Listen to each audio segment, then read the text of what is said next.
Adventures of Huckleberry Finn, by Mark Twain, Chapter 1.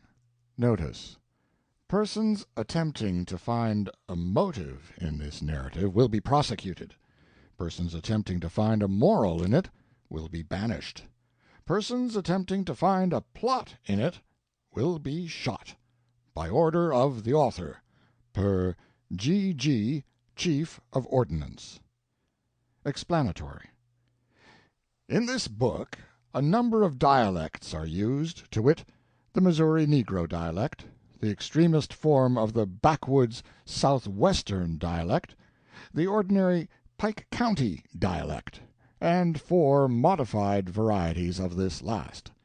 The shadings have not been done in a haphazard fashion, or by guesswork, but painstakingly and with the trustworthy guidance and support of personal familiarity with these several forms of speech. I make this explanation for the reason that without it many readers would suppose that all these characters were trying to talk alike, and not succeeding. The Author. The Adventures of Huckleberry Finn. Scene: the Mississippi Valley. Time: 40 to 50 years ago. Chapter 1. Civilizing Huck. Miss Watson. Tom Sawyer waits. You don't know about me without you have read a book by the name of The Adventures of Tom Sawyer. But that ain't no matter. That book was made by Mr. Mark Twain, and he told the truth mainly. There was things which he stretched, but mainly he told the truth. That is nothing. I never seen anybody but lied one time or another without it was Aunt Polly or the widow or maybe Mary. Aunt Polly, Tom's Aunt Polly she is, and Mary and the widow Douglas is all told about in that book, which is mostly a true book, with some stretchers, as I said before. Now the way that the book winds up is this. Tom and me found the money that the robbers hid in the cave, and it made us rich. We got $6,000 apiece, all gold. It was an awful sight of money when it was piled up. Well, Judge Thatcher he took it and put it out at interest, and it fetched us $1 a day apiece all the year round, more than a body could tell what to do with. The widow Douglas she took me for her son, and allowed she would civilize me. But it was rough living in the house all the time, considering how dismal regular and decent the widow was in all her ways. And so when I couldn't stand it no longer I lit out. I got into my old rags and my sugar hogshead again, and was free and satisfied. But Tom Sawyer he hunted me up and said he was going to start a band of robbers, and I might join if I would go back to the widow and be respectable. So I went back. The widow she cried over me, and called me a poor lost lamb. She called me a lot of other names, too, but she never meant no harm by it. She put me in them new clothes again, and I couldn't do nothing but sweat and feel all cramped up. Well, then, the old thing commenced again. The widow rung a bell for supper, and you had to come to time. When you got to the table you couldn't go right to eatin', but you had to wait for the widow to tuck down her head and grumble a little over the victuals, though there warn't really anything the matter with them. That is, nothing, only everything was cooked by itself. In a barrel of odds and ends it is different. Things get mixed up, and the juice kind of swaps around, and the things go better. After supper she got out her book and learned me about Moses and bulrushers, and I was in a sweat to find out all about him. But by and by she let out that Moses had been dead a considerable long time. So then I didn't care no more about him, because I don't take no stock in dead people. Pretty soon I wanted to smoke, and asked the widow to let me, but she wouldn't. She said it was a mean practice and wasn't clean, and I must try to not do it any more. That is just the way with some people. They get down on a thing when they don't know nothing about it. Here she was a-bothering about Moses, which was no kin to her and no use to anybody, being gone, you see, yet finding a power of fault with me for doing a thing that had some good in it. And she took snuff, too. Of course, that was all right, because she done it herself. Her sister, Miss Watson, a tolerable slim old maid with goggles on, had just come to live with her, and took a set at me now with a spelling book. She worked me middlin' hard for about an hour, and then the widow made her ease up. I couldn't stood it much longer. Then for an hour it was deadly dull, and I was fidgety. Miss Watson would say, "Don't put your feet up there, Huckleberry," and "Don't scrunch up like that, Huckleberry, set up straight." And pretty soon she would say, "Don't gap and stretch like that, Huckleberry. Why don't you try to behave?" And then she told me all about the bad place, and I said I wished I was there. Well, she got mad then. But I didn't mean no harm. All I wanted was to go somewheres. All I wanted was a change. I want particular. She said it was wicked to say what I said. Said she wouldn't say it for the whole world. She was going to live so as to go to the good place. Well, I couldn't see no advantage in going where she was going, so I made up my mind I wouldn't try for it. But I never said so, because it would only make trouble and wouldn't do no good. Now she had got a start, and she went on and told me all about the good place. She said all a body would have to do there was to go around all day long with a harp and sing forever and ever. So I didn't think much of it. But I never said so. I asked her if she reckoned Tom Sawyer would go there, and she said not by a considerable sight. I was glad about that, because I wanted him and me to be together. Miss Watson, she kept pecking at me, and it got tiresome and lonesome. By and by they fetched the niggers in and had prayers, and then everybody was off to bed. I went up to my room with a piece of candle and put it on the table. Then I sat down in a chair by the window and tried to think of something cheerful, but it warn't no use. I felt so lonesome I most wished I was dead. The stars were shining, and the leaves rustled in the woods ever so mournful, and I heard an owl away off, hoo-hooing about somebody that was dead, and a whippoorwill and a dog crying about somebody that was going to die. And the wind was trying to whisper something to me, and I couldn't make out what it was, and so it made the cold shivers run over me. Then away out in the woods I heard that kind of a sound that a ghost makes when it wants to tell about something that's on its mind and can't make itself understood, and so can't rest easy in its grave, and has to go about that way every night grieving. I got so downhearted and scared I did wish I had some company. Pretty soon a spider went crawling up my shoulder, and I flipped it off, and it lit in the candle, and before I could budge it was all shriveled up. I didn't need anybody to tell me that that was an awful bad sign and would fetch me some bad luck, so I was scared and most shook the clothes off of me. I got up and turned around in my tracks 3 times and crossed my breast every time, and then I tied up a little lock of my hair with a thread to keep witches away. But I hadn't no confidence. You do that when you've lost a horseshoe that you found instead of nailing it up over the door, but I hadn't ever heard anybody say it was any way to keep off bad luck when you'd killed a spider. I sat down again, a-shaking all over, and got out my pipe for a smoke, for the house was all as still as death now, and so the widow wouldn't know. Well, after a long time I heard the clock away off in the town go boom, boom, boom, 12 licks, and all still again, stiller than ever. Pretty soon I heard a twig snap down in the dark amongst the trees. Something was a-stirring. I sat still and listened. Directly I could just barely hear a meow, meow down there. That was good. Says I, meow, meow, as soft as I could, and then I put out the light and scrambled out the window onto the shed. Then I slipped down to the ground and crawled in among the trees, and sure enough, there was Tom Sawyer waiting for me. End of chapter 1. Adventures of Huckleberry Finn by Mark Twain, Chapter 2. The boys escape Jim, Tom Sawyer's gang, deep-laid plans. We went tiptoeing along a path amongst the trees back towards the end of the widow's garden, stooping down so as the branches wouldn't scrape our heads. When we was passing by the kitchen, I fell over a root and made a noise. We scrouched down and laid still. Miss Watson's big nigger named Jim was setting in the kitchen door. We could see him pretty clear, because there was a light behind him. He got up and stretched his neck out about a minute, listening. Then he says, "Who dah?" He listened some more. Then he come tiptoeing down and stood right between us. Could have touched him, nearly.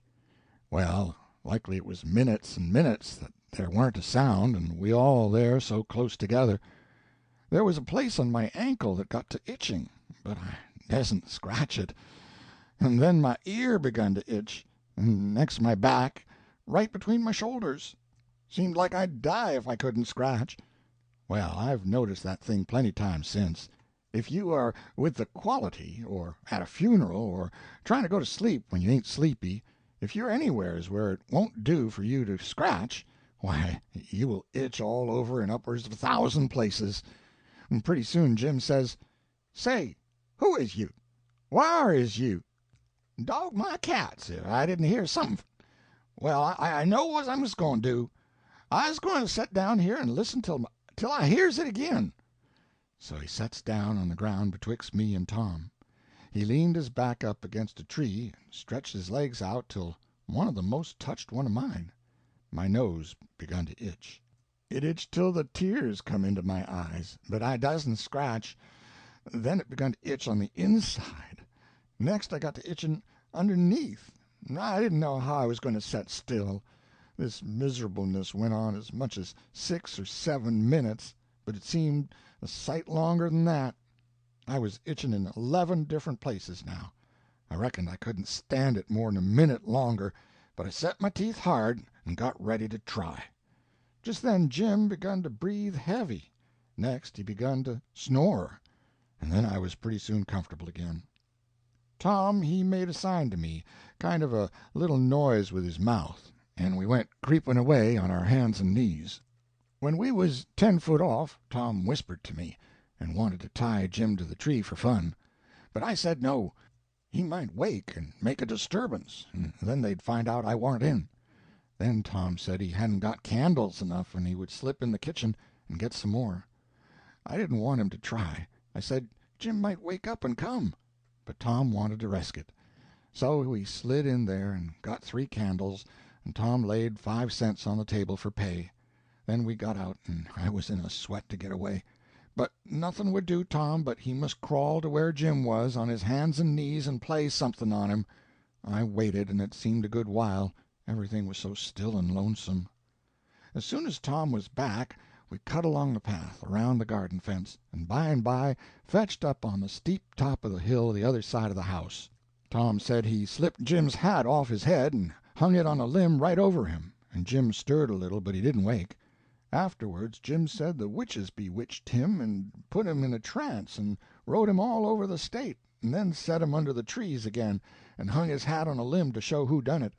And next time Jim told it, he said they rode him down to New Orleans, and after that, every time he told it he spread it more and more, till by and by he said they rode him all over the world, and tired him most to death, and his back was all over saddle boils. Jim was monstrous proud about it, and he got so he wouldn't hardly notice the other niggers.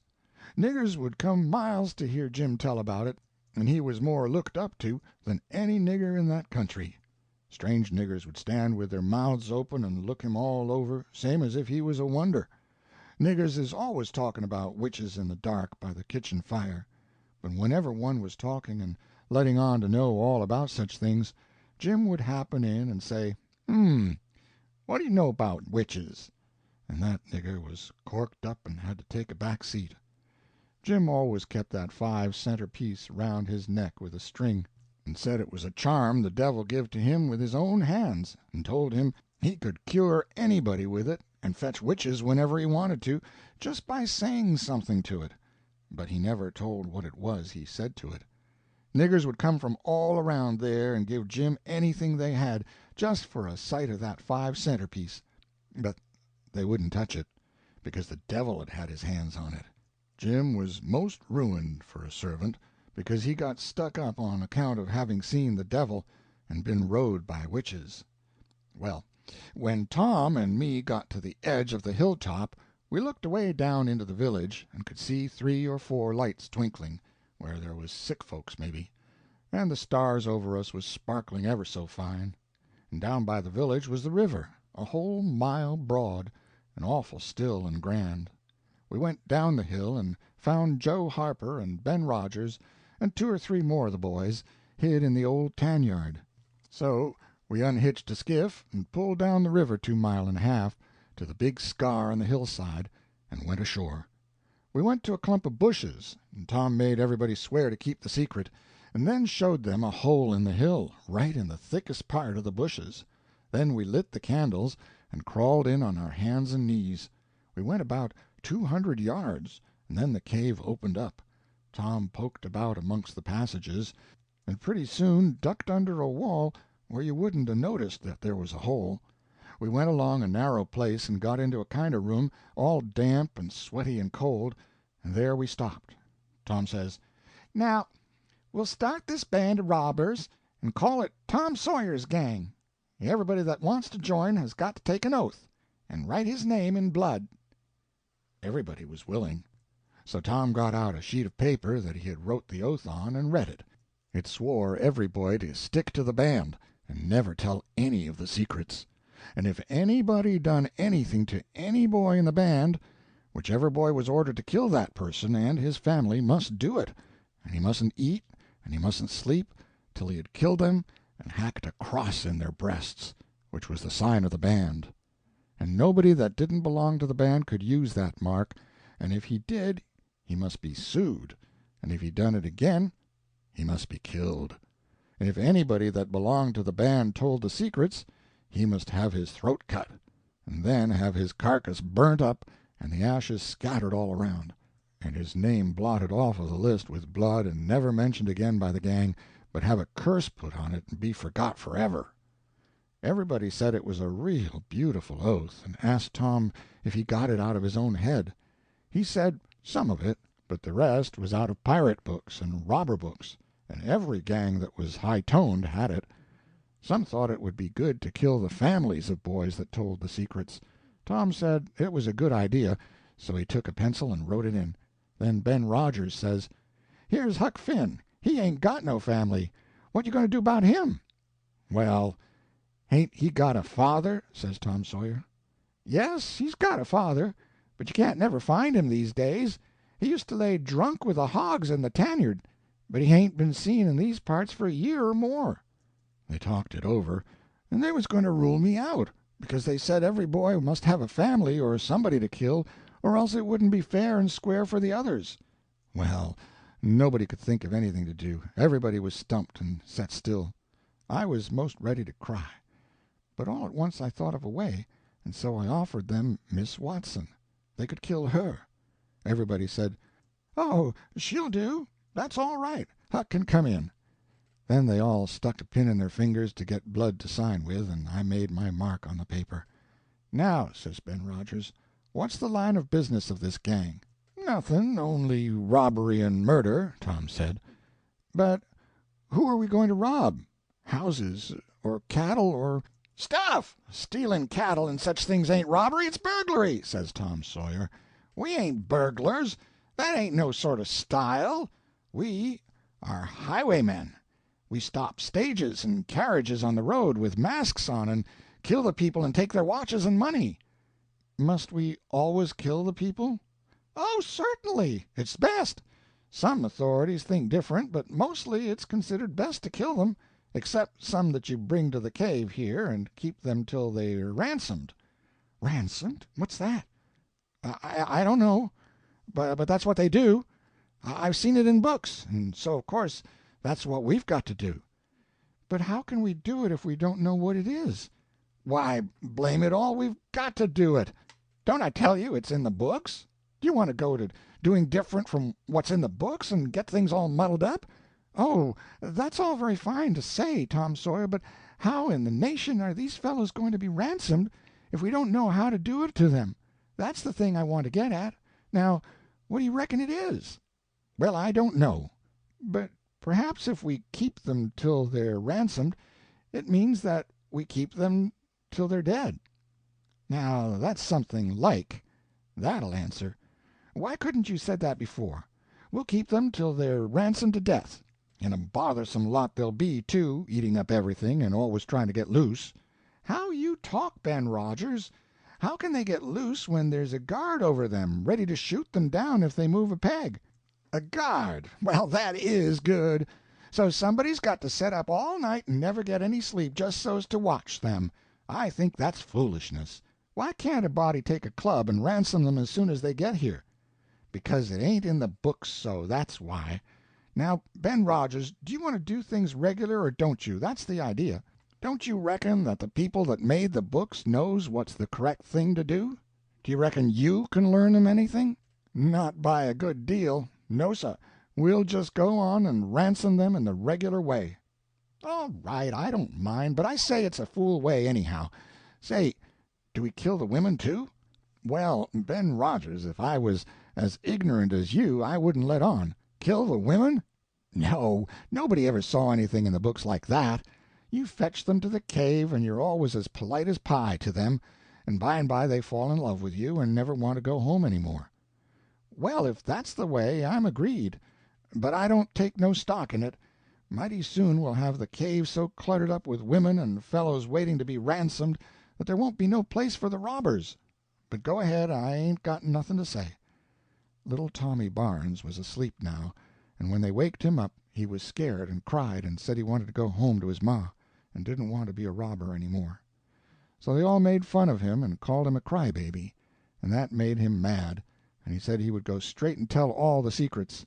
But Tom give him 5 cents to keep quiet, and said we would all go home and meet next week and rob somebody and kill some people. Ben Rogers said he couldn't get out much only Sundays, and so he wanted to begin next Sunday, but all the boys said it would be wicked to do it on Sunday, and that settled the thing.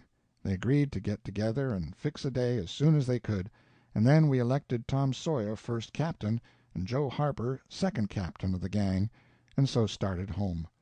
I clumb up the shed and crept into my window just before day was breaking. My new clothes was all greased up and clay, and I was dog-tired. End of Chapter 2. Adventures of Huckleberry Finn, by Mark Twain. Chapter 3. A good going over. Grace triumphant. One of Tom Sawyer's lies. Well, I got a good going over in the morning from old Miss Watson, on account of my clothes. But the widow she didn't scold, but only cleaned off the grease and clay, and looked so sorry that I thought I would behave a while if I could. Then Miss Watson she took me in the closet and prayed, but nothing come of it. She told me to pray every day, and whatever I asked for I would get it. But it warn't so. I tried it. Once I got a fish line, but no hooks. It weren't any good to me without hooks. I tried for the hooks 3 or 4 times, but somehow I couldn't make it work. By and by one day I asked Miss Watson to try for me, but she said I was a fool. She never told me why, and I couldn't make it out no way. I set down one time back in the woods and had a long think about it. I says to myself, if a body can get anything they pray for, why don't Deacon Wynn get back the money he lost on pork? Why can't the widow get back her silver snuff-box that was stole? Why can't Miss Watson fat up? No, says I to myself, there ain't nothing in it. I went and told the widow about it, and she said the thing a body could get by praying for it was spiritual gifts. This was too many for me, but she told me what she meant. I must help other people, and do everything I could for other people, and look out for them all the time, and never think about myself. This was including Miss Watson, as I took it.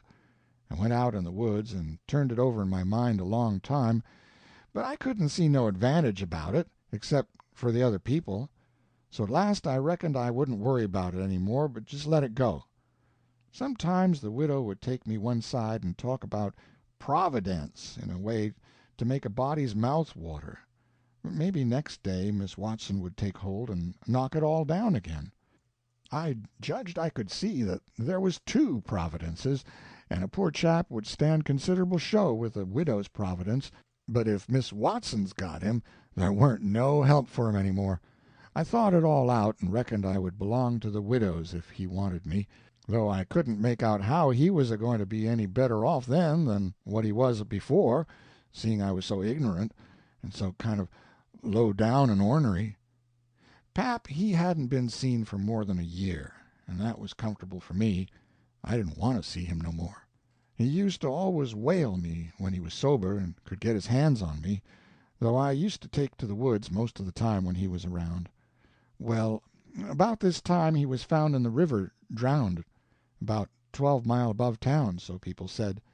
They judged it was him, anyway. Said this drowned man was just his size, and was ragged, and had uncommon long hair, which was all like pap. But they couldn't make nothing out of the face, because it had been in the water so long it weren't much like a face at all. They said he was floating on his back in the water. They took him and buried him on the bank. But I warn't comfortable long, because I happened to think of something. I knowed mighty well that a drowned man don't float on his back, but on his face. So I knowed then that this warn't pap, but a woman dressed up in a man's clothes. So I was uncomfortable again. I judged the old man would turn up again by and by, though I wished he wouldn't. We played robber now and then about a month, and then I resigned. All the boys did. We hadn't robbed nobody, hadn't killed any people, but only just pretended. We used to hop out of the woods and go charging down on hog drivers and women in carts taking garden stuff to market, but we never hived any of them. Tom Sawyer called the hogs ingots, and he called the turnips and stuff jewelry, and we would go to the cave and powwow over what we had done, and how many people we had killed and marked, but I couldn't see no profit in it. One time Tom sent a boy to run about town with a blazing stick which he called a slogan, which was the sign for the gang to get together, and then he said he had got secret news by his spies that next day a whole parcel of Spanish merchants and rich Arabs was going to camp in Cave Hollow with 200 elephants and 600 camels and over 1,000 sumpter mules, all loaded down with diamonds, and they didn't have only a guard of 400 soldiers, and so we would lay an ambuscade, as he called it, and kill the lot and scoop the things. He said we must slick up our swords and guns and get ready. He never could go after even a turnip cart but he must have the swords and guns all scoured up for it, though they was only lath and broomsticks, and you might scour at them till you rotted, and then they weren't worth a mouthful of ashes more than what they was before. I didn't believe we could lick such a crowd of Spaniards and Arabs, but I wanted to see the camels and elephants, so I was on hand next day, Saturday, in the ambuscade. And when we got the word, we rushed out of the woods and down the hill. But there weren't no Spaniards and Arabs, and there weren't no camels nor no elephants. It weren't anything but a Sunday school picnic, and only a primer class at that. We busted it up and chased the children up the hollow, but we never got anything but some doughnuts and jam, though Ben Rogers got a rag doll, and Joe Harper got a hymn book and a tract. And then the teacher charged in and made us drop everything and cut. I didn't see no diamonds, and I told Tom Sawyer so. He said there was loads of them there anyway, and he said there was Arabs there too, and elephants and things. I said, why couldn't we see them then? He said if I weren't so ignorant, but had read a book called Don Quixote, I would know without asking. He said it was all done by enchantment. He said there was hundreds of soldiers there, and elephants, and treasure, and so on, but we had enemies which he called magicians, and they had turned the whole thing into an infant Sunday school just out of spite. I said, all right, then the thing for us to do was to go for the magicians. Tom Sawyer said I was a numbskull. Why, said he, a magician could call up a lot of genies, and they would hash you up like nothing before you could say Jack Robinson. They are as tall as a tree and as big around as a church. Well, I says, suppose we got some genies to help us. Can't we lick the other crowd then? How are you going to get them? I don't know. How do they get them? Why, they rub an old tin lamp or an iron ring, and then the genies come tearing in, with the thunder and lightning a-ripping around and the smoke a-rolling, and everything they're told to do they up and do it. They don't think nothing of pulling a shot tower up by the roots and belting a Sunday school superintendent over the head with it, or any other man. Who makes them tear around so? Why, whoever rubs the lamp or the ring. They belong to whoever rubs the lamp or the ring, and they've got to do whatever he says. If he tells them to build a palace 40 miles long out of diamonds, and fill it full of chewing gum or whatever you want, and fetch an emperor's daughter from China for you to marry, they've got to do it, and they've got to do it before sunup next morning, too. And more, they've got to waltz that palace around over the country wherever you want it, you understand. Well, says I think they are a pack of flatheads for not keeping the palace themselves, instead of fooling them away like that. And what's more, if I was one of them, I would see a man in Jericho before I would drop my business and come to him for the rubbing of an old tin lamp. How you talk, Huck Finn! Why, you'd have to come when he rubbed it, whether you wanted to or not. What? And I as high as a tree and as big as a church? All right, then, I would come, but I lay I'd make that man climb the highest tree there was in the country. Shucks, it ain't no use to talk to you, Huck Finn. You don't seem to know anything, somehow. Perfect saphead. I thought all this over for 2 or 3 days, and then I reckoned I would see if there was anything in it. I got an old tin lamp and an iron ring, and went out in the woods and rubbed till I sweat like an Injun, calculating to build a palace and sell it. But it weren't no use, none of the genies come. So then I judged that all that stuff was only just one of Tom Sawyer's lies. I reckon he believed in Arabs and elephants, but as for me, I think different.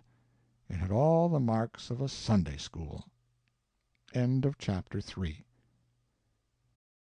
Huckleberry Finn, by Mark Twain. Chapter 4, Huck and the Judge, Superstition. Well, 3 or 4 months run along, and it was well into the winter now. I had been to school most all the time, and could spell and read and write just a little, and could say the multiplication table up to 6 times 7 is 35, and I don't reckon I could ever get any further than that if I was to live forever. I don't take no stock in mathematics anyway. At first I hated the school, but by and by I got so I could stand it. Whenever I got uncommon tired I played hooky, and the hiding I got next day done me good and cheered me up. So the longer I went to school the easier it got to be. I was getting sort of used to the widow's ways, too, and they weren't so raspy on me. Living in a house and sleeping in a bed pulled on me pretty tight mostly, but before the cold weather I used to slide out and sleep in the woods sometimes, and so that was a rest to me. I liked the old ways best, but I was getting so I liked the new ones, too, a little bit. The widow said I was coming along slow but sure and doing very satisfactory. She said she weren't ashamed of me. One morning I happened to turn over the salt cellar at breakfast. I reached for some of it, as quick as I could, to throw over my left shoulder and keep off the bad luck. But Miss Watson was in ahead of me and crossed me off. She says, "Take your hands away, Huckleberry. What a mess you are always making." The widow put in a good word for me, but that warn't going to keep off the bad luck, I knowed that well enough. I started out after breakfast, feeling worried and shaky and wondering where it was going to fall on me, and what it was going to be. There is ways to keep off some kinds of bad luck, but this wasn't one of them kind, so I never tried to do anything, but just poked along low-spirited and on the watch-out. I went down to the front garden and clumb over the stile where you go through the high board fence. There was an inch of new snow on the ground, and I seen somebody's tracks. They'd come up from the quarry and stood around the stile a while, and then went on around the garden fence. It was funny they hadn't come in, after standing around so. I couldn't make it out. It was very curious, somehow. I was going to follow around, but I stooped down to look at the tracks first. I didn't notice anything at first, but next I did. There was a cross in the left boot heel made with big nails, to keep off the devil. I was up in a second and shining down the hill. I looked over my shoulder every now and then, but I didn't see nobody.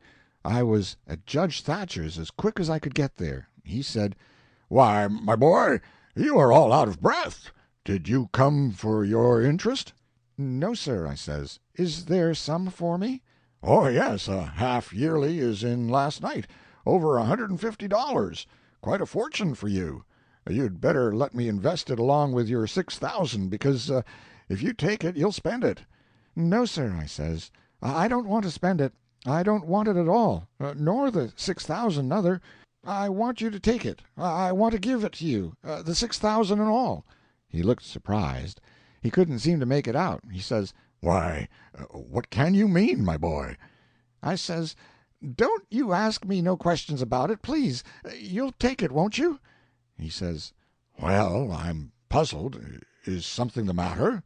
"Please take it," says I, "and don't ask me nothing, then I won't have to tell no lies." He studied a while, and then he says, "Oh, I think I see. You want to sell all your property to me, not give it. That's the correct idea." Then he wrote something on a paper and read it over, and says, "There, you see it says 'for a consideration.' That means I have bought it of you and paid you for it. Here's $1 for you. Now you sign it." So I signed and left. Miss Watson's nigger, Jim, had a hairball as big as your fist, which had been took out of the fourth stomach of an ox, and he used to do magic with it. He said there was a spirit inside of it, and it knowed everything. So I went to him that night and told him pap was here again, for I found his tracks in the snow. What I wanted to know was what he was going to do, and was he going to stay. Jim got out his hairball and said something over it, and then he held it up and dropped it on the floor. It fell pretty solid, and only rolled about an inch. Jim tried it again, and then another time, and it acted just the same. Jim got down on his knees and put his ear against it and listened, but it warn't no use. He said it wouldn't talk. He said sometimes it wouldn't talk without money. I told him I had an old slick counterfeit quarter that warn't no good because the brass showed through the silver a little, and it wouldn't pass nohow, even if the brass didn't show, because it was so slick it felt greasy, and so that would tell on it every time. I reckoned I wouldn't say nothing about the $1 I got from the judge. I said it was pretty bad money, and maybe the hairball would take it, because maybe it wouldn't know the difference.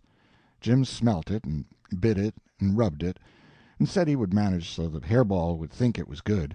He said he would split open a raw Irish potato, and stick the quarter in between, and keep it there all night, and next morning you couldn't see no brass, and it wouldn't feel greasy no more, and so anybody in town would take it in a minute, let alone a hairball. Well, I knowed a potato would do that before, but I had forgot it. Jim put the quarter under the hairball, and got down and listened again. This time he said the hairball was all right. He said it would tell my whole fortune if I wanted it to. I says, go on. So the hairball talked to Jim, and Jim told it to me. He says, "The old father don't know yet what he's going to do. Sometimes he spec he'll go away, and then agin he spec he'll stay. The best way is to rest easy and let the old man take his own way. Dey's 2 angels hovering round about him. One of 'em is white and shiny, and t'other one is black. The white one gets him to go right in a little while, den the black one's sailin' and bust it all up. A body can't tell yet which one gwine to fetch him at the last. But you is all right. You gwine to have considerable trouble in your life and considerable joy. Sometimes you gwine to get hurt, and sometimes you gwine to get sick, but every time you's gwine to get well agin. Dey's 2 gals flyin' about you in your life. One of 'em's light and t'other one is dark. One is rich and t'other is po'. You's gwine to marry the po' one first, and the rich one by and by. You wants to keep away from the water as much as you kin, and don't run no resk, case it's down the bills dat you's gwine to git hung." When I lit my candle and went up to my room that night, there sat pap, his own self. End of chapter 4. Huckleberry Finn by Mark Twain. Chapter 5. Huck's Father, the Fond Parent, Reform. I had shut the door to. Then I turned round, and there he was. I used to be scared of him all the time, he tanned me so much. I reckoned I was scared now, too. But in a minute I see I was mistaken. That is, after the first jolt, as you may say, when my breath sort of hitched, he being so unexpected. But right away after I see I warn't scared of him worth bothering about. He was most 50, and he looked it. His hair was long and tangled and greasy and hung down, and you could see his eyes shining through like he was behind vines. It was all black, no gray. So was his long mixed-up whiskers. There warn't no color in his face, where his face showed. It was white. Not like another man's white, but a white to make a body sick, a white to make a body's flesh crawl, a tree-toad white, a fish-belly white. As for his clothes, just rags, that was all. He had one ankle resting on t'other knee.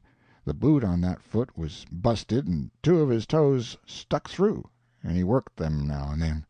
His hat was laying on the floor, an old black slouch with the top caved in, like a lid. I stood a-looking at him. He set there looking at me, with his chair tilted back a little.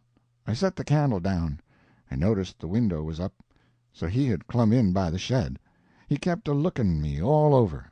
By and by he says, "Starchy clothes, ver. You think you're a good deal of big bug, don't you?"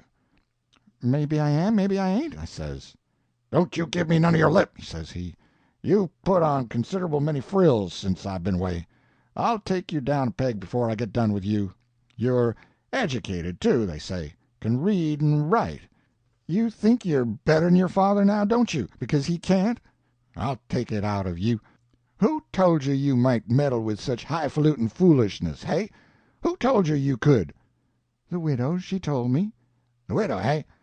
And who told the widow she could put in her shovel about thing that ain't none of her business?"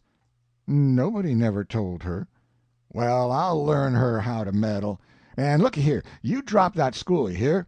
I'll learn people to bring up a boy to put on airs over his own father and let on to be better'n what he is. You lemme catch you fooling around that school again, you hear? Your mother couldn't read, and she couldn't write nuther, before she died. None of the family couldn't before they died. I can't, and here you're a-swelling yourself up like this. I ain't the man to stand it, you hear? Say, let me hear you read." I took up a book and begun something about General Washington and the wars. When I'd read about a half-minute he fetched the book a whack with his hand and knocked it across the house. He says, "It's so, you can do it. I had my doubts when you told me. Now, looky here, you stop that putting on frills. I won't have it. I'll lay for you, my smarty, and if I catch you about that school I'll tan you good. First you know you'll get religion, too. I never see such a son." He took up a little blue and yaller picture of some cows and a boy, and says, "What's this?" "It's something they give me for learning my lessons good." He tore it up, and says, "I'll give you something better. I'll give you a cowhide." He set there a-mumbling and a-growling a minute, and then he says, "Ain't you a sweet-scented dandy, though? A bed, and bedclothes, and a looking-glass, and a piece of carpet on the floor, and your own father got to sleep with the hogs in the tan-yard. I never see such a son. I bet I'll take some of these frills out of you before I'm done with you. Why, there ain't no end to your airs. They say you're rich. Eh? How's that?" "They lie, that's how." "Looky here, mind how you talk to me. I'm a-standing about all I can stand now, so don't give me no sass. I've been in town 2 days, and I hain't heard nothing but about you being rich. I heard about it way down the river, too. That's why I come. You get me that money tomorrow. I want it." "I ain't got no money." "It's a lie. Judge Thatcher's got it. You get it. I want it." "I ain't got no money, I tell you. You ask Judge Thatcher. He'll tell you the same." "All right. I'll ask him. And I'll make him pungle, too, or I'll know the reason why. Say, how much you got in your pocket? I want it." "I ain't got only $1, and I want that to—" "It don't make no difference what you want it for. You just shell it out." He took it and bit it to see if it was good, and then he said he was going downtown to get some whiskey. Said he hadn't had a drink all day. When he got out on the shed he put his head in again and cussed me for putting on frills and trying to be better than him, and when I reckoned he was gone, and he come back and put his head in again and told me to mind about school, because he was going to lay for me and lick me if I didn't drop that. Next day he was drunk, and he went to see Judge Thatcher's and bully-ragged him and tried to make him give up the money, but he couldn't, and then he swore he'd make the law force him. The judge and the widow went to law to get the court to take me away from him and let one of them be my guardian, but it was a new judge that had just come, and he didn't know the old man. So he said the courts mustn't interfere and separate families if they could help it. Said he'd druther not take a child away from its father. So Judge Thatcher and the widow had to quit on the business. That pleased the old man till he couldn't rest. He said he'd cowhide me till I was black and blue if I didn't raise some money for him. I borrowed $3 from Judge Thatcher, and pap took it and got drunk, and went a-blowing around and cussing and whooping and carrying on. And he kept it up all over town with a tin pan till most midnight. Then they jailed him, and next day they had him before court and jailed him again for a week.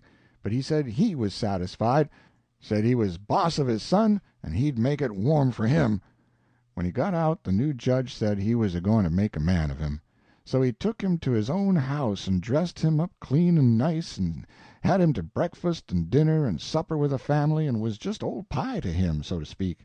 And after supper he talked to him about temperance and such things till the old man cried, and said he'd been a fool, and fooled away his life, but now he was a-going to turn over a new leaf and be a man nobody wouldn't be ashamed of, and he hoped the judge would help him and not look down on him. The judge said he could hug him for them words. So he cried, and his wife she cried again. Pap said he'd been a man that had always been misunderstood before, and the judge said he believed it. The old man said that what a man wanted that was down was sympathy, and the judge said it was so. So they cried again. And when it was bedtime the old man rose up and held out his hand and says, "Look at it, gentlemen and ladies all, take a hold of it, shake it. There's a hand that was the hand of a hog, but it ain't so no more. It's the hand of a man that started in on a new life, and he'll die before he'll go back. You mark them words, don't forget I said them. It's a clean hand now. Shake it, don't be afeard." So they shook it, one after the other, all around, and cried. The judge's wife she kissed it. Then the old man he signed a pledge, made his mark. The judge said it was the holiest time on record, or something like that. Then they tucked the old man into a beautiful room which was the spare room, and in the night sometime he got powerful thirsty and clumb out on the porch roof and slid down a stanchion and traded his new coat for a jug of 40 rod, and clumb back again and had a good old time. And towards daylight he crawled out again, drunk as a fiddler, and rolled off the porch and broke his left arm in 2 places, and was most froze to death when somebody found him after sunup. And when they come to look at that spare room they had to take soundings before they could navigate it. The judge he felt kind of sore. He said he reckoned a body could reform the old man with a shotgun, maybe, but he didn't know no other way. End of chapter 5. Adventures of Huckleberry Finn by Mark Twain, Chapter 6. He went for Judge Thatcher. Huck decided to leave. Political economy. Thrashing around. Well, pretty soon the old man was up and around again, and then he went for Judge Thatcher in the courts to make him give up that money. And he went for me, too, for not stopping school. He catched me a couple of times and thrashed me, but I went to school just the same, and dodged him or outrun him most of the time. I didn't want to go to school much before, but I reckoned I'd go now to spite pap. That law trial was a slow business. Appeared like they weren't ever going to get started on it, so every now and then I'd borrow $2 or $3 off the judge for him to keep from getting a cowhiding, and every time he got money he got drunk, and every time he got drunk he raised Cain around town, and every time he raised Cain he got jailed. He was just suited. This kind of thing was right in his line. He got to hanging around the widow's too much, and so she told him at last that if he didn't quit using around there she would make trouble for him. Well, wasn't he mad?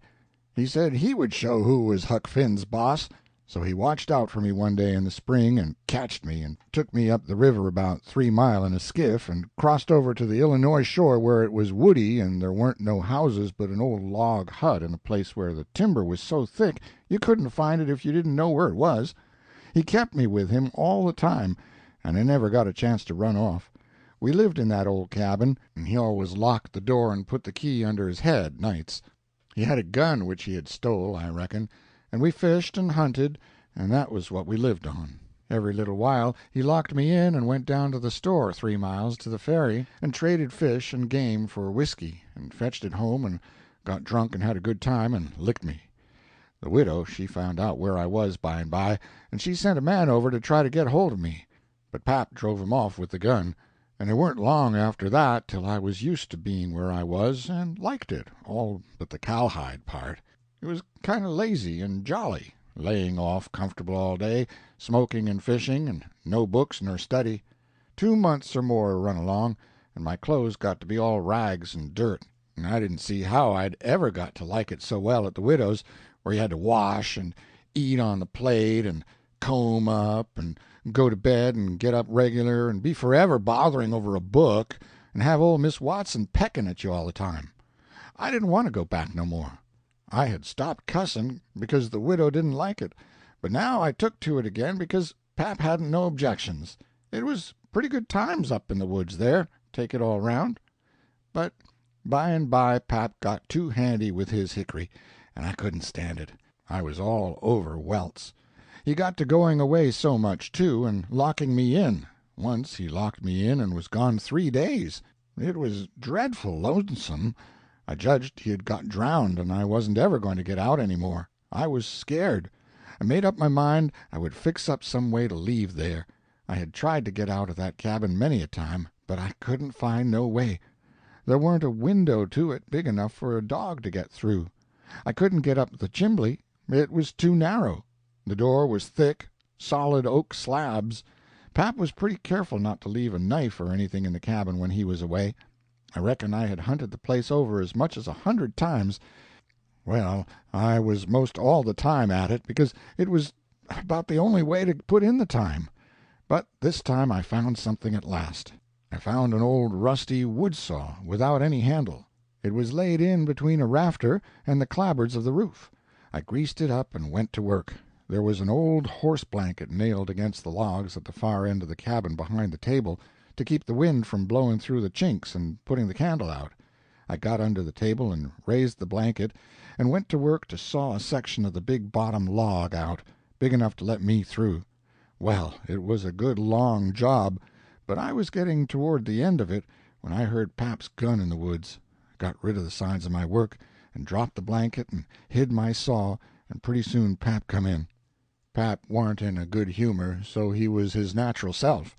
He said he was downtown and everything was going wrong. His lawyer said he reckoned he would win his lawsuit and get the money if they ever got started on the trial, but then there was ways to put it off a long time, and Judge Thatcher knowed how to do it. And he said people allowed there'd be another trial to get me away from him and give me to the widow for my guardian, and they guessed it would win this time. This shook me up considerable, because I didn't want to go back to the widow's any more and be so cramped up and civilized, as they called it. Then the old man got to cussin', and he cussed everything and everybody he could think of, and then cussed them all over again to make sure he hadn't skipped any, and after that he polished off with a kind of a general cuss all around, including a considerable parcel of people which he didn't know the names of, and so called them what's-his-name when he got to them, and went right along with his cussing. He said he would like to see the widow get me. He said he would watch out, and if they tried to come in any such game on him, he knowed of a place 6 or 7 mile off to stow me in, where they might hunt till they dropped and they couldn't find me. That made me pretty uneasy again, but only for a minute. I reckoned I wouldn't stay on hand till he got that chance. The old man made me go to the skiff and fetch the things he had got. There was a 50-pound sack of cornmeal, and a side of bacon, ammunition, and a 4-gallon jug of whiskey, and an old book and 2 newspapers for wadding, besides some tow. I towed it up below, and went back and set down on the bow of the skiff to rest. I thought it all over, and I reckoned I would walk off with the gun and some lines, and take to the woods when I run away. I guessed I wouldn't stay in one place, but just tramp right across the country, mostly night times, and hunt and fish to keep alive, and so get so far away that the old man nor the widow couldn't ever find me any more. I judged I would saw out and leave that night if pap got drunk enough, and I reckoned he would. I got so full of it I didn't notice how long I was staying till the old man hollered and asked me whether I was asleep or drownded. I got the things all up to the cabin, and then it was about dark. While I was cooking supper the old man took a swig or two and got sort of warmed up and went to ripping again. He had been drunk over in town, and laid in the gutter all night, and he was a sight to look at. A body would have thought he was Adam, he was just all mud. Whenever his liquor begun to work, he most always went for that government. This time he says, "Call this a government? Why, just look at it and see what it's like. Here's the law standing ready to take a man's son away from him, a man's own son, which he has had all the trouble and all the anxiety and all the expense of raising. Yes, just as that man has got that son raised at last and ready to go to work and begin to do something for him and give him a rest, the law up and goes for him, and they call that government. That ain't all, nuther. The law backs that old Judge Thatcher up and helps him to keep me out of my property. Here's what the law does. The law takes a man worth $6,000 and upwards and jams him into an old trap of a cabin like this, and lets him go round in clothes that ain't fitting for a hog. They call that government. A man can't get his rights in a government like this. Sometimes I've a mighty notion to just leave the country for good and all. Yes, and I told him so. I told old Thatcher so to his face. Lots of 'em heard me, and can tell what I said. Says I, for 2 cents I'd leave the blamed country and never come near it again. Them's the very words. I says, look at my hat, if you call it a hat, but the lid raises up and the rest of it goes down till it's below my chin, and then it ain't rightly a hat at all, but more like my head was shoved up through a jint o' stovepipe. Look at it, says I, such a hat for me to wear, and one of the wealthiest men in this town if I could git my rights. Oh, yes, this is a wonderful government, wonderful. Why, looky here, there was a free nigger there from Ohio, a mulatter, most as white as a white man. He had the whitest shirt on you ever see, too, and the shiniest hat, and there ain't a man in that town that's got as fine clothes as what he had, and he had a gold watch and chain and a silver-headed cane, the awfulest old gray-headed nabob in the state. And what do you think? They said he was a professor in a college and could talk all kinds of languages and knowed everything. And that ain't the worst. They said he could vote when he was at home. Well, that let me out. Thinks I, what is the country a-comin' to? It was 'lection day, and I was just about to go and vote myself if I warn't too drunk to get there, but when they told me there was a state in this country where they'd let that nigger vote, I drawed out. I says I'll never vote again. Them's the very words I said. They all heard me, and the country may rot for all of me. I'll never vote again as long as I live. And to see the cool way of that nigger, why, he wouldn't have give me the road if I hadn't shoved him out of the way. I says to the people, why ain't this nigger put up at auction and sold? That's what I want to know. And what do you reckon they said? Why, they said he couldn't be sold till he'd been in the State 6 months, and he hadn't been there that long yet. There now, that's a specimen. They call that a government that can't sell a free nigger till he's been in the State 6 months. Here's a government that calls itself a government, and lets on to be a government, and thinks it is a government, and yet's got to set stock still for 6 whole months before it can take a hold of a prowling, thieving, infernal, white-shirted free nigger, and Pap was a-going on so he never noticed where his old limber legs was taking him to, so he went ahead over heels over the tub of salt pork and barked both shins, and the rest of his speech was all the hottest kind of language, mostly hove at the nigger and the government, though he gives the tub some, too, all along, here and there. He hopped around the cabin considerable, first on one leg and then on the other, holding first one shin and then the other one, and at last he let out with his left foot all of a sudden and fetched the tub a rattling kick. But it weren't good judgment, because that was the boot that had a couple of his toes leaking out of the front end of it. So now he raised a howl that fairly made a body's hair raise, and down he went in the dirt and rolled there and held his toes. And the cussing he done then laid over anything he had ever done previous. He said so his own self afterwards. He had heard old Sowberry Hagan in his best days, and he said it laid over him, too. But I reckon that was sort of piling it on, maybe. After supper, Pap took the jug and said he had had enough whiskey there for 2 drunks and 1 delirium tremens. That was always his word. I judged he would be blind drunk in about an hour, and then I would steal the key or saw myself out, one or t'other. He drank and tumbled down on his blankets by and by, but luck didn't run my way. He didn't go sound asleep, but was uneasy. He groaned and moaned and thrashed around this way and that for a long time. At last I got so sleepy I couldn't keep my eyes open all I could do, and so before I knowed what I was about, I was sound asleep and the candle burning. I don't know how long I was asleep, but all of a sudden there was an awful scream, and I was up. There was pap looking wild and skipping around every which way and yelling about snakes. He said they was crawling up his legs, and then he would give a jump and scream, and said one had bit him on the cheek, but I couldn't see no snakes. He started and run around and round the cabin, hollering, "Take him off! Take him off! He's biting me on the neck!" I never see a man look so wild in the eyes. Pretty soon he was all fagged out and fell down panting, and then he rolled over and over wonderful fast, kicking things every which way, and striking and grabbing at the air with his hands, and screaming and saying there was devils a hold of him. He wore out by and by, and laid still a while, moaning. Then he laid stiller, and didn't make a sound. I could hear the owls and the wolves away off in the woods, and it seemed terrible still. He was laying over by the corner. By and by he raised up part way and listened, with his head to one side. He says, very low, "Tramp, tramp, tramp, that's the dead. Tramp, tramp, tramp, they're coming after me, but I won't go.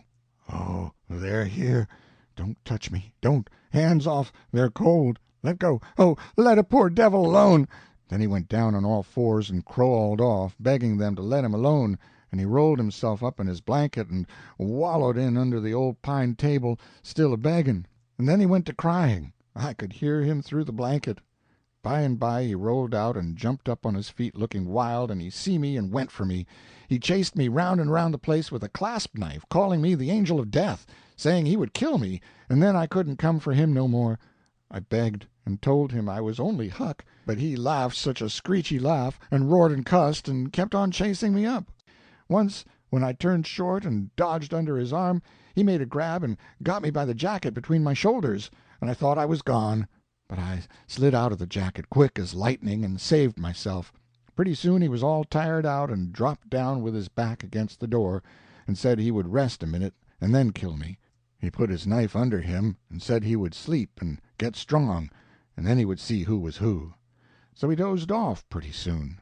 By and by I got the old split-bottom chair and clem up as easy as I could, not to make any noise, and got down the gun. I slipped the ramrod down it to make sure it was loaded. Then I laid it across the turnip barrel, pointing towards pap, and set down behind it to wait for him to stir. And how slow and still the time did drag along. End of chapter 6. Adventures of Huckleberry Finn by Mark Twain. Chapter 7. Laying for him, locked in the cabin, sinking the body, resting. "Get up! What you 'bout?" I opened my eyes and looked around, trying to make out where I was. It was after sun-up, and I had been sound asleep.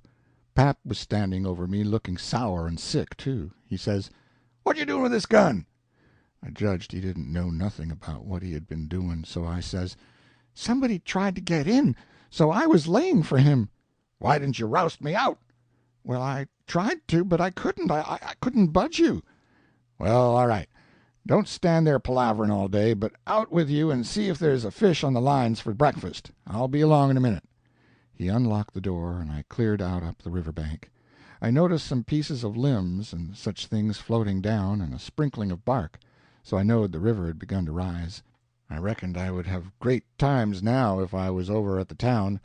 The June rise used to be always luck for me, because as soon as that rise begins, here comes cordwood floating down, and pieces of log rafts, sometimes a dozen logs together, so all you have to do is to catch them and sell them to the wood yards and the sawmill.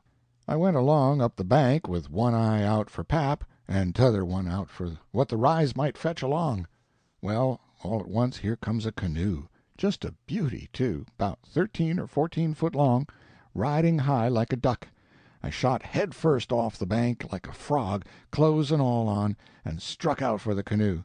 I just expected there'd be somebody laying down in it, because people often done that to fool folks, and when a chap had pulled a skiff out most to it, they'd raise up and laugh at him. But it weren't so this time. It was a drift canoe, sure enough, and I clumb in and paddled her ashore. Thinks I, the old man will be glad when he sees this, she's worth $10. But when I got to shore, pap wasn't in sight yet, and as I was running her into the little creek like a gully, all hung over with vines and willows, I struck another idea. I judged I'd hide her good, and then, 'stead of taking to the woods when I run off, I'd go down the river about 50 mile and camp in one place for good, and not have such a rough time tramping on foot. It was pretty close to the shanty, and I thought I heard the old man coming all the time, but I got her hid, and then I out and looked around a bunch of willows, and there was the old man down the path a piece, just drawing a bead on a bird with his gun, so he hadn't seen anything. When he got along, I was hard at it taking up a trot line. He abused me a little for being so slow, but I told him I fell in the river, and that was what made me so long. I knowed he would see I was wet, and then he would be asking questions. We got 5 catfish off the lines and went home. While we laid off after breakfast to sleep up, both of us being about wore out, I got to thinking that if I could fix up some way to keep pap and the widow from trying to follow me, it would be a certainter thing than trusting to luck to get far enough off before they missed me. You see, all kinds of things might happen. Well, I didn't see no way for a while, but by and by pap raised up a minute to drink another barrel of water, and he says, "Another time a man comes a-prowling round here, you roust me out, you hear? That man warn't here for no good. I'd 'a' shot him next time you roust me out, you hear?" Then he dropped down and went to sleep again. But what he had been saying give me the very idea I wanted. I says to myself, I can fix it now so nobody won't think of following me. About 12 o'clock we turned out and went along up the bank. The river was coming up pretty fast, and lots of driftwood going by on the rise. By and by along comes part of the log raft, 9 logs fast together. We went out with a skiff and towed it ashore. Then we had dinner. Anybody but pap would 'a' waited and seen the day through, so as to catch more stuff. But that warn't pap's style. 9 logs was enough for one time. He must shove right over to the town and sell. So he locked me in and took the skiff and started off towing the raft about 3:30. I judged he wouldn't come back that night. I waited till I reckoned he had got a good start, then I out with my saw and went to work on that log again. Before he was t'other side of the river, I was out of the hole. Him and his raft was just a speck on the water away off yonder. I took the sack of cornmeal, and I took it to where the canoe was hid, and I shoved the vines and branches apart and put it in. Then I done the same with the side of bacon, then the whiskey jug. I took all the coffee and sugar there was, and all of the ammunition. I took the wadding, I took the bucket and gourd. I took a dipper and a tin cup, and my old saw and 2 blankets, and the skillet and the coffee pot. I took fish lines and matches and other things, everything that was worth a cent. I cleaned out the place. I wanted an axe, but there wasn't any, only the one out at the wood pile, and I knowed why I was going to leave that. I fetched out the gun, and now I was done. I had wore the ground a good deal crawling out of the hole and dragging out so many things, so I fixed that as good as I could from the outside by scattering dust on the place, which covered up the smoothness and the sawdust. Then I fixed the piece of log back into its place and put 2 rocks under it and one against it to hold it there, for it was bent up at that place and didn't quite touch ground. If you stood 4 or 5 foot away and didn't know it was sawed, you wouldn't never notice it. And besides, this was the back of the cabin, and it weren't likely anybody would go fooling around there. It was all grass clear to the canoe, so I hadn't left a track. I followed around to see. I stood on the bank and looked out over the river. All safe. So I took the gun and went up a piece into the woods, and was hunting around for some birds when I see a wild pig. Hogs soon went wild in them bottoms after they'd got away from the prairie farms. I shot this fellow and took him into camp. I took the axe and smashed in the door. I beat it and hacked it considerable doing it. I fetched the pig in and took him back nearly to the table and hacked into his throat with the axe, and laid him down on the ground to bleed. I say ground because it was ground, hard packed, and no boards. Well, next I took an old sack and put a lot of big rocks in it, all I could drag, and I started it from the pig and dragged it to the door and through the woods down to the river and dumped it in, and down it sunk out of sight. You could easy see that something had been dragged over the ground. I did wish Tom Sawyer was there. I knowed he would take an interest in this kind of business and throw in the fancy touches.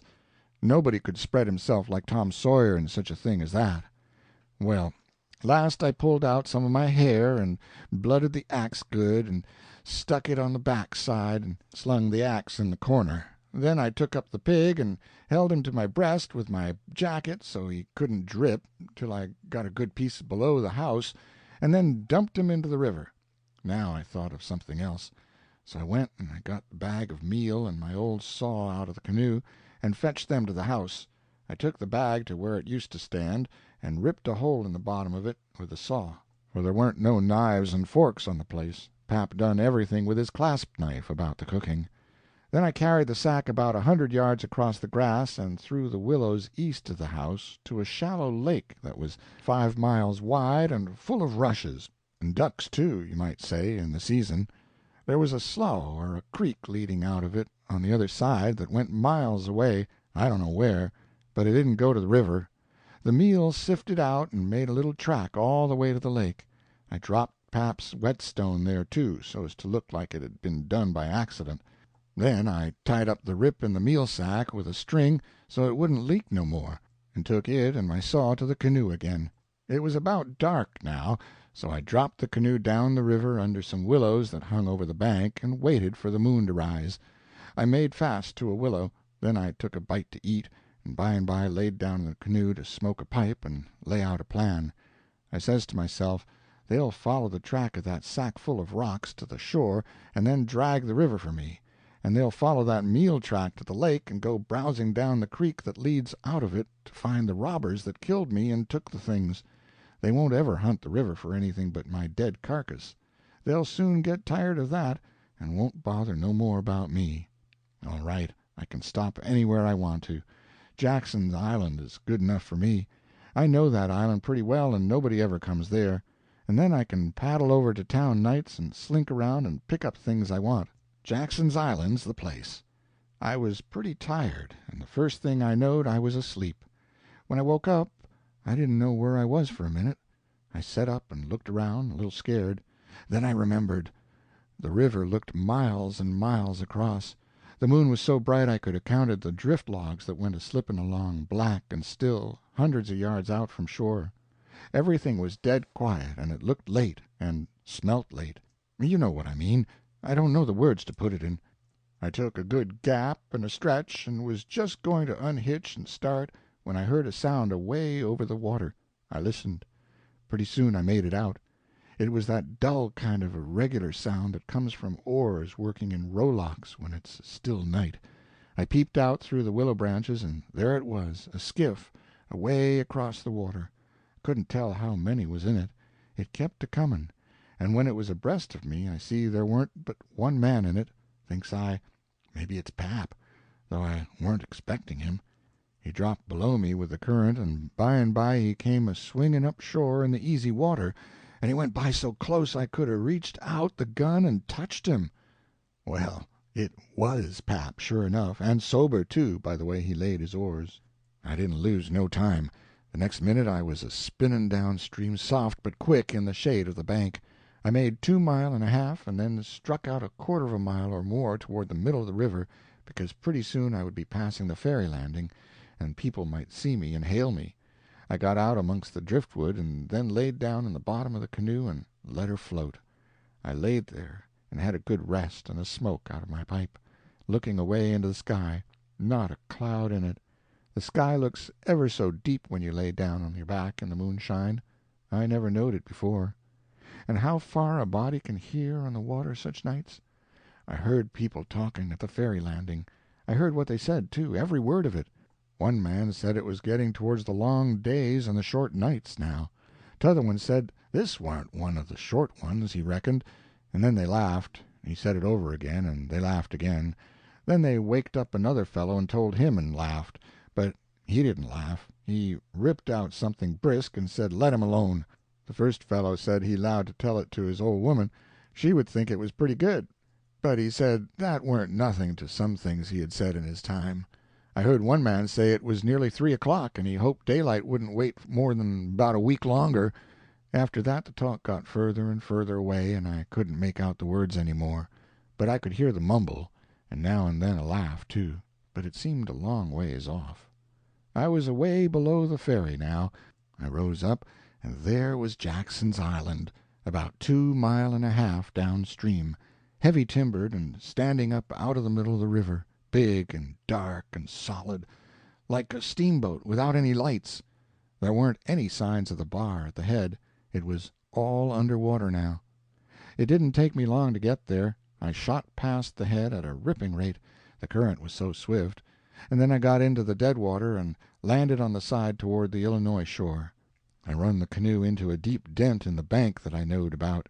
I had to part the willow branches to get in, and when I made fast nobody could have seen the canoe from the outside. I went up and set down on a log at the head of the island and looked out on the big river and the black driftwood and away over to the town 3 mile away, where there was 3 or 4 lights twinkling. A monstrous big lumber raft was about a mile upstream coming along down, with a lantern in the middle of it. I watched it come creeping down, and when it was most abreast of where I stood I heard a man say, "Stern oars there! Heave her head to starboard!" I heard that just as plain as if the man was by my side.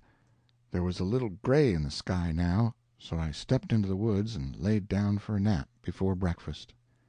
End of Chapter 7.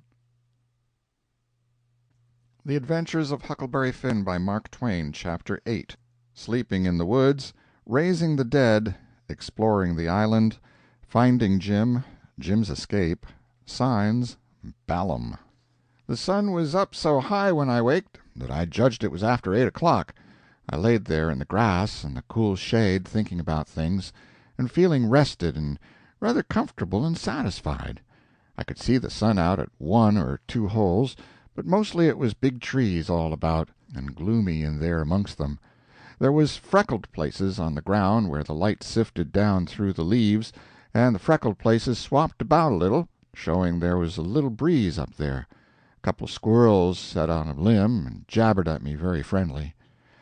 I was powerful lazy and comfortable, didn't want to get up and cook breakfast. Well, I was dozing off again when I thinks I hears a deep sound of boom, way up the river. I rouses up and rests on my elbows and listens. Pretty soon I hears it again. I hopped up and went and looked out at a hole in the leaves, and I see a bunch of smoke laying on the water a long ways up, about abreast of the ferry. And there was the ferry boat, full of people floating along down. I knowed what was the matter now. Boom! I see the white smoke squirt out of the ferry boat's side. You see, they was firing cannon over the water, trying to make my carcass come to the top. I was pretty hungry, but it weren't going to do for me to start a fire, because they might see the smoke. So I set there and watched the cannon smoke and listened to the boom. The river was a mile wide there, and it always looks pretty on a summer morning, so I was having a good enough time seeing them hunt for my remainders if I only had a bite to eat. Well, then I happened to think how they always put quicksilver in loaves of bread and float them off, because they always go right to the drowned carcass and stop there.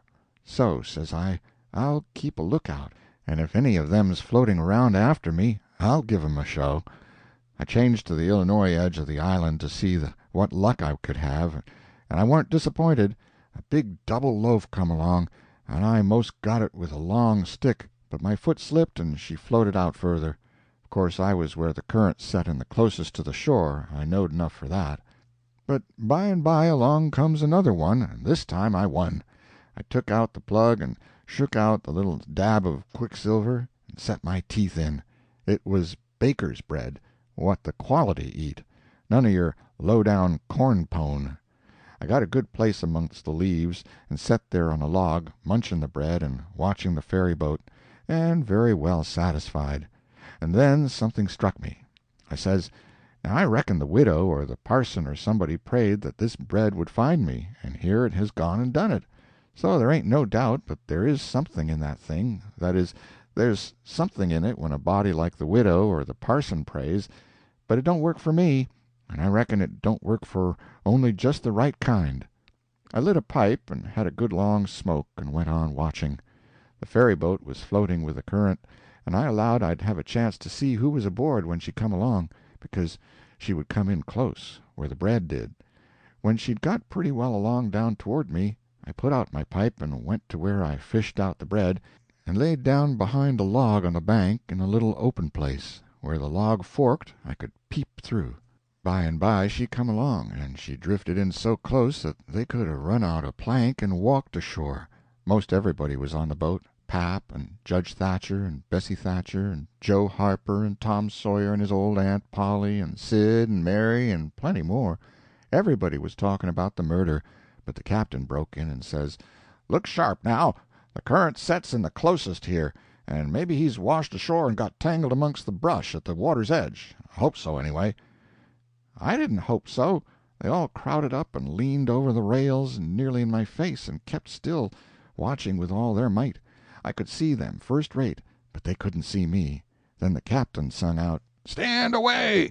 and the cannon let off such a blast right before me that it made me deef with the noise and pretty near blind with the smoke, and I judged I was gone. If they'd 'a' had some bullets in, I reckon they'd 'a' got the corpse they was after. Well, I see I warn't hurt, thanks to goodness. The boat floated on and went out of sight around the shoulder of the island. I could hear the booming now and then, further and further off, and by, after an hour, I didn't hear it no more. The island was 3 mile long. I judged they had got to the foot, and was giving it up. But they didn't yet awhile. They turned around the foot of the island and started up the channel on the Missouri side, under steam, and booming once in a while as they went. I crossed over to that side and watched them. When they got abreast the head of the island, they quit shooting and dropped over to the Missouri shore and went home to the town. I knowed I was all right now. Nobody else would have come a-hunting after me. I got my traps out of the canoe and made me a nice camp in the thick woods. I made a kind of a tent out of my blankets to put my things under so the rain couldn't get at them. I catched a catfish and haggled him open with my saw, and toward sundown I started my campfire and had supper. Then I set out a line to catch some fish for breakfast. When it was dark I sat by my campfire smoking and feeling pretty well satisfied. But by and by it got sort of lonesome, and so I went and sat on the bank and listened to the current swashing along, and counted the stars and drift logs and rafts that come down, and then went to bed. There ain't no better way to put in time when you are lonesome. You can't stay so, you soon get over it. And so for 3 days and nights. No difference, just the same thing. But the next day I went exploring around down through the island. I was boss of it. It all belonged to me, so to say, and I wanted to know all about it. But mainly I wanted to put in the time. I found plenty strawberries, ripe and prime, and green summer grapes, and green raspberries, and the green blackberries was just beginning to show. They would all come handy by and by, I judged. Well, I went fooling along in the deep woods till I judged I warn't far from the foot of the island. I had my gun along, but I hadn't shot nothing. It was for protection. Thought I would kill some game nigh home. About this time I mighty near stepped on a good-sized snake, and it went sliding off through the grass and flowers, and I after it, trying to get a shot at it. I clipped along, and all of a sudden I bounded right on the ashes of a campfire that was still smoking. My heart jumped up amongst my lungs. I never waited for to look further, but uncocked my gun and went sneaking back on my tiptoes as fast as ever I could. Every now and then I stopped a second amongst the thick leaves and listened, but my breath come so hard I couldn't hear nothing else. I slunk along another piece further, then listened again, and so on and so on. If I see a stump, I took it for a man. If I trod on a stick and broke it, it made me feel like a person had cut one of my breaths in two, and I only got half, and the short half, too. When I got to camp I warn't feeling very brash. There warn't much sand in my craw, but I says, this ain't no time to be fooling around. So I got all my traps into my canoe again so as to have them out of sight, and I put out the fire and scattered the ashes around to look like an old last year's camp, then clumb a tree. I reckon I was up in the tree 2 hours, but I didn't see nothing. I didn't hear nothing. I only thought I heard and seen as much as 1,000 things. Well, I couldn't stay up there forever, so at last I got down, but I kept in the thick woods and on the lookout all the time. All I could get to eat was berries and what was left over from breakfast. By the time it was night I was pretty hungry, So when it was good and dark I slid out from shore before moonrise and paddled over to the Illinois bank, about a quarter of a mile. I went out in the woods and cooked a supper, and I had about made up my mind I would stay there all night when I hear a plunkety-plunk, plunkety-plunk, and says to myself, horses coming. And next I hear people's voices. I got everything into the canoe as quick as I could, and then went creeping through the woods to see what I could find out. I hadn't got far when I hear a man say, "We better camp here if we can find a good place. The horses is about beat out. Let's look around." I didn't wait, but shoved out and paddled away easy. I tied up in the old place and reckoned I would sleep in the canoe. I didn't sleep much. I couldn't, somehow, for thinking. And every time I waked up I thought somebody had me by the neck, so the sleep didn't do me no good. By and by I says to myself, I can't live this way. I'm a-going to find out who it is that's here on the island with me. I'll find it out or bust. Well, I felt better right off. So I took my paddle and slid out from shore just a step or two, and then let the canoe drop along down amongst the shadows. The moon was shining, and outside of the shadows it made it most as light as day. I poked along well on to an hour, everything still as rocks and sound asleep. Well, by this time I was most down to the foot of the island. A little ripply cool breeze begun to blow, and that was as good as saying the night was about done. I give her a turn with the paddle and brung her nose to shore. Then I got my gun and slipped out and into the edge of the woods. I sat down there on a log and looked out through the leaves. I see the moon go off watch, and the darkness begin to blanket the river. But in a little while I see a pale streak over the tree-tops, and knowed the day was comin'. So I took my gun and slipped off towards where I had run across that camp-fire, stopping every minute or two to listen. But I hadn't no luck, somehow. I couldn't seem to find the place. But by and by, sure enough, I catched a glimpse of fire away through the trees. I went for it, cautious and slow. By and by I was close enough to have a look, and there laid a man on the ground. It most give me the fantods. He had a blanket around his head, and his head was nearly in the fire. I sat there behind a clump of bushes, in about 6 foot of him, and kept my eyes on him steady. It was getting gray daylight now. Pretty soon he gapped and stretched himself and hove off the blanket, and it was Miss Watson's Jim. I bet I was glad to see him. I says, "Hello, Jim," and skipped out. He bounced up and stared at me wild. Then he drops down on his knees and puts his hands together and says, "Don't hurt me, don't. I hain't ever done no harm to a ghost. I always liked dead people, and done all I could for 'em. You go and get in the river again, why you belongs, and don't do nothing to old Jim, that is always your friend." Well, I weren't long making him understand I weren't dead. I was ever so glad to see Jim. I weren't lonesome now. I told him I weren't afraid of him telling the people where I was. I talked along, but he only set there and looked at me, never said nothing. Then I says, "It's good daylight. Let's get breakfast. Make up your campfire good." "What's the use of making up the campfire to cook strawberries and such truck? But you got a gun, hain't you? Then we can get something better'n strawberries." "Strawberries and such truck," I says. "Is that what you live on?" "I couldn't get nothing else," he says.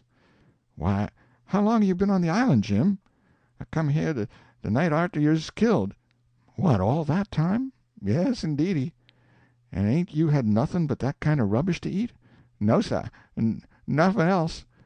"Well, you must be most starved, ain't you?" "I reckon I could eat a horse. I think I could. How long you been on the island?" "Since the night I got killed." "No! Why, what has you lived on? But you got a gun. Oh, yes, you got a gun. That's good. Now, you kill something, and I'll make up the fire." So we went over to where the canoe was, and while he built a fire in a grassy open place amongst the trees, I fetched meal and bacon and coffee pot and frying pan and sugar and tin cups, and the nigger was set back considerable, because he reckoned it was all done with witchcraft. I catched a good big catfish, too, and Jim cleaned him with his knife and fried him. When breakfast was ready we lolled on the grass and eat it smoking hot. Jim laid it in with all his might, for he was most about starved. Then, when we had got pretty well stuffed, we laid off and lazied. By and by Jim says, But look-a-here, Huck, who was it that is killed in that shanty if it warn't you?" Then I told him the whole thing, and he said it was smart. He said Tom Sawyer couldn't have get up no better plan than what I had. Then I says, "How do you come to be here, Jim, and how'd you get here?" He looked pretty uneasy and didn't say nothing for a minute. Then he says, "Maybe I better not tell." "Why, Jim?" "Well, dey's reasons. But you wouldn't tell on me if I was to tell you, would you, Huck?" "Blamed if I would, Jim." "Well, I believe you, Huck. I run off." "Jim!" "But mind, you said you wouldn't tell. You know you said you wouldn't tell, Huck." "Well, I did. I said I wouldn't, and I'll stick to it. Honest Injun, I will. People would call me a low-down abolitionist and despise me for keeping mum, but that don't make no difference. I ain't a-going to tell, and I ain't a-going back there anyways. So now, let's know all about it." "Well, you see, it is this way. Old missus, that's Miss Watson, she pecks on me all the time, and treats me pooty rough, but she allus says she wouldn't sell me down to Orleans. But I noticed they was a nigger trader round the place considerable lately, and I begin to get oneasy. Well, one night I creeps to the do' pooty late, and the do' warn't quite shet, and I hear old missus tell the widder she gwine to sell me down to Orleans, but she didn't want to, but she could get $800 for me, and it is such a big stack of money she couldn't resist. The widder she tried to get her to say she wouldn't do it, but I never waited to hear the rest. I lit out mighty quick, I tell you. I tuck out and shinned down the hill and spec to steal a skift along the shore somers 'bout town. But they was people a-stirring yit, so I hid in the old tumble-down cooper shop on the bank to wait for everybody to go away. Well, I was dah all night. They was somebody round all the time. 'Long about 6 in the mornin', skiffs begin to go by, and about 8 or 9 every skift that went along was talking 'bout how your pap come over to the town and say you's killed. And these last skiffs was full o' ladies and gen'lemen a-going over for to see the place. Sometimes they'd pull up to shore and take a rest before they started across, so by the talk I got to know all about the killin'. I is powerful sorry you's killed, Huck, but I ain't no more now. I laid dah under the shavin's all day. I is hungry, but I warn't afeard, becase I knowed old missus and the widder was going to start to the camp meetin' and right arter breakfast, and be gone all day, and they knows I goes off with the cattle about daylight, so they wouldn't 'spect to see me round the place, and so they wouldn't miss me till arter dark in the evenin'. The other servants wouldn't miss me, 'case they'd shin out and take holiday soon as the old folks was out'n the way. Well, when it come dark I took out up the river road, and went 'bout 2 mile or more to whar there warn't no houses. I'd made up my mind 'bout what I was going to do. You see, if I kept on trying to git away foot, the dogs 'd track me, and if I stole a skift to cross over, they'd miss that skift, you see, and they'd know 'bout whar I'd land on the other side, and whah to pick up my track. So I says a raft is what I's arter. It don't make no track. I see a light a-comin' around the p'int by and by, so I wade in the shove a log ahead of me, and I swum more'n halfway across the river, and got in amongst the driftwood, and kept my head down low, and kind of swum agin the current till the raft come along. Then I swum to the stern of it and tuck a holt. It clouded up and was putty dark for a little while, so I clumb up and laid down on the planks. The men is all way yonder in the middle whah the lantern was. The river was a-risin', and they was a good current, so I reckoned that by 4 in the mornin' I'd be 25 mile down the river, and then I'd slip in just before daylight and swim ashore, and take to the woods on the Illinois side. But I didn't have no luck. When we was most down to the head of the island, a man begin to come aft with the lantern. I see it warn't no use for to wait, so I slid overboard and struck out for the island. Well, I had a notion I could land most anywheres, but I couldn't. Bank too bluff. I was most to the foot of the island before I found a good place. I went into the woods and judged I wouldn't fool with rafts no more, long as they moved the lantern round so. I had my pipe and a plug or dog-leg and some matches in my cap, and they weren't wet, so I was all right. And so you ain't had no meat nor bread to eat all this time? Why didn't you get mud turkles?"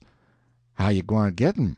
You can't slip up on 'em and grab 'em, and how's a body going to hit 'em with a rock? How could a body do it in the night? And I weren't going to show myself on the bank in the daytime." "Well, that's so.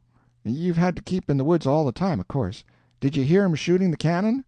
"Oh, yes. I knowed they was arter you. I seen 'em go by here. Watched 'em through the bushes." Some young birds come along, flying a yard or two at a time and lighting. Jim said it was a sign it was going to rain. He said it was a sign when young chickens flew that way, and so he reckoned it was the same way when young birds done it. I was going to catch some of them, but Jim wouldn't let me. He said it was death. He said his father laid mighty sick once, and some of them catched a bird, and his old granny said his father would die, and he did. And Jim said you mustn't count the things you are going to cook for dinner, because that would bring bad luck. The same if you shook the tablecloth after sundown. And he said if a man owned a beehive, and that man died, the bees must be told about it before the sun up next morning, or else the bees would all weaken down and quit work and die. Jim said bees wouldn't sting idiots, but I didn't believe that, because I had tried them lots of times myself, and they wouldn't sting me.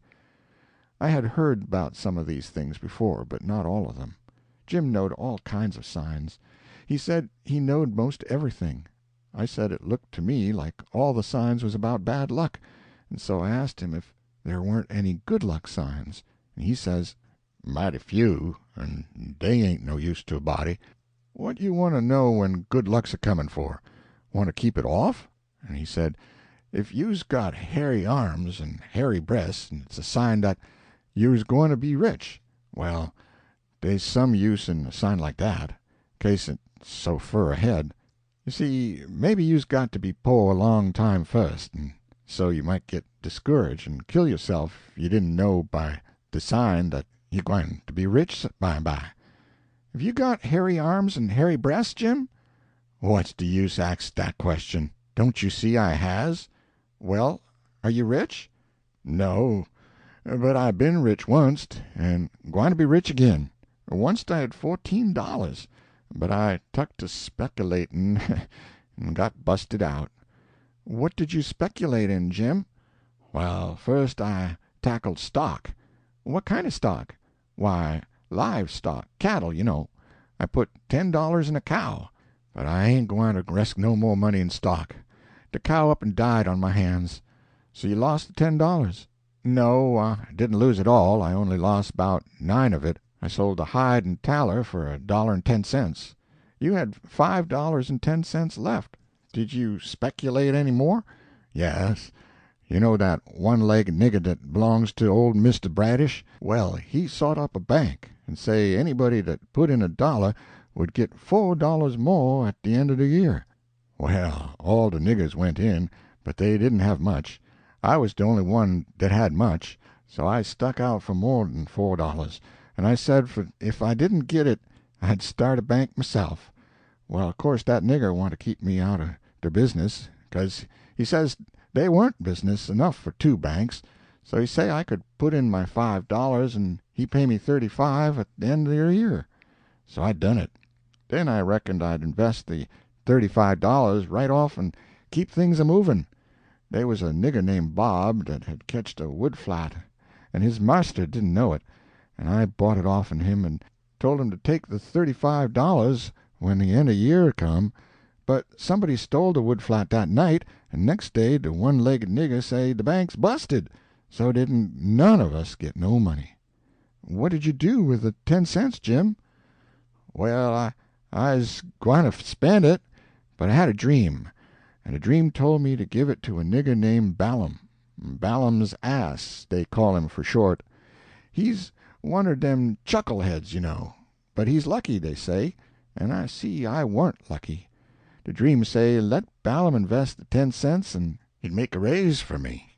Well, Balaam he tuck the money, and when he was in church he heard the preacher say that whoever give to the po' lend to the Lord, and bound to get his money back 100 times. So Balaam he tuck and give the 10 cents to the po', and laid low to see what was going to come of it. Well, what did come of it, Jim?" "Nuffin never come of it. I couldn't manage to collect that money no way, and Balaam he couldn't. I ain't going to lend no more money. Doubt I see the security. Bound to get your money back 100 times, the preacher says. If I could get the 10 cents back, I'd call it square, and be glad at her chanced. Well, it's all right anyway, Jim, long as you're going to be rich again some time or other. Yes, and I's rich now, come to look at it. I owns myself, and I's worth $800. I wisht I had the money. I wouldn't want no more. End of chapter 8. The Adventures of Huckleberry Finn by Mark Twain, Chapter 9, The Cave, The Floating House. I wanted to go and look at a place right about the middle of the island that I'd found when I was exploring. So we started and soon got to it, because the island was only 3 miles long and a quarter of a mile wide. This place was a tolerable long, steep hill or ridge about 40 foot high. We had a rough time getting to the top, the sides was so steep and the bushes so thick. We tramped and clumb around all over it, and by found a good big cavern in the rock, most up to the top on the side toward Illinois. The cavern was as big as 2 or 3 rooms bunched together, and Jim could stand up straight in it. It was cool in there. Jim was for putting our traps in there right away, but I said we didn't want to be climbing up and down there all the time. Jim said if we had the canoe hid in a good place, and had all the traps in the cavern, we could rush there if anybody was to come to the island, and they would never find us without dogs. And besides, he said them little birds had said it was going to rain, and did I want the things to get wet? So we went back and got the canoe, and paddled up abreast the cavern, and lugged all the traps up there. Then we hunted up a place close by to hide the canoe in, amongst the thick willows. We took some fish off of the lines, and set them again, and begun to get ready for dinner. The door of the cavern was big enough to roll a hogshead in, and on one side of the door the floor stuck out a little bit, and was flat, and a good place to build a fire on. So we built it there and cooked dinner. We spread the blankets inside for a carpet, and eat our dinner in there. We put all the other things handy at the back of the cavern. Pretty soon it darkened up and begun to thunder and lighten. So the birds was right about it. Directly it begun to rain, and it rained like all fury, too, and I never see the wind blow so. It was one of these regular summer storms. It would get so dark that it looked all blue-black outside and lovely, and the rain would thrash along by so thick that the trees off a little ways looked dim and spider-webby, and here would come a blast of wind that would bend the trees down and turn up the pale underside of the leaves, and then a perfect ripper of a gust would follow along and set the branches to tossin' their arms as if they was just wild, and next, when it was just about the bluest and blackest, it was as bright as glory, and you'd have a little glimpse of tree-tops a-plunging about away off yonder in the storm, hundreds of yards further than you could see before. Dark as sin again in a second, and now you'd hear the thunder let go with an awful crash, and then go rumbling, grumbling, tumbling down the sky towards the underside of the world, like rolling empty barrels downstairs, where it's long stairs, and they bounce a good deal, you know. "Jim, this is nice," I says. "I wouldn't want to be nowhere else but here. Pass me along another hunk of fish, and some hot cornbread." "Well, you wouldn't 'a' been here if 't hadn't been for Jim. You'd 'a' been down there in the woods, without any dinner, and getting most drowned, too. Dat you would, honey. Chickens know when it's gwine to rain, and so do birds, chile." The river went on raising and raising for 10 or 12 days, until at last it was over the banks. The water was 3 or 4 foot deep on the island in the low places and on the Illinois bottom. On that side it was a good many miles wide, but on the Missouri side it was the same old distance across, a half a mile, because the Missouri shore was just a wall of high bluffs. Daytimes we paddled all over the island in the canoe. It was mighty cool and shady in the deep woods, even if the sun was blazing outside. We went winding in and out amongst the trees, and sometimes the vines hung so thick we had to back away and go some other way. Well, on every old broken-down tree you could see rabbits and snakes and such things, and when the island had been overflowed a day or two, they got so tame, on account of being hungry, that you could paddle right up and put your hand on them if you wanted to, but not the snakes and turtles. They would slide off in the water. The ridge our cavern was in was full of them. We could 'a' had pets enough if we'd wanted them. One night we catched a little section of a lumber raft, nice pine planks. It was 12 foot wide and about 15 or 16 foot long, and the top stood above water 6 or 7 inches, a solid, level floor. We could see saw logs go by in the daylight sometimes, but we let them go, we didn't show ourselves in daylight. Another night, when we was up at the head of the island, just before daylight, here comes a frame house down on the west side. She was a 2-story, and tilted over considerable. We paddled out and got aboard, clumb in at an upstairs window. But it was too dark to see yet, so we made the canoe fast and set in her to wait for daylight. The light begun to come before we got to the foot of the island. Then we looked in at the window. We could make out a bed, and a table, and 2 old chairs, and lots of things around about on the floor, and there was clothes hanging against the wall. There was something laying on the floor in the far corner that looked like a man, so Jim says, "Hello, you!" But it didn't budge. So I hollered again, then Jim says, "The man ain't asleep, he's dead. You hold still, I'll go and see." He went and bent down and looked, and says, "It's a dead man, yes, indeedy, naked, too. He's been shot in the back. I reckon he's been dead 2 or 3 days. Come in, Huck, but don't look at his face, it's too gashly." I didn't look at him at all. Jim throwed some old rags over him, but he needn't done it. I didn't want to see him. There was heaps of old greasy cards scattered around over the floor, and old whiskey bottles, and a couple of masks made out of black cloth, and all over the walls was the ignorantest kind of words and pictures made with charcoal. There was 2 old dirty calico dresses, and a sunbonnet, and some women's underclothes hanging against the wall, and some men's clothing, too. We put the lot into the canoe. It might come good. There was a boy's old speckled straw hat on the floor. I took that, too. And there was a bottle that had had milk in it, and it had a rag stopper for a baby to suck. We would 'a' took the bottle, but it was broke. There was a seedy old chest and an old hair trunk with the hinges broke. They stood open, but there weren't nothing left in them that was any count. The way things was scattered about, we reckoned the people left in a hurry, and weren't fixed so as to carry off most of their stuff. We got an old tin lantern and a butcher knife without any handle, and a brand-new Barlow knife worth 2 bits in any store, and a lot of tallow candles, and a tin candlestick, and a gourd, and a tin cup, and a ratty old bedquilt off the bed, and a reticule with needles and pins and beeswax and buttons and thread and all such truck in it, and a hatchet and some nails, and a fish line as thick as my little finger with some monstrous hooks on it, and a roll of buckskin, and a leather dog collar, and a horseshoe, and some vials of medicine that didn't have no label on them. And just as we was leaving I found a tolerable good curry comb, and Jim he found a ratty old fiddle bow and a wooden leg. The straps was broke off of it, but barring that it was a good enough leg, though it was too long for me and not long enough for Jim, and we couldn't find the other one, though we hunted all around. And so, take it all round, we made a good haul. When we was ready to shove off, we was a quarter of a mile below the island, and it was pretty broad day, so I made Jim lay down in the canoe and cover up with a quilt, because if he set up, people could tell he was a nigger a good ways off. I paddled over to the Illinois shore and drifted down most a half-mile doing it.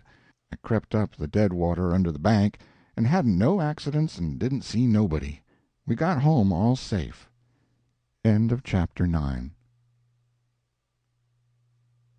The Adventures of Huckleberry Finn by Mark Twain. Chapter 10, The Find, Old Hank Bunker in Disguise. After breakfast I wanted to talk about the dead man and guess out how he come to be killed, but Jim didn't want to. He said it would fetch bad luck, and besides, he said, he might come and ha'nt us. He said a man that warn't buried was more likely to go a-ha'nting around than one that was planted and comfortable. That sounded pretty reasonable, so I didn't say no more. But I couldn't keep from studying over it and wishing I knowed who shot the man, and what they done it for. We rummaged the clothes we'd got, and found $8 in silver sewed up in the lining of an old blanket overcoat. Jim said he reckoned the people in that house stole the coat, because if they'd a knowed the money was there, they wouldn't have left it. I said I reckoned they killed him, too, But Jim didn't want to talk about that. I says, "Now, you think it's bad luck, but what did you say when I fetched in the snakeskin that I found on the top of the ridge day before yesterday? You said it was the worst bad luck in the world to touch a snakeskin with my hands. Well, here's your bad luck. We've raked in all this truck and $8 besides. I wish we could have some bad luck like this every day, Jim." "Never you mind, hon, never you mind. Don't you get too pert. It's a-comin'. Mind I tell you, it's a-comin'." It did come, too. It was a Tuesday that we had that talk. Well, after dinner Friday, we was laying around in the grass at the upper end of the ridge, and got out a tobacco. I went to the cavern to get some, and found a rattlesnake in there. I killed him, and curled him up on the foot of Jim's blanket, ever so natural, thinking there'd be some fun when Jim found him there. Well, by night I forgot all about the snake, and when Jim flung himself down on the blanket while I struck a light, the snake's mate was there, and bit him. He jumped up yelling, and the first thing the light showed was the varmint curled up and ready for another spring. I laid him out in a second with a stick, and Jim grabbed Pap's whiskey jug and begun to pour it down. He was barefooted, and the snake bit him right on the heel. That all comes of my being such a fool as to not remember that whenever you leave a dead snake its mate always comes there and curls around it. Jim told me to chop off the snake's head and throw it away, and then skin the body and roast a piece of it. I done it, and he eat it and said it would help cure him. He made me take off the rattles and tie them around his wrists, too. He said that that would help. Then I slid out quiet and throwed the snakes clear away amongst the bushes, for I warn't going to let Jim find out it was all my fault, not if I could help it. Jim sucked and sucked at the jug, and now and then he got out of his head and pitched around and yelled, but every time he come to himself he went to sucking at the jug again.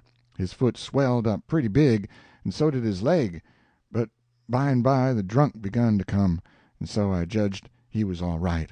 But I'd druther been bit with a snake than Pap's whiskey. Jim was laid up for 4 days and nights.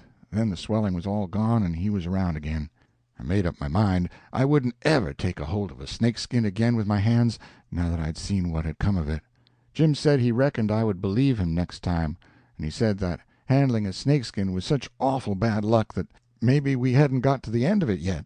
He said he'd druther see the new moon over his left shoulder as much as 1,000 times than take up a snakeskin in his hand.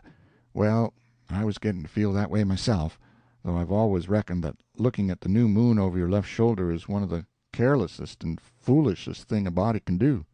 Old Hank Bunker done it once, and bragged about it, and in less than 2 years he got drunk, fell off of the shot tower, and spread himself out so that he was just a kind of a layer, as you may say, and they slid him edgewise between 2 barn doors for a coffin, and buried him so they say, but I didn't see it. Pap told me. But anyway, it all come of looking at the moon that way, like a fool. Well, the days went along, and the river went down between its banks again, and about the first thing we done was to bait one of the big hooks with a skinned rabbit and set it and catch a catfish that was as big as a man, being 6 foot 2 inches long, and weighed over 200 pounds. We couldn't handle him, of course. He would have flung us into Illinois. We just sat there and watched him rip and tear around till he drowned. We found a brass button in his stomach and a round ball and lots of rubbish. We split the ball open with a hatchet, and there was a spool in it. Jim said he'd had it there a long time, to coat it over so and make a ball of it. It was as big a fish as was ever catched in the Mississippi, I reckon. Jim said he hadn't ever seen a bigger one. He would have been worth a good deal over at the village. They peddle out such a fish as that by the pound in the market-house there. Everybody buys some of him. His meat's as white as snow and makes a good fry. Next morning I said I was getting slow and dull, and I wanted to get a stirring up some way. I said I reckoned I would slip over the river and find out what was going on. Jim liked that notion, but he said I must go in the dark and look sharp. Then he studied it over and said, couldn't I put on some of them old things and dress up like a girl? That was a good notion, too. So we shortened up one of the calico gowns, and I turned up my trouser legs to my knees and got into it. Jim hitched it behind with the hooks, and it was a fair fit. I put on a sunbonnet and tied it under my chin, and then for a body to look in and see my face was like looking down a joint of a stovepipe. Jim said nobody would know me, even in the daytime hardly. I practiced around all day to get the hang of the things, and by and by I could do pretty well in them. Only Jim said I didn't walk like a girl, and he said I must quit pulling up my gown to get at my breeches pocket. I took notice and done better. I started up the Illinois shore in the canoe just after dark. I started across to the town from a little below the ferry landing, and the drift of the current fetched me in at the bottom of the town. I tied up and started along the bank. There was a light burning in a little shanty that hadn't been lived in for a long time, and I wondered who had took up quarters there. I slipped up and peeped in at the window. There was a woman about 40 years old in there knitting by a candle that was on a pine table. I didn't know her face. She was a stranger, for you couldn't start a face in that town that I didn't know. Now this was lucky, because I was weakening. I was getting afraid I'd come. People might know my voice and find me out. But if this woman had been in such a little town 2 days, she could tell me all I wanted to know. So I knocked at the door and made up my mind I wouldn't forget I was a girl. End of chapter 10. The Adventures of Huckleberry Finn, by Mark Twain, Chapter 11. Huck and the Woman, The Search, Prevarication, Going to Goshen. "Come in," says the woman, and I did. She says, "Take a cheer." I done it. She looked me all over with her little shiny eyes, and says, "What might your name be?" "Sarah Williams." "Whereabouts do you live? In this neighborhood?" "No, in Hookerville, 7 mile below. I've walked all the way, and I'm all tired out." "Hungry, too, I reckon. I'll find you something." "No, I ain't hungry. I was so hungry I had to stop 2 miles below here at the farm, so I ain't hungry no more. It's what makes me so late. My mother's down sick and out of money and everything, and I come to tell my Uncle Abner Moore. He lives at the upper end of the town, she says.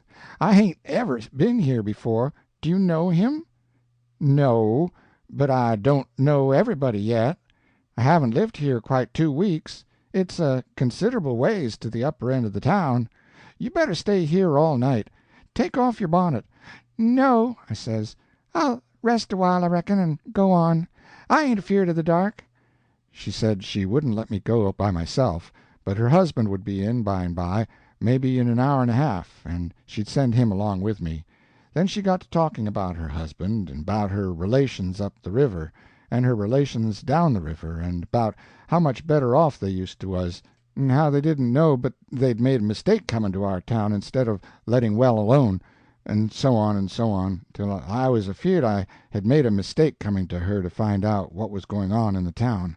But by and by she dropped on to pap and the murder, and then I was pretty willing to let her clatter right along.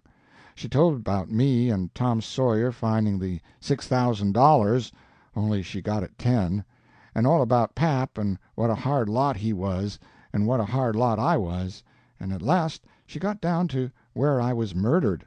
I says, "Who done it? We've heard considerable about these goings-on down in Hookerville, but we don't know who 'twas that killed Huck Finn." "Well, I reckon there's a right smart chance of people here that'd like to know who killed him. Some think old Finn done it himself." "No, is that so?" "Most everybody thought it at first. You'll never know how nigh he come to getting lynched. But before night they changed around and judged it was done by a runaway nigger named Jim." "Why, he—" I stopped. I reckoned I better keep still. She run on, and never noticed I had put in at all. "The nigger run off the very night Huck Finn was killed, so there's a reward out for him, $300. And there's a reward out for old Finn, too, $200. You see, he come to town the morning after the murder and told about it, and was out with 'em on the ferry boat hunt, and right away after he up and left. Before night they wanted to lynch him, but he was gone, you see. Well, next day they found out the nigger was gone. They found out he hadn't been seen since 10 o'clock the night the murder was done. So then they put it on him, you see, and while they was full of it, next day back comes old Finn and went boo-hooing to Judge Thatcher to get money to hunt for the nigger all over Illinois with. The judge gave him some, and that evening he got drunk, and was around till after midnight with a couple of mighty hard-looking strangers, and then went off with them. Well, he hain't come back since, and they ain't looking for him back till this thing blows over a little, for people thinks now that he killed his boy and fixed things so folks would think robbers done it, and then he'd get Huck's money without having to bother a long time with a lawsuit. People do say he warn't any too good to do it. Oh, he's sly, I reckon. If he don't come back for a year he'll be all right. You can't prove anything on him, you know. Everything will be quieted down then, and he'll walk in Huck's money as easy as nothing." "Yes, I reckon so. Don't see nothing in the way of it. Has everybody quit thinking the nigger done it?" "Oh, no, not everybody. A good many thinks he done it, but they'll get the nigger pretty soon now, and maybe they can scare it out of him." "Why, are they after him yet?" "Well, you're innocent, ain't you? Does $300 lay around every day for people to pick up? Some folks think the nigger ain't far from here. I'm one of them, but I ain't talked it around. A few days ago I was talking with an old couple that lives next door in the log shanty, and they happened to say hardly anybody ever goes to that island over yonder that they call Jackson's Island. Don't anybody live there, says I. No, nobody, says they. I didn't say any more, but I done some thinking. I was pretty near certain I'd seen smoke over there about the head of the island a day or two before that, so I says to myself, like as not that nigger's hiding over there. Anyway, says I, it's worth the trouble to give the place a hunt. I ain't seen any smoke since, so I reckon maybe he's gone, if it was him. But husband's going over to see, him and another man. He was gone up the river, but he got back today, and I told him as soon as he got here 2 hours ago." I had got so uneasy I couldn't set still. I had to do something with my hands, so I took up a needle off the table and went to threading it. My hand shook, and I was making a bad job of it. When the woman stopped talking I looked up, and she was looking at me pretty curious and smiling a little. I put down the needle and thread and let on to be interested, and I was, too, and says, $300 is a power of money. I wish my mother could get it. Is your husband going over there tonight?" "Oh, yes. He went uptown with the man I was telling you of to get a boat and see if they could borrow another gun. They'll go over after midnight." "Couldn't they see better if they was to wait till daytime?" "Yes, and couldn't the nigger see better, too? After midnight he'll likely be asleep, and then they can slip round through the woods and hunt up his campfire all the better for the dark, if he's got one." "I didn't think of that." The woman kept looking at me pretty curious, and I didn't feel a bit comfortable. Pretty soon she says, "What did you say your name was, honey?" Mary Williams." Somehow it didn't seem to me that I said it was Mary before, so I didn't look up. Seemed to me I said it was Sarah, so I felt sort of cornered and was afeard maybe I was looking it, too. I wished the woman would say something more. The longer she sat still, the uneasier I was. But now she says, "Honey, I thought you said it was Sarah when you first come in." "Oh, yes'm, I did. Sarah Mary Williams. Sarah's my first name. Some calls me Sarah, some calls me Mary." "Oh, that's the way of it?" "Yes'm." I was feeling better then, but I wished I was out of there anyway. I couldn't look up yet.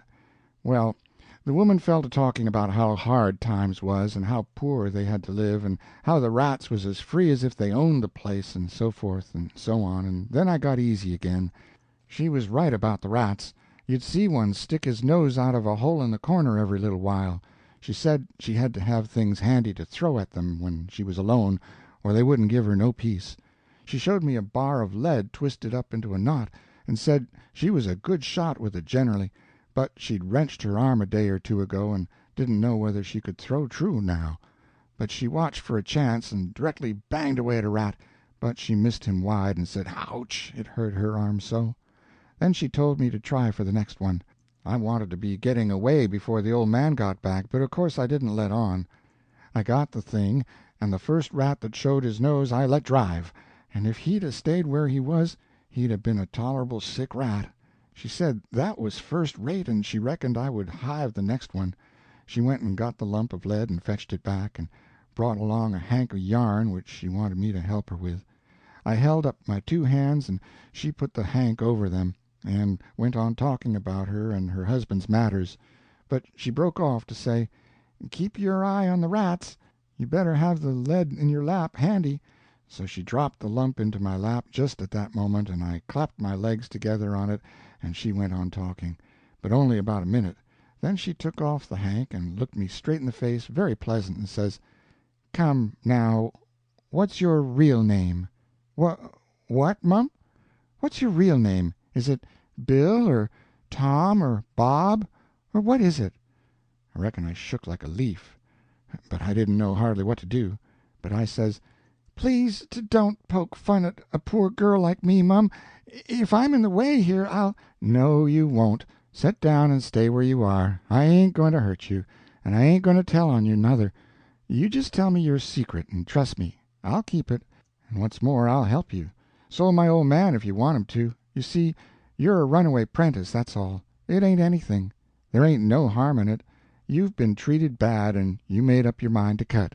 Bless you, child, I wouldn't tell on you. Tell me all about it now. That's a good boy." So I said it wouldn't be no use to try to play any longer, and I would just make a clean breast and tell her everything, but she mustn't go back on her promise. Then I told her my father and mother was dead, and the law had bound me out to a mean old farmer in the country 30 mile back from the river, and he treated me so bad I couldn't stand it no longer. He went away to be gone a couple of days, and so I took my chance and stole some of his daughter's old clothes and cleared out, and I had been 3 nights coming the 30 miles. I traveled nights, and hid daytimes, and slept, and the bag of bread and meat I carried from home lasted me all the way, and I had a plenty. I said I believed my Uncle Abner Moore would take care of me, and so that was why I struck out for this town of Goshen. "Goshen, child? This ain't Goshen. This is St. Petersburg. Goshen's 10 mile further up the river. Who told you this was Goshen?" "Why, a man I met at daybreak this morning, just as I was going to turn into the woods for my regular sleep. He told me when the roads forked I must take the right hand, and 5 mile would fetch me to Goshen." "He was drunk, I reckon. He told you just exactly wrong." "Well, he did act like he was drunk, but it ain't no matter now. I got to be moving along. I'll fetch Goshen before daylight. Hold on a minute. I'll put you up a snack to eat. You might want it." So she put me up a snack, and says, "Say, when a cow's laying down, which end of her gets up first? Answer up prompt now. Don't stop to study over it. Which end gets up first?" "The hind end, mum." "Well, then, a horse." "The forward end, mum." "Which side of a tree does the moss grow on?" "North side." "If 15 cows is browsing on a hillside, how many of them eats with their heads pointed the same direction?" "The whole 15, mum." "Well, I reckon you have lived in the country. I thought maybe you was trying to hocus me again. What's your real name, now?" "George Peters, mum." "Well, try to remember it, George. Don't forget and tell me it's Alexander before you go, and then get out by saying it's George Alexander when I catch you. And don't go about women in that old calico. You do a girl tolerable poor, but you might fool men, maybe. Bless you, child, when you set out to thread a needle, don't hold the thread still and fetch the needle up to it. Hold the needle still and poke the thread at it. That's the way a woman most always does, but a man always does t'other way. And when you throw at a rat or anything, hitch yourself up a tiptoe and fetch your hand up over your head as awkward as you can, and miss your rat about 6 or 7 foot. Throw stiff-armed from the shoulder like there was a pivot there for it to turn on like a girl, not from the wrist and elbow with your arm out to one side like a boy. And mind you, when a girl tries to catch anything in her lap, she throws her knees apart. She don't clap them together, the way you did when you catched the lump of lead.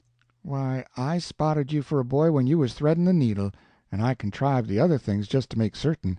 Now trot along to your uncle, Sarah Mary Williams George Alexander Peters, and if you get into trouble you send word to Mrs. Judith Loftus, which is me, and I'll do what I can to get you out of it. Keep the river road all the way, and next time you tramp, take shoes and socks with you. The river road's a rocky one, and your feet'll be in a condition when you get to Goshen, I reckon." I went up the bank about 50 yards, and then I doubled on my tracks and slipped back to where my canoe was, a good piece below the house. I jumped in and was off in a hurry. I went upstream far enough to make the head of the island, and then started across. I took off the sunbonnet, for I didn't want no blinders on then. When I was about the middle I heard the clock begin to strike, so I stops and listens. The sound come faint over the water, but clear. 11. When I struck the head of the island I never waited to blow, though I was most winded, but I shoved right into the timber where my old camp used to be, and started a good fire there on a high and dry spot. Then I jumped in the canoe and dug out for our place a mile and a half below, as hard as I could go. I landed, and slopped through the timber and up the ridge and into the cavern. There Jim laid, sound asleep on the ground. I roused him out, and says, "Get up and hump yourself, Jim. There ain't a minute to lose. They're after us."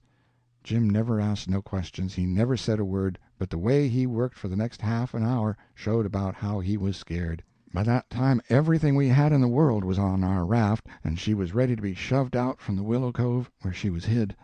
We put out the camp fire at the cavern the first thing, and didn't show a candle outside after that.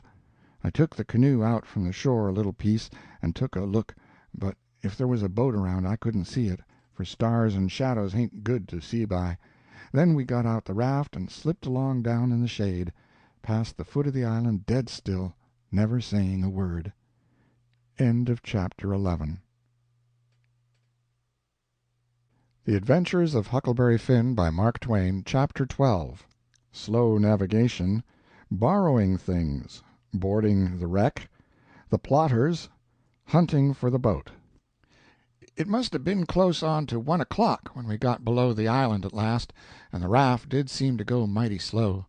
If a boat was to come along, we was going to take to the canoe and break for the Illinois shore, and it was well a boat didn't come, for we hadn't ever thought to put the gun in the canoe, or a fishing line, or anything to eat. We was in rather too much of a sweat to think of so many things. It weren't good judgment to put everything on the raft. If the men went to the island, I just expect they found the campfire I built, and watched it all night for Jim to come. Anyways, they stayed away from us, and if my building the fire never fooled them, it weren't no fault of mine. I played it as low down on them as I could.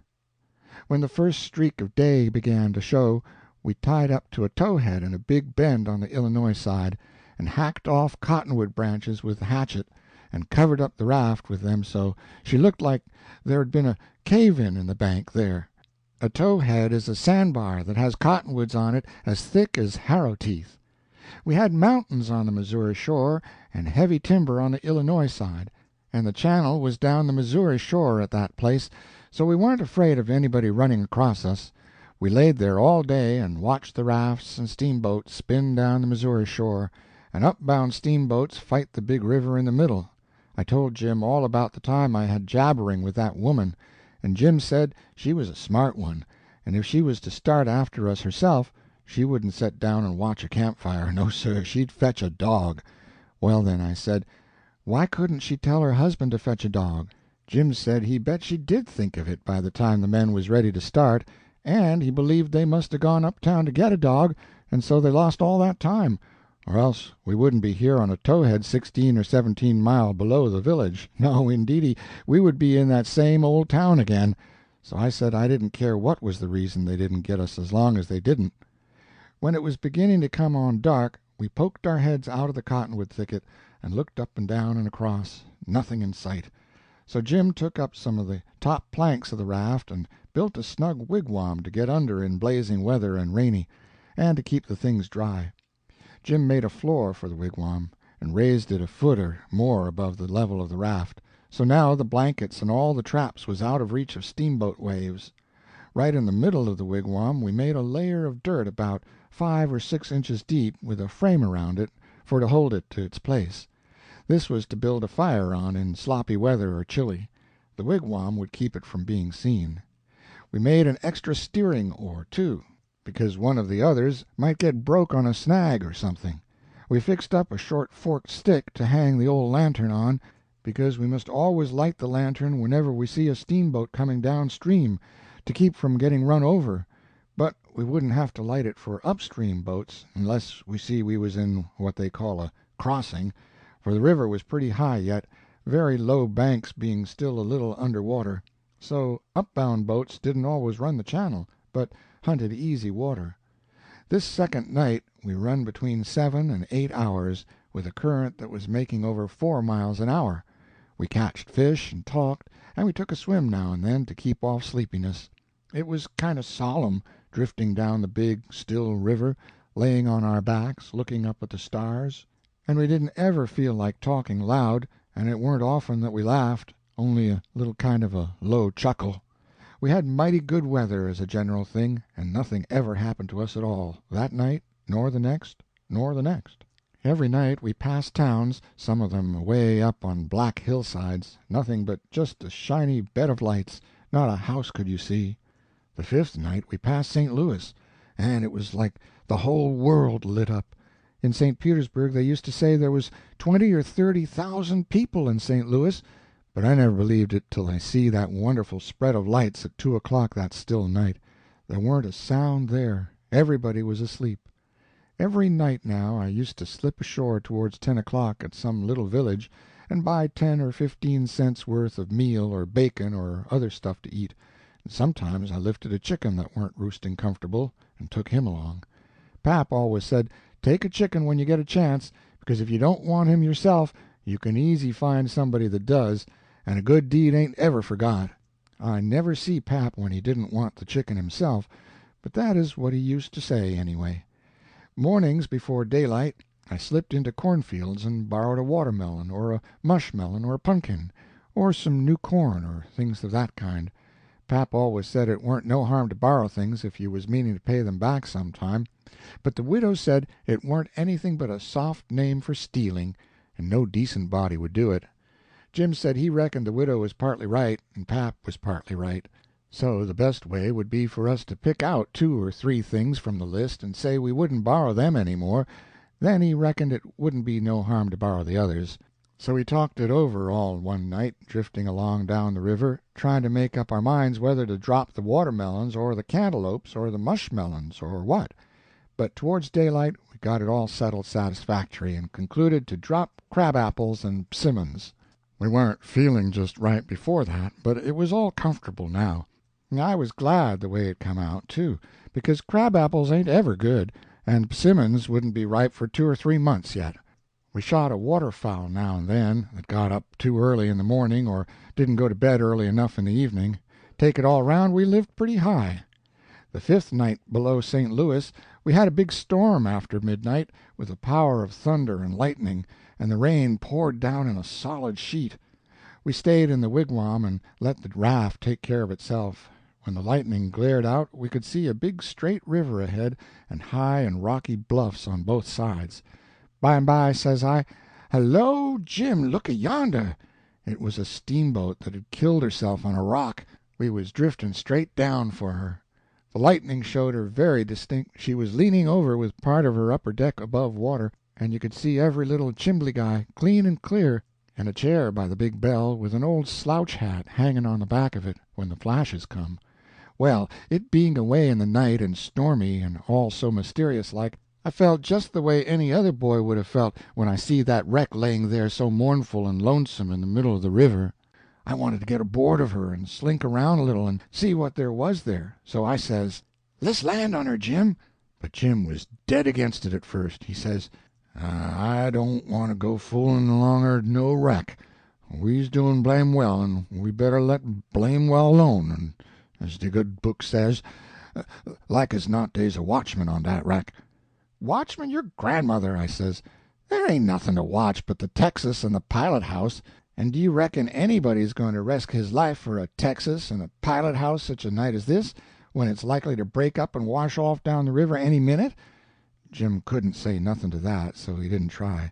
"And besides," I says, "we might borrow something worth having out of the captain's stateroom. Cigars, I bet you, and cost 5 cents apiece solid cash. Steamboat captains is always rich and get $60 a month, and they don't care a cent what a thing costs, you know, long as they want it. Stick a candle in your pocket. I can't rest, Jim, till we give her a rummaging. Do you reckon Tom Sawyer would ever go buy this thing? Not for pie he wouldn't. He'd call it an adventure, that's what he'd call it, and he'd land on that wreck if it was his last act, and wouldn't he throw style into it. Wouldn't he spread himself nor nothing. Why, you'd think it was Christopher Columbus discovering Kingdom Come. I wish Tom Sawyer was here." Jim, he grumbled a little, but give in. He said we mustn't talk any more than we could help, and then talk mighty low. The lightning showed us the wreck again just in time, and we fetched the starboard derrick and made fast there. The deck was high out here. We went sneaking down the slope of it to labboard, in the dark, towards the Texas, feeling our way slow with our feet, and spreading our hands out to fend off the guys, for it was so dark we couldn't see no sign of them. Pretty soon we struck the forward end of the skylight and clumb onto it, and the next step fetched us in front of the captain's door, which was open, and by Jiminy, away down through the Texas hall we see a light, and all in the same second we seemed to hear low voices in yonder. Jim whispered and said he was feeling powerful sick, and told me to come along. I says all right, and was going to start for the raft, but just then I heard a voice wail out and say, "Oh, please don't, boys, I swear I won't ever tell." Another voice said, pretty loud, "It's a lie, Jim Turner. You've acted this way before. You always want more'n your share of the truck, and you've always got it, too, because you've swored it if you didn't you'd tell. But this time you've said it just one time too many. You're the meanest, treacherous hound in this country." By this time Jim was gone for the raft. I was just a-bilin' with curiosity, and I says to myself, Tom Sawyer wouldn't back out now, and so I won't either. I'm a-going to see what's going on here. So I dropped on my hands and knees in the little passage and crept aft in the dark till there warn't but one stateroom 'twixt me and the cross hall of the Texas. Then in there I see a man stretched on the floor and tied hand and foot, and two men standing over him, and one of them had a dim lantern in his hand, and the other one had a pistol. This one kept pointing the pistol at the man's head on the floor and saying, "I'd like to, and I orter to, a mean skunk." The man on the floor would shrivel up and say, "Oh, please don't, Bill, I ain't ever going to tell." And every time he said that the man with the lantern would laugh and say, "'Deed you ain't. You never said no truer thing than that, you betcha." And once he said, "Hear him beg, and yit, if we hadn't got the best of him and tied him he'd 'a' killed us both. And what for? Just for nothing. Just because we stood on our rights, that's what's for. But I lay you ain't a-going to threaten nobody any more, Jim Turner. Put up that pistol, Bill." Bill says, "I don't want to, Jake Packard. I'm for killing him, and didn't he kill old Hatfield just the same way, and don't he deserve it? But I don't want him killed, and I've got my reasons for it." "Bless your heart for them words, Jake Packard, I'll never forget you long's I live," says the man on the floor, sort of blubbering. Packard didn't take no notice of that, but hung up his lantern on a nail and started toward where I was there in the dark, and motioned Bill to come. I crawfished as fast as I could about 2 yards, but the boat slanted so that I couldn't make very good time. So to keep from getting run over and catched, I crawled into a stateroom on the upper side. The man came a-pawing along in the dark, and when Packard got to my stateroom he says, "Here, come in here." And in he come, and Bill after him. But before they got in I was up in the upper berth, cornered, and sorry I come. Then they stood there with their hands on the ledge of the berth and talked. I couldn't see them, but I could tell where they was by the whiskey they'd been having. I was glad I didn't drink whiskey, but it wouldn't made much difference anyway, because most of the time they couldn't 'a' treed me because I didn't breathe. I was too scared. And besides, a body couldn't breathe and hear such talk. They talked low and earnest.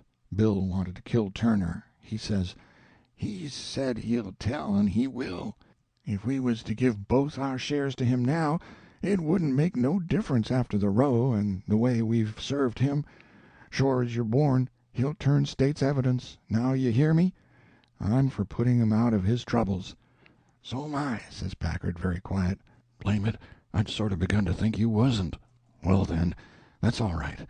Let's go and do it." "Hold on a minute. I ain't had my say yet. You listen to me. Shooting's good, but there's a quieter way if the thing's got to be done. But what I say is this. It ain't good sense to go courting around after a halter if you can get at what you're up to in some way that's just as good and at the same time don't bring you into no risks. Ain't that so?" You bet it is. But how you going to manage it this time?" "Well, my idea is this. We'll rustle around and gather up whatever pickings we've overlooked in the staterooms, and shove for shore and hide the truck. Then we'll wait. Now I say it ain't a-going to be more'n 2 hours before this wrack breaks up and washes off down the river, see? He'll be drowned, and won't have nobody to blame for it but his own self. I reckon that's a considerable sight better'n killing of him. I'm unfavorable to killing a man as long as you can get around it. It ain't good sense. It ain't good morals. Ain't I right?" "Yes, I reckon you are. But suppose she don't break up and wash off?" "Well, we can wait the 2 hours anyway, and see, can't we?" "All right, then, come along." So they started, and I lit out all in a cold sweat and scrambled forward. It was dark as pitch there, but I said, in a kind of a coarse whisper, "Jim," and he answered up right at my elbow, with a sort of a moan, and I says, "Quick, Jim, it ain't no time for fooling around and moaning. There's a gang of murderers in yonder, and if we don't hunt up their boat and set her drifting down the river so these fellows can't get away from the wreck, there's one of 'em going to be in a bad fix. But if we find their boat, we can put all of 'em in a bad fix, for the sheriff will get 'em. Quick, hurry! I'll hunt the larboard side, you hunt the starboard. You start at the raft, and—" "Oh, my lordy, lordy, raft! They ain't no raft no more. She done broke loose and gone, and here we is." End of chapter 12.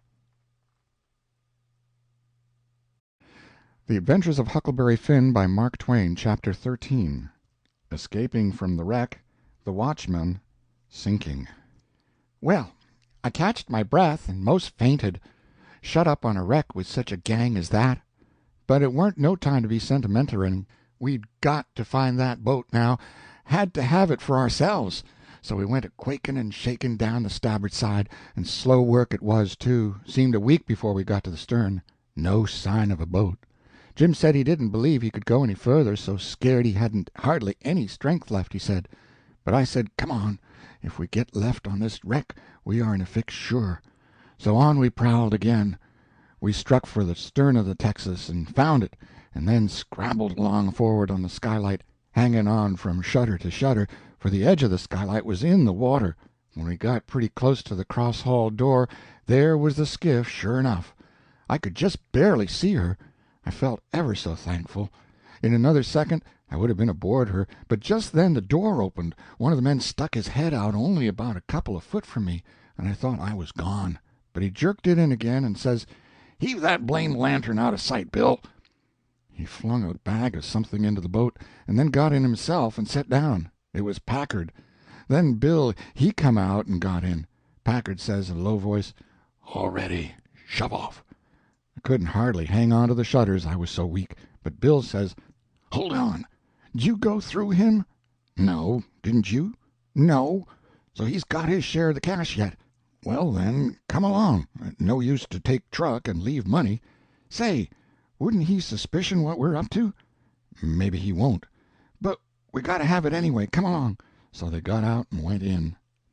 The door slammed to, because it was on the careen side, and in a half a second I was in the boat and Jim come tumbling after me. I out with my knife and cut the rope, and away we went. We didn't touch an oar, and we didn't speak nor whisper, nor hardly even breathe. We went gliding swift along, dead silent, past the tip of the paddle box and past the stern. Then in a second or two more we was 100 yards below the wreck, and the darkness soaked her up, every last sign of her, and we was safe and knowed it.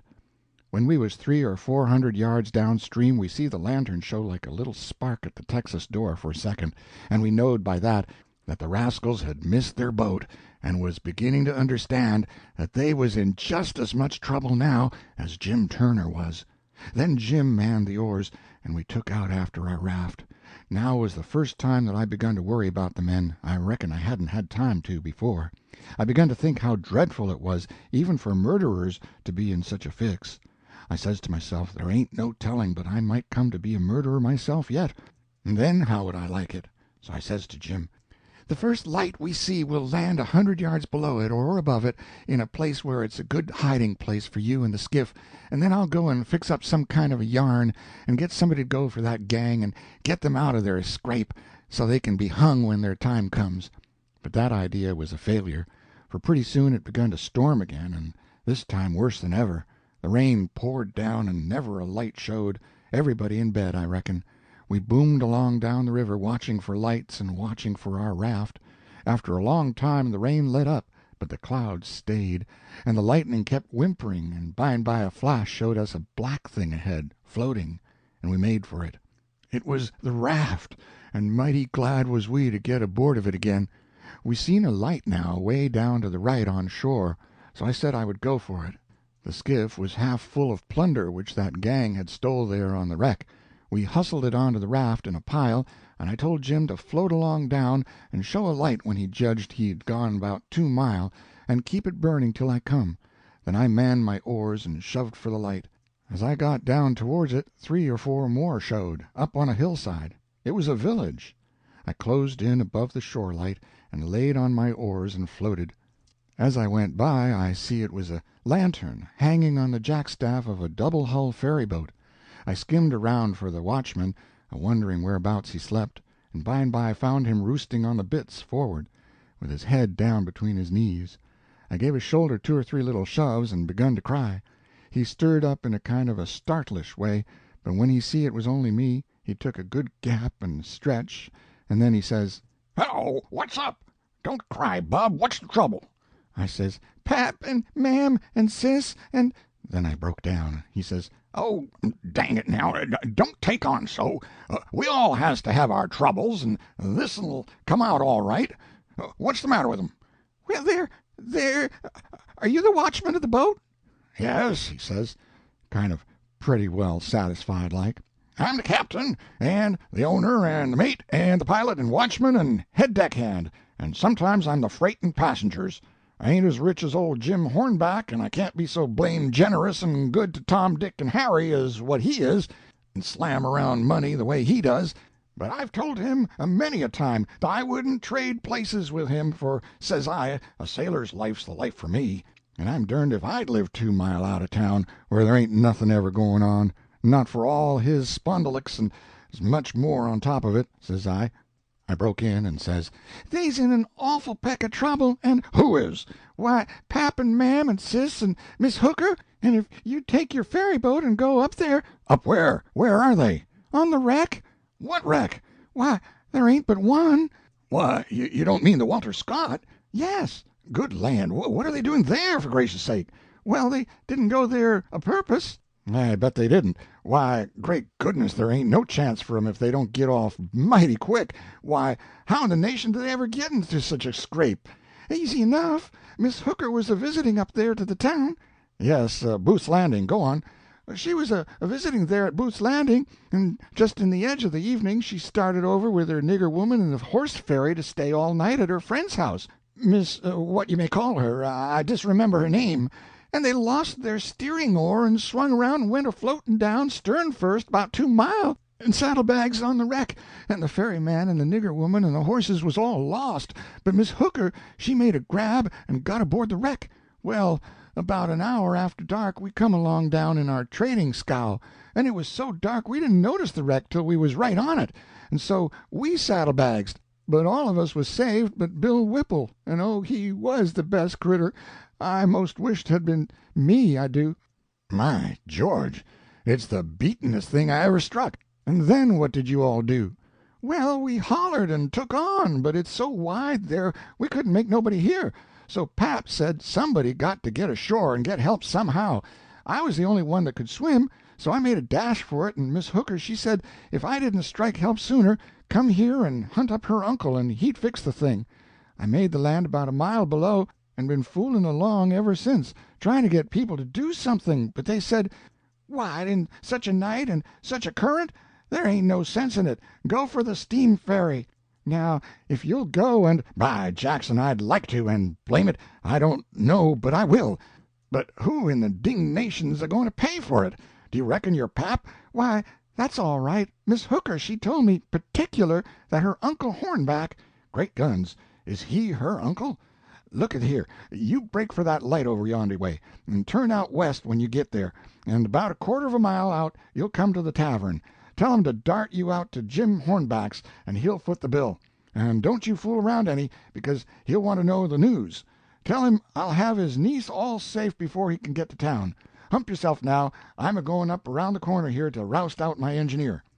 I struck for the light, but as soon as he turned the corner I went back and got into my skiff and bailed her out, and then pulled up shore in the easy water about 600 yards, and tucked myself in among the wood boats, for I couldn't rest easy till I could see the ferry boat start. But, take it all around, I was feeling rather comfortable on accounts of taking all this trouble for that gang, for not many would 'a' done it. I wished the widow knowed about it. I judged she would be proud of me for helping these rapscallions, because rapscallions and deadbeats is the kind of the widow and good people takes the most interest in.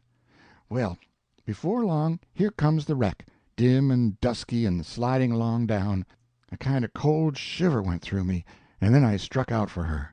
She was very deep, and I see in a minute there weren't much chance for anybody being alive in her.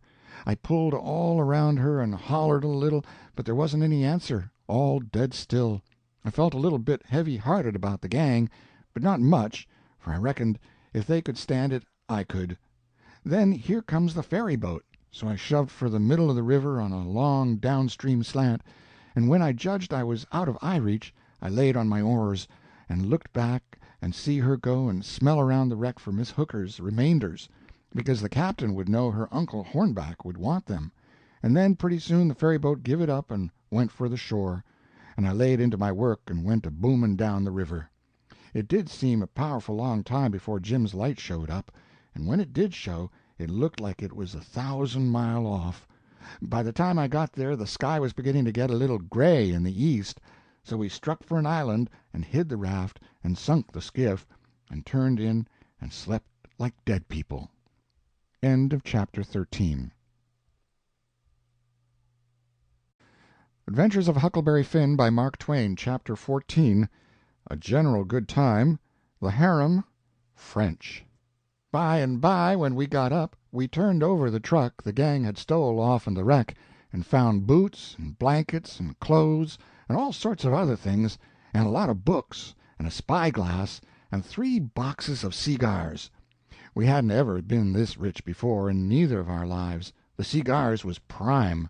We laid off all the afternoon in the woods talking, and me reading the books, and having a general good time.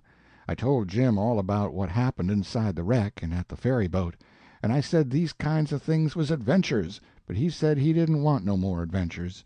He said that when I went in the Texas and he crawled back to get on the raft and found her gone, he nearly died, because he judged it was all up with him any way it could be fixed, for if he didn't get saved he would get drownded, and if he did get saved, whoever saved him would send him back home so as to get the reward, and then Miss Watson would sell him south, sure.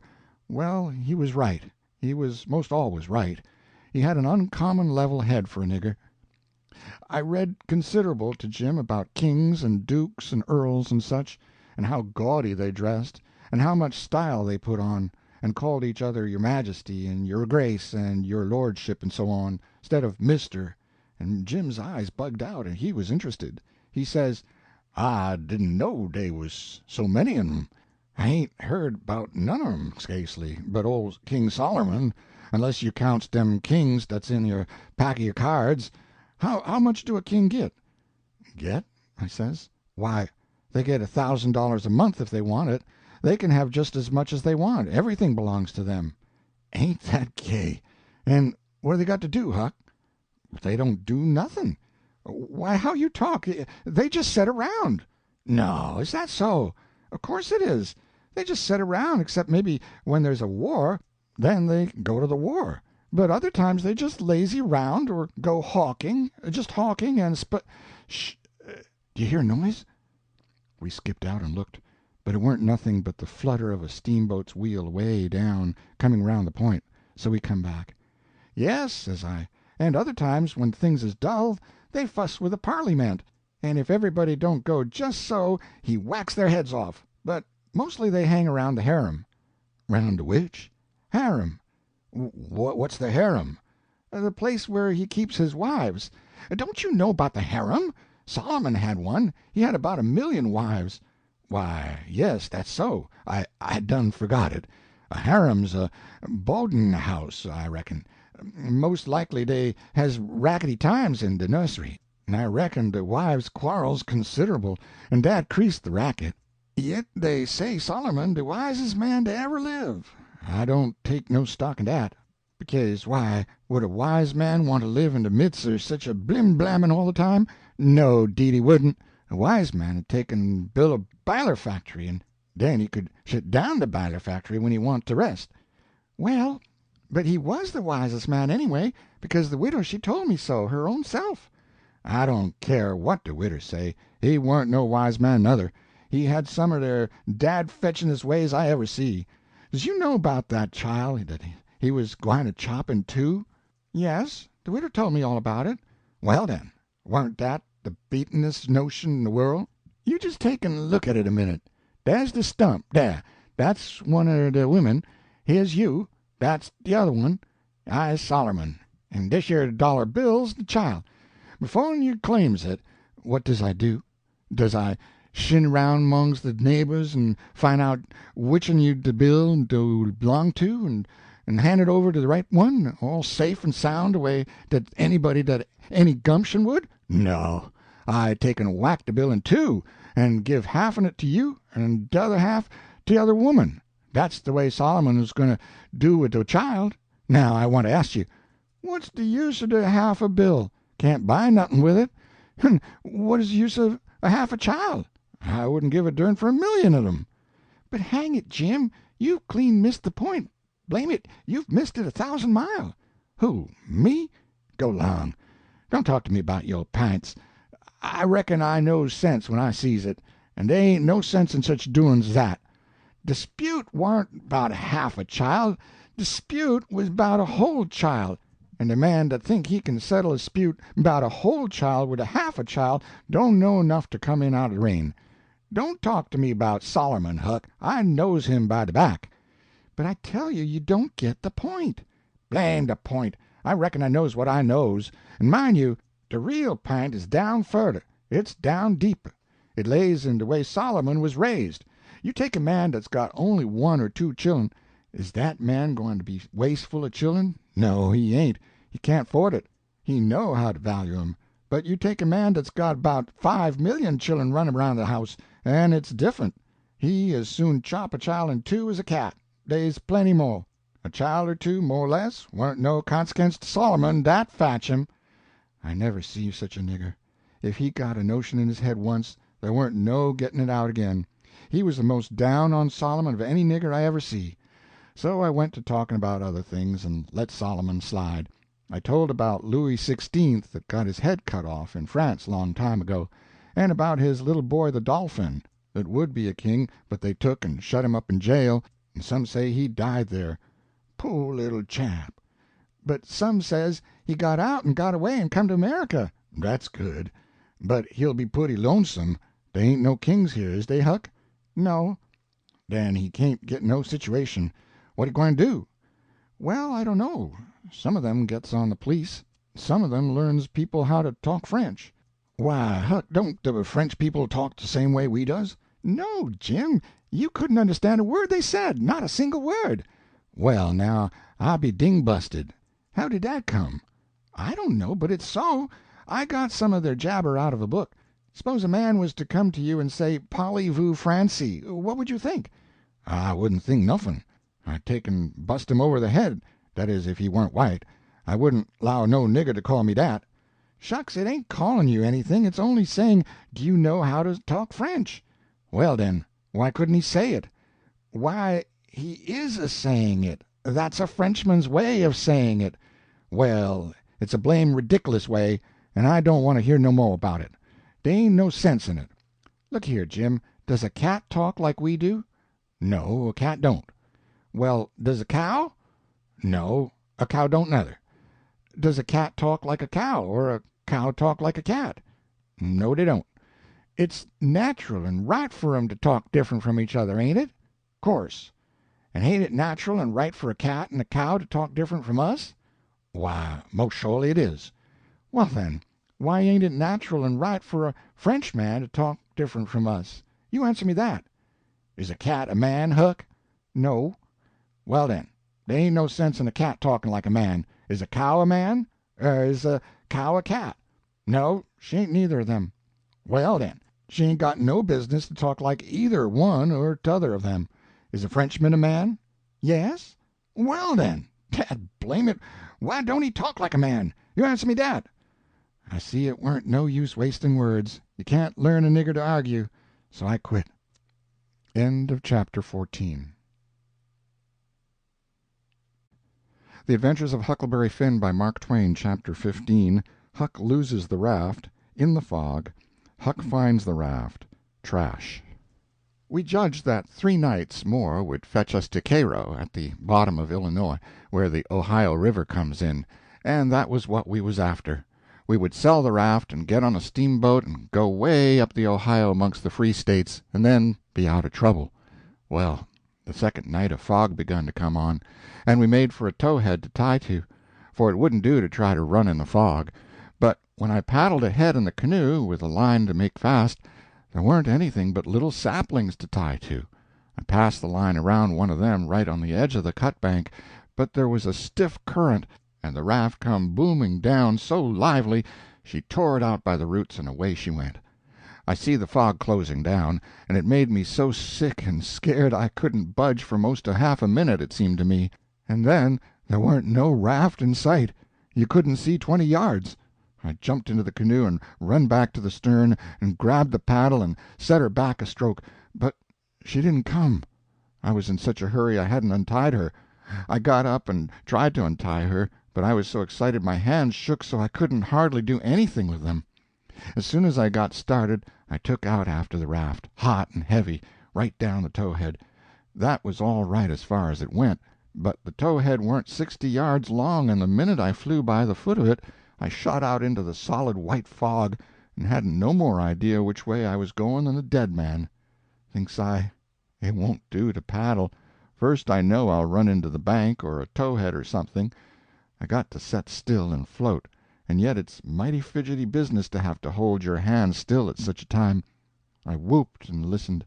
Away down there somewhere I hears a small whoop, and up comes my spirits. I went tearing after it, listening sharp to hear it again. The next time it come I see I warn't heading for it, but heading away to the right of it, and the next time I was heading away to the left of it, and not gaining on it much either, for I was flying around this way and that and t'other, but it was going straight ahead all the time.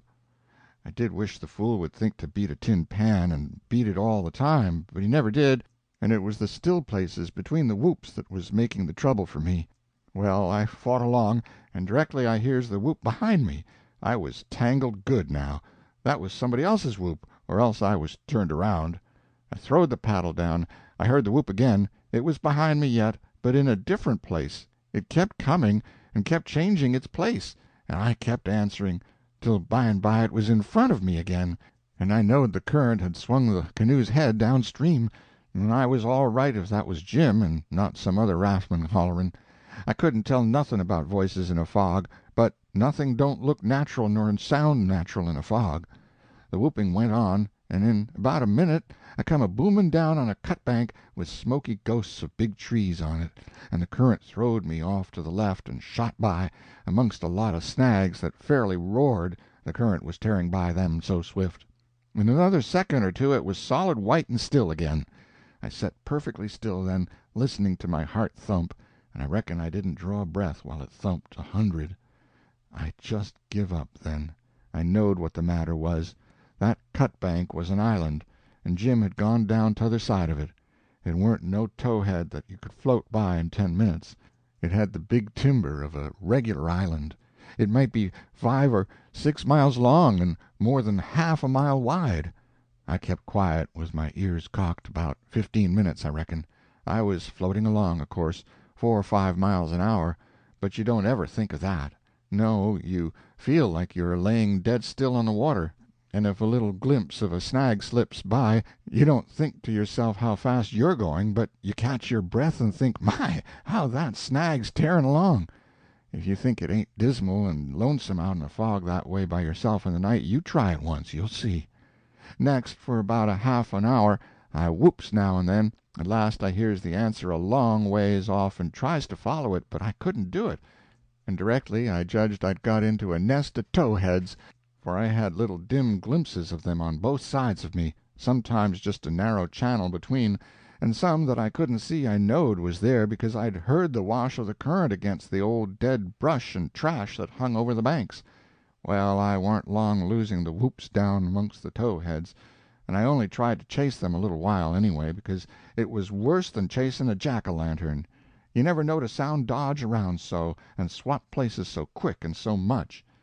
I had to claw away from the bank pretty lively 4 or 5 times to keep from knocking the islands out of the river, and so I judged the raft must be butting into the bank every now and then, or else it would get further ahead and clear out of hearing.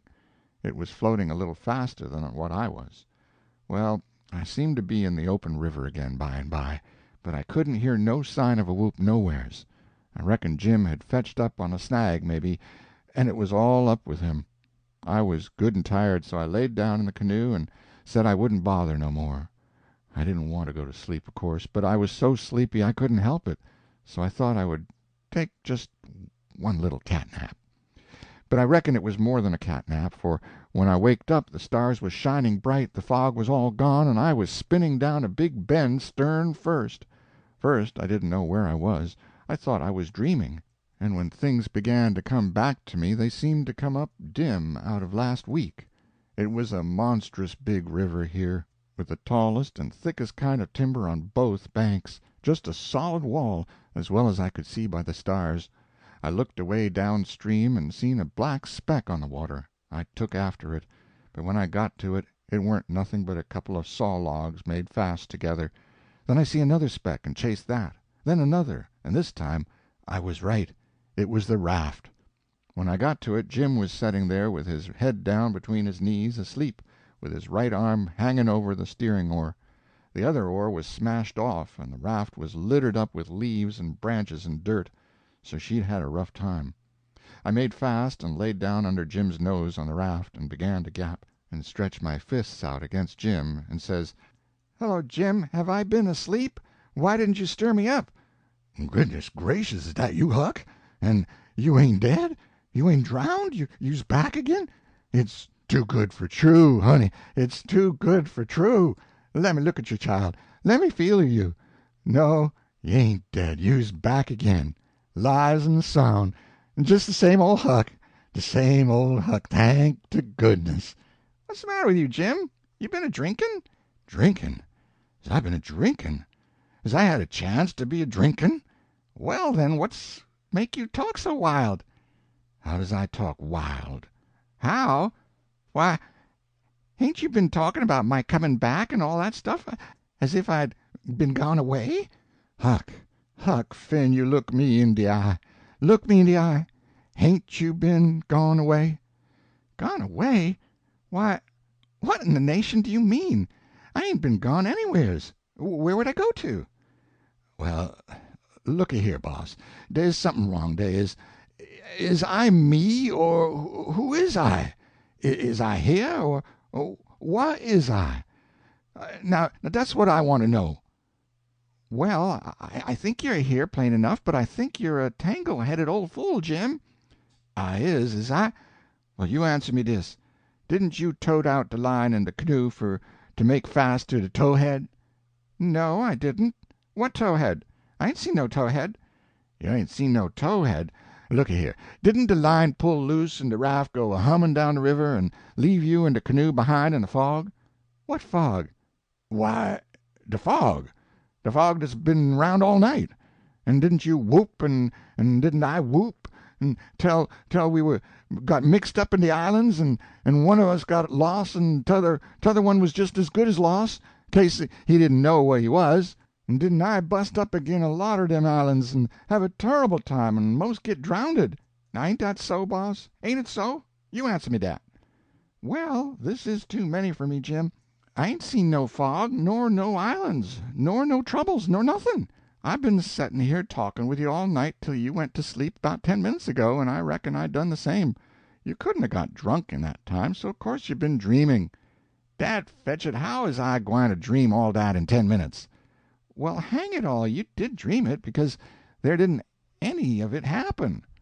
But, Huck, it's all just as plain to me as— It don't make no difference how plain it is. There ain't nothing in it.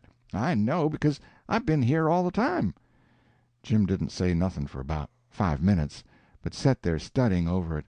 Then he says, "Well, den, I reckon I did dream it, Huck, but dog my cats if it ain't the powerfulest dream I ever see. And I ain't ever had no dream 'fore that tired me like dis one." "Oh, well, that's all right, because a dream does tire a body like everything sometimes. But this one was a staving dream. Tell me all about it, Jim." So Jim went to work and told me the whole thing right through, just as it happened, only he painted it up considerable. Then he said he must start in and interpret it, 'cause it was sent for a warning. He said the first towhead stood for a man that would try to do us some good, but the current was another man that would get us away from him. The whoops was warnings that would come to us every now and then, and if we didn't try hard to make out to understand them, they'd just take us into bad luck 'stead of keeping us out of it. The lot of towheads was troubles we was going to get into with quarrelsome people and all kinds of mean folks, but if we minded our business and didn't talk back and aggravate them, we would pull through and get out of the fog and into the big clear river, which was the free states, and wouldn't have no more trouble. It had clouded up pretty dark just after I got onto the raft, but it was clearing up again now. "Oh, well, that's all interpreted well enough as far as it goes, Jim," I says, "but what does these things stand for?" It was the leaves and rubbish on the raft and the smashed oar. You could see them first rate now. Jim looked at the trash, then looked at me, and back at the trash again. He had got the dream fixed so strong in his head that he couldn't seem to shake it loose and get the facts back into its place again right away. But when he did get the thing straightened around, he looked at me steady without ever smiling, and says, "What do dey stand for? I's gwine to tell you. When I got all wore out wid work, and wid de calling for you, and went to sleep, my heart was most broke because you was lost, and I didn't care no mo' what become er me and de raft. And when I wake up and find you back agin all safe and sound, de tears come, and I could 'a' got down on my knees and kiss your foot, I's so thankful. And all you was thinking 'bout was how you could make a fool of old Jim wid a lie. Dat truck dah is trash, and trash is what people is dat puts dirt on de head of their friends and makes 'em ashamed." Then he got up slow and walked to the wigwam, and went in there without saying anything but that. But that was enough. It made me feel so mean I could almost kissed his foot to get him to take it back. It was 15 minutes before I could work myself up to go and humble myself to a nigger, but I done it, and I warn't ever sorry for it afterwards neither. I didn't do him no more mean tricks, and I wouldn't done that one if I'd knowed it would make him feel that way. End of chapter 15. Adventures of Huckleberry Finn by Mark Twain, Chapter 16. Expectation, A White Lie, Floating Currency, Running by Cairo, Swimming Ashore. We slept most all day, and started out at night, a little ways behind a monstrous long raft that was as long going by as a procession. She had 4 long sweeps at each end, so we judged she carried as many as 30 men likely. She had 5 big wigwams aboard, wide apart, and an open campfire in the middle, and a tall flagpole at each end. There was a power of style about her. It amounted to something, being a raftsman on such a craft as that. We went drifting down into a big bend, and the night clouded up and got hot. The river was very wide, and was walled with solid timber on both sides. You couldn't see a break in it hardly ever, or a light. We talked about Cairo, and wondered whether we would know it when we got to it. I said likely we wouldn't, because I had heard say there weren't but about a dozen houses there, and if they didn't happen to have them lit up, how was we going to know we was passing a town? Jim said if the 2 big rivers joined together there, that would show. But I said maybe we might think we was passing the foot of an island and coming into the same old river again. That disturbed Jim and me, too. So the question was, what to do? I said paddle ashore the first time a light showed, and tell them pap was behind, coming along with a trading scow, and was a green hand at the business, and wanted to know how far it was to Cairo. Jim thought it was a good idea, so we took a smoke on it and waited. There weren't nothing to do now but to look out sharp for the town, and not pass it without seeing it. He said he'd be mighty sure to see it, because he'd be a free man the minute he seen it. But if he missed it, he'd be in a slave country again, and no more show for freedom. Every little while he jumps up and says, "Dah she is!" But it warn't. It was jack-o'-lanterns or lightning bugs, so he set down again and went to watching, same as before. Jim said it made him all over trembly and feverish to be so close to freedom. Well, I can tell you it made me all over trembly and feverish, too, to hear him, 'cause I begun to get it through my head that he was most free, and who was to blame for it? Why, me. I couldn't get that out of my conscience nohow nor no way. It got to troubling me so I couldn't rest. I couldn't stay still in one place. It hadn't ever come home to me before, what this thing was that I was doing. But now it did, and it stayed with me and scorched me more and more. I tried to make out to myself that I warn't to blame, because I didn't run Jim off from his rightful owner, but it warn't no use. Conscience up and says, every time, "But you knowed he was running for his freedom, and you could 'a' paddled ashore and told somebody." That was so. I couldn't get around that no way. That was where it pinched. Conscience says to me, "What had poor Miss Watson done to you that you could see her nigger go off right under your eyes and never say one single word? What did that poor old woman do to you that you could treat her so mean? Why, she tried to learn you your book. She tried to learn you your manners. She tried to be good to you every way she knowed how. That's what she done." I got to feeling so mean and so miserable I most wished I was dead. I fidgeted up and down the raft, abusing myself to myself, and Jim was fidgeting up and down past me. We neither of us could keep still. Every time he danced round and says, "Dah's Cairo," it went through me like a shot, and I thought if it was Cairo I reckoned I would die of miserableness. Jim talked out loud all the time while I was talking to myself. He was saying how the first thing he would do when he got to a free state he would go to saving up money and never spend a single cent, and when he got enough he would buy his wife, which was owned on a farm close to where Miss Watson lived, and then they would both work to buy the 2 children, and if their master wouldn't sell them they'd get an abolitionist to go and steal them. It most froze me to hear such talk. He wouldn't ever dared to talk such talk in his life before. Just see what a difference it made in him the minute he judged he was about free.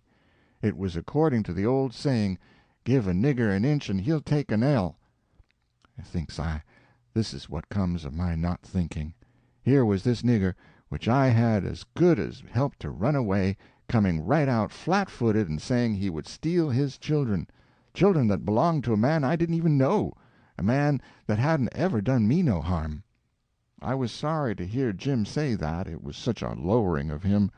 My conscience got to stirring me up hotter 'n ever, until at last I says to it, "Let up on me, it ain't too late yet. I'll paddle ashore at the first light and tell." I felt easy and happy and light as a feather right off. All my troubles was gone. I went to looking out sharp for a light, and sort of singing to myself. By and by one showed. Jim sings out, "We safe, Huck, we safe. Jump up and crack your heels. That's the good old Cairo at last. I just knows it." I says, "I'll take the canoe and go and see, Jim. It mightn't be, you know." He jumped up and got the canoe ready, and put his old coat in the bottom for me to sit on, and give me the paddle, and as I shoved off, he says, "Pooty soon I'll be a-shouting for joy, and I'll say it's all on accounts of Huck. I's a free man, and I couldn't ever been free if it hadn't been for Huck. Huck done it. Jim won't ever forget you, Huck. You's the best friend Jim's ever had, and you's the only friend old Jim's got now." I was paddling off, all in a sweat to tell on him, but when he says this, it seemed to kind of take the tuck all out of me. I went along slow then, and I warn't right down certain whether I was glad I started or whether I warn't. When I was 50 yards off, Jim says, "Dah you goes, de old true Huck, de only white gentleman dat ever kept his promise to old Jim." Well, I just felt sick. But I says I got to do it. I can't get out of it. Right then along comes a skiff with 2 men in it with guns, and they stopped and I stopped. One of 'em says, "What's that yonder?" "Piece of a raft," I says. "Do you belong in it?" "Yes, sir." "Any men on it?" "Only one, sir." "Well, there's 5 niggers run off tonight up yonder, above the head of the bend. Is your man white or black?" I didn't answer up prompt. I tried to, but the words wouldn't come. I tried for a second or two to brace up and out with it, but I warn't man enough, hadn't the spunk of a rabbit. I see I was weakening, so I just give up trying, and up and says, "He's white." "I reckon we'll go and see for ourselves." "I wish you would," says I, "because it's pap that's there, and maybe you'd help me tow the raft ashore where the light is. He's sick, and so is Mam and Mary Ann." "Oh, the devil! We're in a hurry, boy, but I suppose we've got to. Come buckle to your paddle, and let's get along." I buckled to my paddle, and they laid to their oars. When we had made a stroke or two, I says, "Pap'll be mighty much obleeged to you, I can tell you. Everybody goes away when I want them to help me tow the raft ashore, and I can't do it by myself." "Well, that's infernal mean. Odd, too. Say, boy, what's the matter with your father?" "It's well, it ain't anything much." They stopped pulling. It weren't but a mighty little ways to the raft now. One says, "Boy, that's a lie. What is the matter with your pap? Answer up square now, and it'll be better for you." "I will, sir, I will, honest. But don't leave us, please. It's gentlemen, if you'll only pull ahead and let me heave you the headline, you won't have to come near the raft. Please do." "Set her back, John, set her back," says one. They backed water. "Keep away, boy, keep to the leeward. Confound it, I just expect the wind has blowed it to us. Your pap's got the smallpox, and you know it precious well. Why didn't you come out and say so? You want to spread it all over?" "Well," says I, blustering, "I've told everybody before, and they just went away and left us." "Poor devil, there's something in that. We are right down sorry for you, but well, hang it, we don't want the smallpox, you see. Look here, I'll tell you what to do. Don't you try to land by yourself, or you'll smash everything to pieces. You float along down about 20 miles, and you'll come to a town on the left-hand side of the river. It will be long after sunup then, and when you ask for help, you tell them your folks are all down with chills and fever. Don't be a fool again, and let people guess what is the matter. Now we're trying to do you a kindness, so you just put 20 miles between us, that's a good boy. It wouldn't do any good to land yonder where the light is, it's only a wood yard. Say, I reckon your father's poor, and I'm bound to say he's in pretty hard luck. Here, I'll put a $20 gold piece on this board, and you get it when it floats by. I feel mighty mean to leave you, but my kingdom, it won't do to fool with smallpox, don't you see?" "Hold on, Parker," says the other man. "Here's a 20 to put on the board for me. Good-bye, boy. You do as Mr. Parker told you, and you'll be all right." "That's so, my boy. Good-bye, good-bye. If you see any runaway niggers, you get help and nab 'em, and you can make some money by it." "Good-bye, sir," says I. "I won't let no runaway niggers get by me if I can help it."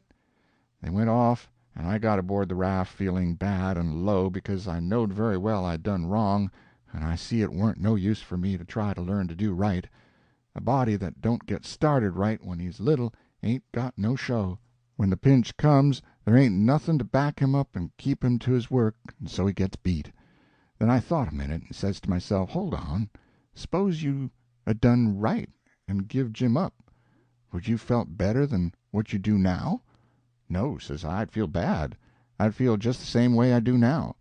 Well then, says I, what's the use you learning to do right when it's troublesome to do right and ain't no trouble to do wrong, and the wages is just the same? I was stuck. I couldn't answer that, so I reckoned I wouldn't bother no more about it, but after this always do whichever come handiest at the time. I went into the wigwam. Jim warn't there. I looked all around. He weren't anywhere. I says, "Jim?" "Here I is, Huck. Is dey out of sight yit? Don't talk loud." He was in the river under the stern oar, with just his nose out. I told him they were out of sight, so he come aboard. He says, "I was a-listening to all the talk, and I slips into the river and was gwine to shove for shore if they come aboard. Then I was gwine to swim to the raft agin when they was gone. But, lawsy, how you did fool 'em, Huck. Dat was de smartest dodge. I tell you, child, I spec it save old Jim. Old Jim ain't going to forget you for dat, honey." Then we talked about the money. It was a pretty good raise, $20 apiece. Jim said we could take deck passage on a steamboat now, and the money would last us as far as we wanted to go in the Free States. He said 20 mile more warn't far for the raft to go, but he wished we was already there. Towards daybreak we tied up, and Jim was mighty particular about hiding the raft good. Then he worked all day fixing things in bundles and getting all ready to quit rafting. That night about 10 we hove in sight of the lights of a town away down in a left-hand bend. I went off in the canoe to ask about it. Pretty soon I found a man out in the river with a skiff setting a trot line. I ranged up and says, "Mister, is that town Cairo?" Cairo? No, you must be blamed fool. "What town is it, mister?" If you want to know, go find out. If you stay here bothering around me for about a half a minute longer, you'll get something you won't want." I paddled to the raft. Jim was awful disappointed, but I said never mind, Cairo would be the next place I reckoned. We passed another town before daylight, and I was going out again, but it was high ground, so I didn't go.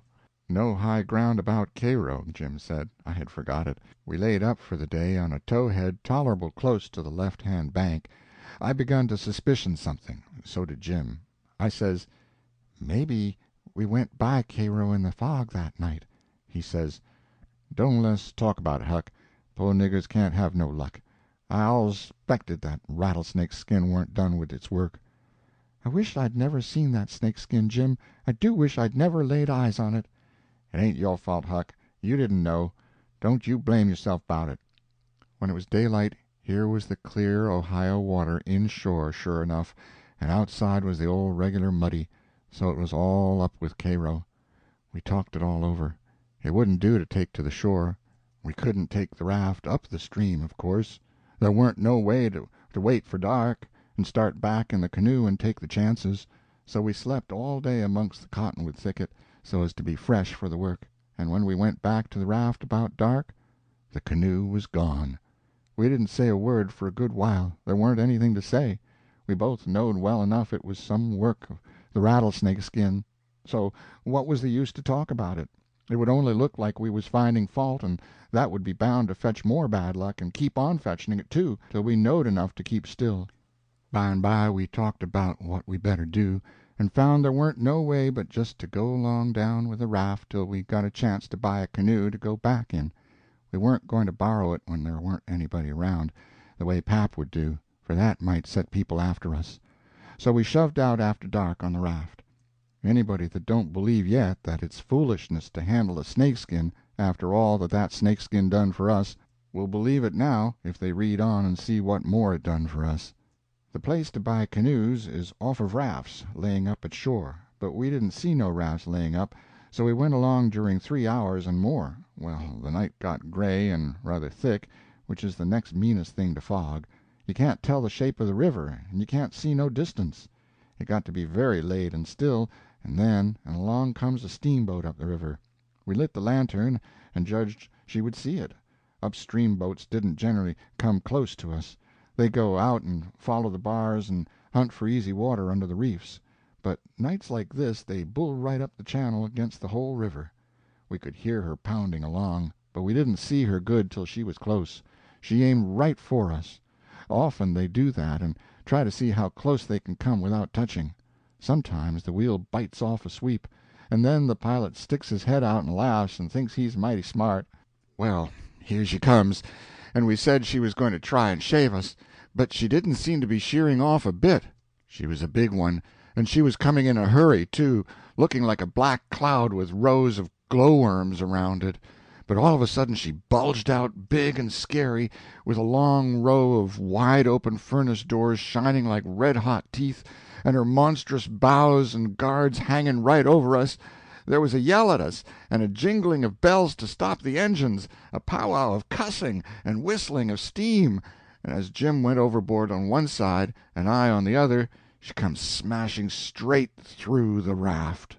I dived, and I aimed to find the bottom, too, for a 30-foot wheel had got to go over me, and I wanted to have plenty of room.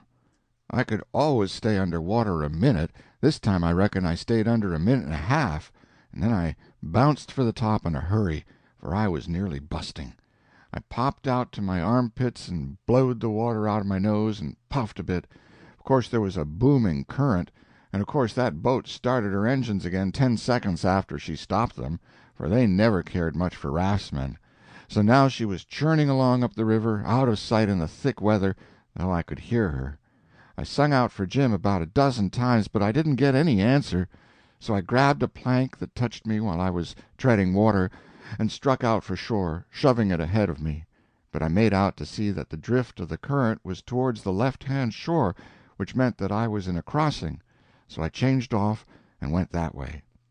It was one of these long, slanting 2-mile crossings, so I was a good long time in getting over. I made a safe landing and clumb up the bank. I couldn't see but a little ways, but I went poking along over rough ground for a quarter of a mile or more, and then I run across a big old-fashioned double log house before I noticed it. I was going to rush by and get away, but a lot of dogs jumped out and went to howling and barking at me, and I knowed better than to move another peg. End of chapter 16. Adventures of Huckleberry Finn by Mark Twain. Chapter 17. An Evening Call, The Farm in Arkansas, Interior Decorations, Stephen Dowling Bott's Poetical Effusions. In about a minute somebody spoke out of a window without putting his head out, and says, "Be done, boys! Who's there?" I says, "It's me." "Who's me?" "George Jackson, sir." "What do you want?" "I don't want nothing, sir. I only want to go along by, but the dogs won't let me." "What are you prowling around here this time of night for, hey?" "I weren't prowling around, sir. I fell overboard off of the steamboat." "Oh, you did you? Strike a light there, somebody. What did you say your name was?" "George Jackson, sir. I'm only a boy." "Look here, if you're telling the truth, you needn't be afraid. Nobody'll hurt you. But don't try to budge. Stand right where you are. Rouse out Bob and Tom, some of you, and fetch the guns. George Jackson, is there anybody with you?" "No, sir, nobody." I heard the people stirring round in the house now, and see a light. The man sung out, "Snatch that light away, Betsy, you old fool! Ain't you got any sense? Put it on the floor behind the front door. Bob, if you and Tom are ready, take your places." "All ready." "Now, George Jackson, do you know the Shepherdsons?" "No, sir, never heard of them." "Well, that may be so and it mayn't. Now, all ready. Step forward, George Jackson. And mind, don't you hurry. Come mighty slow. If there's anybody with you, let him keep back. If he shows himself, he'll be shot. Come along now. Come slow. Push the door open yourself, just enough to squeeze in, you hear?" I didn't hurry. I couldn't if I'd wanted to. I took one slow step at a time, and there weren't a sound, only I thought I could hear my heart. The dogs were as still as the humans, but they followed a little behind me. When I got to the 3 log doorsteps, I heard them unlocking and unbarring and unbolting. I put my hand on the door and pushed it a little and a little more, till somebody said, "There, that's enough. Put your head in." I done it, but I judged they would take it off. The candle was on the floor, and there they all was looking at me, and me at them, for about a quarter of a minute. 3 big men with guns pointed at me, which made me wince, I tell you.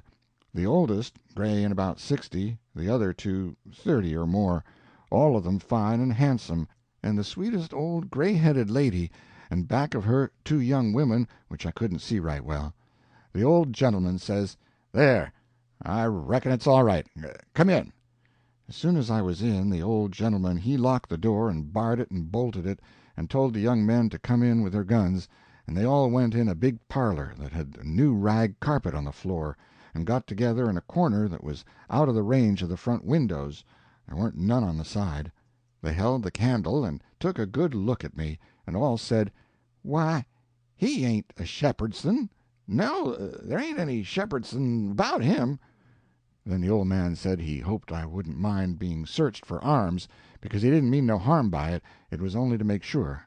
So he didn't pry into my pockets, but only felt outside with his hands, and said it was all right. He told me to make myself easy and at home, and tell all about myself.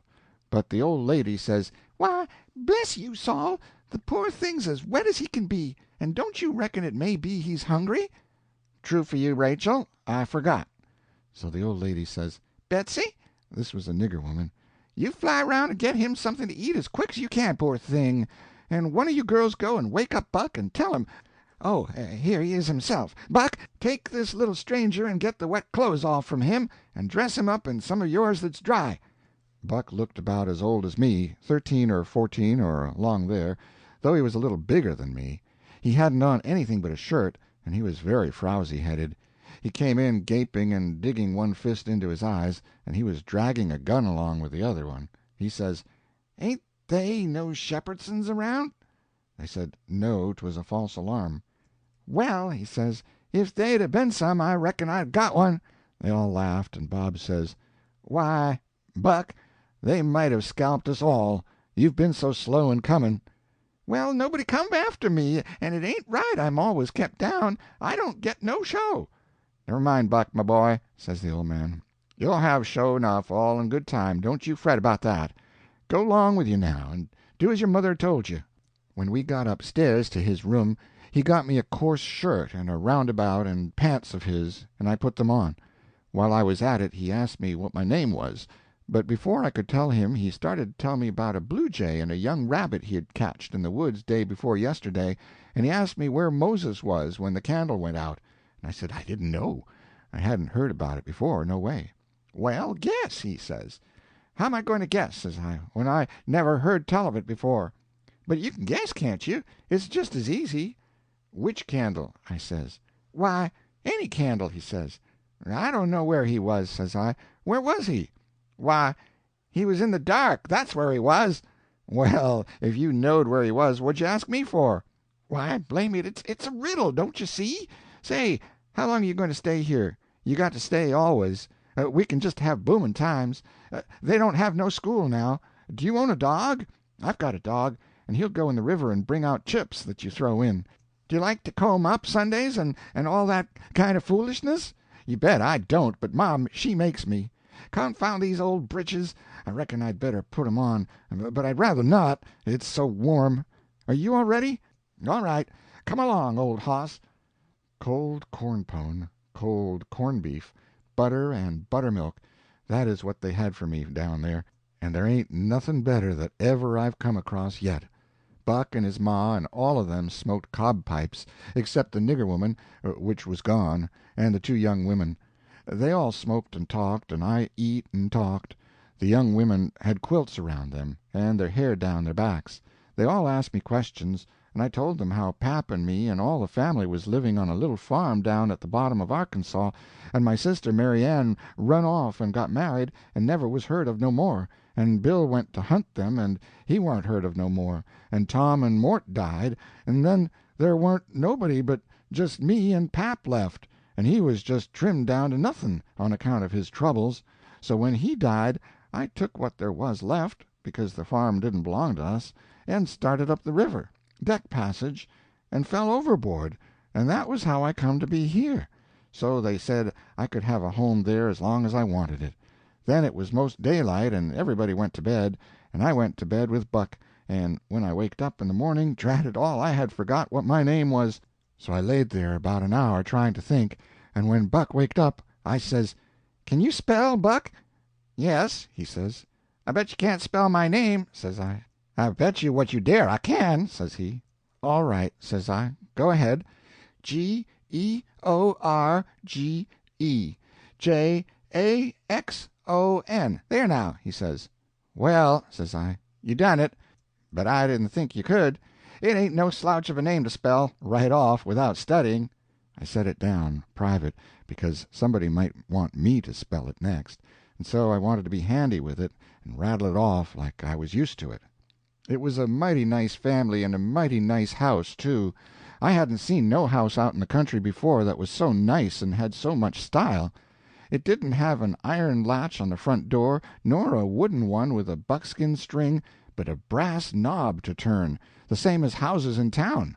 There weren't no bed in the parlor, nor a sign of a bed, but heaps of parlors in towns has beds in them. There was a big fireplace that was bricked on the bottom, and the bricks was kept clean and red by pouring water on them and scrubbing them with another brick. Sometimes they washed them over with red water paint that they call Spanish brown, same as they do in town. They had big brass dog irons that could hold up a saw log. There was a clock in the middle of the mantelpiece, with a picture of a town painted on the bottom half of the glass front, and a round place in the middle of it for the sun, and you could see the pendulum swinging behind it. It was beautiful to hear that clock tick, and sometimes when one of these peddlers had been along and scoured her up and got her in good shape, she would start in and strike 150 before she got tuckered out. They wouldn't took any money for her. Well, there was a big outlandish parrot on each side of the clock, made out of something like chalk and painted up gaudy. By one of the parrots was a cat made of crockery, and a crockery dog by the other, and when you pressed down on them they squeaked, but didn't open their mouths nor look different nor interested. They squeaked through underneath. There was a couple of big wild turkey wing fans spread out behind those things. On the table in the middle of the room was a kind of a lovely crockery basket that had apples and oranges and peaches and grapes piled up in it, which was much redder and yellower and prettier than real ones is, but they weren't real, because you could see where pieces had got chipped off and showed the white chalk, or whatever it was, underneath. This table had a cover made out of a beautiful oilcloth, with a red and blue spread-eagle painted on it, and a painted border all around. It come all the way from Philadelphia, they said. There was some books, too, piled up perfectly exact on each corner of the table. One was a big family Bible full of pictures. One was Pilgrim's Progress, about a man that left his family, didn't say why. I read considerable in it now and then. The statements was interesting, but tough. Another was Friendship's Offering, full of beautiful stuff and poetry, but I didn't read the poetry. Another was Henry Clay's speeches, and another was Dr. Gunn's Family Medicine, which told you all about what to do if a body was sick or dead. There was a hymn book and a lot of other books. And there was nice split-bottom chairs, and perfectly sound, too, not bagged down in the middle and busted, like an old basket. They had pictures hung on the walls, mainly Washingtons and Lafayettes and battles and Highland Marys, and one called Signing the Declaration. There was some that they called crayons, which one of the daughters which was dead made her own self when she was only 15 years old. They was different from any pictures I ever seen before, blacker, mostly, than is common.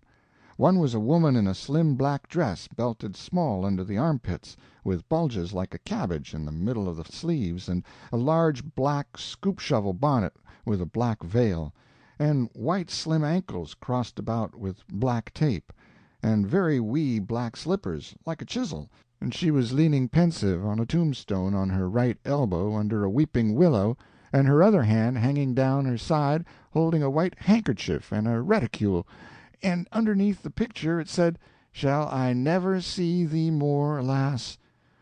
Another one was a young lady with her hair all combed up straight to the top of her head, and knotted there in front of a comb like a chair-back, and she was crying into a handkerchief and had a dead bird lying on its back in her other hand with its heels up, and underneath the picture it said, "I shall never hear thy sweet chirrup more, alas."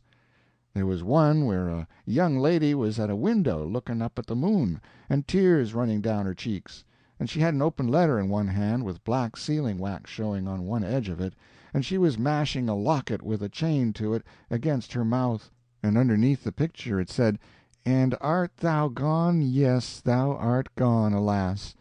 These was all nice pictures, I reckon, but I didn't somehow seem to take to them, because if ever I was down a little, they always give me the fantods. Everybody was sorry she died, because she had laid out a lot more of these pictures to do, and a body could see by what she had done what they had lost. But I reckon that with her disposition she was having a better time in the graveyard.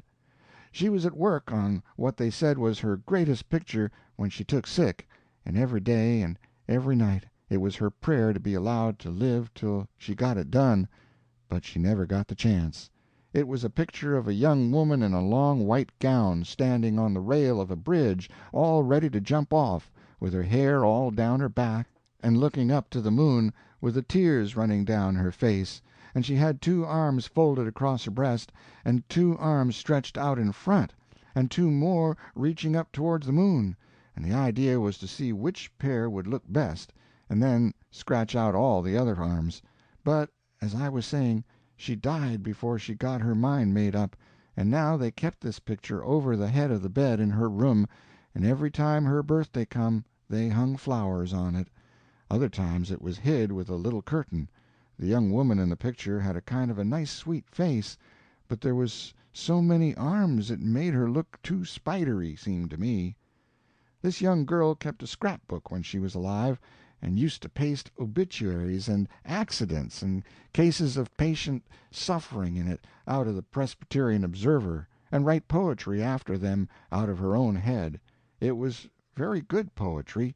This is what she wrote about a boy by the name of Stephen Dowling Bots that fell down a well and was drowned.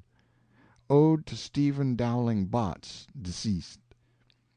And did young Stephen sicken, and did young Stephen die, and did the sad hearts thicken, and did the mourners cry? No, such was not the fate of young Stephen Dowling Bots. Though sad hearts round him thickened, 'twas not from sickness shots. No whooping cough did rack his frame, nor measles drear with spots. Not these impaired the sacred name of Stephen Dowling Bots. Despised love struck not with woe that head of curly knots, nor stomach troubles laid him low, young Stephen Dowling Bots. Oh, no! Then list with tearful eye, whilst I his fate do tell. His soul did from this cold world fly by falling down a well. They got him out and emptied him, alas, it was too late. His spirit was gone for to sport aloft in the realms of the good and great. If Emmeline Grangerford could make poetry like that before she was 14, there ain't no telling what she could have done by and by. Buck said she could rattle off poetry like nothing. She didn't ever have to stop to think. He said she could slap down a line, and if she couldn't find anything to rhyme with it, would just scratch it out and slap down another one and go ahead. She warn't particular. She could write about anything you choose to give her to write about, just so it was sadful. Every time a man died, or a woman died, or a child died, she would be on hand with her tribute before he was cold. She called them tributes. The neighbors said it was the doctor first, then Emmeline, and then the undertaker. The undertaker never got in ahead of Emmeline but once, and then she hung fire on a rhyme for the dead person's name, which was Whistler. She weren't ever the same after that. She never complained, but she kinder pined away and did not live long. Poor thing! Many's the time I made myself go up to the little room that used to be hers, and get out her poor old scrap-book and read it when her pictures had been aggravating me and I had soured on her a little. I liked all that family, dead ones and all, and weren't going to let anything come between us. Poor Emmeline made poetry about all the dead people when she was alive, and it didn't seem right that there warn't nobody to make some about her now she was gone. So I tried to sweat out a verse or two myself, but I couldn't seem to make it go somehow. They kept Emmeline's room trim and nice and all the things fixed in it just the way she liked to have them when she was alive, and nobody ever slept there. The old lady took care of the room herself, though there was plenty of niggers, and she sewed there a good deal and read her Bible there mostly. Well, as I was saying about the parlor, there was beautiful curtains on the windows, white, with pictures painted on them of castles with vines all down the walls, and cattle coming down to drink. There was a little old piano, too, that had tin pans in it, I reckon, and nothing was ever so lovely as to hear the young ladies sing "The Last Link is Broken" and play "The Battle of Prague" on it.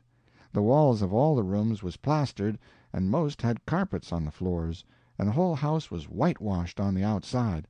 It was a double house, and the big open place betwixt them was roofed and floored, and sometimes the table was set there in the middle of the day. And it was a cool, comfortable place. Nothing couldn't be better. And warn't the cooking good, and just bushels of it, too. End of chapter 17. Adventures of Huckleberry Finn by Mark Twain, Chapter 18.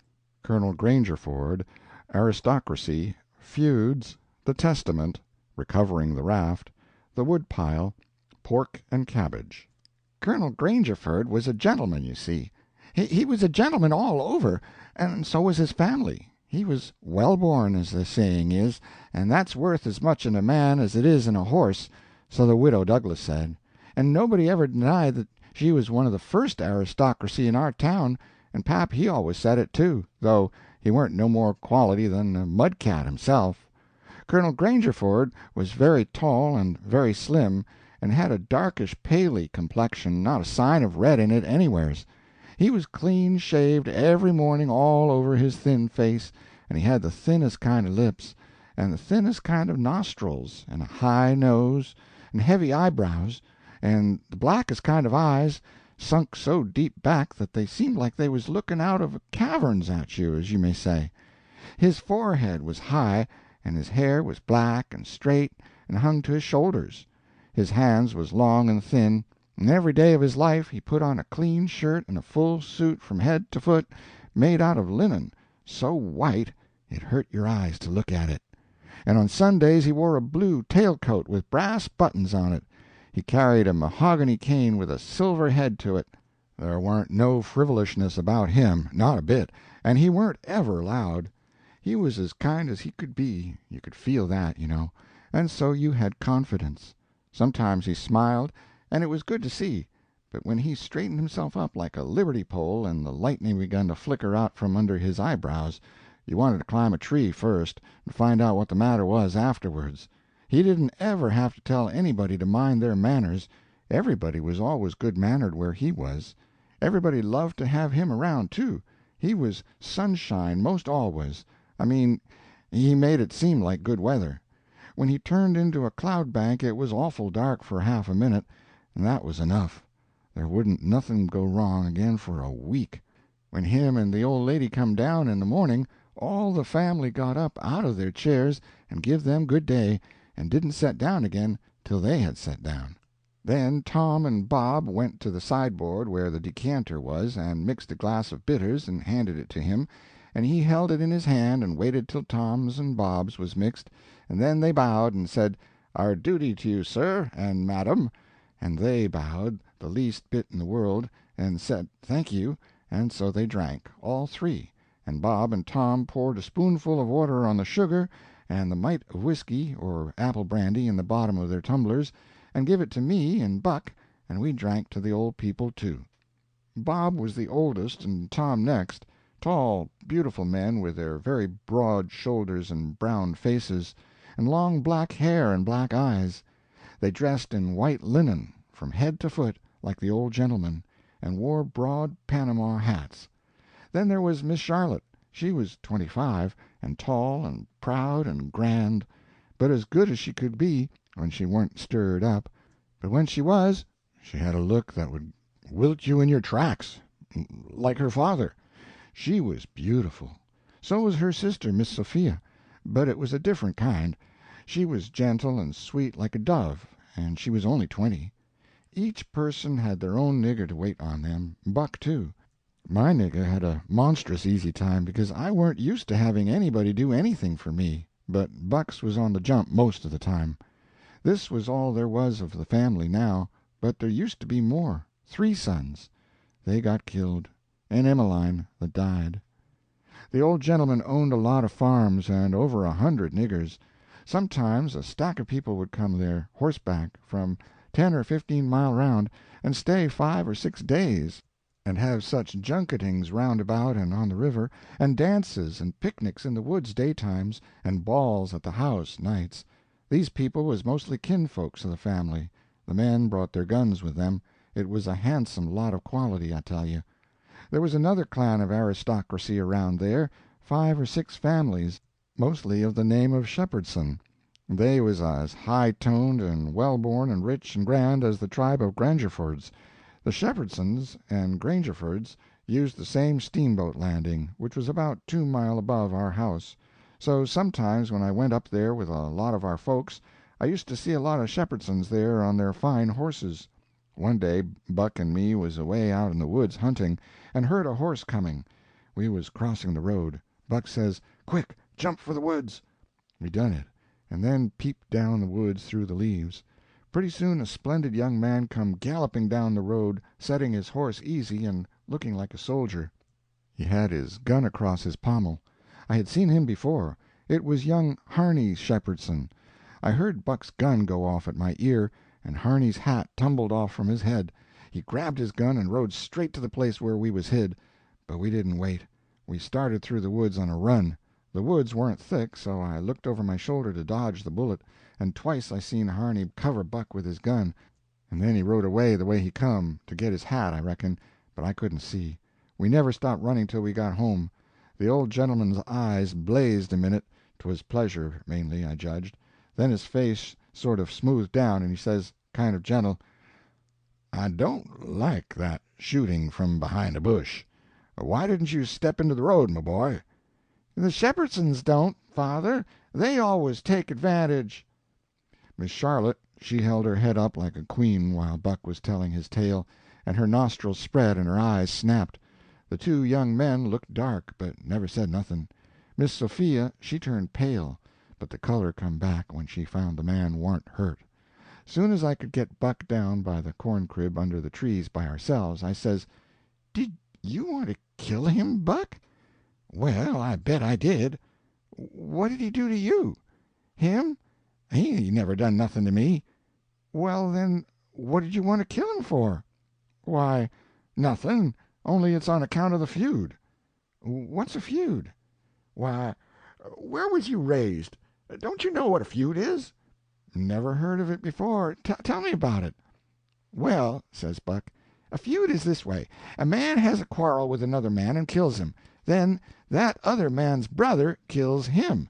Then the other brothers on both sides goes for one another. Then the cousins chip in, and by everybody's killed off, and there ain't no more feud. But it's kind of slow, and takes a long time." "Has this one been going on long, Buck?" "Well, I should reckon. It started 30 years ago, or summers along there.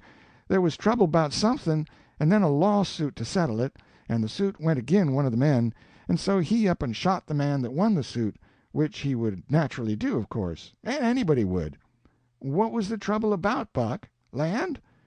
"I reckon maybe. I don't know." "Well, who done the shooting? Was it a Grangerford or a Shepherdson?" "Laws, how do I know? It was so long ago."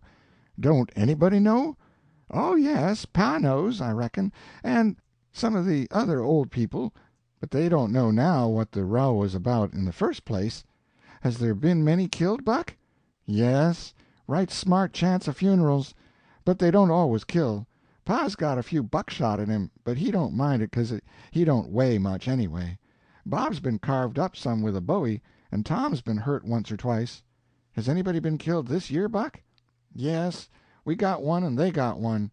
'Bout 3 months ago my cousin Bud, 14 years old, was riding through the woods on t'other side of the river, and didn't have no weapon with him, which was blamed foolishness, and in a lonesome place he hears a horse a-comin' behind him, and sees old Baldy Shepherdson a-linking after him with his gun in his hand and his white hair a-flying in the wind.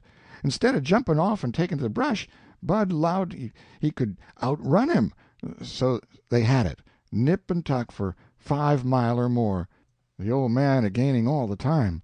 So at last Bud seen it warn't any use, so he stopped and faced around so as to have the bullet holes in front, you know, and the old man he rode up and shot him down. But he didn't get much chance to enjoy his luck, for inside of a week our folks laid him out." "I reckon that old man was a coward, Buck." "I reckon he warn't a coward, not by a blame sight. There ain't a coward amongst them Shepherdsons, not a one, and there ain't no cowards amongst the Grangerfords either. Why, that old man kep' up his end in a fight one day for a half an hour against 3 Grangerfords and come out winner. They was all a horseback. He lit off of his horse and got behind a little woodpile, and kept his horse before him to stop the bullets, but the Grangerfords stayed on their horses and capered around the old man and peppered away at him, and he peppered away at them. Him and his horse both went home pretty leaky and crippled, but the Grangerfords had to be fetched home, and one of 'em was dead, and another died the next day. No, sir, if a body's out hunting for cowards, he don't want to fool away any time amongst them Shepherdsons, because they don't breed any of that kind." Next Sunday we all went to church, about 3 mile, everybody a horseback. The men took their guns along, so did Buck, and kept them between their knees or stood them handy against the wall. The Shepherdsons done the same. It was pretty ornery preaching, all about brotherly love and such like tiresomeness, but everybody said it was a good sermon, and they all talked it over going home, and had such a powerful lot to say about faith and good works and free grace and preferordestination and I don't know what all, that it did seem to me to be one of the roughest Sundays I run across yet.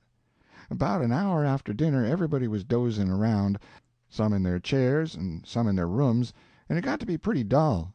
Buck and a dog was stretched out on the grass in the sun sound asleep. I went up to our room and judged I would take a nap myself.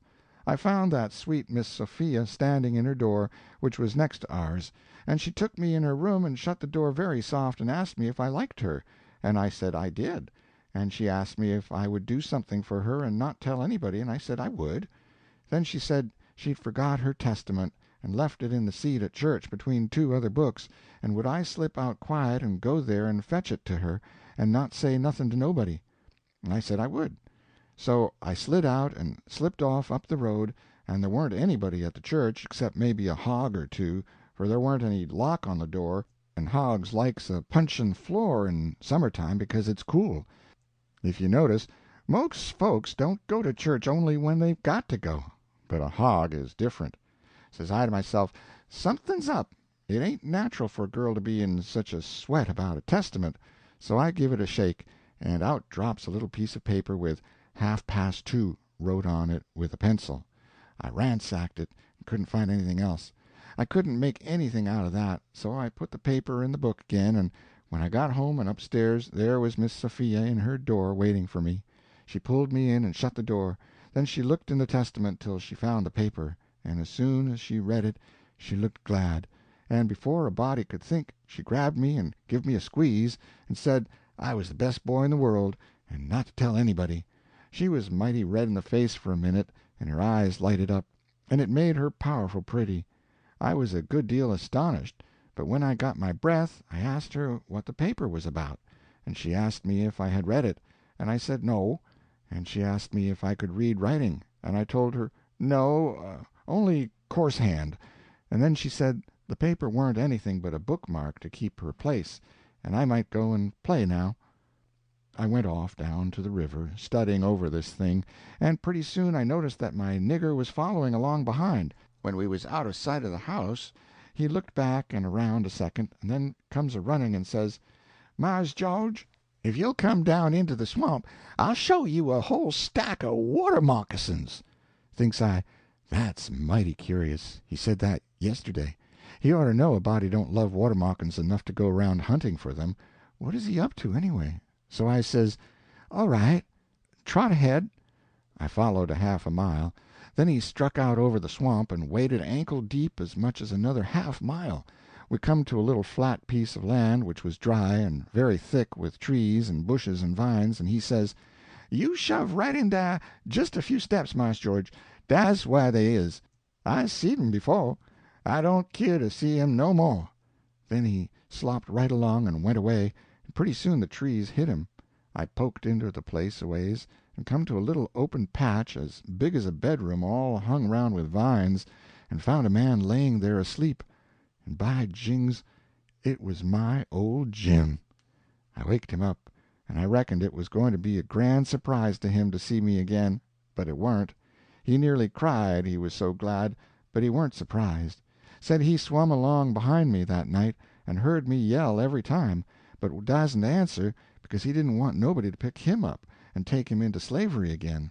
Says he, "I got hurt a little and couldn't swim fast, so I was a considerable ways behind you towards the last. When you landed, I reckoned I could ketch up with you and land, 'thout having to shout at you, but when I see dat house I begin to go slow. I was off too fur to hear what they say to you. I was afraid of de dogs. But when it was all quiet again I knowed you was in the house, so I struck out for de woods to wait for day. Early in de mornin' some of de niggers come along gwine to de fields, and they tuck me and showed me dis place, where de dogs can't track me on accounts of de water, and they brings me truck to eat every night, and tells me how's you're gittin' along. Why didn't you tell my Jack to fetch me here sooner, Jim?" "Well, 'Twarn't no use to disturb you, Huck, till we could do something, but we's all right now. I been a buyin' pots and pans and vittles, as I got a chanst, and a patchin' up de raft nights when—" "What raft, Jim?" "Our old raft." "You mean to say our old raft warn't smashed all to flinders?" "No, she warn't. She were tore up a good deal, one end of her was, but dey wasn't no great harm done, only our traps was mos' all lost. If we hadn't a dived so deep and swum so fur under water in the night, hadn't been so dark, and we warn't so skeered, and been sich punkin heads, as they says is, we'd a seed the raft. But it's just as well we didn't, case now she's all fixed up agin mos' as good as new, and we's got a new lot of stuff in de place of what is lost."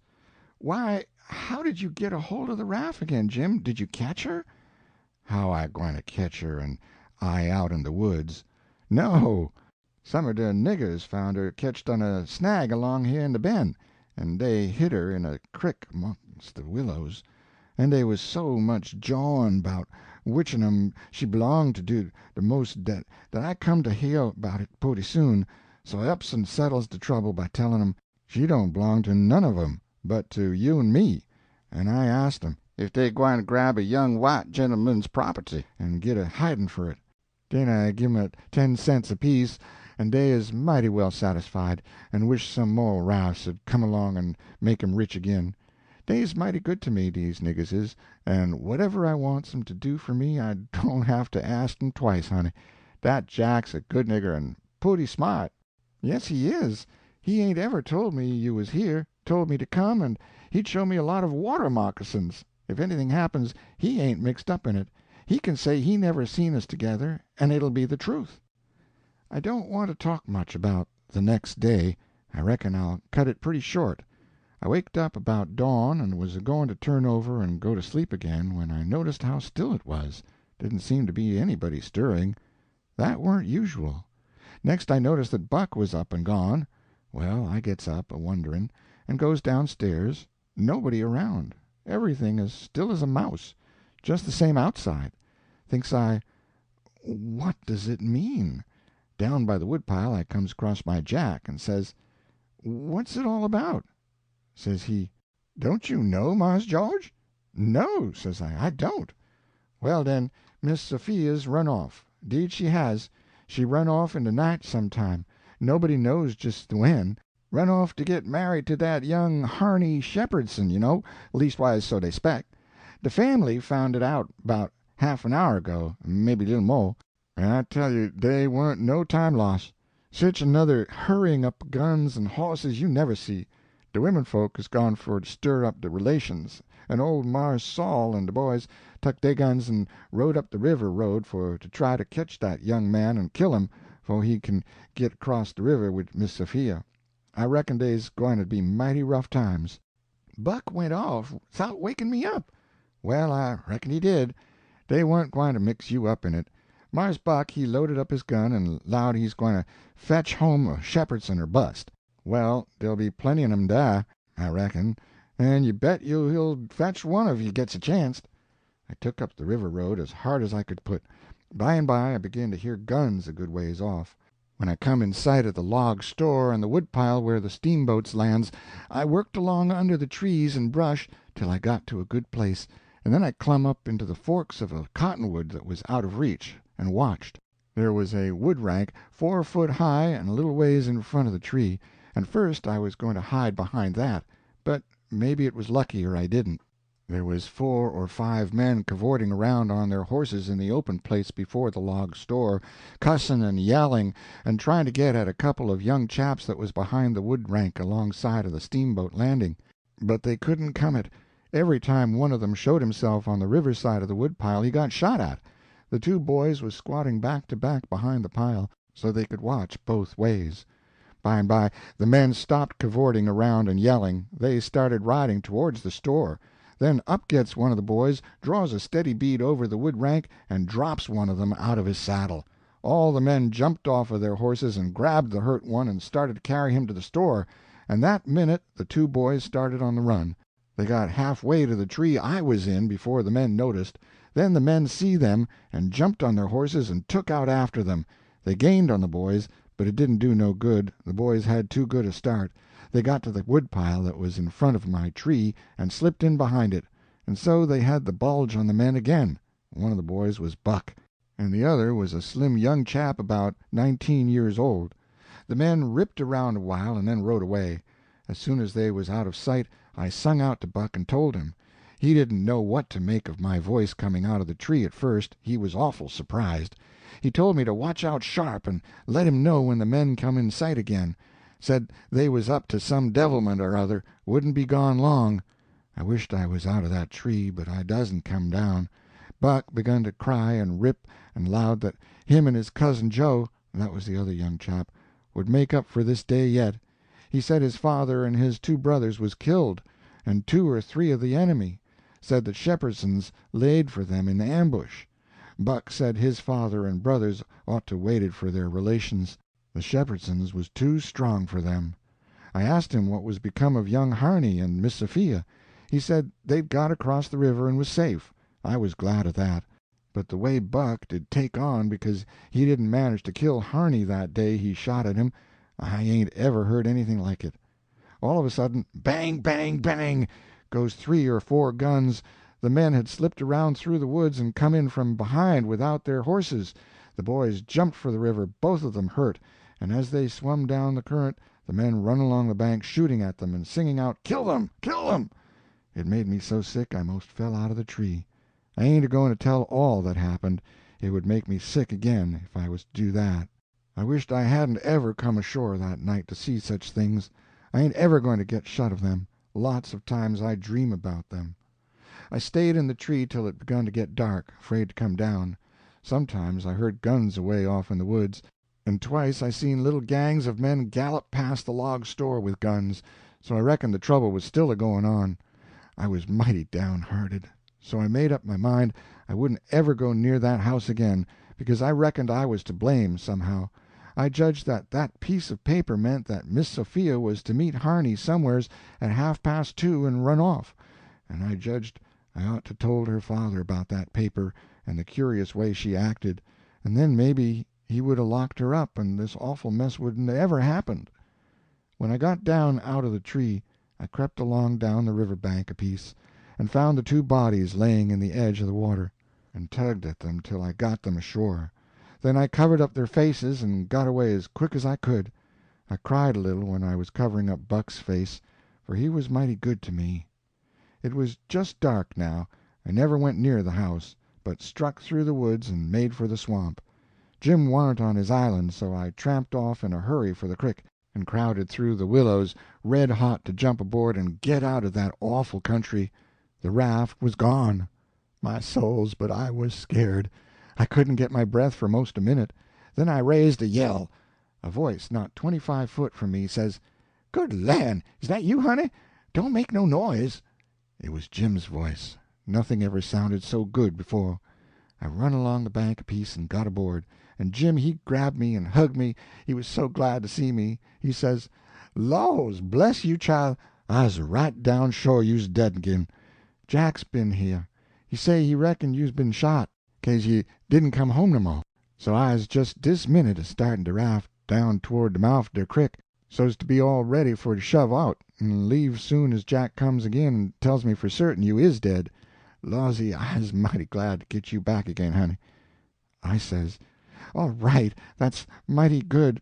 They won't find me, and they'll think I've been killed and floated down the river. There's something up there that'll help them think so. So don't you lose no time, Jim, but just shove off for the big water as fast as ever you can." I never felt easy till the raft was 2 mile below there and out in the middle of the Mississippi. Then we hung up our signal lantern and judged that we was free and safe once more. I hadn't had a bite to eat since yesterday, so Jim he got out some corn dodgers and buttermilk and pork and cabbage and greens. There ain't nothing in the world so good when it's cooked right, and whilst I eat my supper we talked and had a good time. I was powerful glad to get away from the feuds, and so was Jim to get away from the swamp. We said there weren't no home like a raft after all. Other places do seem so cramped up and smothery, but a raft don't. You feel mighty free and easy and comfortable on a raft. Chapter 18. Adventures of Huckleberry Finn by Mark Twain. Chapter 19. Tying up Daytimes, An Astronomical Theory, Running a Temperance Revival, The Duke of Bridgewater, The Troubles of Royalty. 2 or 3 days and nights went by. I reckon I might say they swum by, they slid along so quiet and smooth and lovely. Here's the way we put in the time. It was a monstrous big river down there, sometimes a mile and a half wide. We run nights, and laid up and hid daytimes. Soon as night was most gone, we stopped navigating and tied up, nearly always in the dead water under a towhead, and then cut young cottonwoods and willows and hid the raft with them. Then we set out the lines. Next we slid into the river and had a swim, so as to freshen up and cool off. Then we sat down on the sandy bottom where the water was about knee-deep and watched the daylight come. Not a sound anywheres, perfectly still, just like the whole world was asleep, only sometimes the bullfrogs a-cluttering, maybe. The first thing to see, looking away over the water, was a kind of dull line. That was the woods on t'other side. You couldn't make nothing else out. Then a pale place in the sky. Then more paleness spreading around. Then the river softened up away off, and warn't black any more, but gray. You could see little dark spots drifting along ever so far away, trading scows and such things, and long black streaks, rafts. Sometimes you could hear a sweep squeaking, or jumbled up voices, it was so still, and sounds come so far.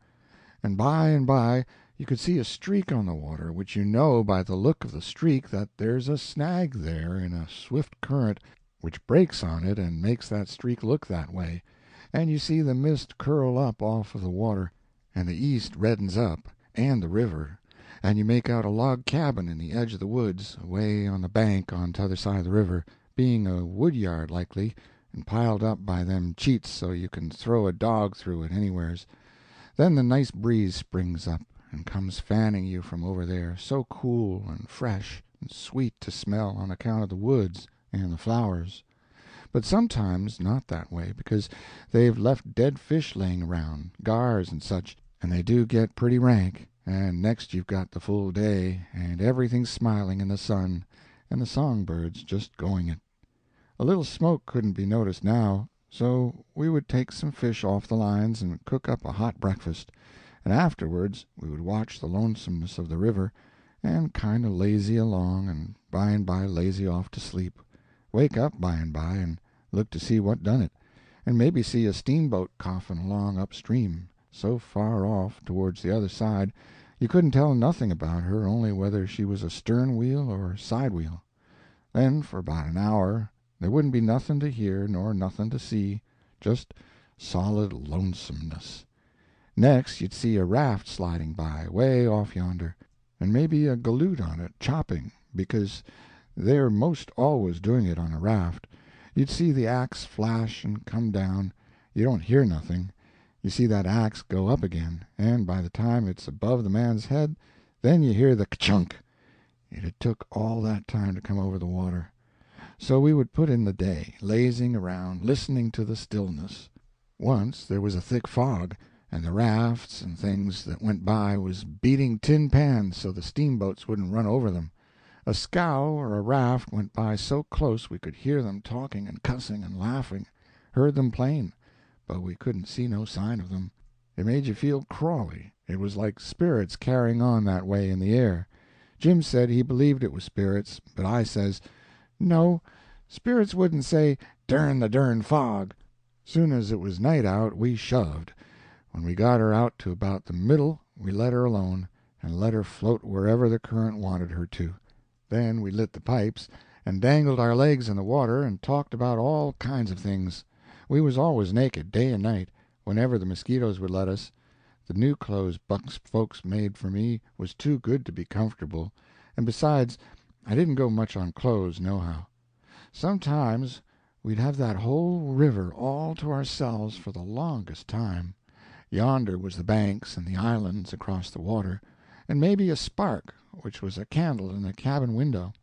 Sometimes on the water you could see a spark or two, on a raft or a scow, and maybe you could hear a fiddle or a song coming over from one of them crafts. It's lovely to live on a raft. We had the sky up there, all speckled with stars, and we used to lay on our backs and look up at them, and discuss about whether they was made or only just happened.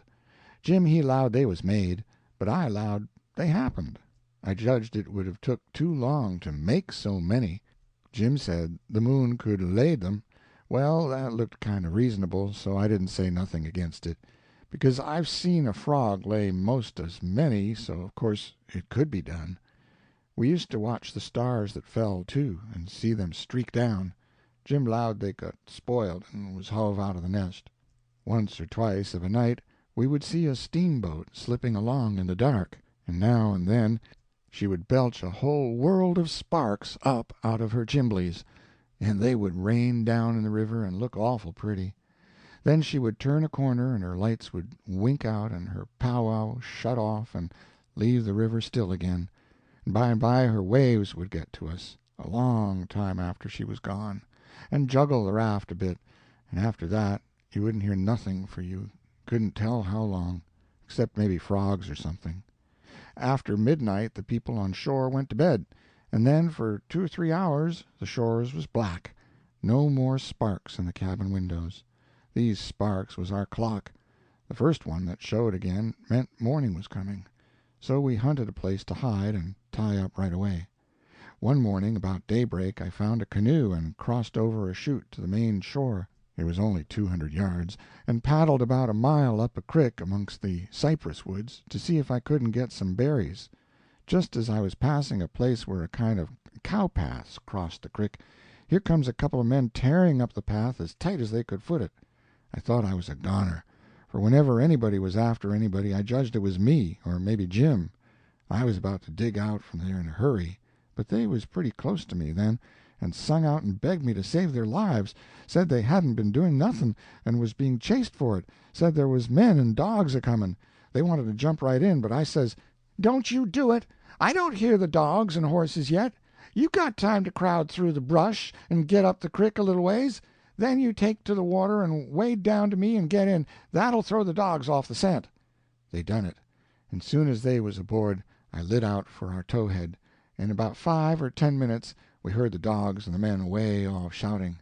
We heard them come along towards the crick, but couldn't see them. They seemed to stop and fool around a while. Then, as we got further and further away all the time, couldn't hardly hear them at all. And by the time we had left a mile of woods behind us and struck the river, everything was quiet, and we paddled over to the towhead and hid in the cottonwoods and was safe. One of these fellows was about 70 or upwards, and had a bald head and very gray whiskers. He had an old battered-up slouch hat on, and a greasy blue woolen shirt, and ragged old blue jeans breeches stuffed into his boot-tops, and home-knit galosses. No, he only had one. He had an old long-tailed blue jeans coat, with slick brass buttons flung over his arm, and both of them had big, fat, ratty-looking carpet-bags. The other fellow was about 30, and dressed about as ornery. After breakfast we all laid off and talked, and the first thing that come out was that these chaps didn't know one another. "What got you into trouble?" says the bald head to the other chap.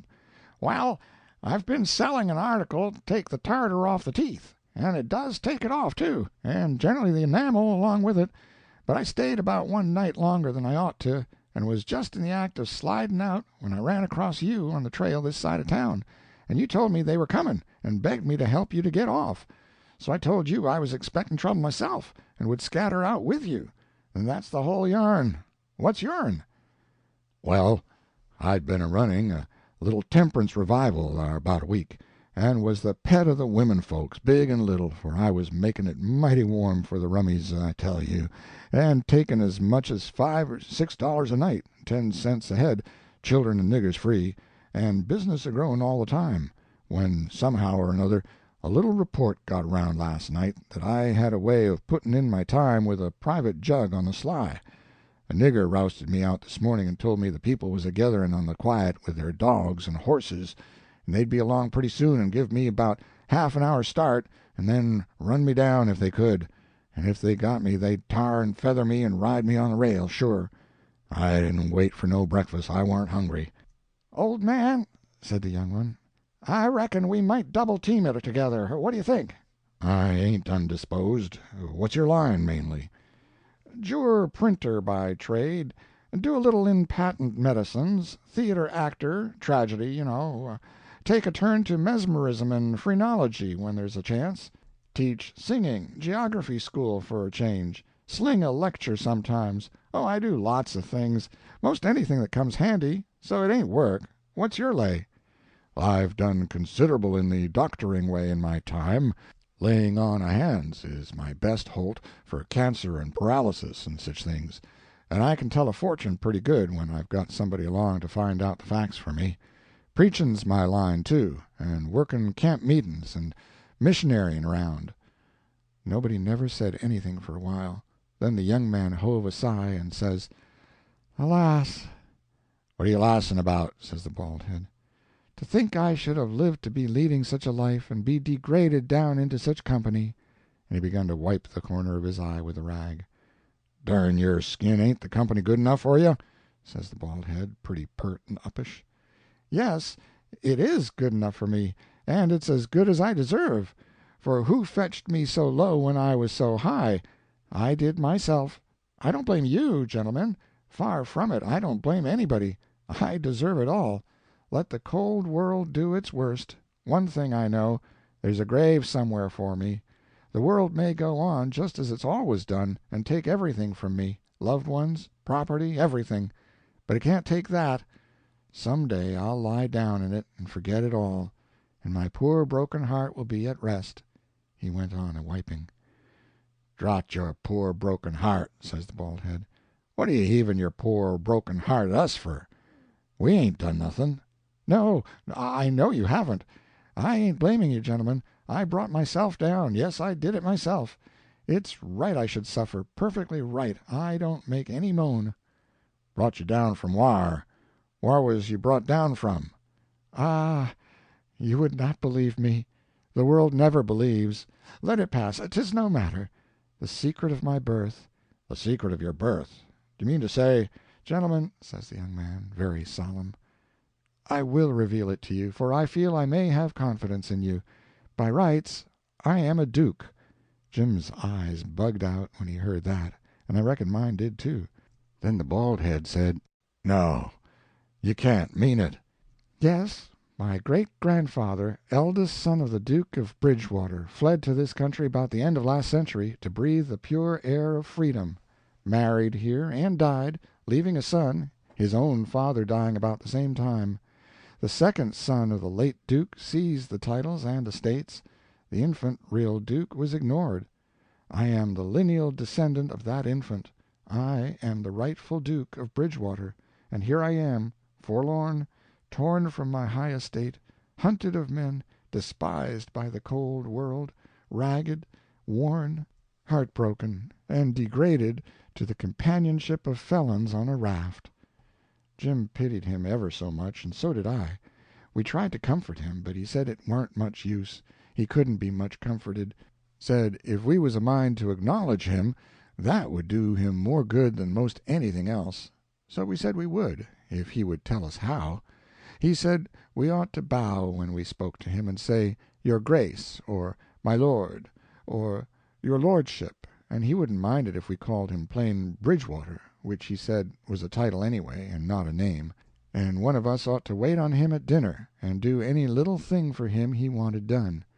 Well, that was all easy, so we done it. All through dinner Jim stood around and waited on him, and says, "Will your Grace have some o' dis or some o' dat?" and so on, and a body could see it was mighty pleasing to him. But the old man got pretty silent by and by, didn't have much to say, and didn't look pretty comfortable over all that petting that was going on around that Duke. He seemed to have something on his mind.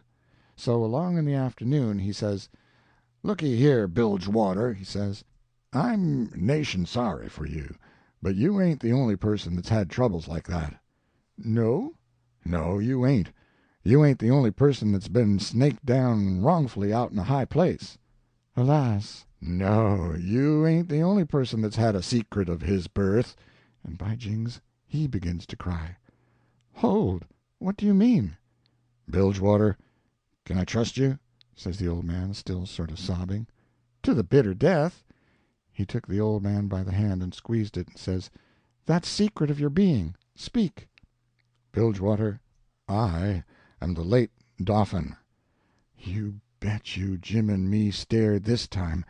Then the Duke says, "You are what?" "Yes, my friend, it is too true.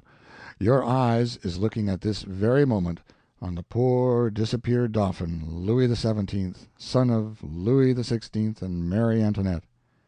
"You! At your age! No! You mean you're the late Charlemagne? You must be 600 or 700 years old, at the very least." "Trouble has done it, Bilgewater, trouble has done it. Trouble has brung these gray hairs and this premature balditude. Yes, gentlemen, you see before you, in blue jeans and misery, the wandering, exiled, trampled on, and suffering, rightful King of France." Well, we cried and took on so that me and Jim didn't know hardly what to do. We was so sorry, and so glad and proud we'd got him with us, too. So we set in, like we done before with the Duke, and tried to comfort him. But he said it warn't no use. Nothing but to be dead and done with it all could do him any good, though he said it often made him feel easier and better for a while if people treated him according to his rights, and got down on one knee to speak to him, and always called him your Majesty, and waited on him first at meals, and didn't set down in his presence till he asked them. So Jim and me set to majestying him, and doing this and that and t'other for him, and standing up till he told us we might set down. This done him heaps of good, and so he got cheerful and comfortable. But the Duke kind of soured on him and didn't look a bit satisfied with the way things was going. Still, the king acted real friendly towards him, and said the Duke's great-grandfather and all the other dukes of Bilgewater was a good deal thought of by his father, and was allowed to come to the palace considerable. But the Duke stayed huffy a good while, till by and by the king says, "Like as not, we got to be together a blamed long time on this here raft, Bilgewater, and so what's the use of your being sour? It'll only make things uncomfortable. It ain't my fault I warn't born a duke.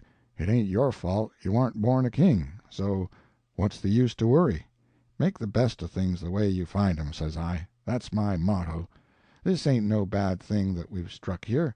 Plenty grub and an easy life. Come, give us your hand, Duke, and let's all be friends."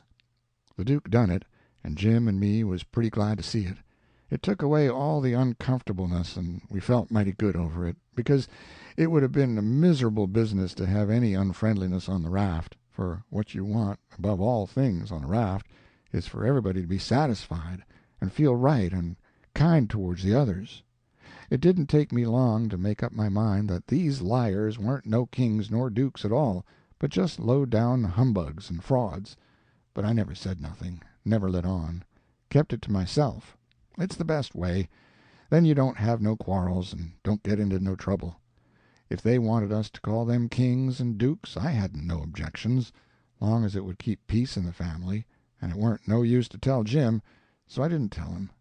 If I never learnt nothing else out of pap, I learned that the best way to get along with his kind of people is to let 'em have their own way. End of chapter 19.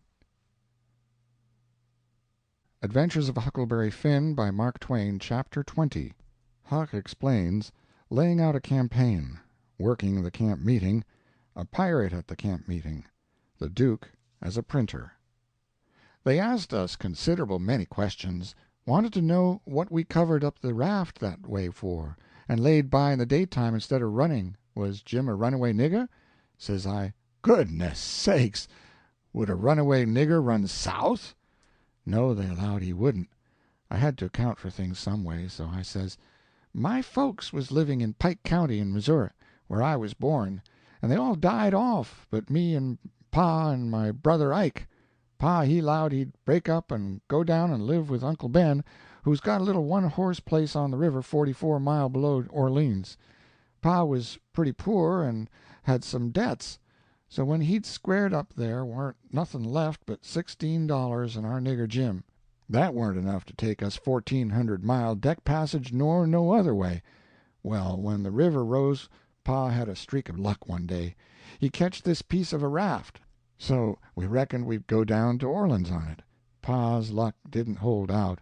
A steamboat run over the for'ard corner of the raft one night, and we all went overboard and dove under the wheel. Jim and me come up all right, but Pa was drunk, and Ike was only 4 years old, so they never come up no more. Well, for the next day or two we had considerable trouble, because people was always coming out in skiffs and trying to take Jim away from me, saying they believed he was a runaway nigger. We don't run daytimes no more now. Nights they don't bother us. The Duke says, "Leave me alone to cipher out a way so we can run in the daytime if we want to. I'll think the thing over. I'll invent a plan that'll fix it. We'll let it alone for today, because, of course, we don't want to go by that town yonder in daylight. It mightn't be healthy." Towards night it begun to darken up and look like rain. The heat lightning was squirting around low down in the sky, and the leaves was beginning to shiver. It was going to be pretty ugly.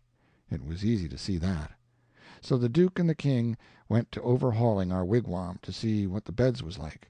My bed was a straw tick better'n Jim's, which was a corn shuck tick. There's always cobs around about in the shuck tick, and they poke into you and hurt. And when you roll over, the dry shucks sound like you was rolling over in a pile of dead leaves. It makes such a rustling that you wake up. Well, the Duke allowed he would take my bed, but the King allowed he wouldn't. He says, "I should 'a' reckoned the difference in rank would suggested to you that a corn shuck bed warn't just fitting for me to sleep on.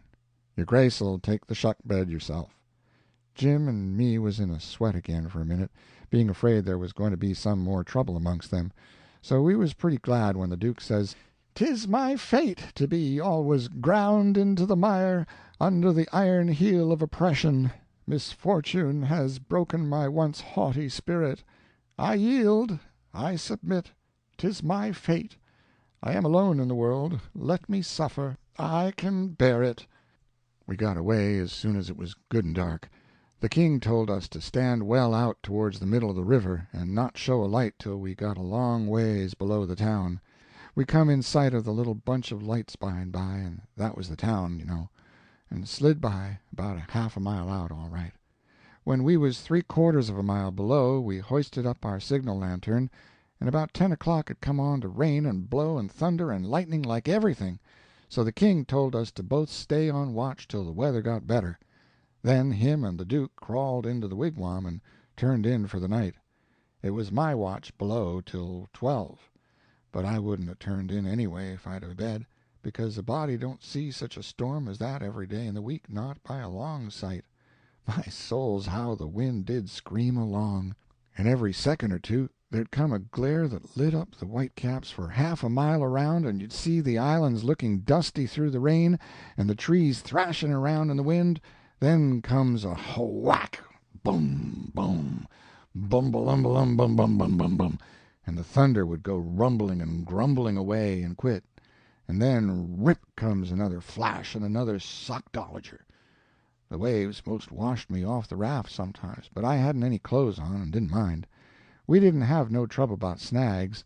The lightning was glaring and flittering around so constant that we could see them plenty soon enough to throw her head this way or that and miss them. I had the middle watch, you know, but I was pretty sleepy by that time, so Jim he said he would stand the first half of it for me. He was always mighty good that way, Jim was. I crawled into the wigwam, but the King and the Duke had their legs sprawled around so there warn't no show for me. So I laid outside. I didn't mind the rain, because it was warm and the waves weren't running so high now. About 2 they come up again, though, and Jim was going to call me, but he changed his mind, because he reckoned there weren't high enough yet to do any harm. But he was mistaken about that, for pretty soon all of a sudden along comes a regular ripper and washed me overboard. It most killed Jim a-laughing. He was the easiest nigger to laugh that ever was, anyway. I took the watch, and Jim he laid down and snored away, and by the storm let up for good and all, and the first cabin light that showed I rousted him out, and we slid the raft into hiding quarters for the day. The King got out an old ratty deck of cards after breakfast, and him and the Duke played 7-up a while, 5 cents a game. Then they got tired of it and allowed they would lay out a campaign, as they called it. The Duke went down into his carpet-bag and fetched up a lot of little printed bills and read them out aloud. One bill said, "The celebrated Dr. Armand de Montalban of Paris would lecture on the science of phrenology at such and such a place on the blank day of blank at 10 cents admission, and furnish charts of character at 25 cents apiece." The Duke said that was him. In another bill he was the "world-renowned Shakespearean tragedian Garrick the Younger, of Drury Lane, London."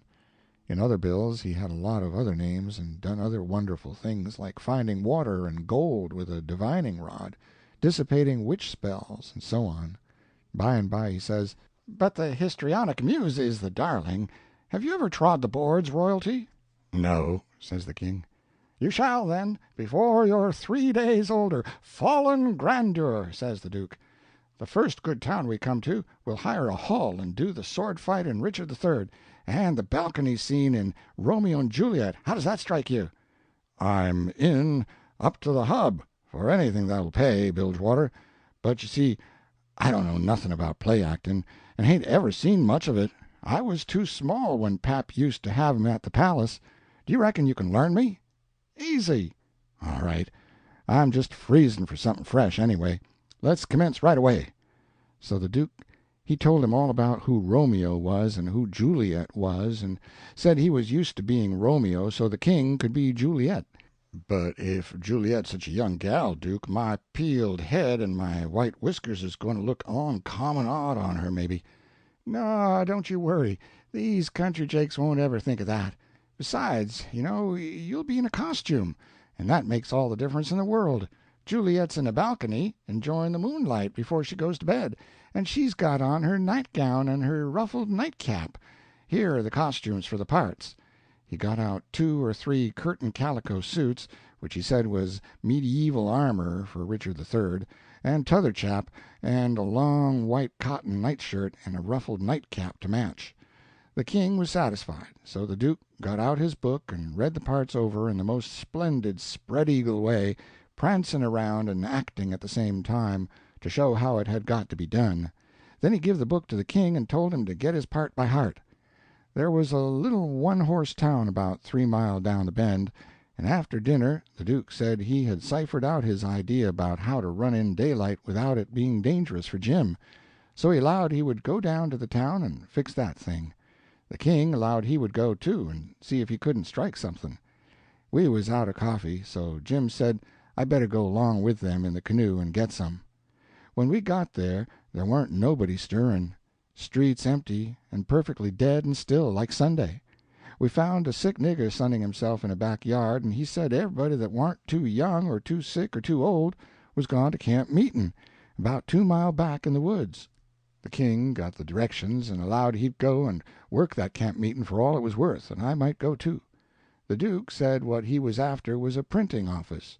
We found it, a little bit of a concern, up over a carpenter shop, carpenters and printers all gone to the meeting, and no doors locked. It was a dirty, littered-up place, and had ink marks and handbills with pictures of horses and runaway niggers on them, all over the walls. The Duke shed his coat and said he was all right now. So me and the king lit out for the camp meeting. We got there in about half an hour, fairly dripping, for it was a most awful hot day. There was as much as 1,000 people there from 20 mile around. The woods was full of teams and wagons, hitched everywheres, feeding out of the wagon troughs and stomping to keep off the flies. There was sheds made out of poles and roofed over with branches, where they had lemonade and gingerbread to sell, and piles of watermelons and green corn and such like truck. The preaching was going on under the same kinds of sheds, only they was bigger and held crowds of people. The benches was made out of outside slabs of logs with holes bored in the round side to drive sticks into for legs. They didn't have no backs. The preachers had high platforms to stand on at one end of the sheds. The women had on sunbonnets, and some had linsey-woolsey frocks, some gingham ones, and a few of the young ones had on calico. Some of the young men was barefooted, and some of the children didn't have on any clothes, but just a tow linen shirt. Some of the old women was knitting, and some of the young folks was courting on the sly. The first shed we come to, the preacher was lining out a hymn. He lined out 2 lines, everybody sung it, and it was kind of grand to hear it, there was so many of them, and they done it in such a rousing way. Then he lined out 2 more for them to sing, and so on. The people woke up more and more, and sung louder and louder, and towards the end some begun to groan, and some begun to shout. Then the preacher begun to preach, and begun in earnest, too, and went weaving first to one side of the platform and then the other, and then a leaning down over the front of it, with his arms and his body going all the time, and shouting his words out with all his might. And every now and then he would hold up his Bible and spread it open and kind of pass it around this way and that, shouting, "It's the brazen serpent in the wilderness! Look upon it and live!" And people would shout out, "Glory, amen!" And so he went on, and the people groaning and crying and saying amen. "Oh, come to the mourner's bench, come black with sin, amen! Come sick and sore, amen! Come lame and halt and blind, amen! Come poor and needy, sunk in shame, amen!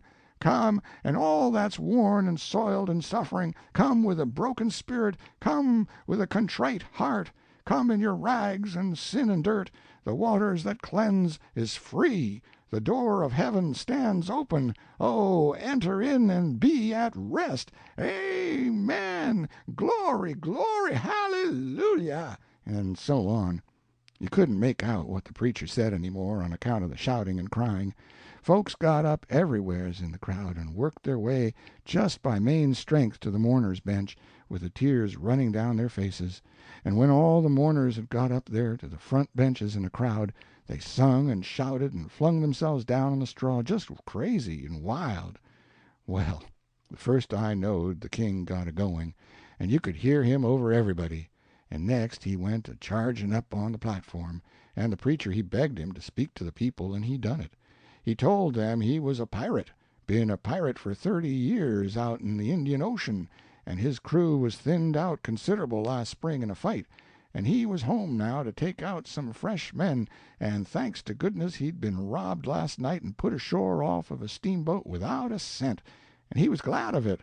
It was the blessedest thing that had ever happened to him, because he was a changed man now, and happy for the first time in his life, and, poor as he was going to start right off and work his way back to the Indian Ocean and put in the rest of his life trying to turn the pirates into the true path, for he could do it better than anybody else, being acquainted with all pirate crews in that ocean, and though it would take him a long time to get there without money, he would get there anyway, and every time he convinced a pirate he would say to him, "Don't you thank me, don't you give me no credit, it all belongs to them dear people in Polkville Camp Meeting, natural brothers and benefactors of the race, and that dear preacher there, the truest friend a pirate ever had."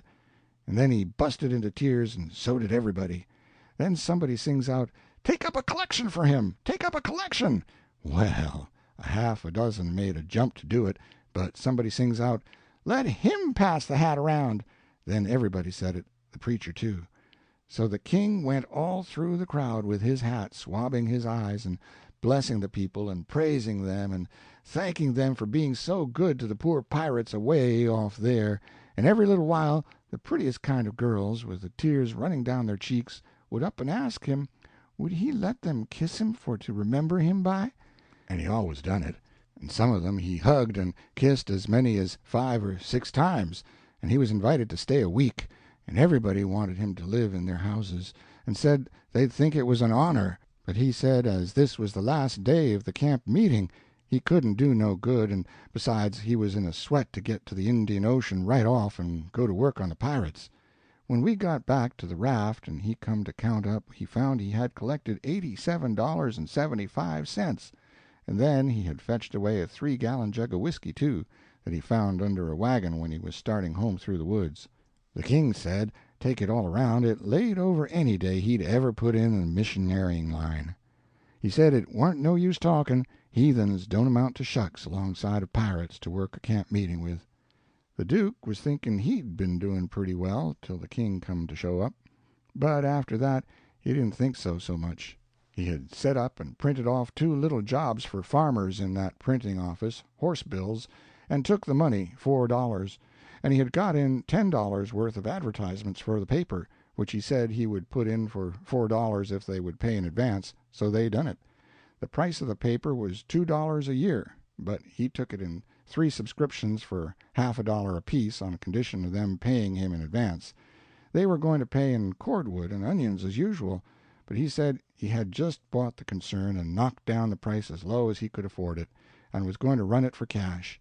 He set up a little piece of poetry which he made himself out of his own head, 3 verses, kind of sweet and saddish. The name of it was, "Yes, crush, cold world, this breaking heart," and he left that all set up and ready to print in the paper, and didn't charge nothing for it. Well, he took in $9.50, and said he'd done a pretty square day's work for it. Then he showed us another little job he'd printed and hadn't charged for because it was for us. It had a picture of a runaway nigger with a bundle on a stick over his shoulder and $200 reward under it. The reading was all about Jim, and just described him to a dot. It said he run away from St. Jack's plantation 40 mile below New Orleans last winter, and likely went north, and whoever would catch him and send him back, he could have the reward and expenses. "Now," says the Duke, "after tonight we can run in the daytime if we want to. Whenever we see anybody coming, we can tie Jim hand and foot with a rope, and lay him in the wigwam, and show this handbill, and say we captured him up the river, and were too poor to travel on a steamboat, so we got this little raft on credit from our friends, and are going down to get the reward." Handcuffs and chains would look still better on Jim, but it wouldn't go well with the story of us being so poor. Too much like jewelry. Ropes are the correct thing. We must preserve the unities, as we say on the boards. We all said the Duke was pretty smart, and there couldn't be no trouble about running daytimes. We judged we could make miles enough that night to get out of the reach of the powwow we reckoned the Duke's work in the printing office was going to make in that little town. Then we could boom right along if we wanted to. We laid low and kept still, and never shoved out till nearly 10 o'clock. Then we slid by, pretty wide away from the town, and didn't hoist our lantern till we was clear out of sight of it. When Jim called me to take the watch at 4 in the morning, he says, "Huck, does you reckon we gwine to run acrost any more kings on this trip?" "No," I says, "I reckon not." "Well," says he, "that's all right then. I don't mind 1 or 2 kings, but that's enough. Dis one's powerful drunk, and the Duke ain't much better." I found Jim had been trying to get him to talk French, so he could hear what it was like, but he said he had been in this country so long and had so much trouble, he'd forgot it. End of chapter 20. Adventures of Huckleberry Finn by Mark Twain, Chapter 21. Sword exercise. Hamlet's soliloquy. They loafed around town. A lazy town. Old Boggs dead. It was after sunup now, but we went right on and didn't tie up. The king and the Duke turned out by and by, looking pretty rusty. But after they'd jumped overboard and took a swim, it chippered them up a good deal. After breakfast, the king he took a seat on the corner of the raft, and pulled off his boots and rolled up his britches, and let his legs dangle in the water so as to be comfortable, and lit his pipe, and went to getting his Romeo and Juliet by heart. When he had got it pretty good, him and the Duke begun to practice it together. The Duke had to learn him over and over again how to say every speech. He made him sigh, and put his hand on his heart, and after a while he said he'd done it pretty well. "Only," he says, "you mustn't bellow out 'Romeo' that way like a bull. You must say it soft and sick and languishy, so 'Romeo.' That is the idea. For Juliet's a dear, sweet, mere child of a girl, you know, and she doesn't bray like a jackass." Well, next they got out a couple of long swords that the Duke made out of oak laths, and begun to practice the sword fight. The Duke called himself Richard III, and the way they laid on and pranced around the raft was grand to see, but by and by the king tripped and fell overboard, and after that they took a rest, and had a talk about all kinds of adventures they'd had in other times along the river. After dinner the Duke says, "Well, Capet, we'll want to make this a first-class show, you know. So I guess we'll add a little more to it. We want a little something to answer encores with, anyway." "What's encores, Bilgewater?" The Duke told him, and then says, "I'll answer by doing the Highland Fling or the Sailor's Hornpipe, and you, well, let me see. Oh, I've got it. You can do Hamlet's Soliloquy." "Hamlet's which?" "Hamlet's Soliloquy, you know. The most celebrated thing in Shakespeare. Ah, it's sublime, sublime. Always fetches the house. I haven't got it in the book. I've only got one volume, but I reckon I can piece it out from memory. I'll just walk up and down a minute and see if I can call it back from Recollections vaults." So he went to marching up and down, thinking, and frowning horrible every now and then he would hoist up his eyebrows. Next he would squeeze his hand on his forehead and stagger back and kind of moan. Next he would sigh, and next he let on to drop a tear. It was beautiful to see him. By and by he got it. He told us to give attention.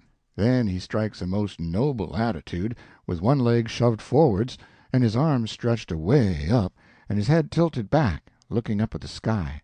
And then he begins to rip and rave and grit his teeth, and after that, all through his speech he howled and spread around and swelled up his chest, and just knocked the spots out of any acting ever I see before. This is the speech. I learned it easy enough while he was learning it to the king. "To be or not to be, that is the bare bodkin, that makes calamity of so long life. For who would fardels bear, till Burnham wood do come to Dunsinane, but that the fear of something after death murders the innocent sleep, great nature's second course, and makes us rather sling the arrows of outrageous fortune than fly to others that we know not of. There's the respect must give us pause. Wake Duncan with thy knocking. I would thou couldst. For who would bear the whips and scorns of time, the oppressor's wrong, the proud man's contumely, the law's delay, and the quietus which his pangs might take, in the dead waste and middle of the night, when churchyards yawn in customary suits of solemn black, but that the undiscovered country from whose bourne no traveler returns, breathes forth contagion on the world, and thus the native hue of resolution, like the poor cat in the adage, is sicklied o'er with care, and all the clouds that lord o'er our housetops with this regard their currents turn awry, and lose the name of action. 'Tis a consummation devoutly to be wished, but soft you, the fair Ophelia, ope not thy ponderous and marble jaws, but get thee to a nunnery. Go." Well, the old man he liked that speech, and he mighty soon got it so he could do it first rate. It seemed like he was just born for it. And when he had his hand in and was excited, it was perfectly lovely the way he would rip and tear and rair up behind when he was getting it off. The first chance we got, the Duke he made some show bills printed, and after that, for 2 or 3 days as we floated along, the raft was a most uncommon lively place, for there warn't nothing but sword fighting and rehearsing, as the Duke called it, going on all the time. One morning, when we was pretty well down the state of Arkansas, we come in sight of a little one-horse town in a big bend, so we tied up about 3/4 of a mile above it, in the mouth of a crick which was shut in like a tunnel by the cypress trees, and all of us but Jim took the canoe and went down there to see if there was any chance in that place for our show. We struck it mighty lucky. There was going to be a circus there that afternoon, and the country people was already beginning to come in all kinds of old shapely wagons and on horses. The circus would leave before night, so our show would have a pretty good chance. The Duke he hired the courthouse, and we went around and stuck up our bills. They read like this: "Shakespeare Revival, wonderful attraction, for one night only.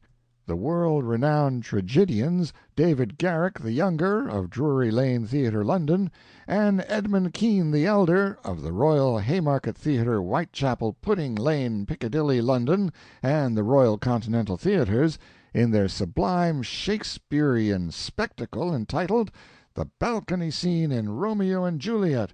Romeo, Mr. Garrick; Juliet, Mr. Kean, assisted by the whole strength of the company.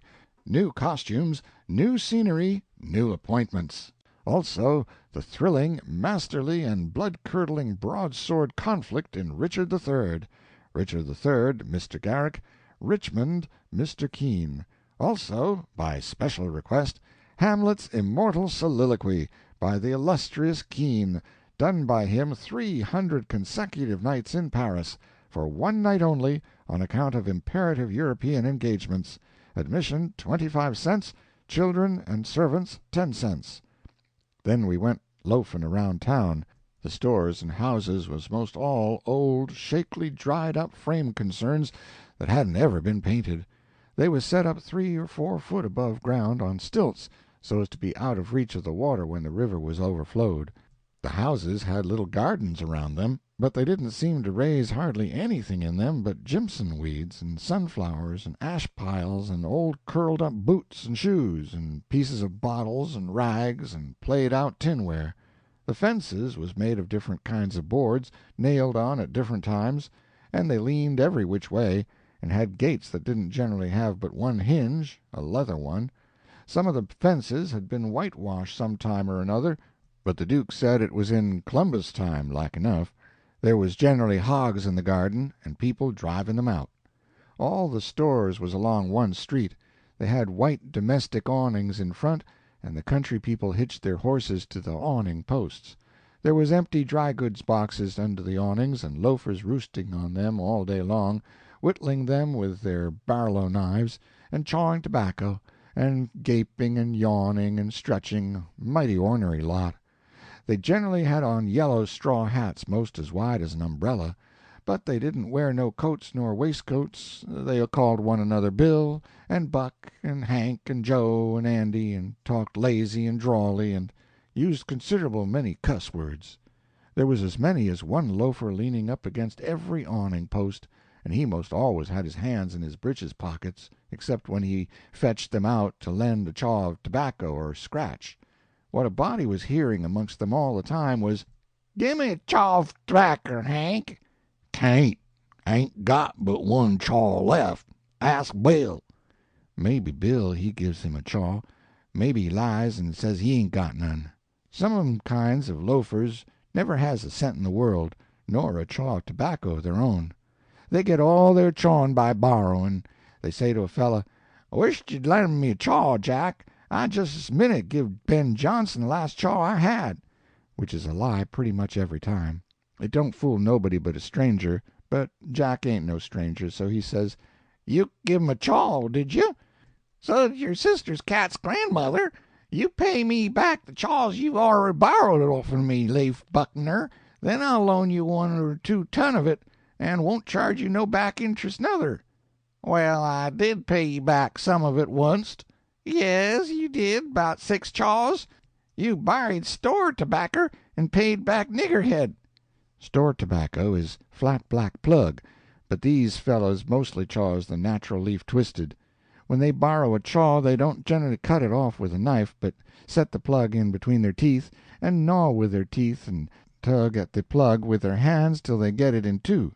Then sometimes the one that owns the tobacco looks mournful at it when it's handed back, and says sarcastic, "Here, gimme the chaw, and you take the plug." All the streets and lanes was just mud. They warn't nothing else but mud. Mud as black as tar, and nigh about a foot deep in some places, and 2 or 3 inches deep in all the places. The hogs loafed and grunted around everywheres. You'd see a muddy sow and a litter of pigs come lazying along the street and wallop herself right down in the way, where folks had to walk around her, and she'd stretch out and shut her eyes and wave her ears whilst the pigs was milking her, and look as happy as if she was on salary, and pretty soon you'd hear a loafer sing out, "Hi, so boy, sick him, Tige," and away the sow would go, squealing most horrible, with a dog or 2 swinging to each ear, and 3 or 4 dozen more a-coming, and then you would see all the loafers get up and watch the thing out of sight, and laugh at the fun and look grateful for the noise. Then they'd settle back again till there was a dog fight. There couldn't anything wake them up all over and make them happy all over like a dog fight, unless it might be putting turpentine on a stray dog and setting fire to him, or tying a tin pan to his tail and see him run himself to death. On the river front some of the houses was sticking out over the bank, and they was bowed and bent, and about ready to tumble in. The people had moved out of them. The bank was caved away under one corner of some others, and that corner was hanging over. People lived in them yet, but it was dangersome, because sometimes a strip of land as wide as a house caves in at a time. Sometimes a belt of land a quarter of a mile deep will start in and cave along till it all caves into the river in one summer. Such a town as that has to be always moving back and back and back, because the river's always gnawing at it. The nearer it got to noon that day, the thicker and thicker was the wagons and horses in the streets, and more coming all the time. Families fetched their dinners with them from the country, and eat them in the wagons. There was considerable whiskey drinking going on, and I seen 3 fights. By and by somebody sings out, "Here comes old Boggs, in from the country for his little old monthly drunk. Here he comes, boys." All the loafers looked glad. I reckon they was used to having fun out of Boggs. One of 'em says, "Wonder who he's a-gwine to chaw up this time. If he'd a chawed up all the men he's been a-gwine to chaw up in the last 20 years, he'd a considerable reputation now." Another one says, "I wisht old Boggs to threaten me, 'cause then I'd know I warn't gwine to die for 1,000 year." Boggs comes a-tearing along on his horse, whooping and yelling like an Injun, and singing out, "Clear the track, thar! I'm on a waw path, and the price of coffins is gwine to raise." He was drunk, and weaving about in his saddle. He was over 50 year old, and had a very red face.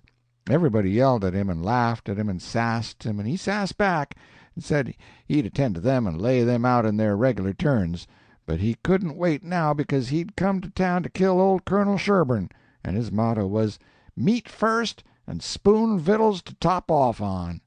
He sees me, and rode up and says, "Where'd you come from, boy? You prepared to die?" Then he rode on. I was scared, but a man says, "He don't mean nothing. He's always a-carrying on like that when he's drunk. He's the best naturedest old fool in Arkansas, never hurt nobody, drunk nor sober." Boggs rode up before the biggest store in town, and bent his head down so he could see under the curtain of the awning, and yells, "Come out here, Sherburn! Come out and meet the man you've swindled! You're the hound I'm after, and I'm gwine to have you, too." And so he went on, calling Sherburn everything he could lay his tongue to, and the whole street packed with people listening and laughing and going on. By and by a proud-looking man about 55, and he was a heap the best-dressed man in that town, too, steps out of the store, and the crowd drops back on each side to let him come. He says to Boggs, mighty calm and slow, he says, "I'm tired of this, but I'll endure it till 1 o'clock. Till 1 o'clock, mind, no longer. If you open your mouth against me only once after that time, you can't travel so far but I will find you."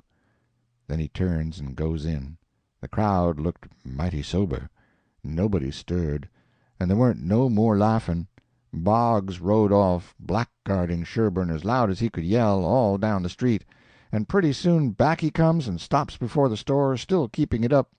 Some men crowded around him and tried to get him to shut up, but he wouldn't.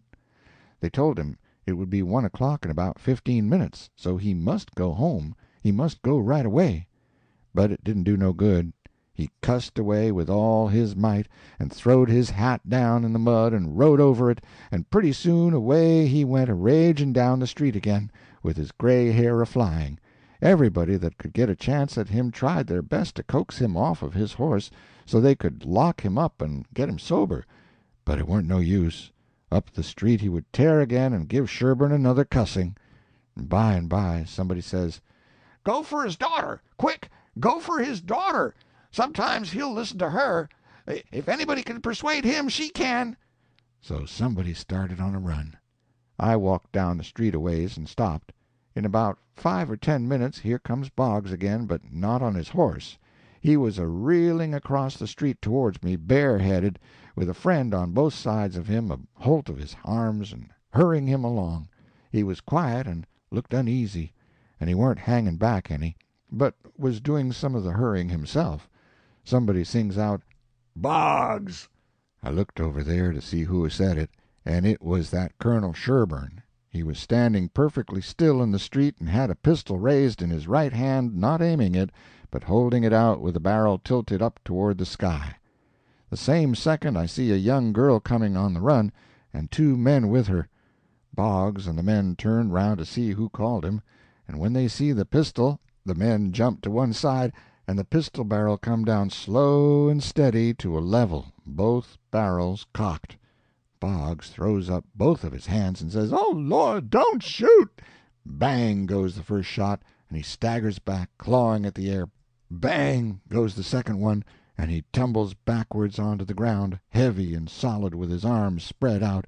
That young girl screamed out and comes rushing, and down she throws herself on her father, crying and saying, "Oh, he's killed him, he's killed him!" The crowd closed up around them and shouldered and jammed one another, with their necks stretched, trying to see, and people on the inside trying to shove them back and shouting, "Back, back, give him air, give him air!" Colonel Sherburn he tossed his pistol onto the ground and turned around on his heels and walked off.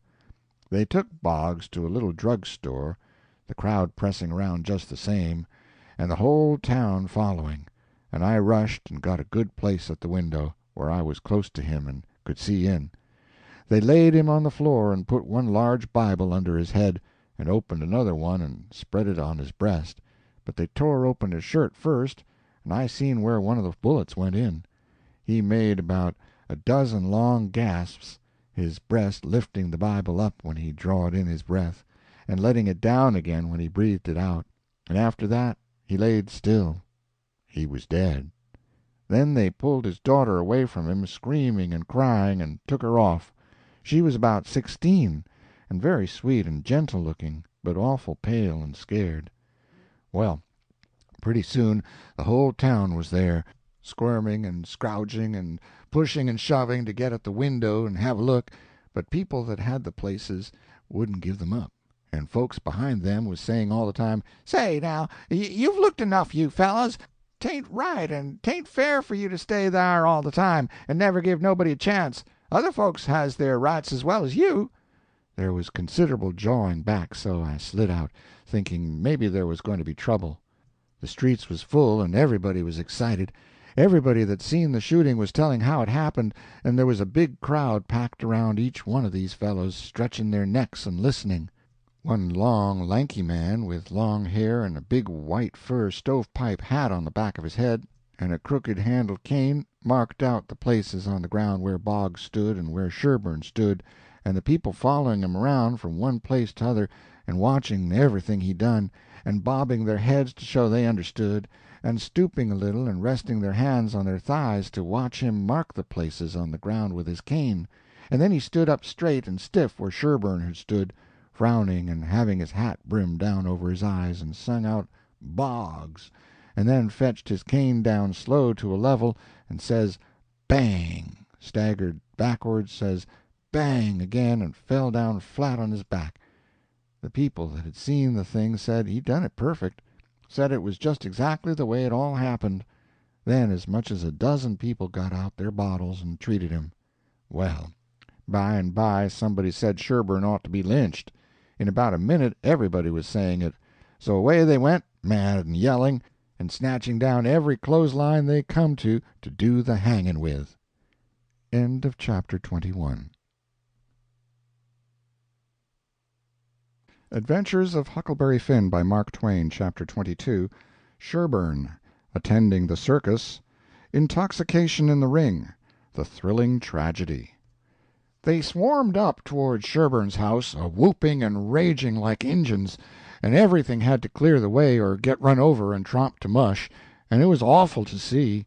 Children was heeling it, ahead of the mob, screaming and trying to get out of the way, and every window along the road was full of women's heads, and there was nigger boys in every tree, and bucks and wenches looking over every fence, and as soon as the mob would get nearly to them, they would break and scattle back out of reach.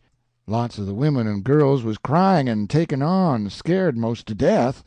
They swarmed up in front of Sherburne's palings as thick as they could jam together, and you couldn't hear yourself think for the noise. It was a little 20-foot yard. Some sung out, "Tear down the fence! Tear down the fence!" Then there was a racket of ripping and tearing and smashing, and down she goes, and the front wall of the crowd begins to roll in like a wave. Just then Sherburne steps out onto the roof of his little front porch with a double-barreled gun in his hand, and takes his stand, perfectly calm and deliberate, not saying a word. The racket stopped, and the wave sucked back. Sherburne never said a word, just stood there looking down. The stillness was awful creepy and uncomfortable. Sherburne run his eye slow along the crowd, and wherever it struck the people tried a little to outgaze him, but they couldn't. They dropped their eyes and looked sneaky. Then pretty soon Sherburne sort of laughed, not the pleasant kind, but the kind that makes you feel like when you are eating bread that's got sand in it. Then he says, slow and scornful, "The idea of you lynching anybody, it's amusing. The idea of you thinking you had pluck enough to lynch a man, because you're brave enough to tar and feather poor friendless cast-out women that come along here, did that make you think you had grit enough to lay your hands on a man? Why, a man's safe in the hands of 10,000 of your kind, as long as it's daytime and you're not behind him. Do I know you? I know you clear through, was born and raised in the South, and I've lived in the North, so I know the average all around. The average man's a coward. In the North he lets anybody walk over him that wants to, and goes home and prays for a humble spirit to bear it. In the South one man all by himself has stopped a stage full of men in the daytime and robbed the lot. Your newspapers call you a brave people so much that you think you are braver than any other people, whereas you're just as brave and no braver. Why don't your juries hang murderers? Because they're afraid the man's friends will shoot them in the back, in the dark, and it's just what they would do. So they always acquit, and then a man goes in the night with 100 masked cowards at his back and lynches the rascal. Your mistake is that you didn't bring a man with you. That's one mistake, and the other is that you didn't come in the dark and fetch your masks. You brought part of a man, Buck Harkness, there, and if you hadn't had him to start you, you'd have taken it out in blowing. You didn't want to come. The average man don't like trouble and danger. You don't like trouble and danger. But if only half a man like Buck Harkness there shouts, "Lynch him! Lynch him!" you're afraid to back down, afraid you'll be found out to be what you are, cowards, and so you raise a yell and hang yourselves onto that half a man's coat-tail and come raging up here swearing what big things you're going to do. The pitifullest thing out is a mob. That's what an army is, a mob. They don't fight with courage that's born in them, but with courage that's borrowed from their mass and from their officers. But a mob without any man at the head of it is beneath pitifulness. Now the thing for you to do is to droop your tails and go home and crawl in a hole. If any real lynching's going to be done, it will be done in the dark, Southern fashion. And when they come, they'll bring their masks and fetch a man along. Now leave, and take your half a man with you," tossing his gun up across his left arm and cocking it when he says this. The crowd washed back sudden, then broke all apart and went tearing off in every which way, and Buck Harkness he heeled after them, looking tolerable cheap. I could have stayed if I wanted to, but I didn't want to. I went to the circus and loafed around the back side till the watchman went by, and then dived in under the tent. I had my $20 gold piece and some other money, but I reckoned I better save it, because there ain't no telling how soon you're going to need it, away from home and amongst strangers that way. You can't be too careful. I ain't opposed to spending money on circuses when there ain't no other way, but there ain't no use in wasting it on them. It was a real bully circus, It was the splendidest sight that ever was, when they all come riding in, two and two, a gentleman and lady, side by side, the men just in their drawers and undershirts, and no shoes nor stirrups, and resting their hands on their thighs easy and comfortable. There must have been 20 of them, and every lady with a lovely complexion, and perfectly beautiful, and looking just like a gang of real sure enough queens, and dressed in clothes that cost millions of dollars, and just littered with diamonds. It was a powerful fine sight. I never see anything so lovely. And then, one by one, they got up and stood, and went a-weaving around the ring so gentle and wavy and graceful, the men looking ever so tall and airy and straight, with their heads bobbing and skimming along, away up there under the tent roof, and every lady's rose-leafy dress flapping soft and silky around her hips, and she looking like the most loveliest parasol. And then, faster and faster they went, all of them dancing, first one foot out in the air and then the other, the horses leaning more and more, and the ringmaster going round and round the center pole, cracking his whip and shouting, "Hi! Hi!" and the clown cracking jokes behind him, and by all hands dropped the reins, and every lady put her knuckles on her hips, and every gentleman folded his arms, and then how the horses did lean over and hump themselves! And so, one after the other, they all skipped off into the ring, and made the sweetest bow I ever see, and then scampered out, and everybody clapped their hands and went just about wild. Well, all through the circus they done the most astonishing things, and all the time that clown carried on so it most killed the people. The ringmaster couldn't ever say a word to him but he was back at him quick as a wink with the funniest things a body ever said. And how he ever could think of so many of them, and so sudden and so pat, was what I couldn't no way understand. Why, I couldn't have thought of them in a year. And by a drunk man tried to get into the ring, said he wanted to ride. Said he could ride as well as anybody that ever was. They argued and tried to keep him out, but he wouldn't listen, and the whole show come to a standstill. Then the people begun to holler at him and make fun of him, and that made him mad, and he begun to rip and tear, so that stirred up the people, and a lot of men begun to pile down off the benches and swarm towards the ring, saying, "Knock him down! Throw him out!" And one or two women begun to scream. So then the ringmaster he made a little speech, and said he hoped there wouldn't be no disturbance, and if the man would promise he wouldn't make no more trouble, he would let him ride if he thought he could stay on the horse.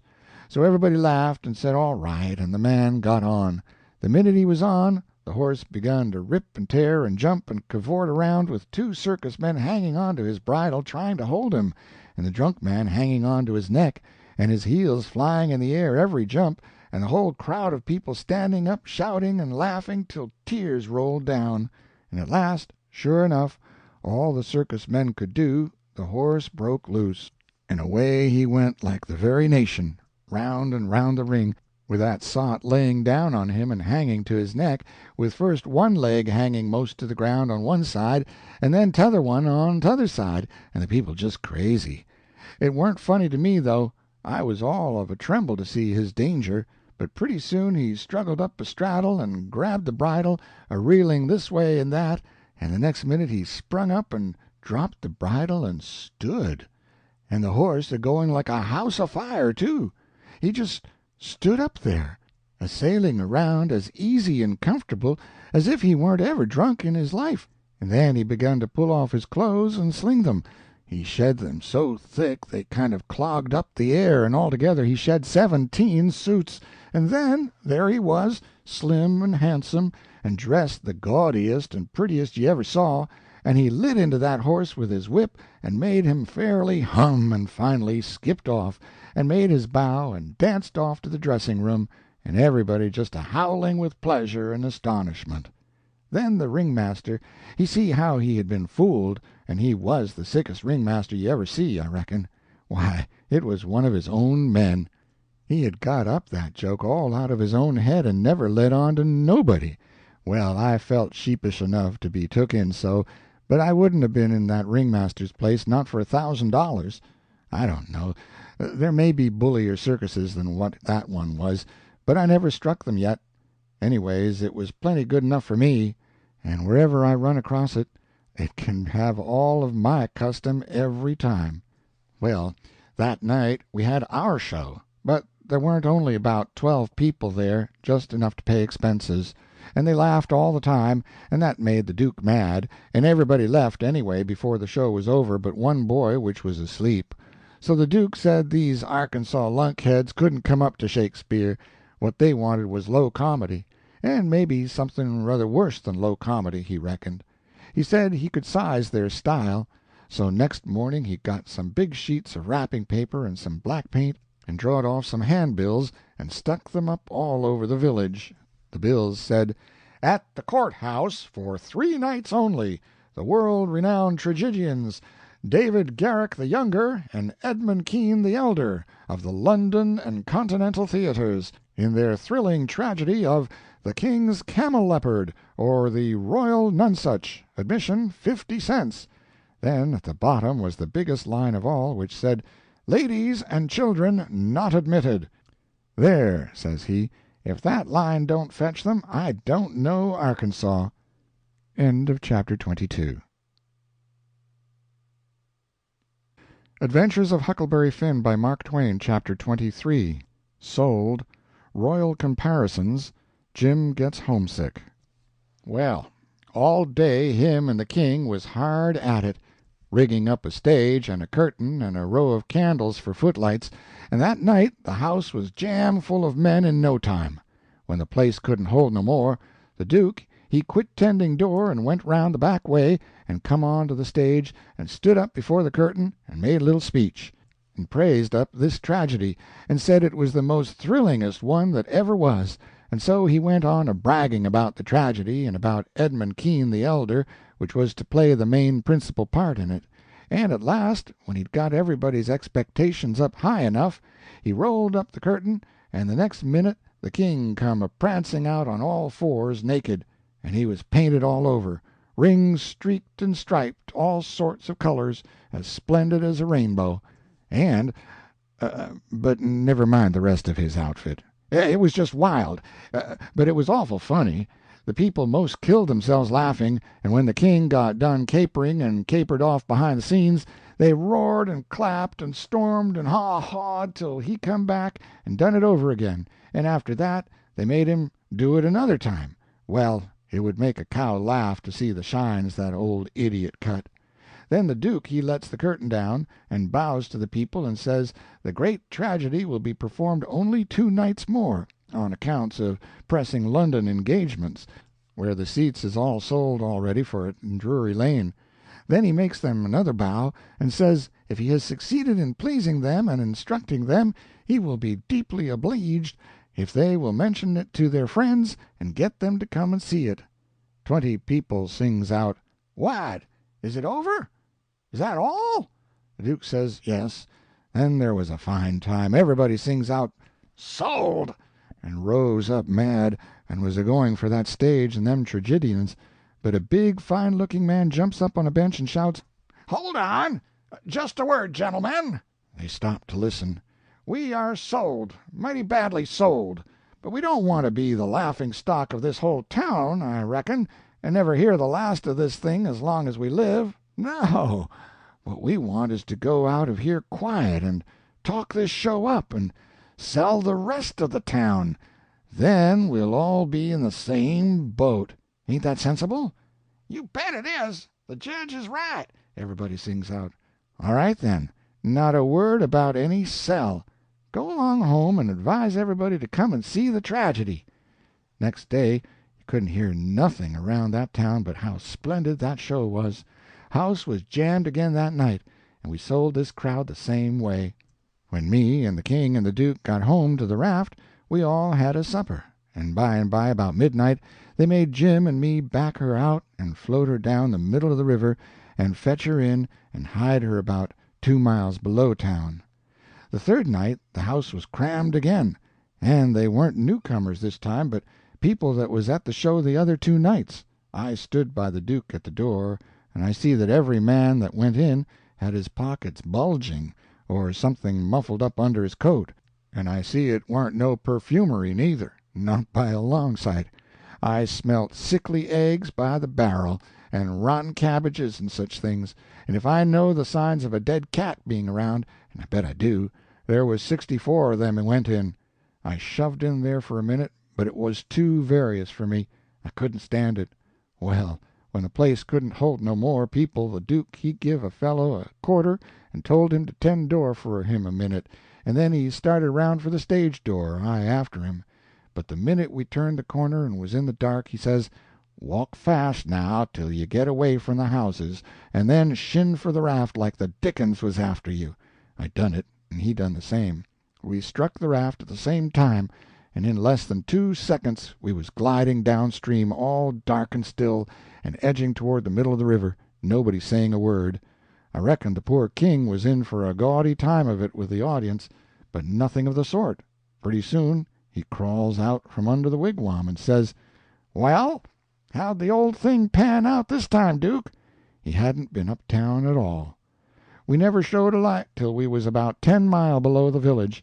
Then we lit up and had a supper, and the king and the Duke fairly laughed their bones loose over the way they'd served them people.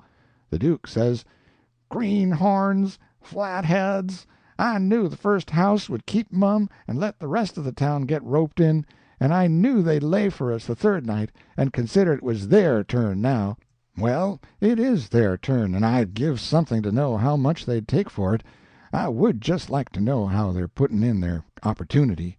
They could turn it into a picnic if they want to. They brought plenty provisions. Them rapscallions took in $465 in that 3 nights. I never see money hauled in by the wagon load like that before. By and by, when they was asleep and snoring, Jim says, "Don't it s'prise you the way them kings carry on, Huck?" "No," I says, "it don't." "Why don't it, Huck?" "Well, it don't, because it's in the breed. I reckon they're all alike." "But, Huck, these kings of ourn is reg'lar rapscallions. Dat's just what they is. Dey's reg'lar rapscallions." "Well, that's what I'm a-saying. All kings is mostly rapscallions, as fur as I can make out." "Is dat so?" "You read about them once. You'll see. Look at Henry VIII. This'n's a Sunday school superintendent to him. And look at Charles II, and Louis XIV, and Louis XV, and James II, and Edward II, and Richard III, and 40 more, besides all of them Saxon heptarchies that used to rip around so in old times and raise Cain. My, you ought to seen old Henry VIII when he was in bloom. He was a blossom. He used to marry a new wife every day and chop off her head next morning, and he would do it just as indifferent as if he was ordering up eggs. 'Fetch up Nell Gwynn,' he says. They fetch her up next morning, chop off her head, and they chop it off. 'Fetch up Jane Shore,' he says, and up she comes next morning, chop off her head, and they chop it off. 'Ring up Fair Rosamond.' Fair Rosamond answers the bell. Next morning, chop off her head. And he made every one of them tell him a tale every night, and he kept that up till he had hogged 1,001 tales that way, and then he put them all in a book and called it Doomsday Book, which was a good name and stated the case. You don't know kings, Jim, but I know them, and this old rip of ourn is one of the cleanest I've struck in history. Well, Henry he takes a notion he wants to get up some trouble with this country. How does he go at it? Give notice? Give the country a show? No. All of a sudden he heaves all the tea in Boston Harbor overboard and whacks out a Declaration of Independence and dares them to come on. That was his style. He never give anybody a chance. He had suspicions of his father, the Duke of Wellington. Well, what did he do? Ask him to show up? No. Drowned him in a butt of mamsy, like a cat. Suppose people left money laying round where he was, what did he do? He collared it. Suppose he contracted to do a thing, and you paid him, and didn't set down there and see that he done it, what did he do? He always done the other thing. Suppose he opened his mouth, what then? If he didn't shut it up powerful quick, he'd lose a lie every time. That's the kind of a bug Henry was, and if we'd 'a' had him along 'stead of our kings, he'd 'a' fooled that town a heap worse than ourn done. I don't say that ourn is lambs, because they ain't, when you come right down to the cold facts, but they ain't nothing to that old ram, anyway. All I say is, kings, and you got to make allowances. Take them all around, they're a mighty ornery lot. It's the way they're raised." "But this one do smell so like de nation, Huck." "Well, they all do, Jim. We can't help the way a king smells. History don't tell no way." Now, de Duke, he's a tolerable likely man in some ways. "Yes, a duke's different, but not very different. This one's a middling hard lot for a duke. When he's drunk, there ain't no near-sighted man could tell him from a king." Well, anyways, I don't hanker for no more on 'em, Huck. Dese is all I can stand." "It's the way I feel, too, Jim. But we've got them on our hands, and we got to remember what they are and make allowances. Sometimes I wish we could hear of a country that's out of kings." What was the use to tell Jim these weren't real kings and dukes? It wouldn't 'a' done no good. And besides, it was just as I said, you couldn't tell them from the real kind. I went to sleep, and Jim didn't call me when it was my turn. He often done that. When I waked up, just at daybreak, he was sitting there with his head down betwixt his knees, moaning and mourning to himself. I didn't take notice nor let on. I knowed what it was about. He was thinking about his wife and his children away up yonder, and he was low and homesick, because he hadn't ever been away from home before in his life, and I do believe he cared just as much for his people as white folks does for theirn. It don't seem natural, but I reckon it's so. He was often moaning and mourning that way nights, when he judged I was asleep, and saying, "Poor little Elizabeth, poor little Johnny, it's mighty hard. I speck I ain't ever gwine to see you no more, no more." He was a mighty good nigger, Jim was. But this time I somehow got to talking to him about his wife and young ones, and by he says, What makes me feel so bad this time is because I hear something over yonder on the bank like a whack or a slam while ago, and it remind me of the time I treat my little Elizabeth so ornery. She warn't only about 4 year old, and she took the scarlet fever and had a powerful rough spell, but she got well, and one day she was a-standing around, and I says to her, I says, "Shet de do." She never done it, just stood there, kind of smiling up at me. It make me mad. And I says again, mighty loud, I says, "Don't you hear me? Shut the door." She just stood the same way, kind of smiling up. I was a-bilin'. I says, "I lay I make you mine." And with that I fetch her a slap side the head that sont her sprawling. Den I went into the other room and was gone about 10 minutes. And when I come back, dar was dat door a-standing open yit, and dat child standing most right in it, a-looking down and mourning, and the tears running down. My, but I was mad. I was a-gwine for the child, but just then it was a door dat opened innards. Just then, along come de wind and slam it to, behind the child. Kerblam! And mighty land the child never move. My breath most hop outer me, and I feel so I don't know how I feel. I crope out all a-tremblin' and crope round and open the door easy and slow, and poke my head in behind the child, soft and still, and all of a sudden I says, "Pow!" just as loud as I could yell. She never budge. Oh, Huck, I bust out a-cryin' and grab her up in my arm and say, "Oh, de po' little thing! De Lord God A'mighty forgive poor old Jim, 'cause he never gwine to forgive hisself as long as he live."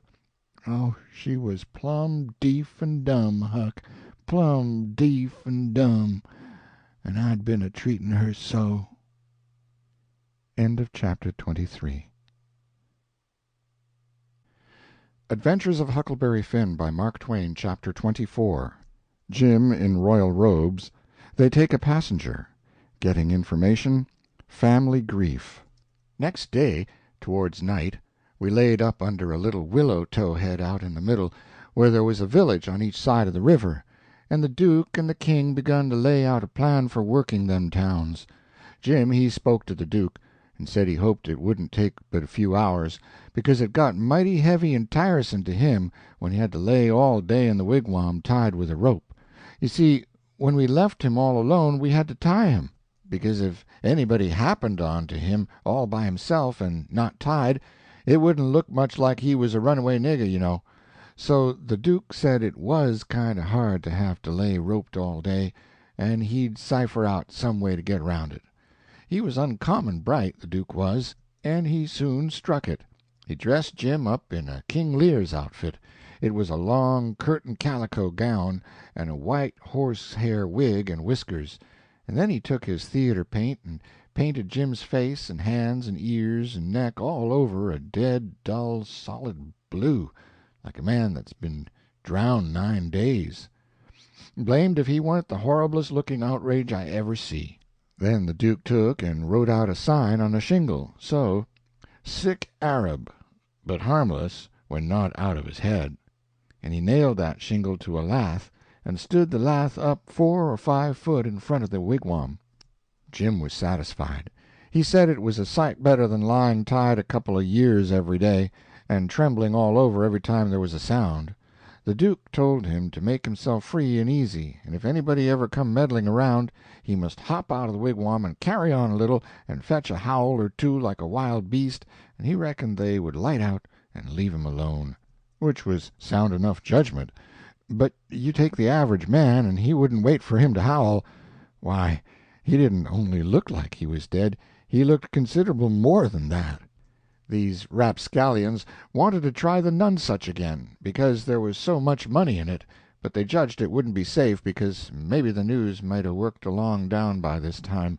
They couldn't hit no project that suited exactly, so at last the Duke said he reckoned he'd lay off and work his brains an hour or two and see if he couldn't put up something on the Arkansas village.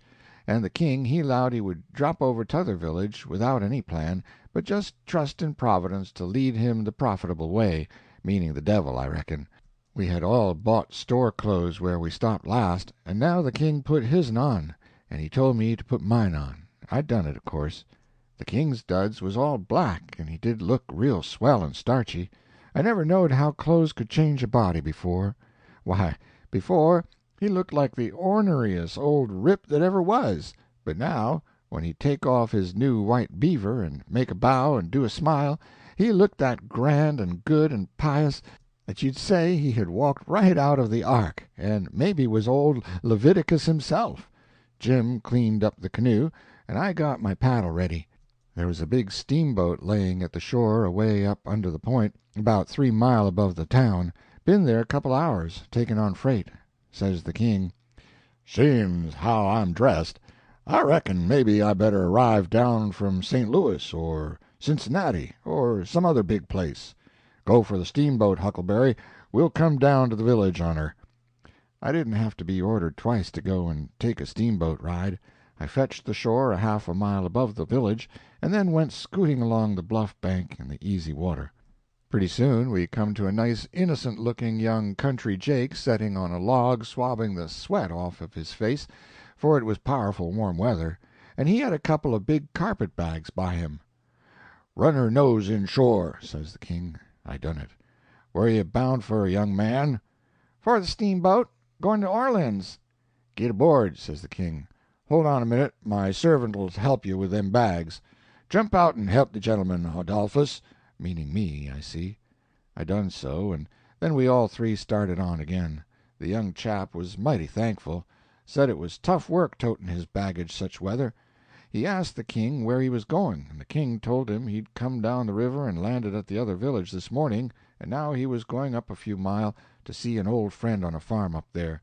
The young fellow says, "When I first see you, I says to myself, it's Mr. Wilks, sure, and he come mighty near getting here in time. But then I says again, no, I reckon it ain't him, or else he wouldn't be paddling up the river. You ain't him, are you?" "No, my name's Blodgett, Alexander Blodgett, Reverend Alexander Blodgett, I suppose I must say, as I'm one of the Lord's poor servants. But still I'm just as able to be sorry for Mr. Wilks for not arriving in time, all the same, if he's missed anything by it, which I hope he hasn't." "Well, he don't miss any property by it, because he'll get that all right, but he's missed seeing his poor brother Peter die, which he mayn't mind. Nobody can tell as to that, but his brother would 'a' give anything in this world to see him before he died. Never talked about nothing else all these 3 weeks. Hadn't seen him since they was boys together, and hadn't ever seen his brother William at all. That's the deef and dumb one. William ain't more than 30 or 35. Peter and George were the only ones that come out here. George was the married brother. Him and his wife both died last year. Harvey and William's the only ones that's left now, and as I was saying, they haven't got here in time." Did anybody send 'em word? "Oh, yes, a month or two ago, when Peter was first took, because Peter said then that he sort of felt like he weren't going to get well this time. You see, he was pretty old, and George's girls was too young to be much company for him, except Mary Jane, the red-headed one, and so he was kinder lonesome after George and his wife died, and didn't seem to care much to live. He most desperately wanted to see Harvey, and William too, for that matter, because he was one of them kind that can't bear to make a will. He left a letter behind for Harvey, and said he'd told in it where his money was hid, and how he wanted the rest of the property divided up so George's girls would be all right, for George didn't leave nothing, and that letter was all they could get him to put a pen to." Why do you reckon Harvey don't come? Where does he live? "Oh, he lives in England, Sheffield, preaches there, hasn't ever been in this country. He hasn't had any too much time, and besides, he mightn't have got the letter at all, you know." Too bad. Too bad he couldn't live to see his brothers, poor soul. You going to Orleans, you say? "Yes, but that ain't only a part of it. I'm going in a ship next Wednesday for Rio Janeiro, where my uncle lives." It's a pretty long journey, but it'll be lovely. Wished I was going. Is Mary Jane the oldest? How old is the others? "Mary Jane's 19, Susan's 15, and Joanna's about 14. That's the one that gives herself to good works, and has a hare-lip." Poor things, to be left alone in the cold world so. "Well, they could be worse off. Old Peter had friends, and they ain't going to let them come to no harm. There's Hobson, the Baptist preacher, and Deacon Lot Hovey, and Ben Rucker, and Abner Shackelford, and Levi Bell, the lawyer, and Dr. Robinson and their wives, and the widow Bartley, and, well, there's a lot of them, but these are the ones that Peter was thickest with and used to write about sometimes when he wrote home. So Harvey'll know where to look for friends when he gets here." Well, the old man went on asking questions till he just fairly emptied that young fellow. Blamed if he didn't inquire about everybody and everything in that blessed town, and all about the Wilkses, and about Peter's business, which was a tanner, and about George's, which was a carpenter, and about Harvey's, which was a dissentering minister, and so on and so on. And then he says, "What did you want to walk all the way up to the steamboat for?" "Because she's a big Orleans boat, and I was afeard she mightn't stop there. When they're deep they won't stop for a hail. A Cincinnati boat will, but this is a St. Louis one." Was Peter Wilkes well off? "Oh, yes, pretty well off. He had houses and land, and it's reckoned he left 3 or 4,000 in cash hid up summers." When did you say he died? "I didn't say, but it was last night." Funeral tomorrow, likely? "Yes, about the middle of the day." Well, it's all terrible sad, but we've all got to go, one time or another. So what we want to do is to be prepared. Then we're all right. "Yes, sir, it's the best way. Ma used to always say that." When we struck the boat, she was about done loading, and pretty soon she got off.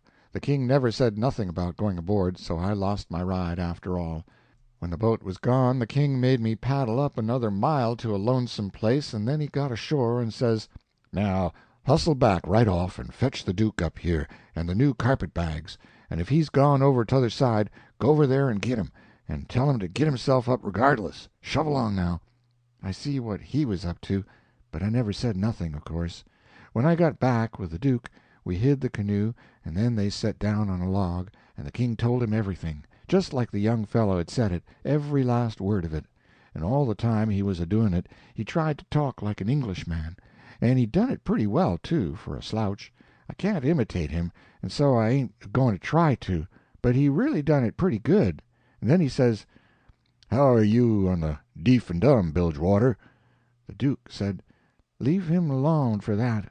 Said he had played a deef and dumb person on the histronic boards.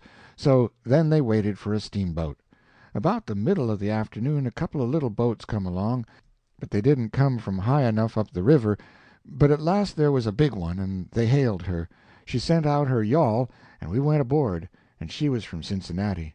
And when they found we only wanted to go 4 or 5 miles, they was booming mad, and gave us a cussing, and said they wouldn't land us.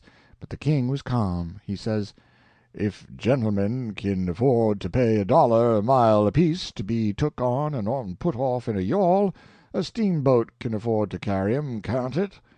So they softened down and said it was all right, and when we got to the village they yawled us ashore. About 2 dozen men flocked down when they see the yawl a comin', and when the king says, "Kin any of you gentlemen tell me where Mr. Peter Wilkes lives?" they give a glance at one another and nodded their heads as much to say, "What'd I tell you?" And one of them says, kind of soft and gentle, "I'm sorry, sir, but the best we can do is to tell you where he did live yesterday evening." Sudden as winking, the ornery old critter went all to smash, and fell up against the man, and put his chin on his shoulder, and cried down his back, and says, "Alas, alas, our poor brother gone, and we never got to see him. Oh, it's too hard." Then he turns round blubbering, and makes a lot of idiotic signs to the Duke on his hands, and blamed if he didn't drop a carpet-bag and bust out a-crying. If they warn't the beatenest lot, them two frauds, that I ever struck. Well, the men gathered round and sympathized with them, and said all sorts of kind things to them, and carried their carpet-bags up the hill for them, and let them lean on them and cry, and told the king all about his brother's last moments. And the king he told it all over again on his hands to the Duke, and both of them took on about that dead tanner like they'd lost the 12 disciples. Well, if ever I struck anything like it, I'm a nigger. It was enough to make a body ashamed of the human race. End of chapter 24. Adventures of Huckleberry Finn by Mark Twain, chapter 25. Is it them?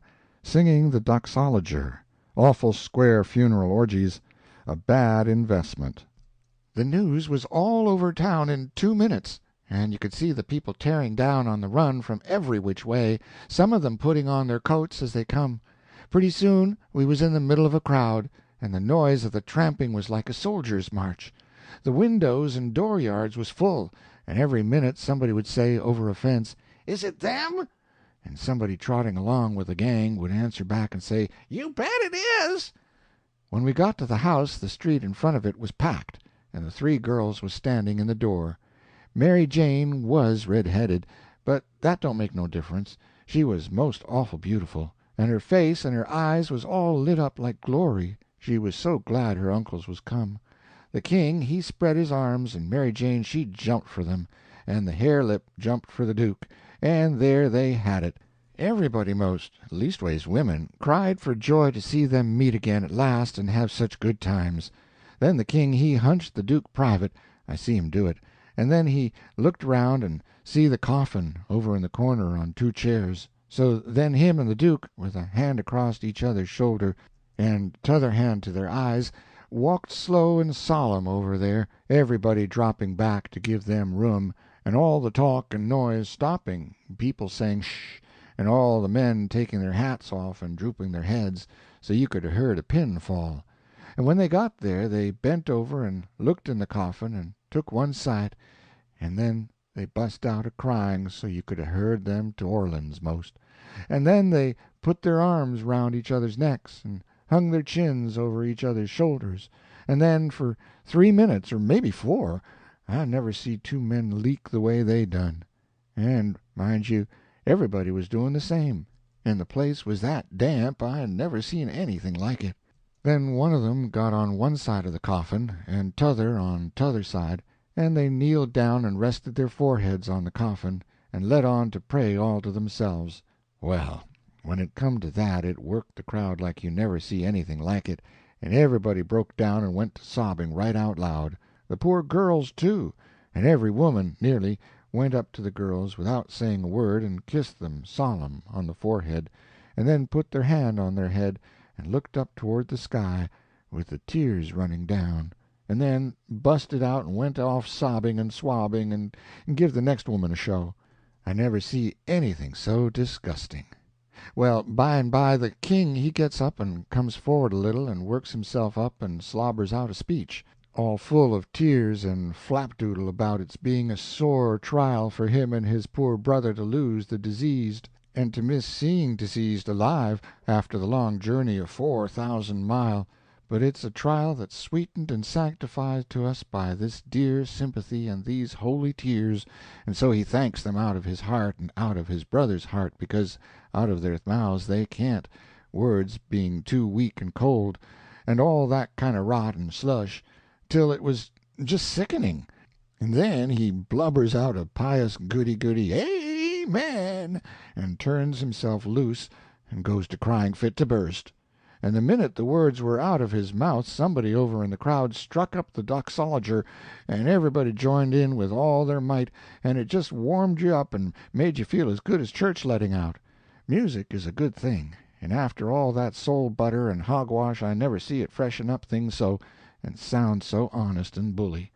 Then the king begins to work his jaw again, and says how him and his nieces would be glad if a few of the main principal friends of the family would take supper here with them this evening, and help set up with the ashes of the diseased, and says if his poor brother laying yonder could speak, he knows who he would name, for they was names that was very dear to him and mentioned often in his letters, and so he will name the same to wit as follows, viz., Reverend Mr. Hobson, and Deacon Lot Hovey, and Mr. Ben Rucker, and Abner Shackelford, and Levi Bell, and Dr. Robinson and their wives, and the widow Bartley.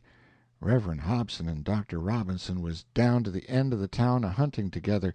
That is, I mean the doctor was shipping a sick man t'other world, and the preacher was p'inting him right.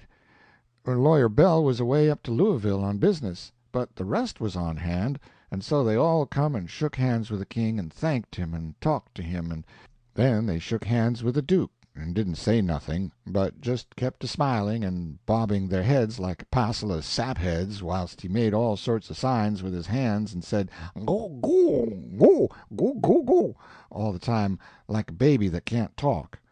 So the king he blattered along and managed to inquire about pretty much everybody and dog in town by his name, and mentioned all sorts of little things that happened one time or another in the town, or to George's family, or to Peter, and he always let on that Peter wrote him the things, but that was a lie. He got every blessed one of them out of that young flathead that we canoed up to the steamboat. Then Mary Jane she fetched the letter her father left behind, and the king he read it out loud and cried over it. It give the dwelling-house and $3,000 gold to the girls, and it give the tanyard, which was doing a good business, along with some other houses and land, worth about $7,000, and $3,000 in gold to Harvey and William, and told where the $6,000 cash was hid down cellar. So these two frauds said they'd go and fetch it up and have everything square and above board, and told me to come with a candle. We shut the cellar door behind us, and when they found the bag they spilt it out on the floor, and it was a lovely sight, all of them yaller boys. My, the way the king's eyes did shine! He slaps the duke on the shoulder and says, "Oh, this ain't bully nor nothing. Oh, no, I reckon not. Why, Bilgy, it beats the Nonsuch, don't it?" The duke allowed it did. They pawed the yaller boys, and sifted them through their fingers and let them jingle down on the floor, and the king says, "It ain't no use talking. Being brothers to a rich dead man, and representatives of furrin heirs that's got left, is the line for you and me, Bilge. This here comes of trustin' to Providence. It's the best way in the long run. I've tried 'em all, and there ain't no better way." Most everybody would have been satisfied with the pile, and took it on trust, but no, they must count it. So they counts it, and it comes out $415 short. Says the king, "Dern him, I wonder what he done with that $415. They worried over that a while, and ransacked all around for it. Then the duke says, "Well, he was a pretty sick man, and likely he made a mistake. I reckon that's the way of it. The best way's to let it go, and keep still about it. We can spare it." "Oh, shucks, yes, we can spare it. I don't keer nothing about that. It's the count I'm thinking about. We want to be awful square and open and above board here, you know. We want to lug this here money upstairs and count it before everybody. Then there ain't nothing suspicious. But when the dead man says there's $6,000, you know, we don't want to—" "Hold on," says the Duke. "Let's make up the deficit." And he begun to haul out yaller boys out of his pocket. "It's a most amazin' good idea, Duke. You have got a rattlin' clever head on you," says the king. "Blest if the old Nonesuch ain't a-heppin' us out again." And he begun to haul out yaller jackets and stack them up. It most busted them, but they made up the 6,000 clean and clear. "Say," says the Duke, "I got another idea. Let's go upstairs and count this money, and then take and give it to the girls." "Good land, Duke, lemme hug you. It's the most dazzling idea ever a man struck. You have certainly got the most astonishing head I ever see. Oh, this is the boss dodge. There ain't no mistake about it. Let 'em fetch along their suspicions now if they want to. This'll lay 'em out." When we got upstairs, everybody gathered around the table, and the king he counted it and stacked it up, $300 in a pile, 20 elegant little piles. Everybody looked hungry at it and licked their chops. Then they raked it into the bag again, and I see the king begin to swell himself up for another speech. He says: "Friends all, my poor brother that lays yonder has done generous by them that's left behind in the vale of sorrers. He has done generous by these yer poor little lambs that he loved and sheltered and that's left fatherless and motherless. Yes, and we that knowed him knows that he would 'a' done more generous by 'em if he hadn't 'a' been afeard o' woundin' his dear William and me. Now, wouldn't he? There ain't no question about it in my mind. Well, then, what kind of brothers would it be that'd stand in his way at such a time? And what kind of uncles would it be that'd rob, yes, rob, such poor sweet lambs as these that he loved so at such a time? If I know William, and I think I do, well, I'll just ask him." And he turns around and begins to make a lot of signs to the Duke with his hands, and the Duke he looks at him stupid and leather-headed a while. Then all of a sudden he seems to catch his meaning, and jumps for the king, goo-gooing with all his might for joy, and hugs him about 15 times before he lets up. Then the king says, "I knowed it. I reckon that'll convince anybody the way he feels about it. Here, Mary Jane, Susan, Joner, take the money, take it all. It's the gift of him that lays yonder cold but joyful." Mary Jane she went for him, Susan and the Harelip went for the Duke, and then such another hugging and kissing I never see yet.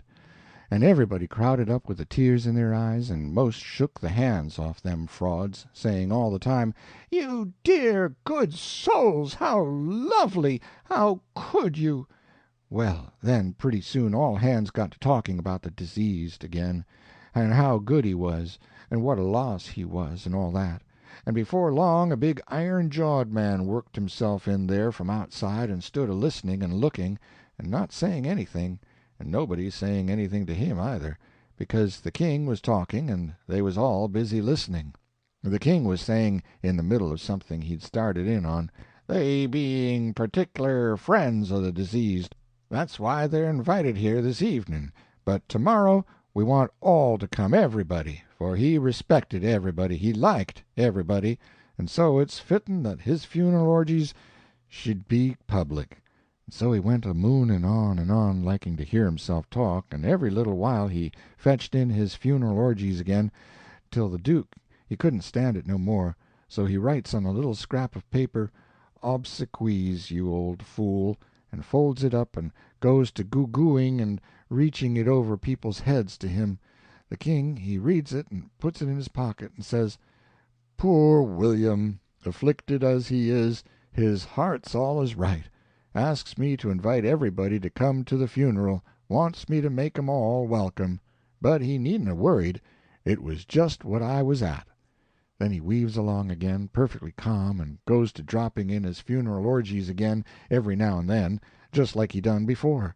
And when he done it the third time, he says, "I say orgies, not because it's the common term, because it ain't, obsequies being the common term, but because orgies is the right term.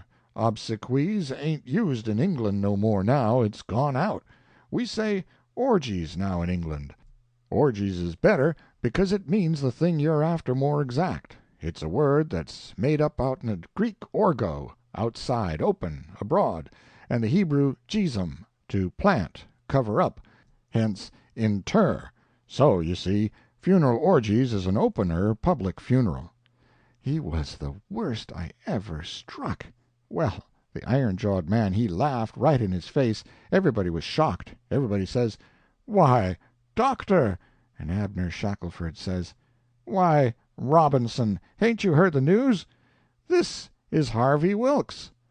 The king he smiled eager, and shoved out his flapper, and says, "Is it my poor brother's dear good friend and physician? Keep your hands off of me," says the doctor. "You talk like an Englishman, don't you? It's the worst imitation I ever heard. You, Peter Wilkes' brother! You're a fraud, that's what you are." Well, how they all took on! They crowded around the doctor, and tried to quiet him down, and tried to explain to him and tell him how Harvey'd showed in 40 ways that he was Harvey, and knowed everybody by name, and the names of the very dogs, and begged him not to hurt Harvey's feelings and the poor girl's feelings and all that. But it warn't no use. He stormed right along and said any man that pretended to be an Englishman and couldn't imitate the lingo no better than what he did was a fraud and a liar. The poor girls was hanging to the king and crying, and all of a sudden the doctor ups and turns on them. He says, "I was your father's friend, and I'm your friend, and I warn you as a friend, and an honest one that wants to protect you and keep you out of harm and trouble, to turn your backs on that scoundrel and have nothing to do with him, the ignorant tramp with his idiotic Greek and Hebrew as he calls it. He is the thinnest kind of an impostor, has come here with a lot of empty names and facts which he picked up somewheres, and you take them for proofs, and are helped to fool yourselves by these foolish friends here, who ought to know better. Mary Jane Wilkes, you know me for your friend, and for your unselfish friend, too. Now listen to me. Turn this pitiful rascal out. I beg you to do it. Will you?" Mary Jane straightened herself up, and my, but she was handsome. She says, "Here is my answer." She hove up the bag of money and put it in the king's hands, and says, "Take this $6,000 and invest it for me and my sisters any way you want to, and don't give us no receipt for it." Then she put her arm around the king on one side, and Susan and the hare-lip done the same on the other. Everybody clapped their hands and stomped on the floor like a perfect storm, whilst the king held up his head and smiled proud. The doctor says, "All right, I wash my hands of the matter, but I warn you all that a time's a-comin' when you're going to feel sick whenever you think of this day." And away he went. "All right, doctor," says the king, kinder mocking him, "we'll try and get 'em to send for you," which made them all laugh, and they said it was a prime good hit. End of chapter 25. Adventures of Huckleberry Finn, by Mark Twain. Chapter 26. A pious king. The king's clergy. She asked his pardon. Hiding in the room. Huck takes the money. Well, when they was all gone, the king he asks Mary Jane how they was off for spare rooms, and she said she had one spare room, which would do for Uncle William, and she'd give her own room to Uncle Harvey, which was a little bigger, and she would turn into the room with her sisters and sleep on a cot, and up garret was a little cubby with a pallet in it. The king said the cubby would do for his valley, meaning me. So Mary Jane took us up, and she showed them their rooms, which was plain but nice.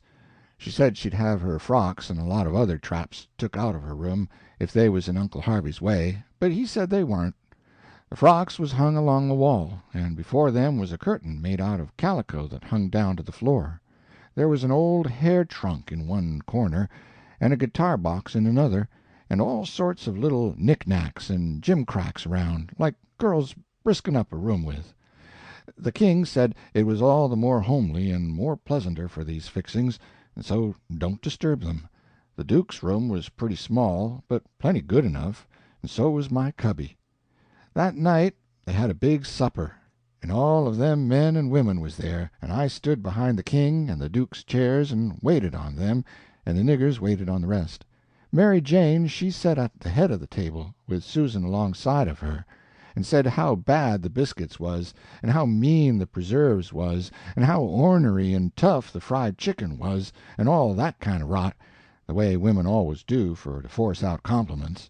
And the people all knowed everything was tip-top, and said so. Said, "How do you get biscuits to brown so nice?" and "Where, for land's sake, did you get these mazin' pickles?" and all that kind of humbug talky-talk, just the way people always does at supper, you know. When it was all done, me and the harelip had supper in the kitchen, off of the leavin's, whilst the others was helping the niggers clean up the things. The harelip, she got to pumping me about England, and blessed if I didn't think the ice was getting mighty thin sometimes. She says, "Did you ever see the king?" "Who? William IV? Well, I bet I have. He goes to our church." I knowed he was dead years ago, but I never let on. So when I says he goes to our church, she says, "What, regular?" "Yes, regular. His pew's right over opposite ourn, on t'other side of the pulpit." "I thought he lived in London." "Well, he does. Where would he live?" "But I thought you lived in Sheffield." I see I was up a stump. I had to let on to get choked with a chicken bone, so as to get time to think how to get down again. Then I says, "Well, I mean he goes to our church regular when he's in Sheffield. That's only in the summer time, when he comes there to take the sea baths." "Why, how you talk! Sheffield ain't on the sea." "Well, who said it was?" "Why, you did." "I didn't, nuther." "You did." "I didn't." "You did." "I never said nothing of the kind." "Well, what did you say, then?" "Said he come to take the sea baths, that's what I said." "Well, then, how's he going to take the sea baths if it ain't on the sea?" "Looky here," I says, "did you ever see any Congress water?" "Yes." "Well, d'you have to go to Congress to get it?" "Why, no." "Well, neither does William IV have to go to the sea to get sea bath." "How does he get it, then?" "Gets it the way people down here gets Congress water, in barrels.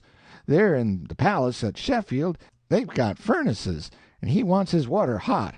They can't buy that amount of water way off there at the sea. They haven't got no conveniences for it." "Oh, I see now. You might have said that in the first place and saved time." When she said that, I see I was out of the woods again, and so I was comfortable and glad. Next she says, "Do you go to church, too?" "Yes, regular." "Where do you set?" "Why, in our pew." "Whose pew?" "Why, ourn, your Uncle Harvey's." "His'n? What does he want with a pew?" "Wants it to set in." "What did you reckon he wanted with it?" "Why, I thought he'd be in the pulpit." Rot him, I forgot he was a preacher. I see I was up a stump again, so I played another chicken bone and got another think. Then I says, "Blame it, do you suppose there ain't but one preacher to a church?" "Why, what do they want with more?" "What, to preach before a king? I never did see such a girl as you. They don't have no less than 17. 17, my land! Why, I wouldn't set out such a string as that, not if I never got to glory. It must take 'em a week." "Shucks, they don't all of them preach the same day, only one of 'em." "Well, then, what does the rest of them do?" "Oh, nothing much. Loll around, pass the plate, and one thing or another, but mainly they don't do nothing." "Well, then, what are they for?" "Why, they're for style. Don't you know nothing?" "Well, I don't want to know no such foolishness as that. How is servants treated in England? Do they treat 'em better 'n we treat our niggers?" "No, a servant ain't nobody there. They treat them worse than dogs." "Don't they give 'em holidays, the way we do? Christmas and New Year's week and Fourth of July?" "Oh, just listen. A body could tell you hain't ever been to England by that. Why, Harold, why, Joanna, they never see a holiday from year's end to year's end. Never go to the circus, nor theater, nor nigger shows, nor nowheres." "Nor church?" "Nor church." But you always went to church." Well, I was gone up again. I forgot I was the old man's servant, but next minute I whirled in on a kind of an explanation how a valet was different from a common servant, and had to go to church whether he wanted to or not, and set with the family on account of its being the law. But I didn't do it pretty good, and when I got home I see she warn't satisfied. She says, "Honest Injun, now hain't you been telling me a lot of lies?" "Honest Injun," says I. "None of it at all?" "None of it at all, not a lie in it," says I. "Lay your hand on this book and say it." I see it weren't nothing but a dictionary, so I laid my hand on it and said it. So then she looked a little better satisfied, and says, "Well, then, I'll believe some of it, but I hope to gracious if I'll believe the rest." "What is it you won't believe, Joe?" says Mary Jane, stepping in with Susan behind her. "It ain't right nor kind for you to talk so to him, and him a stranger and so far from his people. How would you like to be treated so?"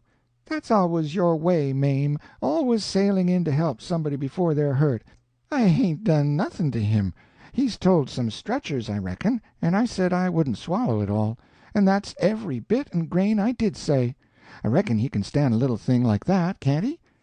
"I don't care whether 'twas a little or whether 'twas big.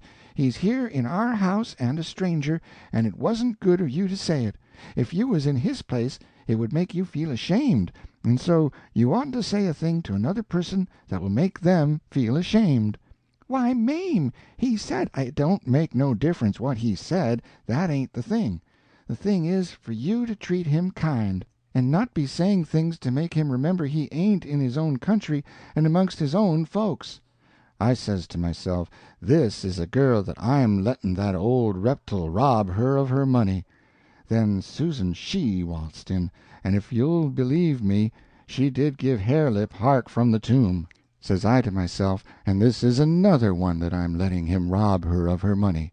Then Mary Jane she took another inning, and went in sweet and lovely again, which was her way, and when she got done there warn't hardly anything left of poor Harelip. So she hollered, "All right, then," says the other girls, "you just ask his pardon."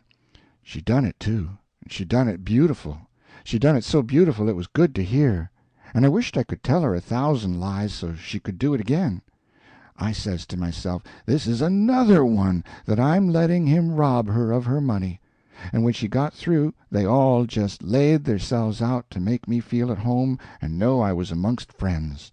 I felt so ornery and low down and mean that I says to myself, my mind's made up, I'll hive that money for them or bust.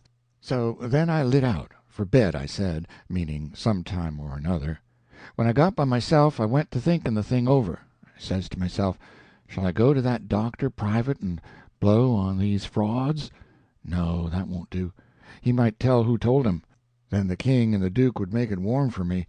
Shall I go private and tell Mary Jane? No, I danced do it. Her face would give them a hint, sure. They've got the money, and they'd slide right out and get away with it. If she was to fetch in help, I'd get mixed up in the business before it was done with, I judge. No, there ain't no good way but one. I got to steal that money somehow, and I got to steal it some way they won't suspicion that I done it. They've got a good thing here, and they ain't a-going to leave till they've played this family and this town for all they're worth, so I'll find a chance time enough. I'll steal it and hide it, and by, when I'm away down the river, I'll write a letter and tell Mary Jane where it's hid. But I better hive it tonight if I can, because the doctor maybe hasn't let up as much as he lets on he has. He might scare them out of here yet. So, thinks I, I'll go and search them rooms. Upstairs the hall was dark, but I found the Duke's room, and started to paw around it with my hands. But I recollected it wouldn't be much like the king to let anybody else take care of that money but his own self. So then I went to his room and begun to paw around there. But I see I couldn't do nothing without a candle, and I dasn't light one, of course. So I judged I'd go to do the other thing, lay for them and eavesdrop. About that time I hears their footsteps coming. I was going to skip under the bed. I reached for it, but it wasn't where I thought it would be. But I touched the curtain that hid Mary Jane's frocks. So I jumped in behind that and snuggled in amongst the gowns and stood there perfectly still. They come in and shut the door, and the first thing the Duke done was to get down and look under the bed. Then I was glad I hadn't found the bed when I wanted it. And yet, you know, it's kind of natural to hide under the bed when you're up to anything private. They sets down then, and the king says, "Well, what is it? And cut it middlin' short, because it's better for us to be down there a-whoopin' up the mornin' than up here givin' 'em a chance to talk us over." "Well, this is it, Cap'n. It ain't easy. It ain't comfortable. That doctor lays on my mind. I wanted to know your plans. I've got a notion, and I think it's a sound one." "What is it, Duke?" "That we better glide out of this before 3 in the morning and clip it down the river with what we've got, 'specially seeing we got it so easy, given back to us, flung at our heads, as you may say, when of course we allowed to have to steal it back. I'm for knocking off and lighting out." That made me feel pretty bad. About an hour or two ago it would have been a little different, but now it made me feel bad and disappointed. The king rips out and says, "What? And not sell out the rest of the property? March off like a passel of fools and leave $8,000 or $9,000 worth of property laying round just sufferin' to be scooped in, and all good saleable stuff, too?" The Duke, he crumbled, said the bag of gold was enough, and he didn't want to go no deeper, didn't want to rob a lot of orphans of everything they had. "Why, how you talk," says the king. "We shan't rob 'em of nothing at all but just this money. The people that buys the property is the sufferers, 'cause as soon as it's found out that we didn't own it, which won't be long after we've slid, the sale won't be valid, and it'll all go back to the estate. These yer orphans 'll get their house back again, and that's enough for them. They're young and spry, and can easy earn a livin'. They ain't a-goin' to suffer. Why, just think, there's thousands and thousands that ain't nigh so well off. Bless you, they ain't got nothing to complain of." Well, the king he talked him blind, so at last he give in, and said all right, but said he believed it was blame foolishness to stay, and that doctor hanging over them. But the king says, "Cuss the doctor. What do we care for him? Hain't we got all the fools in town on our side? And ain't that a big enough majority in any town?" So they got ready to go downstairs again, and Duke says, "I don't think we put that money in a good place." That cheered me up. I'd begun to think I weren't going to get a hint of no kind to help me. The king says, "Why?" "Because Mary Jane'll be in mourning from this out, and first you know the nigger that does up the rooms will get an order to box these duds up and put 'em away, and you reckon a nigger can run across money and not borrow some of it?" "Your head's level again, Duke," says the king, and he comes a-fumbling under the curtain 2 or 3 foot from where I was. I stuck tight to the wall and kept mighty still, though quivery, and I wondered what them fellows would say to me if they catched me, and I tried to think what I'd better do if they did catch me. But the king he got the bag before I could think more than about half a thought, and he never suspicioned I was around. They took and shoved the bag through a rip in the straw tick that was under the feather bed, and crammed it in a foot or two amongst the straw, and said it was all right now, because a nigger only makes up the feather bed and don't turn over the straw tick only about twice a year, and so it warn't in no danger of getting stole now. But I knowed better. I had it out of there before they was halfway downstairs. I groped along up to my cubby and hid it there till I could get a chance to do better. I judged I better hide it outside of the house somewheres, because if they missed it they would give the house a good ransacking. I knowed that very well. Then I turned in, with my clothes all on, but I couldn't have gone to sleep if I'd have wanted to, I was in such a sweat to get through with the business. By and by I heard the king and the Duke come up, so I rolled off my pallet and laid with my chin at the top of my ladder, and waited to see if anything was going to happen. But nothing did. So I held on till all the late sounds had quit and the early ones hadn't begun yet, and then I slipped down the ladder. End of chapter 26. Adventures of Huckleberry Finn by Mark Twain, Chapter 27. The Funeral, Satisfying Curiosity, Suspicious of Huck, Quick Sales and Small Profits. I crept to their doors and listened. They were snoring, so I tiptoed along and got downstairs all right. There weren't a sound anywheres. I peeped through a crack of the dining-room door, and see the men that was watching the corpse all sound asleep on their chairs. The door was open into the parlor, where the corpse was laying, and there was a candle in both rooms. I passed along, and the parlor door was open, but I see there warn't nobody in there but the remainders of Peter. So I shoved on by, but the front door was locked, and the key wasn't there. Just then I heard somebody coming down the stairs back behind me. I run in the parlor and took a swift look around, and the only place I see to hide the bag was in the coffin. The lid was shoved along about a foot, showing the dead man's face down in there, with a wet cloth over it and his shroud on. I tucked the money bag in under the lid, just down beyond where his hands was crossed, which made me creep, they was so cold. Then I run back across the room and in behind the door. The person coming was Mary Jane. She went to the coffin very soft, and kneeled down and looked in. Then she put up her handkerchief, and I see she begun to cry, though I couldn't hear her, and her back was to me. I slid out, and as I passed the dining-room I thought I'd make sure them watchers hadn't seen me, so I looked through the crack, and everything was all right. They hadn't stirred.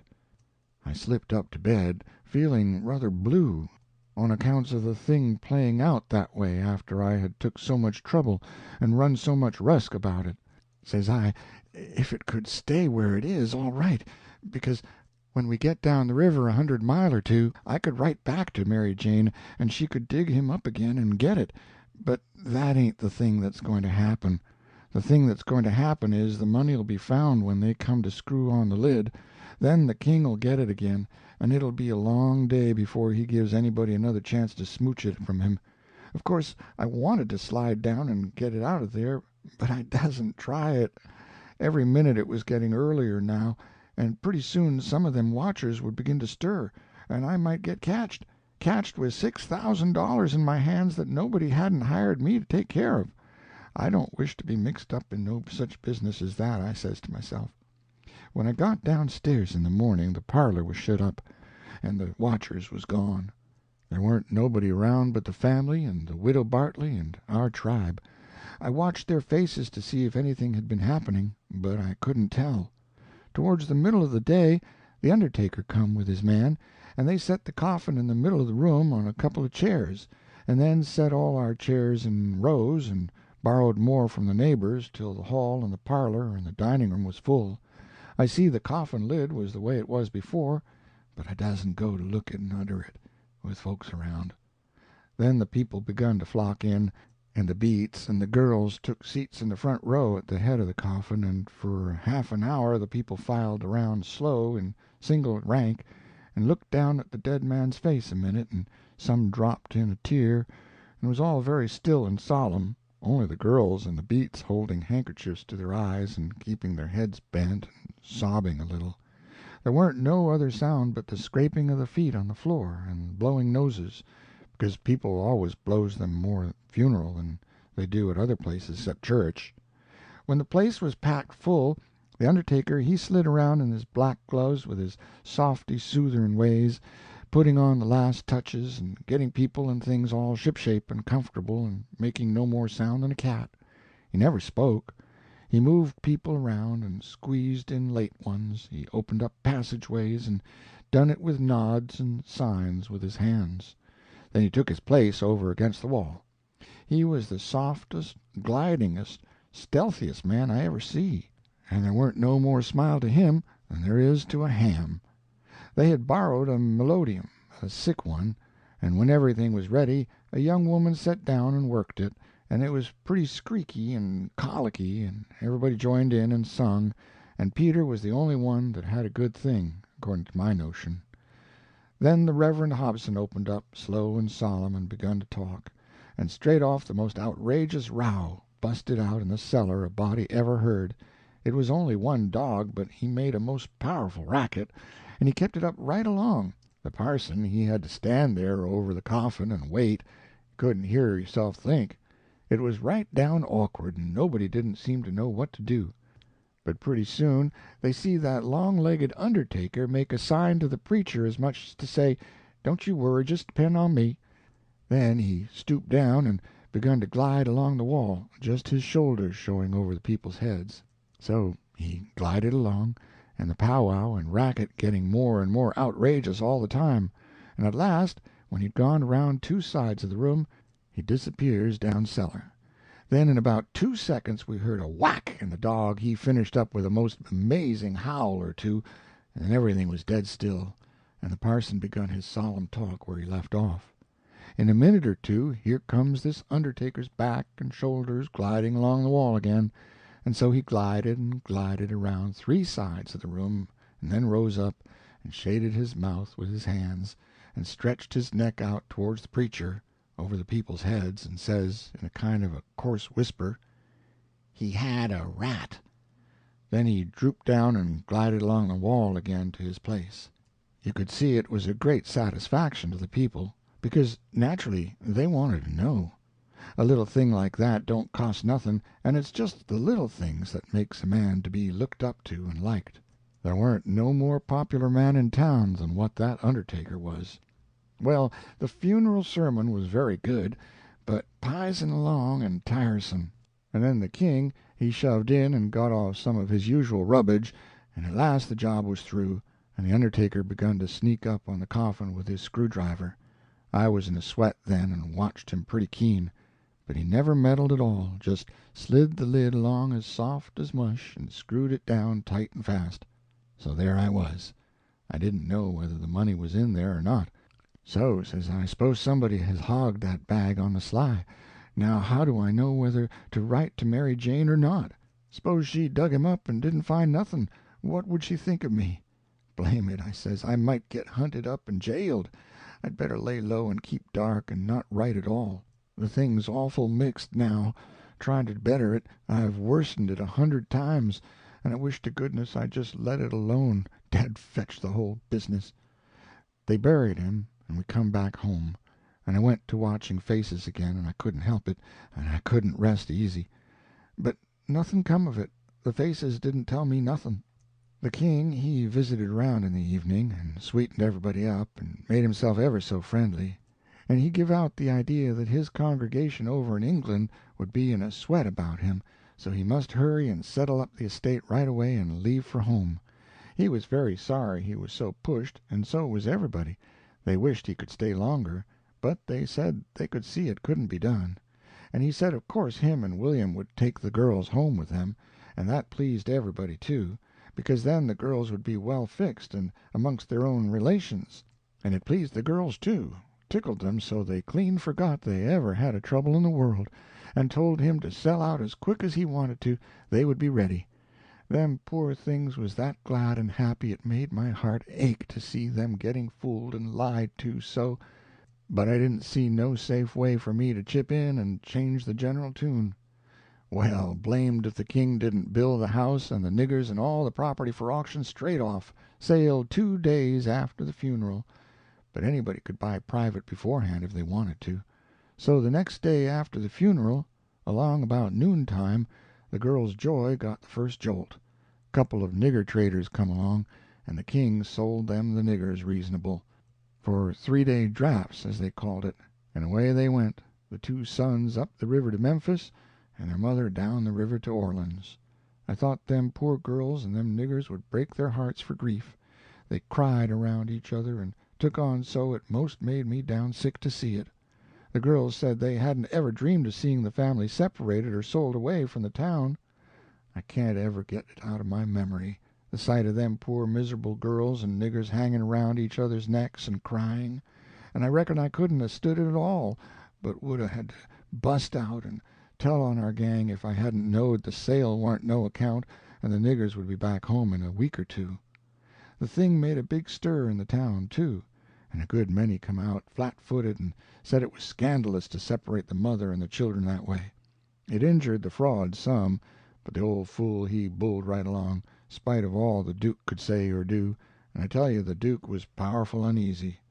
Next day was auction day. About broad day in the morning the king and the Duke come up in the garret and woke me up, and I see by their look that there was trouble. The king says, "Was you in my room night before last?"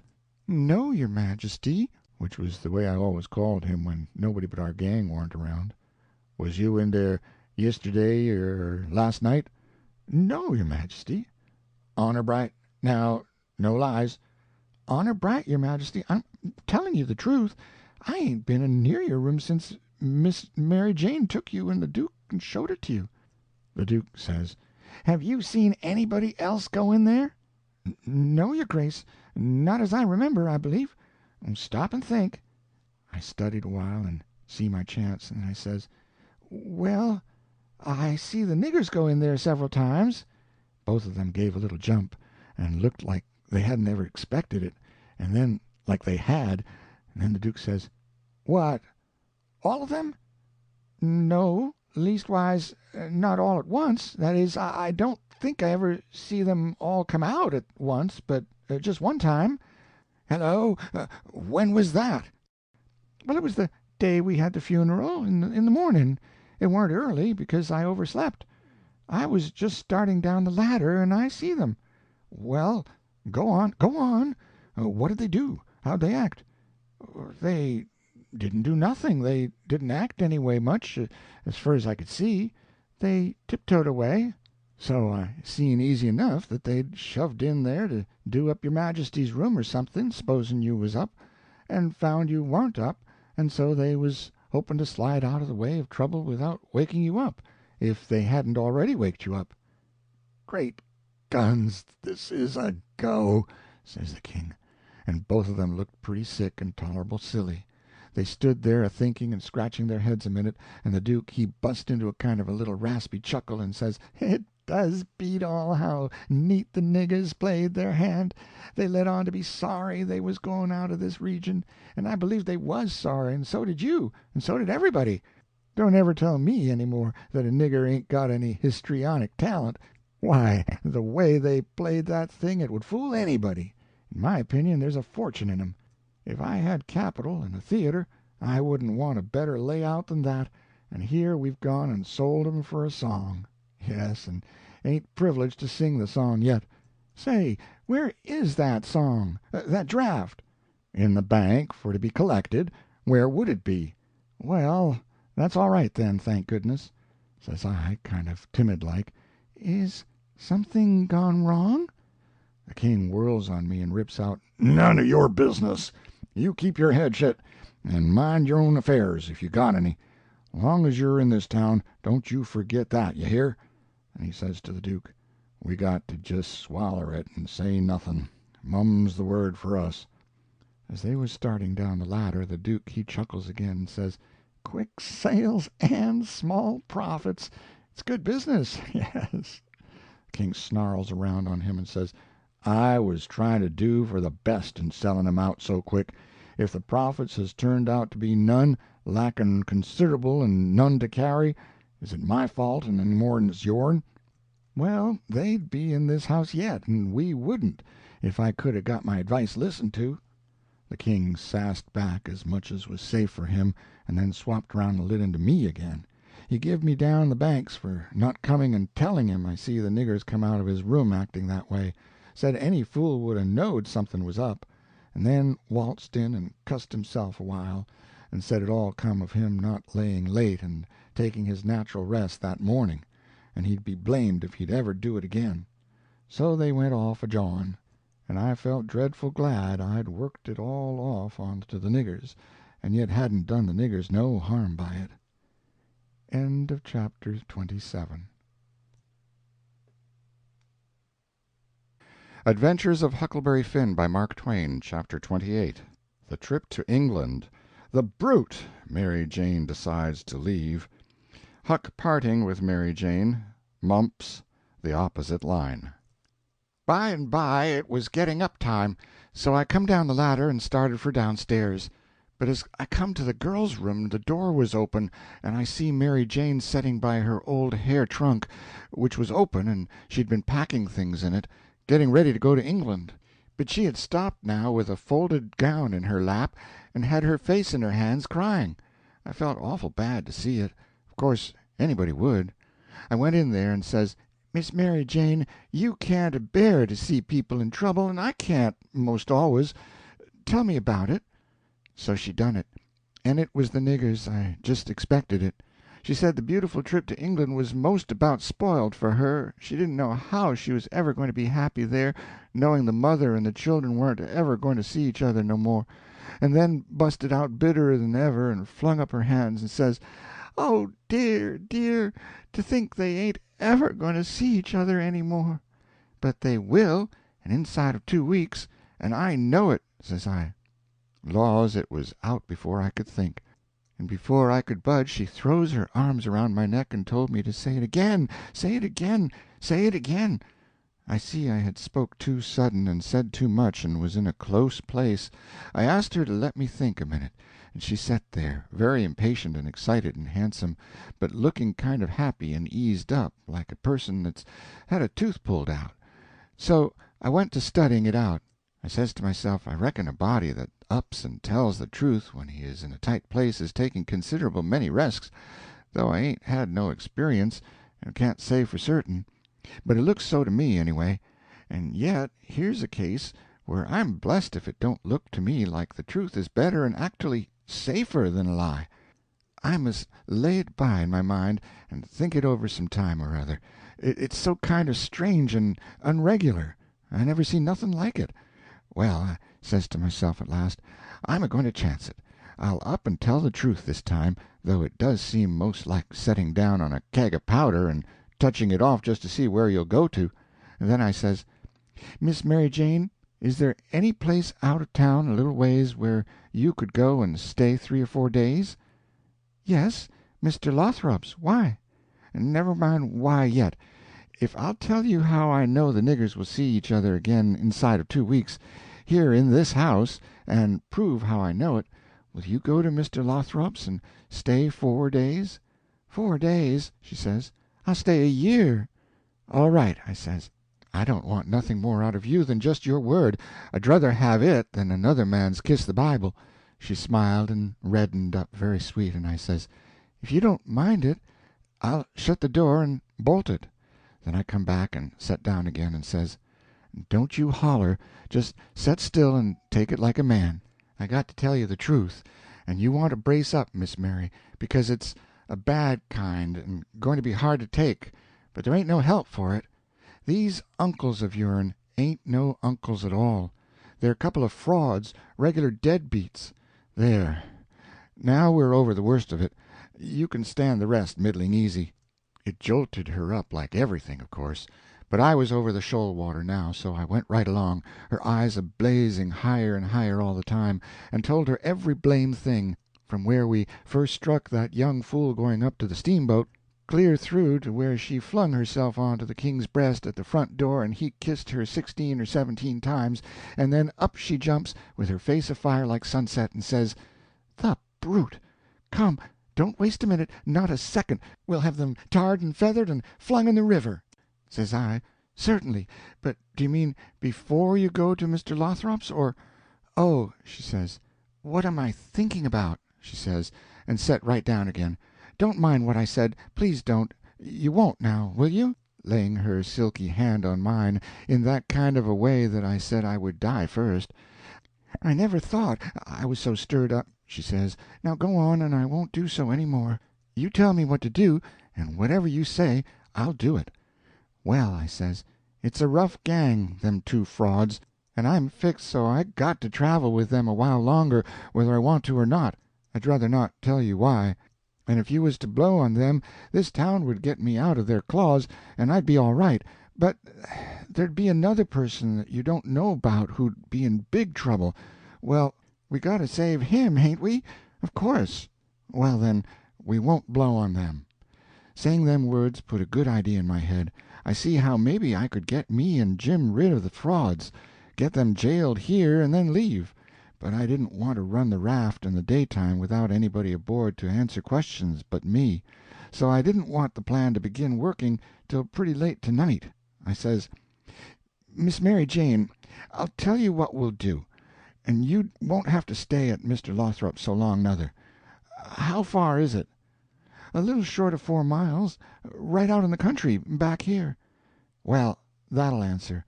Now you go along out there and lay low till 9 or half-past tonight, and then get them to fetch you home again. Tell them you thought of something. If you get here before 11, put a candle in this window, and if I don't turn up wait till 11. And then, if I don't turn up, it means I'm gone, and out of the way, and safe. Then you come out and spread the news around, and get these beats jailed." "Good," she says, "I'll do it.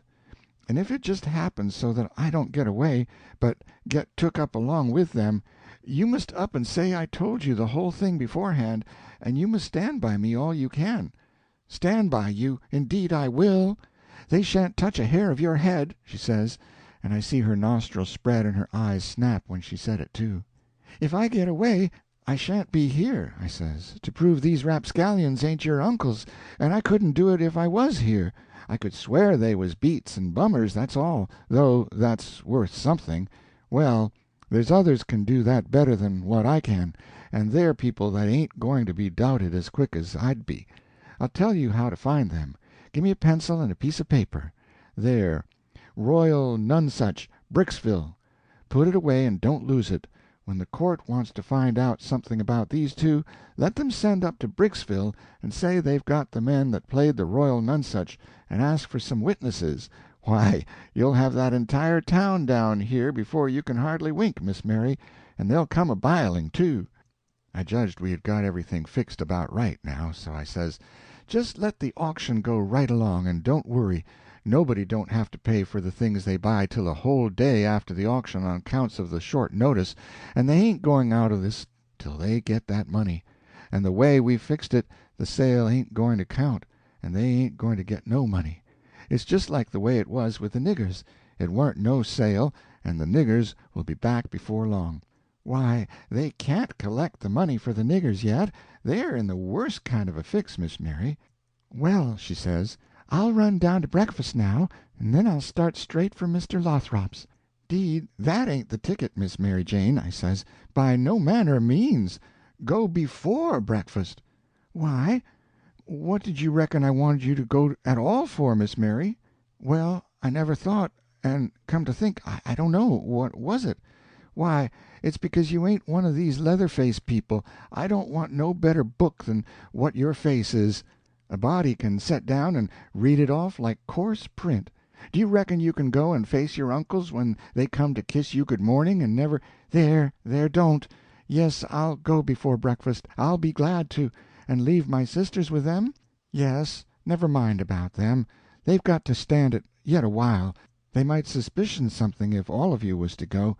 I don't want you to see them, nor your sisters, nor nobody in this town. If a neighbor was to ask how is your uncles this morning, your face would tell something. No, you go right along, Miss Mary Jane, and I'll fix it with all of them.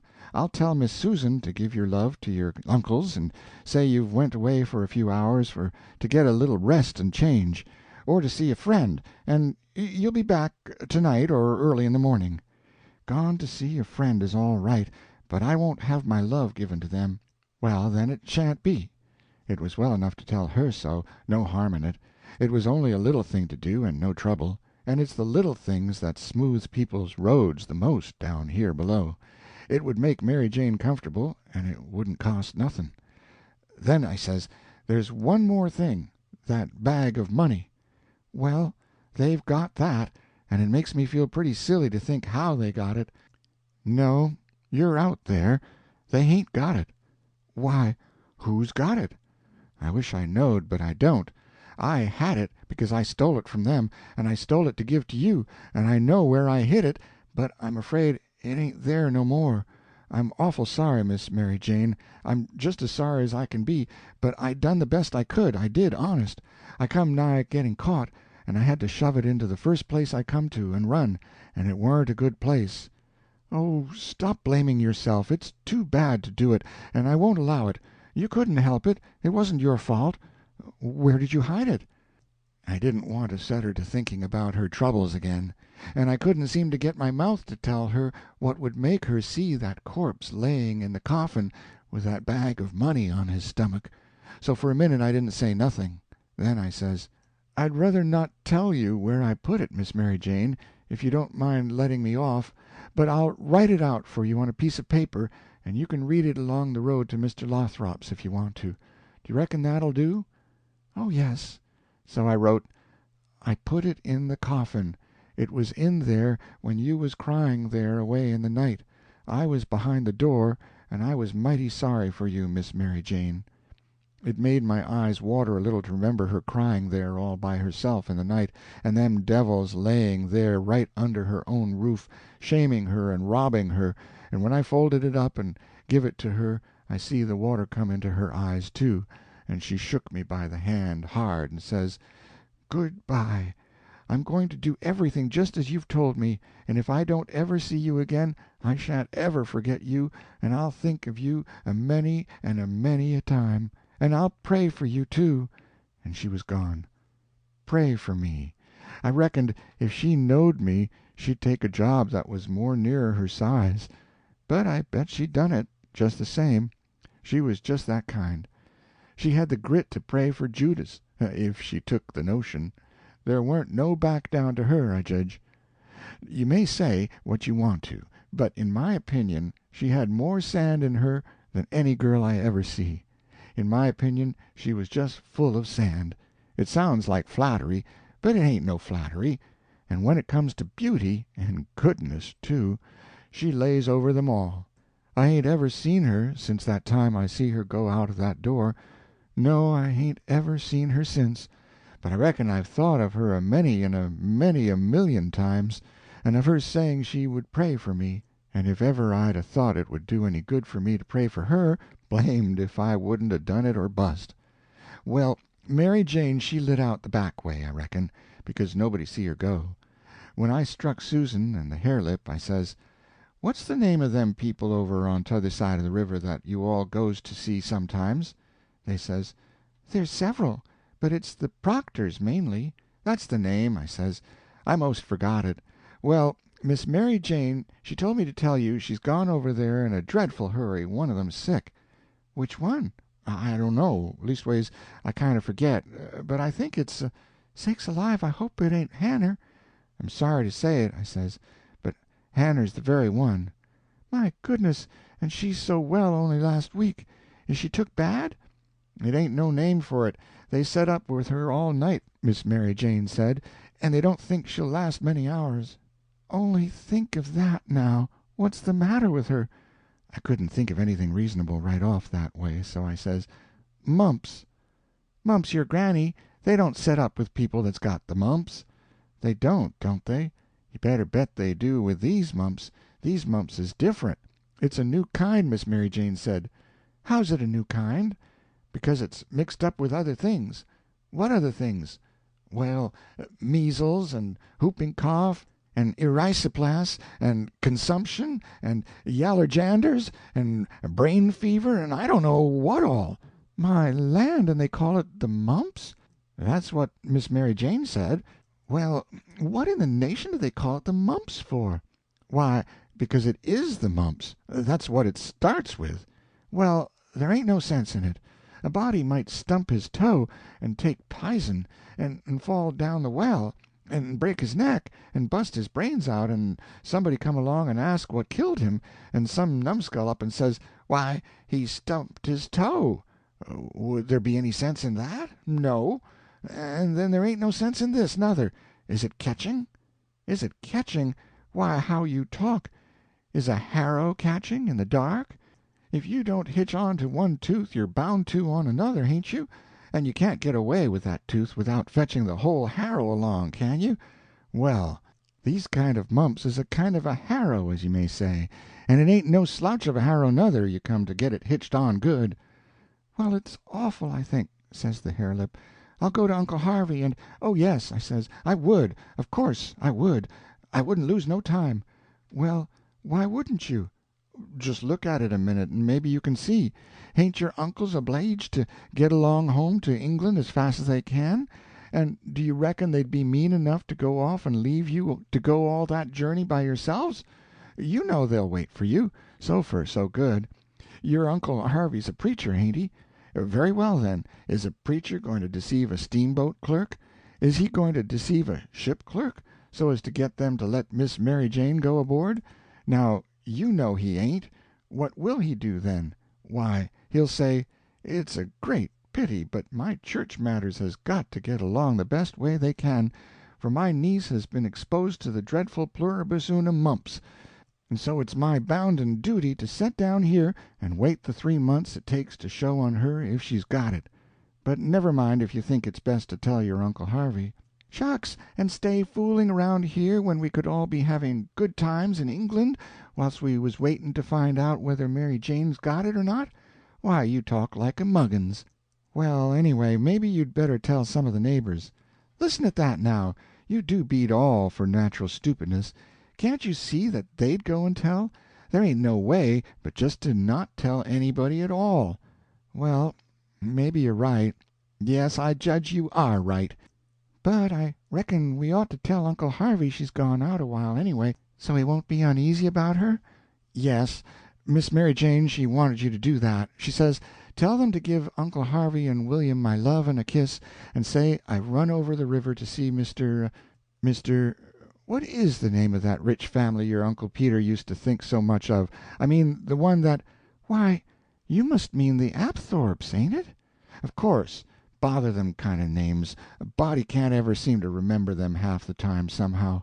Yes, she said, say she has run over for to ask the Apthorps to be sure and come to the auction and buy this house, because she allowed her Uncle Peter would rather they had it than anybody else, and she's going to stick to them till they say they'll come, and then, if she ain't too tired, she's coming home, and if she is, she'll be home in the morning anyway.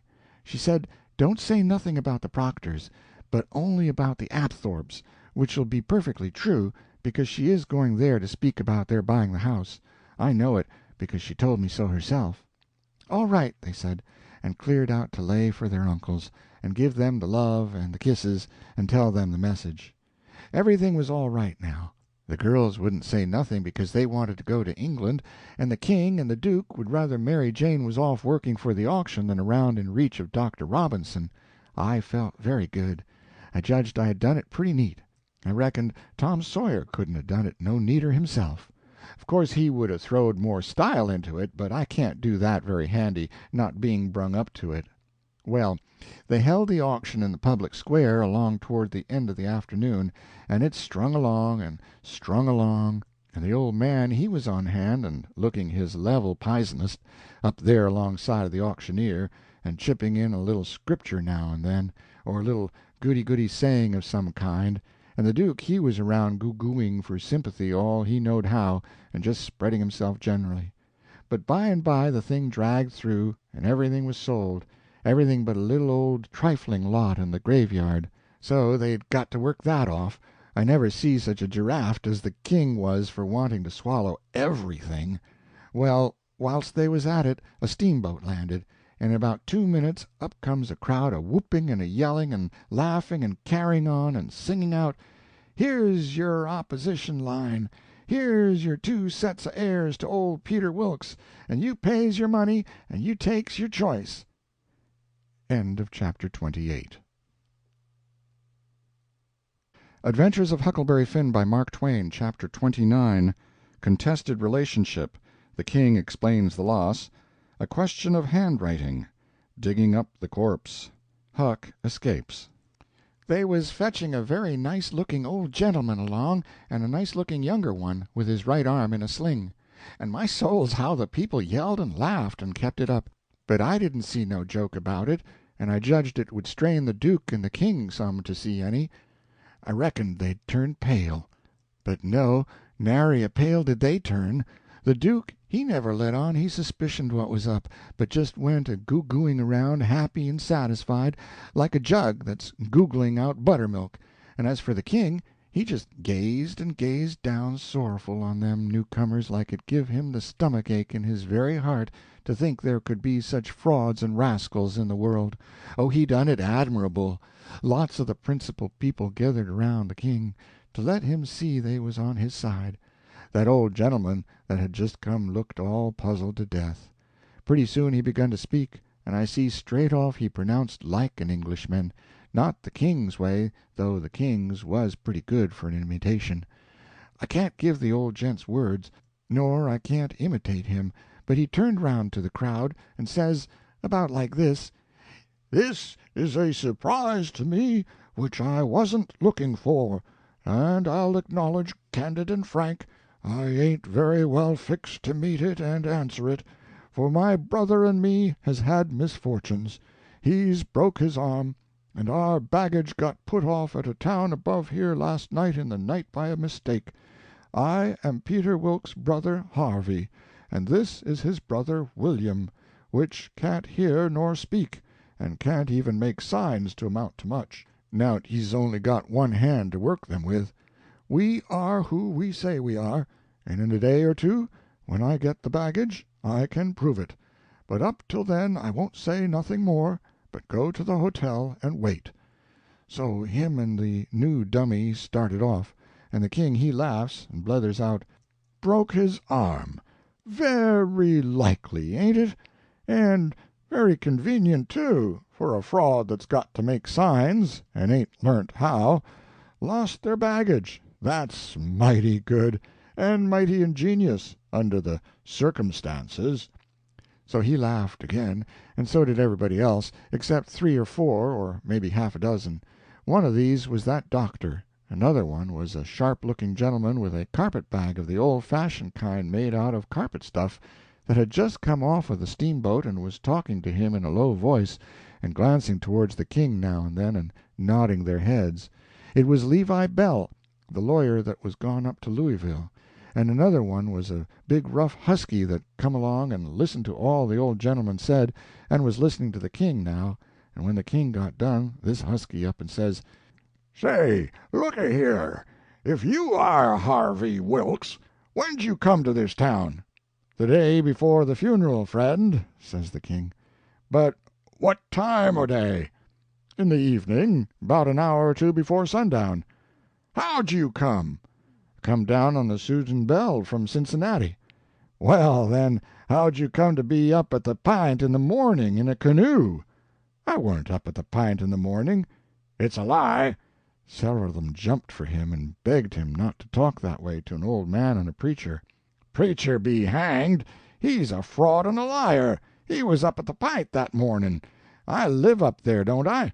Well, I was up there, and he was up there. I seen him there. He come in a canoe, along with Tim Collins and a boy." The doctor he up and says, "Would you know the boy again if you was to see him, Hines?" "I reckon I would, but I don't know. Why, yonder he is now. I know him perfectly easy." It was me he pointed at. The doctor says, "Neighbors, I don't know whether the new couple is frauds or not, but if these two ain't frauds, I am an idiot, that's all. I think it's our duty to see that they don't get away from here till we've looked into this thing. Come along, Hines, come along the rest of you. We'll take these fellows to the tavern and affront them with t'other couple, and I reckon we'll find out something before we get through." It was nuts for the crowd, though maybe not for the king's friends, so we all started. It was about sundown. The doctor he led me along by the hand, and was plenty kind enough, but he never let go my hand. We all got in a big room in the hotel and lit up some candles, and fetched in the new couple. First the doctor says, "I don't wish to be too hard on these two men, but I think they're frauds, and they may have complices that we don't know nothing about. If they have, won't the complices get away with that bag of gold Peter Wilkes left? It ain't unlikely. If these men ain't frauds, they won't object to sending for that money and letting us keep it till they prove they're all right. Ain't that so?" Everybody agreed to that. So I judged they had our gang in a pretty tight place right at the outstart, but the king he only looked sorrowful and says, "Gentlemen, I wish the money was there, for I ain't got no disposition to throw anything in the way of a fair, open, out-and-out investigation of this miserable business. But alas, the money ain't there. You can send and see, if you want to." "Where is it, then?" "Well, when my niece give it to me to keep for her, I took it and hid it inside of the straw tick of my bed, not wishing to bank it for the few days we'd be here, and considering the bed a safe place, we not being used to niggers and s'posin' 'em honest like servants in England. The niggers stole it the very next mornin' after I had went downstairs, and when I sold 'em I hadn't missed the money yit, so they got clean away with it. My servant here can tell you about it, gentlemen." The doctor and several said, "Shucks," and I see nobody didn't altogether believe him. One man asked me if I see the niggers steal it. I said, no, but I see them sneaking out of the room and hustling away, and I never thought nothing, only I reckoned they was afraid they had waked up my master and was trying to get away before he made trouble with them. That was all they asked me. Then the doctor whirls on me and says, "Are you English, too?" I says yes, and him and some others laughed and said, "Stuff!" Well, then they sailed in on the general investigation, and there we had it, up and down, hour in, hour out, and nobody never said a word about supper, nor even seemed to think about it, and so they kept it up, and kept it up, and it was the worst mixed-up thing you ever see. They made the king tell his yarn, and they made the old gentleman tell his'n, and anybody but a lot of prejudiced chuckleheads would 'a' seen that the old gentleman was spinning truth and t'other one lies, and by they had me up to tell what I knowed. The king he give me a left-handed look out of the corner of his eye, and so I knowed enough to talk on the right side. I begun to tell about Sheffield, and how we lived there, and all about the English Wilkses, and so on, and I didn't get pretty fur till the doctor begun to laugh, and Levi Bell, the lawyer, says, "Sit down, my boy. I wouldn't strain myself if I was you. I reckon you ain't used to lying. It don't seem to come handy. What you want is practice. You do it pretty awkward." I didn't care nothing for the compliment, but I was glad to be let off, anyway. The doctor he started to say something, and turns and says, "If you'd been in town at first, Levi Bell—" The king broke in and reached out his hand and says, "Why, is this my poor dead brother's old friend that he's wrote so often about?" The lawyer and him shook hands, and the lawyer smiled and looked pleased, and they talked right along a while, and then got to one side and talked low, and at last the lawyer speaks up and says, "That'll fix it. I'll take the order and send it, along with your brother's, and then they'll know it's all right." So they got some paper and pen, and the king he set down and twisted his head to one side and chawed his tongue and scrawled off something, and then they give the pen to the duke, and then for the first time the duke looked sick, but he took the pen and wrote. So then the lawyer turns to the new old gentleman and says, "You and your brother please write a line or two and sign your names." The old gentleman wrote, but nobody could read it. The lawyer looked powerful astonished, and says, "Well, it beats me," and snaked a lot of old letters out of his pocket and examined them, and then examined the old man's writing, and then them again, and then says, "These old letters is from Harvey Wilkes, and here's these two handwritings, and anybody can see they didn't write them." The king and the duke looked sold and foolish, I tell you, to see how the lawyer had took them in. "And here's this old gentleman's handwriting, and anybody can tell, easy enough, he didn't write them. Fact is, the scratches he makes ain't properly writing at all. Now here's some letters from—" New old gentleman says, "If you please, let me explain. Nobody can read my hand but my brother there, so he copies for me. It's his hand you've got there, not mine." "Well," says the lawyer, "this is a state of things. I've got some of William's letters, too. So if you'll get him to write a line or so, we can come—" "He can't write with his left hand," says the old gentleman. "If he could use his right hand, you would see that he wrote his own letters and mine, too. Look at both, please. They're by the same hand." The lawyer done it, and says, "I believe it's so, and if it ain't so, there's a heap stronger resemblance than I'd noticed before, anyway. Well, well, well, I thought we was right on track of a solution, but it's gone to grass partly. But anyway, one thing is proved. These two ain't either of them Wilkses," and he wagged his head toward the king and the duke. Well, what do you think? That mule-headed old fool wouldn't give in then. Indeed he wouldn't. Said it warn't no fair test. Said his brother William was the cussedest joker in the world, and hadn't tried to write.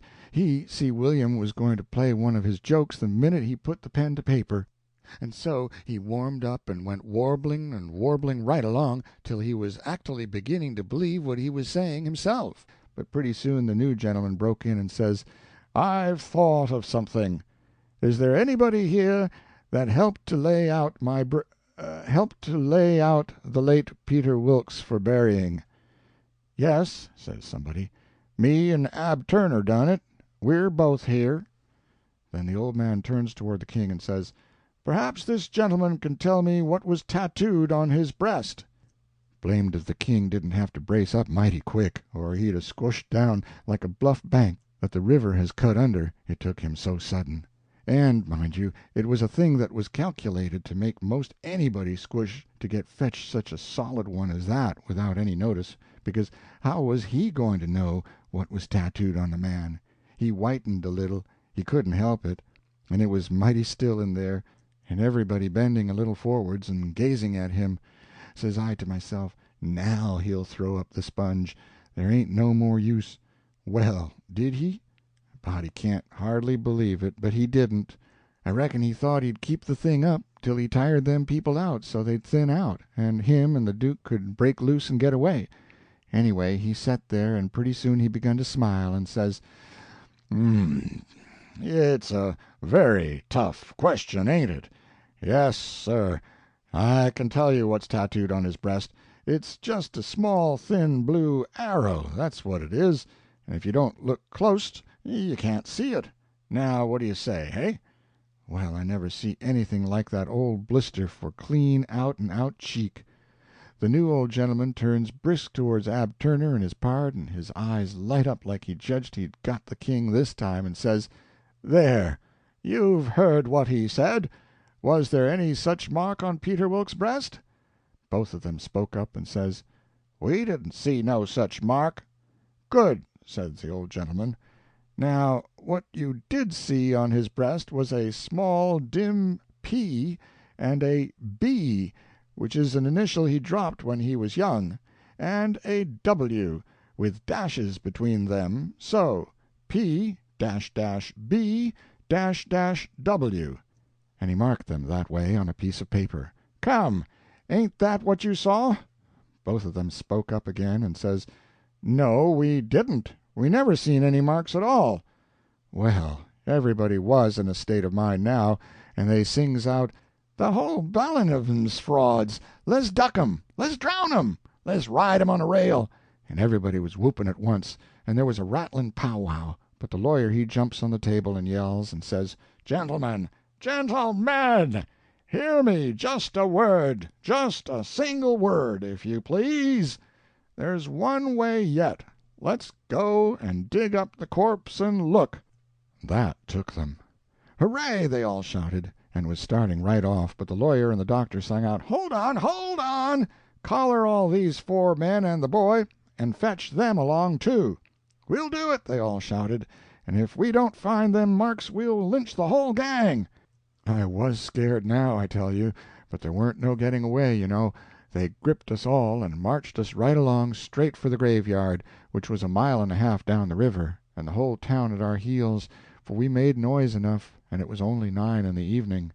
As we went by our house I wished I hadn't sent Mary Jane out of town, because now, if I could tip her the wink, she'd light out and save me and blow on our deadbeats. Well, we swarmed along down the river road, just carrying on like wildcats, and to make it more scary the sky was darking up, and the lightning beginning to wink and flitter, and the winds to shiver amongst the leaves. This was the most awful trouble and most dangersome I ever was in, and I was kinder stunned. Everything was going so different from what I had allowed for, instead of being fixed so I could take my own time if I wanted to, and see all the fun, and have Mary Jane at my back to save me and set me free when the close fit come. Here was nothing in the world twixt me and sudden death but just them tattoo marks.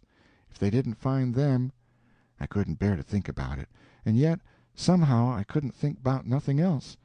It got darker and darker, and it was a beautiful time to give the crowd the slip, but that big husky had me by the wrist, Hines, and a body might as well try to give Goliath the slip. He dragged me right along, and he was so excited, and I had to run to keep up. When they got there they swarmed into the graveyard and washed over it like an overflow, and when they got to the grave they found they had about 100 times as many shovels as they wanted, but nobody hadn't thought to fetch a lantern. But they sailed into digging anyway, by the flicker of the lightning, and sent a man to the nearest house, a half a mile off, to borrow one. So they dug and dug like everything, and it got awful dark, and the rain started, and the wind swished and swooshed along, and the lightning come brisker and brisker, and the thunder boomed, but them people never took no notice of it, they was so full of this business, and one minute you could see everything and every face in that big crowd, and the shovelfuls of dirt sailing up out of the grave, and the next second the dark wiped it all out, and you couldn't see nothing at all. At last they got out the coffin and begun to unscrew the lid, and then such another crowding and shouldering and shoving as there was to scrounge in and get a sight you never see. And in the dark, that way, it was awful. Hines he hurt my wrist dreadful pulling and tugging so, and I reckon he clean forgot I was in the world, he was so excited and panting. All of a sudden the lightning let go a perfect sluice of white glare, and somebody sings out, "By the living jingo, here's the bag of gold on his breast!" Hines let out a whoop like everybody else, and dropped my wrist and give a big surge to bust his way in and get a look, and the way I lit out and shined for the road in the dark there ain't nobody can tell. I had the road all to myself, and I fairly flew, leastwise I had it all to myself except the solid dark, and the now and then glares, and the buzzing of the rain, and the thrashing of the wind, and the splitting of the thunder, and sure as you are born I did clip it along. When I struck the town, I see there weren't nobody out in the storm, so I never hunted for no back streets, but humped it straight through the main one, and when I begun to get towards our house I aimed my eye and set it. No light there, the house all dark, which made me feel sorry and disappointed, I didn't know why. But at last, just as I was sailing by, flash comes the light in Mary Jane's window, and my heart swelled up sudden, like to bust. And the same second, the house and all was behind me in the dark, and wasn't ever going to be before me no more in this world. She was the best girl I ever see, and had the most sand. The minute I was far enough above the town to see I could make the towhead, I began to look sharp for a boat to borrow, and the first time the lightning showed me one that wasn't chained, I snatched it and shoved. It was a canoe, and warn't fastened with nothing but a rope. The towhead was a rattling big distance off, away out there in the middle of the river, but I didn't lose no time, and when I struck the raft at last I was so fagged I would have just laid down to blow and gasp if I could afforded it. But I didn't. As I sprung aboard I sung out, "Out with you, Jim, and set her loose! Glory be to goodness, we're shut of them!" Jim lit out, and was a-coming for me with both arms spread, he was so full of joy. But when I glimpsed him in the lightning my heart shot up in my mouth, and I went overboard backwards, for I forgot he was old King Lear and a drowned Arab all in one, and it most scared the livers and lights out of me. But Jim fished me out, and was going to hug me and bless me and so on, he was so glad I was back and we was shut of the king and the duke. But I says, "Not now! Have it for breakfast! Have it for breakfast! Cut loose and let her slide!" So in 2 seconds away we went a-sliding down the river, and it did seem so good to be free again and all by ourselves on the big river and nobody to bother us. I had to skip around a bit and jump up and crack my heels a few times, I couldn't help it. But about the third crack I noticed a sound that I knowed mighty well, and held my breath and listened and waited, and sure enough, when the next flash busted out over the water, here they come, and just a-laying to their oars and making their skiff hum. It was the king and the duke. So I wilted right down onto the planks then and give up, and it was all I could do to keep from crying. End of chapter 29. Adventures of Huckleberry Finn by Mark Twain, Chapter 30. The King Went for Him. A Royal Row. Powerful Mellow. When they got aboard, the king went for me and shook me by the collar and says, "Trying to give us the slip, was you pup? Tired of our company, hey?" I says, "No, your majesty, we weren't. Please don't, your majesty." "Quick, then, and tell us what was your idea, or I'll shake the insides out of you." "Honest, I'll tell you everything just as it happened, your majesty. The man that had a holt of me was very good to me, and kept saying he had a boy about as big as me that died last year, and he was sorry to see a boy in such a dangerous fix.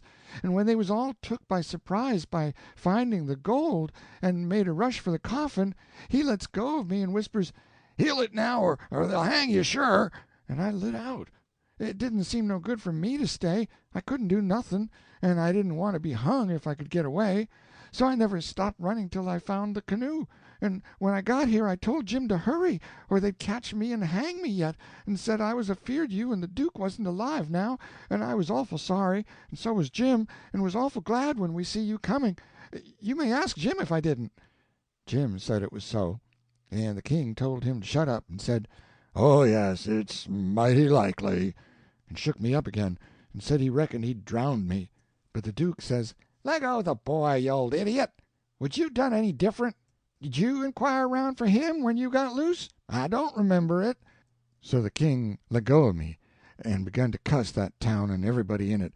But the Duke says, "You better a blame sight give yourself a good cussing, for you're the one that's entitled to it most.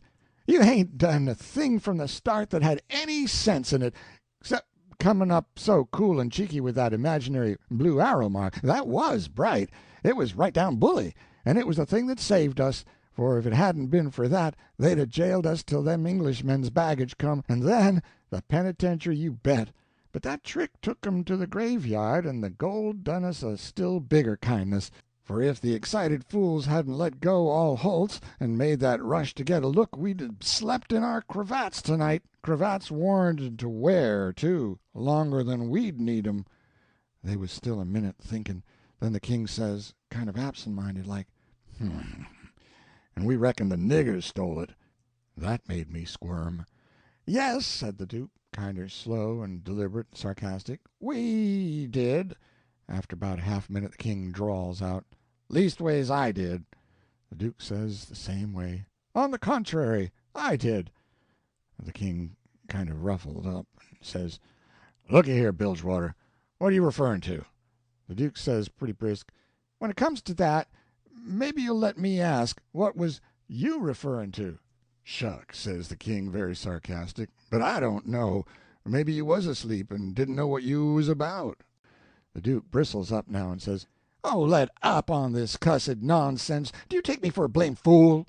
Don't you reckon I know who hid that money in that coffin?" "Yes, sir, I know you do know, because you done it yourself." "It's a lie!" And the Duke went for him. The king sings out, "Take your hands off! Let go my throat! I take it all back." The Duke says, "Well, you just own up first that you did hide that money there, intending to give me the slip one of these days, and come back and dig it up and have it all yourself." "Wait just a minute, Duke. Answer me this one question, honest and fair. If you didn't put the money there, say it, and I'll believe you, and take back everything I said." "You old scoundrel, I didn't, and you know I didn't. There, now." "Well, then I believe you. But answer me only just this one more. Now, don't get mad. Didn't you have it in your mind to hook the money and hide it?" The Duke never said nothing for a little bit. Then he says, "Well, I don't care if I did. I didn't do it, anyway. But you not only had it in mind to do it, but you done it." "I wished I never die if I'd done it, Duke, and that's honest. I won't say I warn't going to do it, because I was, but somebody got in ahead of me." "It's a lie. You done it, and you got to say you done it, or—" The king began to gurgle, and then he gasped out, "Enough! I own up." I was very glad to hear him say that. It made me feel much more easier than what I was feeling before. So the Duke took his hands off and says, "If you ever deny it again, I'll drown you. It's well for you to set there and blubber like a baby. It's fitting for you, after the way you've acted. I never see such an old ostrich for wanting to gobble everything, and I a trusting you all the time, like you was my own father. You ought to be ashamed of yourself to stand by and hear it saddled on to a lot of poor niggers, and you never say a word for 'em. It makes me feel ridiculous to think I was soft enough to believe that rubbage. Cuss you, I can see now why you was so anxious to make up the deficit. You wanted to get what money I'd got out of the Nonesuch, and one thing or another, and scoop it all." The king says, timid and still a-snuffling, "Why, Duke, it was you that said make up the deficit. It weren't me." "Dry up! I don't want to hear no more out of you," says the Duke. "And now you see what you got by it. They's got all their own money back, and all ourn, but a shekel or two besides. G'long to bed, and don't you deficit me no more deficits, long's you live." So the king sneaked into the wigwam and took to his bottle for comfort, and before long the Duke tackled his bottle, and so in about a half an hour They was as thick as thieves again, and the tighter they got the lovinger they got, and went off a snorting in each other's arms. They both got powerful mellow, but I noticed the king didn't get mellow enough to forget to remember to not deny about hiding the money back again. That made me feel easy and satisfied. Of course, when they got to snoring, we had a long gabble, and I told Jim everything. End of chapter 30. Adventures of Huckleberry Finn by Mark Twain, Chapter 31. Ominous Plans, News from Jim, Old Recollections, A Sheep Story, Valuable Information. We dasn't stop again at any town for days and days, kept right along the river. We was down south in the warm weather now, and a mighty long ways from home. We begun to come to trees with Spanish moss on them, hanging down from the limbs like long gray beards. It was the first I ever see it growing, and it made the woods look solemn and dismal. So now the frauds reckoned they was out of danger, and they begun to work the villages again. First they done a lecture on temperance, but they didn't make enough for them both to get drunk on. Then in another village they started a dancing school, but they didn't know no more how to dance than a kangaroo does. So the first prance they made, the general public jumped in and pranced them out of town. Another time they tried to go at yellowcootion, but they didn't yellowcoot long till the audience got up and give them a solid good cussing and made them skip out. They tackled missionarying and mesmerizing and doctoring and telling fortunes and a little of everything, but they couldn't seem to have no luck. So at last they got just about dead broke, and laid around the raft as she floated along, thinking and never saying nothing, by the half a day at a time, and dreadful blue and desperate. And at last they took a change and begun to lay their heads together in the wigwam and talk low and confidential 2 or 3 hours at a time. Jim and me got uneasy. We didn't like the look of it. We judged they was studying up some kind of worse deviltry than ever. We turned it over and over, and at last we made up our minds they was going to break into somebody's house or store, or was going into the counterfeit money business or something. So then we was pretty scared, and made up an agreement that we wouldn't have nothing in the world to do with such actions, and if we ever got the least show we would give them the cold shake and clear out and leave them behind.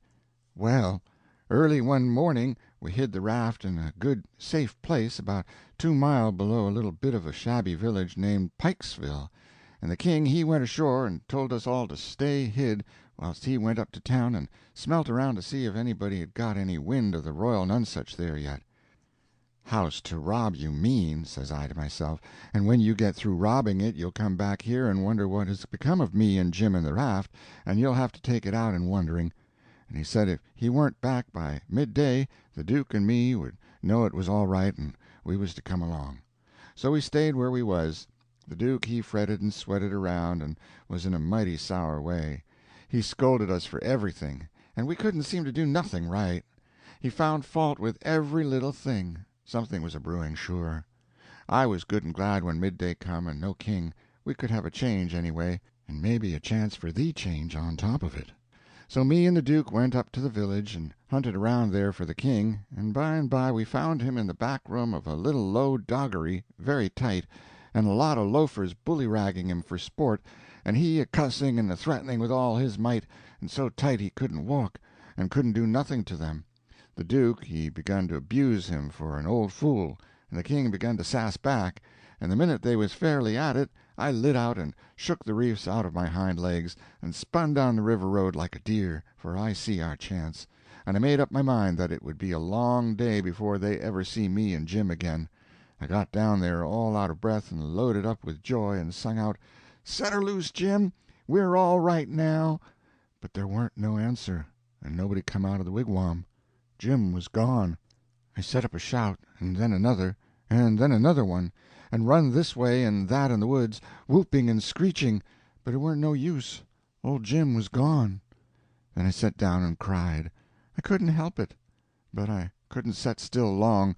Pretty soon I went out on the road, trying to think what I better do, and I run across a boy walking, and asked him if he'd seen a strange nigger dressed so-and-so, and he says, "Yes." "Whereabouts?" says I. "Down to Silas Phelps' place, 2 mile below here. He's a runaway nigger, and they've got him." Was you looking for him?" "You bet I ain't. I run across him in the woods about an hour or two ago, and he said if I hollered he'd cut my livers out, and told me to lay down and stay where I was, and I done it. Been there ever since, afeard to come out. 'Well,' he says, 'you needn't be afeard no more, because they got him. He run off from down south somers.' It's a good job they got him." "Well, I reckon. There's $200 reward on him. It's like picking up money out in the road." "Yes, it is, and I could 'a' had it if I'd been big enough. I see him first." "Who nailed him?" "It was an old fellow, a stranger, and he sold out his chance in him for $40 because he's got to go up the river and can't wait. Think of that, now. You bet I'd wait, if it was 7 year." "That's me every time," says I. "But maybe his chance ain't worth no more than that, if he'll sell it so cheap. Maybe there's something ain't straight about it." "But it is, though, straight as a string. I see the handbill myself. It tells all about him to a dot, paints him like a picture, and tells the plantation he's from, below Nerleans. No, sirree, Bob, they ain't no trouble about that speculation, you bet you. Say, give me a chaw of tobaccer, won't you?" I didn't have none, so he left. I went to the raft and set down in the wigwam to think, but I couldn't come to nothing. I thought till I wore my head sore, but I couldn't see no way out of the trouble. After all this long journey, and after all we'd done for them scoundrels, here it was all come to nothing, everything all busted up and ruined, because they could have the heart to serve Jim such a trick as that, and make him a slave again all his life, and amongst strangers, too, for $40 dirty. Once I said to myself it would be 1,000 times better for Jim to be a slave at home where his family was, as long as he's got to be a slave, and so I'd better write a letter to Tom Sawyer and tell him to tell Miss Watson where he was. But I soon give up that notion for two things. She'd be mad and disgusted at his rascality and ungrateful for leaving her, and so she'd sell him straight down the river again. And if she didn't, everybody naturally despises an ungrateful nigger, and they'd make Jim feel it all the time, and so he'd feel ornery and disgraced. And then think of me. It would get all around that Huck Finn helped a nigger to get his freedom, and if I was ever to see anybody from that town again, I'd be ready to get down and lick his boots for shame. That's just the way. A person does a low-down thing, and then he don't want to take no consequences of it. Thinks as long as he can hide it, it ain't no disgrace. That was my fix exactly. The more I studied about this, the more my conscience went to grinding me, and the more wicked the low down and ornery I got to feeling. And at last, when it hit me all of a sudden that here was the plain hand of Providence slapping me in the face and letting me know my wickedness was being watched all the time, from up there in heaven, whilst I was stealing a poor old woman's nigger that hadn't ever done me no harm, and now was showing me there's one that's always on the lookout, and ain't a-going to allow no such miserable doings to go only just so fur and no further. I most dropped in my tracks, I was so scared. Well, I tried the best I could to kinder soften it up somehow for myself by saying I was brung up wicked, and so I warn't so much to blame. But something inside me kept saying, there was the Sunday school, you could 'a' gone to it, and if you'd 'a' done it, they'd 'a' learnt you there that people that acts as I'd been acting about that nigger goes to everlasting fire. It made me shiver, and I about made up my mind to pray, and see if I couldn't try to quit being the kind of boy I was and be better. So I kneeled down, but the words wouldn't come. Why wouldn't they? It weren't no use to try and hide it from him, nor from me neither. I knowed very well why they wouldn't come. It was because my heart weren't right. It was because I weren't square. It was because I was playing double. I was letting on to give up sin, but away inside of me I was holding on to the biggest one of all. I was trying to make my mouth say I would do the right thing, the clean thing, and go and write to that nigger's owner and tell where he was, but deep down in me I knowed it was a lie, and he knowed it. You can't pray a lie, I found that out. So I was full of trouble, full as I could be, and didn't know what to do. At last I had an idea, and I says, I'll go and write the letter, and then see if I can pray. Why, it was astonishing the way I felt as light as a feather right straight off, and my troubles all gone.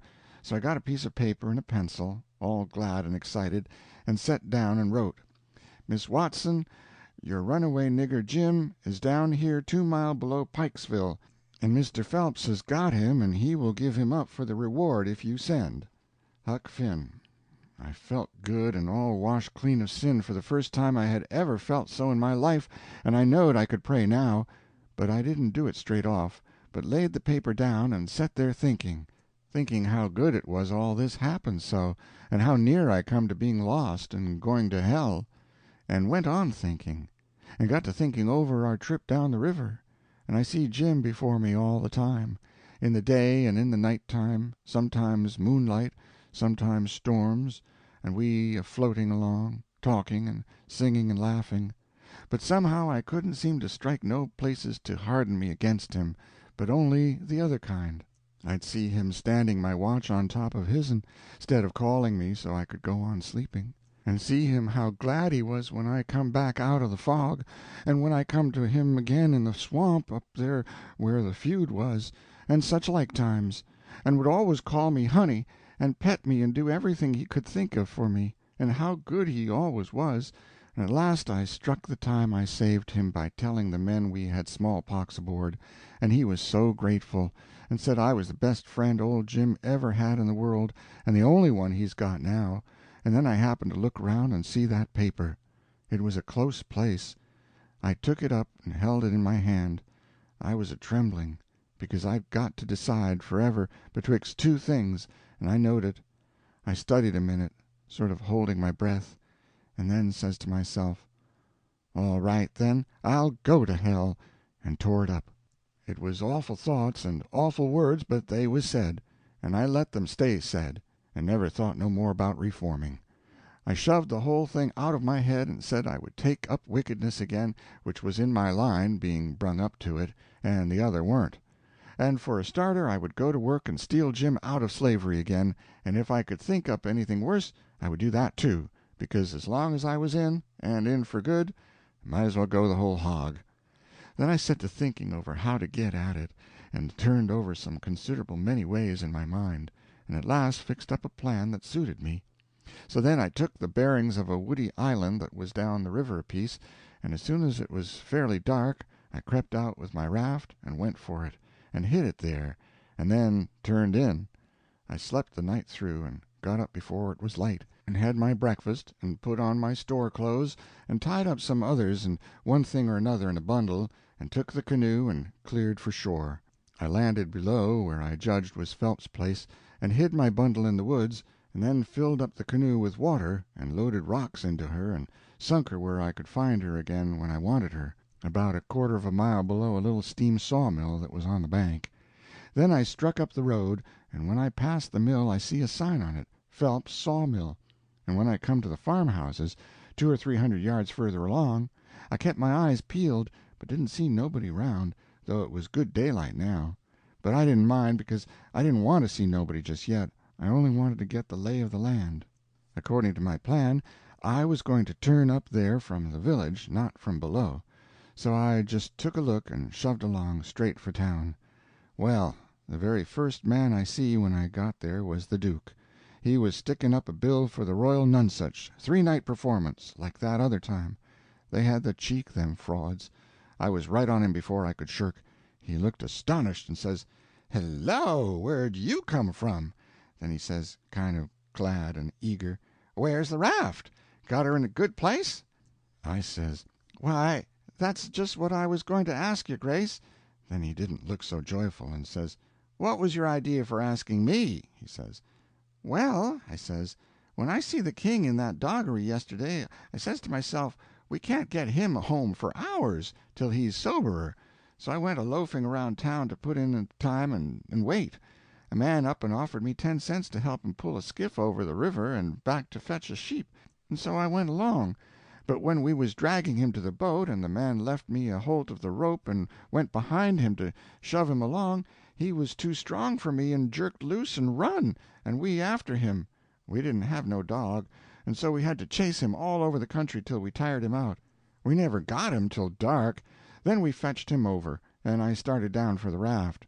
When I got there and see it was gone, I says to myself, They've got into trouble and had to leave, and they've took my nigger, which is the only nigger I've got in the world, and now I'm in a strange country, and ain't got no property no more, nor nothing, and no way to make my living. So I set down and cried. I slept in the woods all night. But what did become of the raft then? And Jim, poor Jim?" "Blamed if I know. That is, what's become of the raft. That old fool had made a trade and got $40, and when we found him in the doggery the loafers had matched half-dollars with him and got every cent but what he'd spent for whiskey. And when I got him home late last night and found the raft gone, we said, 'That little rascal has stole our raft and shook us and run off down the river.' I wouldn't shake my nigger, would I? The only nigger I had in the world, and the only property?" We never thought of that. Fact is, I reckon we'd come to consider him our nigger. Yes, we did consider him so. Goodness knows we had trouble enough for him. So when we see the raft was gone and we flat broke, there warn't anything for it but to try the Royal Nonsuch another shake, and I've pegged along ever since, dry as a powder horn. Where's that 10 cents? Give it here." I had considerable money, so I give him 10 cents, but begged him to spend it for something to eat, and give me some, because it was all the money I had, and I hadn't had nothing to eat since yesterday. He never said nothing. The next minute he whirls on me and says, "Do you reckon that nigger would blow on us? We'd skin him if he'd done that." "How can he blow? Ain't he run off?" "No, that old fool sold him, and never divided with me, and the money's gone." "Sold him?" I says, and begun to cry. "Why, he was my nigger, and that was my money. Where is he? I want my nigger." "Well, you can't get your nigger, that's all, so dry up your blubbering. Looky here, do you think you'd venture to blow on us? Blamed if I think I'd trust you. Why, if you was to blow on us—" He stopped, but I never see the Duke look so ugly out of his eyes before. I went on a whimpering and says, "I don't want to blow on nobody, and I ain't got no time to blow nohow. I got to turn out and find my nigger." He looked kind of bothered, and stood there with his bills fluttering on his arm, thinking, and wrinkling up his forehead. At last he says, "I'll tell you something. We got to be here 3 days. If you'll promise you won't blow, and won't let the nigger blow, I'll tell you where to find him." So I promised, and he says, "A farmer by the name of Silas F—" Then he stopped. You see, he started to tell me the truth, but when he stopped that way and begun to study and think again, I reckoned he was changing his mind. And so he was. He wouldn't trust me. He wanted to make sure of having me out of the way the whole 3 days. So pretty soon he says, "The man that bought him is named Abram Foster, Abram G. Foster, and he lives 40 mile back here in the country, on the road to Lafayette." "All right," I says, "I can walk it in 3 days, and I'll start this very afternoon." "No, you won't. You'll start now. And don't you lose any time about it, neither, nor do any gabbling by the way. Just keep a tight tongue in your head and move right along, and then you won't get into trouble with us. Do you hear?" That was the order I wanted, and that was the one I played for. I wanted to be left free to work my plans. "So clear out," he says, "and you can tell Mr. Foster whatever you want to. Maybe you can get him to believe that Jim is your nigger. Some idiots don't require documents. Leastwise, I've heard there's such down south here. And when you tell him the handbill and the reward's bogus, maybe he'll believe you when you explain to him what the idea was for getting him out. Go 'long now. Tell him anything you want to, but mind you don't work your jaw any between here and there." So I left, and struck for the back country. I didn't look around, but I kinder felt like he was watching me. But I knowed I could tire him out at that. I went straight out in the country as much as a mile before I stopped. Then I doubled back through the woods towards Phelps. I reckoned I better start in on my plan straight off without fooling around, because I wanted to stop Jim's mouth till these fellows could get away. I didn't want no trouble with their kind. I'd seen all I wanted to of them, and wanted to get entirely shut of them. End of chapter 31. Adventures of Huckleberry Finn, by Mark Twain, Chapter 32. Still and Sunday-like, mistaken identity, up a stump, in a dilemma. When I got there it was all still and Sunday-like, and hot and sunshiny. The hands was gone to the fields, and there was them kind of faint dronings of bugs and flies in the air that makes it seem so lonesome and like everybody's dead and gone.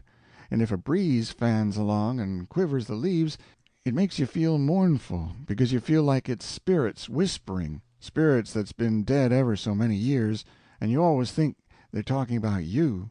As a general thing, it makes a body wish he was dead, too, and done with it all. Phelps was one of these little one-horse cotton plantations, and they all look alike. A rail fence around a 2-acre yard, a stile made out of logs sawed off and up-ended in steps, like barrels of different length, to climb over the fence with, and for the woman to stand on when they are going to jump onto a horse, some sickly grass patches in the big yard, but mostly it was bare and smooth, like an old hat with a nap rubbed off. Big double-log house for the white folks, hewed logs, with the chinks stopped up with mud or mortar, and these mud stripes been whitewashed some time or another. Round log kitchen, with a big, broad, open but roofed passage joining it to the house. Log smokehouse back of the kitchen. 3 little log nigger cabins in a row t'other side of the smokehouse. 1 little hut all by itself away down against the back fence, and some outbuildings down a piece the other side. Ash hopper and big kettle to bile soap in by the little hut. Bench by the kitchen door, with bucket of water and a gourd. Hound asleep there in the sun. More hounds asleep round about. About 3 shade trees away off in a corner. Some currant bushes and gooseberry bushes in one place by the fence. Outside of the fence a garden and a watermelon patch, and then the cotton fields begins, and after the fields the woods. I went around and clumb over the back stile by the ash hopper, and started for the kitchen.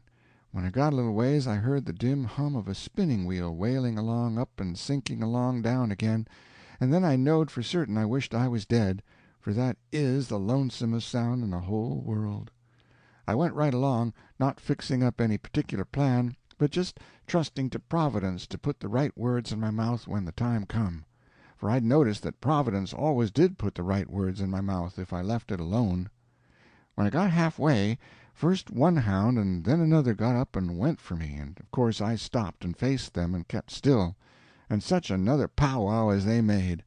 In a quarter of a minute I was kind of a hub of a wheel, as you may say, spokes made out of dogs, circle of 15 of them packed together round me, with their necks and noses stretched up towards me, a-barking and howling, and more a-coming, and you could see them sailing over fences and around corners from everywheres.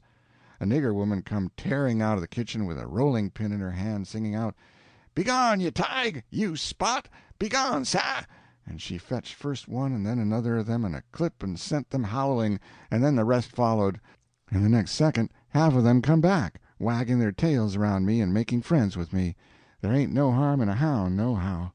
And behind the woman comes a little nigger girl and 2 little nigger boys without anything on but toe-linen shirts, and they hung on their mother's gown and peeped out from behind her at me, bashful, the way they always do.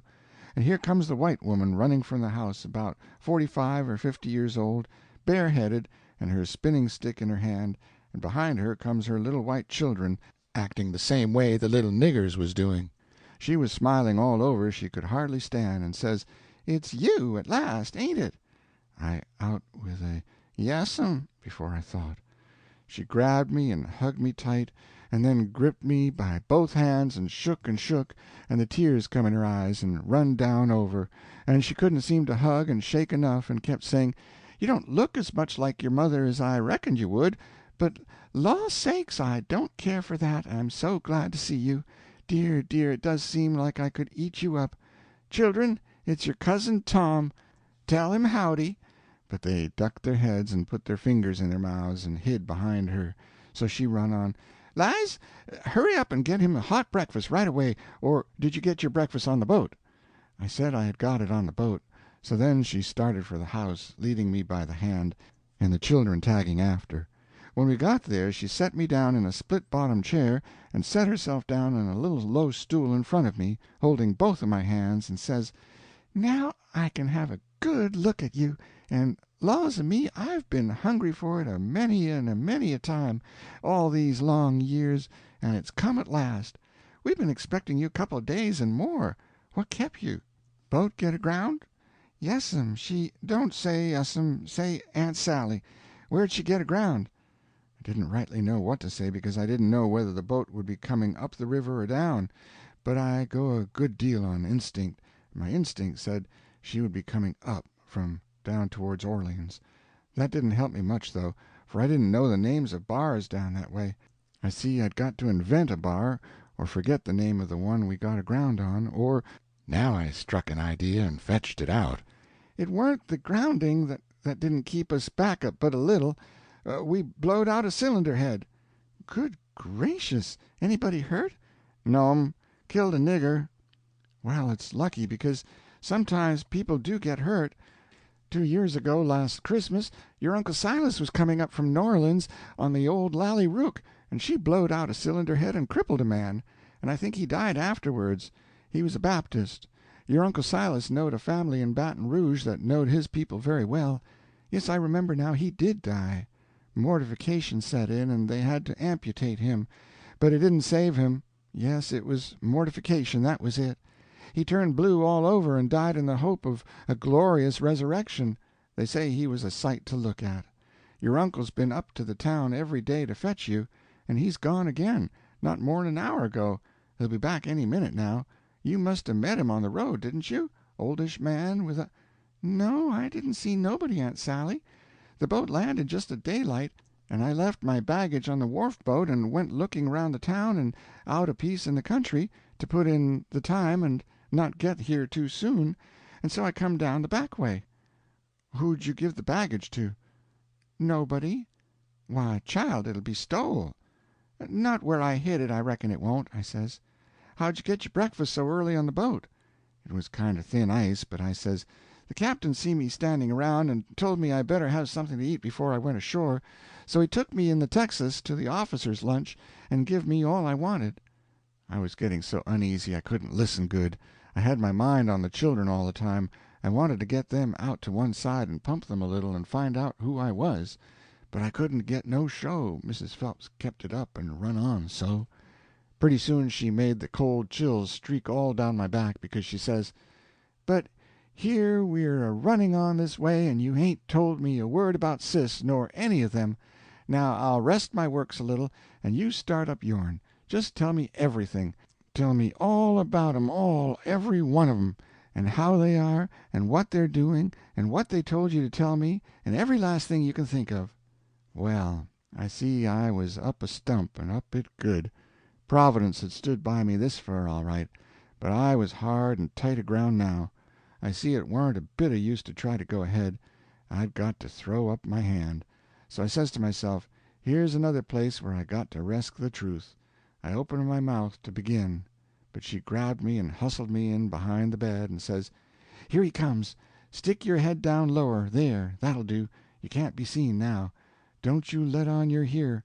I'll play a joke on him. Children, don't you say a word." I see I was in a fix now, but it warn't no use to worry.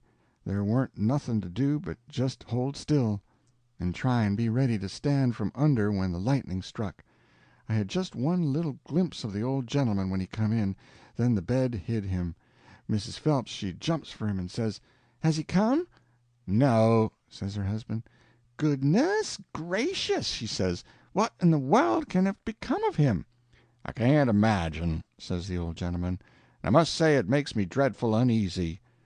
"Uneasy," she says. "I'm ready to go distracted. He must come, and you've missed him along the road. I know it's so. Something tells me so." "Why, Sally, I couldn't miss him along the road. You know that."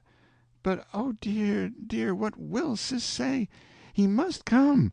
You must have missed him. He—" "Oh, don't distress me any more than I'm already distressed. I don't know what in the world to make of it. I'm at my wits' end, and I don't mind acknowledging it. I'm right down scared. But there's no hope that he's come, for he couldn't come and me miss him. Sally, it's terrible, just terrible. Something's happened to the boat, sure." "Why, Silas, look yonder up the road. Ain't that somebody coming?" He sprung to the window at the head of the bed, and that give Mrs. Phelps the chance she wanted. She stooped down quick at the foot of the bed and give me a pull, and out I come, and when he turned back from the window, there she stood a-beaming and a-smiling like a house afire, and I standing pretty meek and sweaty alongside. The old gentleman stared and says, "Why, who's that? Who do you reckon 'tis?" "I ain't no idea. Who is it?" "It's Tom Sawyer." By jings, I most slumped through the floor, but there warn't no time to swap knives. The old man grabbed me by the hand and shook, and kept on shaking, and all the time how the woman did dance around and laugh and cry, and then how they both did fire off questions about Sid and Mary and the rest of the tribe. But if they was joyful, it warn't nothing to what I was, for it was like being born again, I was so glad to find out who I was. Well, they froze to me for 2 hours, and at last, when my chin was so tired it couldn't hardly go any more, I had told them more about my family, I mean the Sawyer family, than ever happened to any 6 Sawyer families. And I explained all about how we blowed out a cylinder head at the mouth of White River, and it took us 3 days to fix it, which was all right and worked first rate, because they didn't know but what it would take 3 days to fix it. If I'd a called it a bolt head, it would have done just as well. Now I was feeling pretty comfortable all down one side and pretty uncomfortable all up the other. Being Tom Sawyer was easy and comfortable, and it stayed easy and comfortable till by and by I hear a steamboat coughing along down the river. Then I says to myself, s'pose Tom Sawyer comes down on that boat, and s'pose he steps in here any minute and sings out my name before I can throw him a wink to keep quiet. Well, I couldn't have it that way. It wouldn't do at all. I must go up the road and waylay him. So I told the folks I reckoned I would go up to the town and fetch down my baggage. The old gentleman was for going along with me, but I said no, I could drive the horse myself, and I'd druther he wouldn't take no trouble about me. End of chapter 32. Adventures of Huckleberry Finn by Mark Twain, Chapter 33. A Nigger Stealer, Southern Hospitality, A Pretty Long Blessing, Tar and Feathers. So I started for town in the wagon, and when I was halfway I see a wagon coming, and sure enough it was Tom Sawyer, and I stopped and waited till he come along. I says, "Hold on," and it stopped alongside, and his mouth opened up like a trunk, and stayed so, and he swallowed 2 or 3 times like a person that's got a dry throat, and then says, "I ain't ever done you no harm, you know that, so then what do you want to come back and haunt me for?" I says, "I ain't come back. I ain't been gone." When he heard my voice it righted him up some, but he weren't quite satisfied yet. He says, "Don't you play nothing on me, because I wouldn't on you.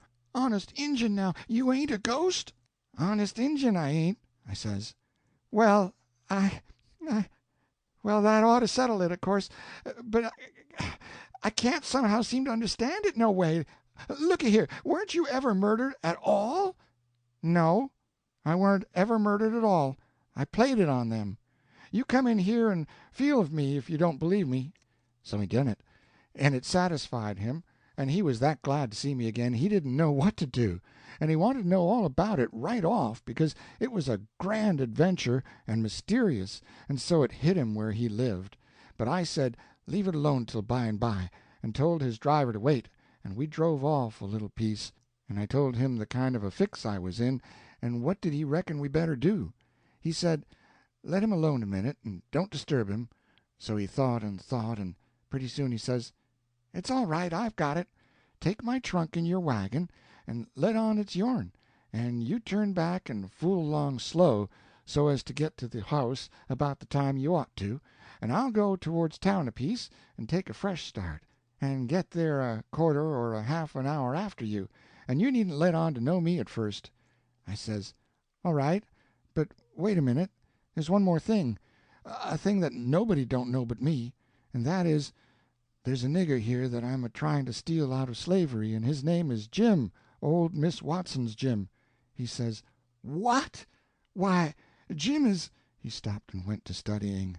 I says, "I know what you'll say. You'll say it's a dirty, low-down business, but what if it is? I'm low down, and I'm a-going to steal him, and I want to keep mum and not let on. Will you?" His eye lit up, and he says, "I'll help you steal him." Well, I let go all holts then, like I was shot. It was the most astonishing speech I ever heard, and I'm bound to say Tom Sawyer fell considerable in my estimation, only I couldn't believe it.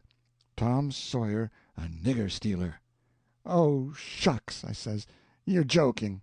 "I ain't joking, neither." "Well, then," I says, "joking or no joking, if you hear anything said about a runaway nigger, don't forget to remember that you don't know nothing about him, and I don't know nothing about him." Then we took the trunk and put it in my wagon, and he drove off his way and I drove mine. But of course I forgot all about driving slow, on accounts of being glad and full of thinking, so I got home a heap too quick for that length of a trip.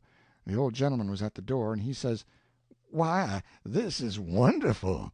Whoever would have thought it was in that mare to do it? I wish we'd 'a' timed her.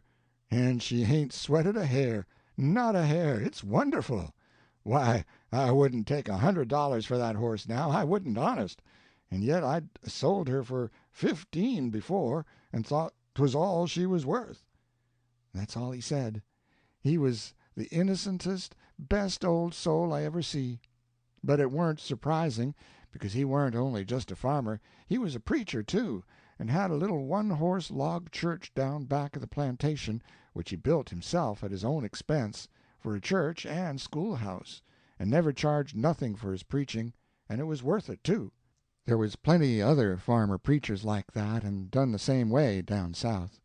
In about half an hour Tom's wagon drove up to the front stile, and Aunt Sally she see it through the window, because it was only about 50 yards, and says, "Why, there's somebody come.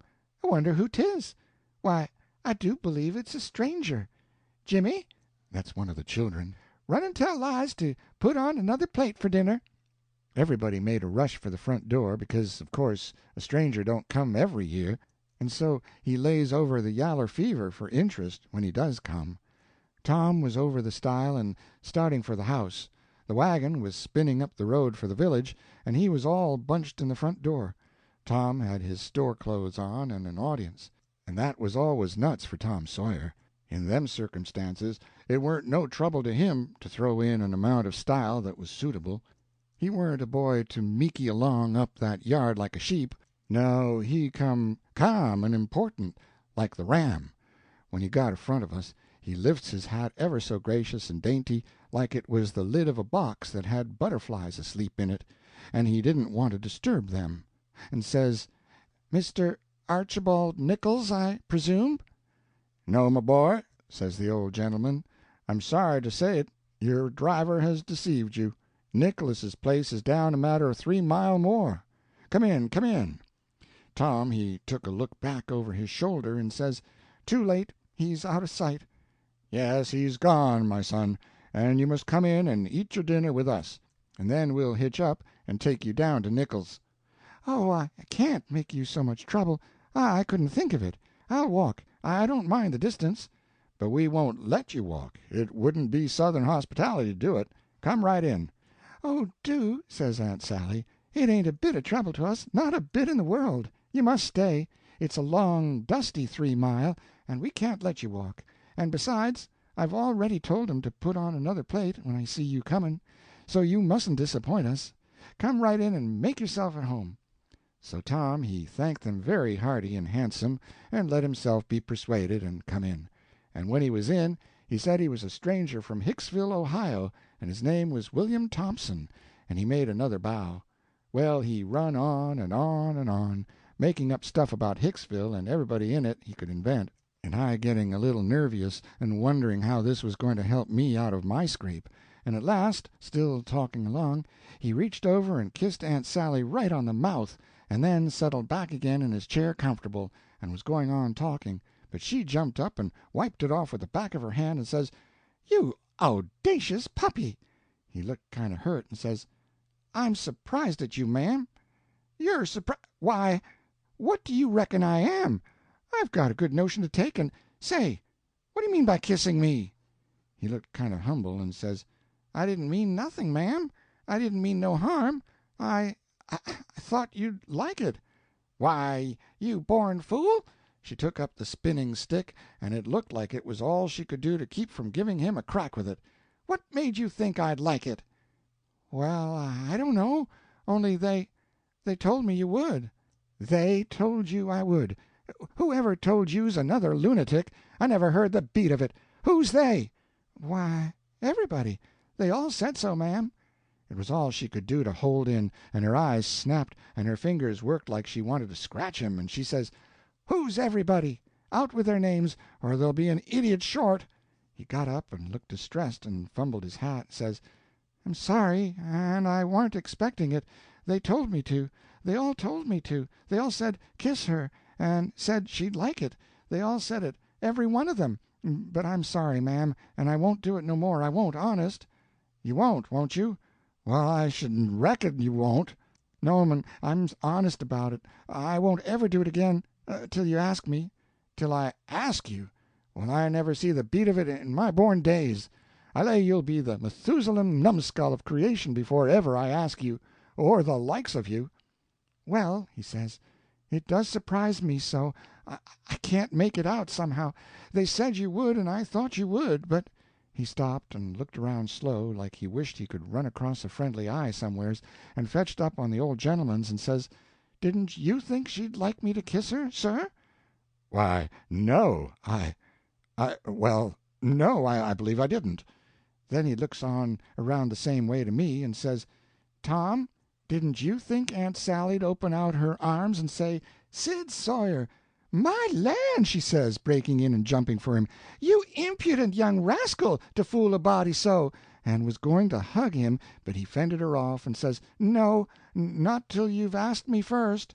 So she didn't lose no time, but asked him, and hugged him and kissed him over and over again, and then turned him over to the old man, and he took what was left. And after they got a little quiet again, she says, "Why, dear me, I never see such a surprise. We weren't looking for you at all, but only Tom. Sis never wrote to me about anybody coming but him. It's because it weren't intended for any of us to come but Tom," he says. "But I begged and begged, and at the last minute she let me come too. So, coming down the river, me and Tom thought it would be a first-rate surprise for him to come here to the house first, and for me to by and by tag along and drop in and let on to be a stranger. But it was a mistake, Aunt Sally. This ain't no healthy place for a stranger to come."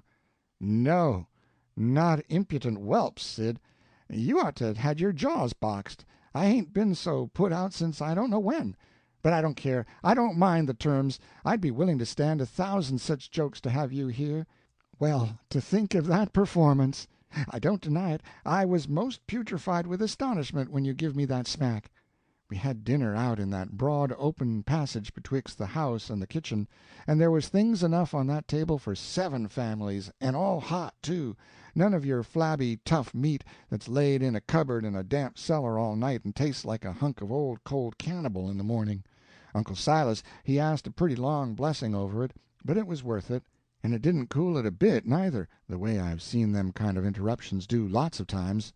There was a considerable good deal of talk all the afternoon, and me and Tom was on the lookout all the time, but it weren't no use.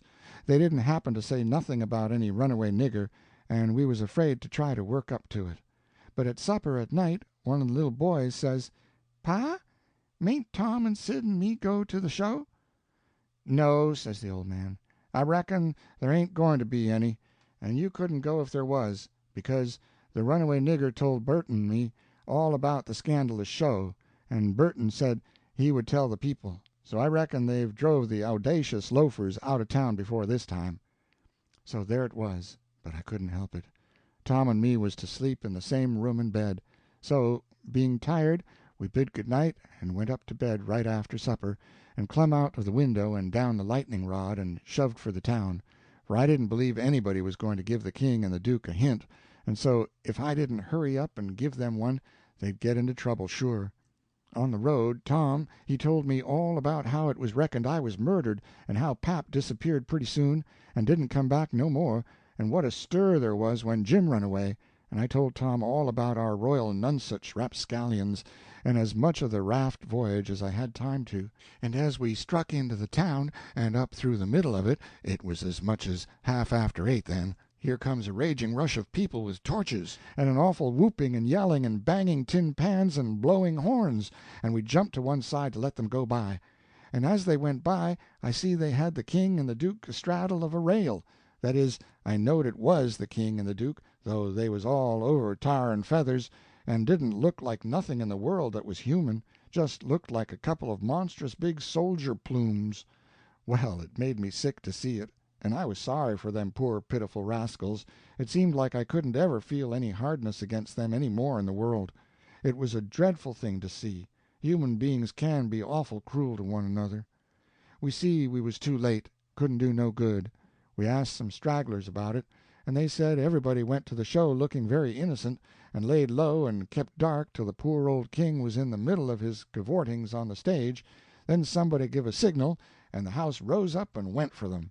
So we poked along back home, and I weren't feeling so brash as I was before, but kind of ornery and humble and to blame, somehow, though I hadn't done nothing. But that's always the way. It don't make no difference whether you do right or wrong. A person's conscience ain't got no sense, and just goes for him anyway. If I had a yaller dog that didn't know no more than a person's conscience does, I would pison him. It takes up more room than all the rest of a person's insides, and yet ain't no good, nohow. Tom Sawyer, he says the same. End of chapter 33. Adventures of Huckleberry Finn, by Mark Twain, Chapter 34. The Hut by the Ash Hopper, Outrageous, Climbing the Lightning Rod, Troubled with Witches. We stopped talking and got to thinking. By and by Tom says, "Looky here, Huck, what fools we are to not think of it before. I bet I know where Jim is." "No, where?" "In that hut down by the Ash Hopper. Why, looky here, when we was at dinner, didn't you see a nigger man go in there with some victuals?" "Yes." "What did you think the victuals was for?" "For a dog." "So'd I. Well, it wasn't for a dog." "Why?" "Because part of it was watermelon." "So it was. I noticed it." "Well, it does beat all that I never thought about a dog not eating watermelon. It shows how a body can see and don't see at the same time. Well, the nigger unlocked the padlock when he went in, and he locked it again when he came out. He fetched uncle a key about the time we got up from table. Same key, I bet. Watermelon shows man, lock shows prisoner, and it ain't likely there's two prisoners on such a little plantation, and where the people's all so kind and good. Jim's the prisoner." "All right. I'm glad we found it out detective fashion. I wouldn't give shucks for any other way. Now you work your mind, and study out a plan to steal Jim, and I will study out one too, and we'll take the one we like the best." What a head for just a boy to have! If I had Tom Sawyer's head, I wouldn't trade it off to be a duke, nor mate of a steamboat, nor clown in a circus, nor nothing I can think of. I went to thinking out a plan, but only just to be doing something. I knowed very well where the right plan was going to come from. Pretty soon Tom says, "Ready?" "Yes," I says. "All right, bring it out." "My plan is this," I says. "We can easy find out if it's Jim in there, then get up my canoe tomorrow night, and fetch my raft over from the island. Then the first dark night that comes steal the key out of the old man's britches after he goes to bed, and shove off down the river on the raft with Jim, hiding daytimes and running nights, the way me and Jim used to do before. Wouldn't that plan work?" "Work? Why, certainly it would work, like rats a-fighting. But it's too blame simple. There ain't no nothing to it. What's the good of a plan that ain't no more trouble than that? It's as mild as goose milk. Why, Huck, it wouldn't make no more talk than breaking into a soap factory." I never said nothing, because I weren't expecting nothing different, but I knowed mighty well that whenever he got his plan ready it wouldn't have none of them objections to it. And it didn't. He told me what it was, and I see in a minute it was worth 15 of mine for style, and would make Jim just as free a man as mine would, and maybe get us all killed besides. So I was satisfied, and said we would waltz in on it. I needn't tell what it was here, because I knowed it wouldn't stay the way it was. I knowed he would be changing it around every which way as we went along, and heaving in new bullinesses whenever he got a chance, and that is what he done. Well, One thing was dead sure, and that was that Tom Sawyer was in earnest, and was actually going to help steal that nigger out of slavery. That was the thing that was too many for me. Here was a boy that was respectable and well brung up, and had a character to lose, and folks at home that had characters, and he was bright and not leather-headed, and knowing and not ignorant, and not mean but kind, and yet here he was, without any more pride, or rightness, or feeling, than to stoop to this business, and make himself a shame, and his family a shame, before everybody. I couldn't understand it no way 'tall. It was outrageous, and I knowed I ought to just up and tell him so, and so be his true friend, and let him quit the thing right where he was and save himself, and I did start to tell him, but he shut me up and says, "Don't you reckon I know what I'm about? Don't I generally know what I'm about?" "Yes." "Didn't I say I was going to help steal the nigger?" "Yes." "Well, then." That's all he said, and that's all I said. It warn't no use to say any more, because when he said he'd do a thing he always done it. But I couldn't make out how he was willing to go into this thing, so I just let it go and never bothered no more about it. If he was bound to have it so, I couldn't help it. When we got home the house was all dark and still, so we went on down to the hut by the ash hopper for to examine it. We went through the yard so as to see what the hounds would do. They knowed us, and didn't make no more noise than country dogs is always doing when anything comes by at the night. When we got to the cabin we took a look at the front and the two sides, and on the side I warn't acquainted with, which was the north side, we found a square window hole, up tolerable high, with just one stout board nailed across it. I says, "Here's the ticket. This hole's big enough for Jim to get through if we wrench off the board." Tom says, "It's as simple as tit-tat-toe, 3 in a row, and as easy as playing hookey. I should hope we can find a way that's a little more complicated than that, Huck Finn." "Well, then," I says, "how'll it do to saw him out, the way I done before I was murdered that time?" "That's more like," he says. "It's real mysterious and troublesome and good," he says, "but I bet we can find a way that's twice as long. There ain't no hurry. Le's keep on looking around." Betwixt the hut and the fence on the backside was a lean-to that joined the hut at the eaves, and was made out of plank. It was as long as the hut, but narrow, only about 6 foot wide. The door to it was at the south end, and was padlocked. Tom he went to the soap kettle and searched around and fetched back the iron thing they lift the lid with, so he took it and prized out one of the staples. The chain fell down, and we opened the door and went in, and shut it, and struck a match, and see the shed was only built against a cabin and hadn't no connection with it, and there warn't no floor to the shed, nor nothing in it but some old rusty played-out hoes and spades and picks and a crippled plow. The match went out, and so did we, and shoved in the staple again, and the door was locked as good as ever. Tom was joyful. He says, "Now we're all right. We'll dig him out. It'll take about a week." Then we started for the house, and I went in the back door, only you have to pull a buckskin latch-string, they don't fasten the doors, but that warn't romantical enough for Tom Sawyer.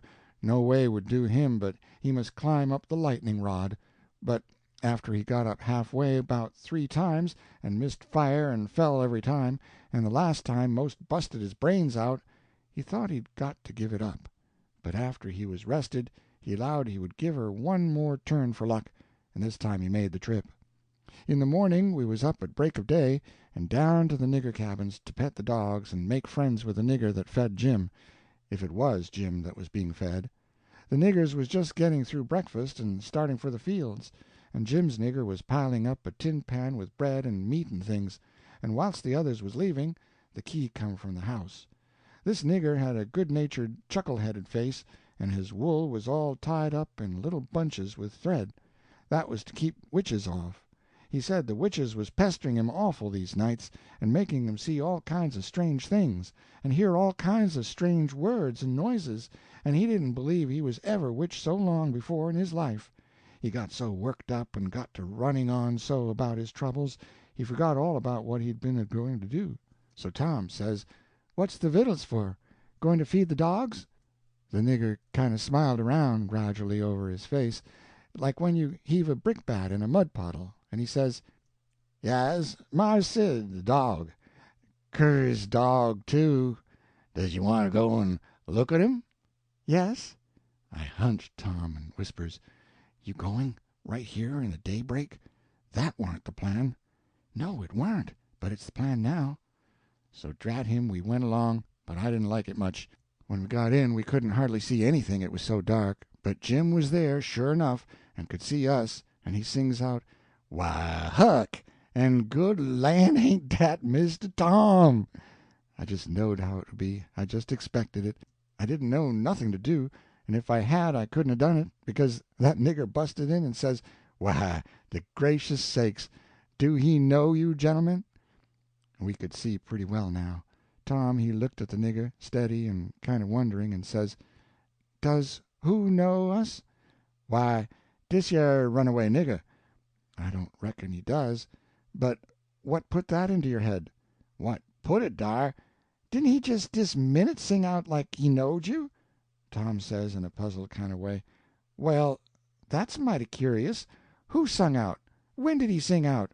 What did he sing out? And turns to me, perfectly calm, and says, "Did you hear anybody sing out?" Course there weren't nothing to be said but the one thing, so I says, "No, I hain't heard nobody say nothing." Then he turns to Jim and looks him over like he never seen him before, and says, "Did you sing out?" "No, sah," says Jim, "I hain't said nothing, sah." "Not a word?" "No, sah, I hain't said a word." "Did you ever see us before?" "No, sah, not as I knows on." So Tom turns to the nigger, which was looking wild and distressed, and says, kind of severe, "What do you reckon's the matter with you, anyway? What made you think somebody sung out?" "Oh, it's de dad blame witches, sah, and I wisht I was dead, I do. Dey's alluz at it, sah, and dey do mos' kill me, dey scares me so." "Please to don't tell nobody 'bout it, sah, er old Mars Silas he'll scold me, 'cause he say dey hain't no witches. I just wish to goodness he was here now. Den what would he say? I just bet he couldn't find no way to get around it this time. But it's alluz just so. People dat sot stays sot. Dey won't look into nothin' and find it out for deyself, and when you find it out and tell 'em about it, dey don't b'lieve you." Tom give him a dime, and said we wouldn't tell nobody, and told him to buy some more thread to tie up his wool with, and then looks at Jim and says, "I wonder if Uncle Silas is going to hang this nigger. If I was to catch a nigger that was ungrateful enough to run away, I wouldn't give him up, I'd hang him." And whilst the nigger stepped to the door to look at the dime and bite it to see if it was good, he whispers to Jim and says, "Don't ever let on to know us, and if you hear any digging going on nights, it's us. We're going to set you free." Jim only had time to grab us by the hand and squeeze it. Then the nigger come back, and we said we'd come again some time if the nigger wanted us to, and he said he would, more particular if it was dark, because the witches went for him mostly in the dark, and it was good to have folks around then. End of chapter 34. Adventures of Huckleberry Finn by Mark Twain, Chapter 35. Escaping Properly, Dark Schemes, Discrimination in Stealing, A Deep Hole. It would be most an hour yet till breakfast, so we left and struck down into the woods, because Tom said we got to have some light to see how to dig by, and a lantern makes too much, and might get us into trouble.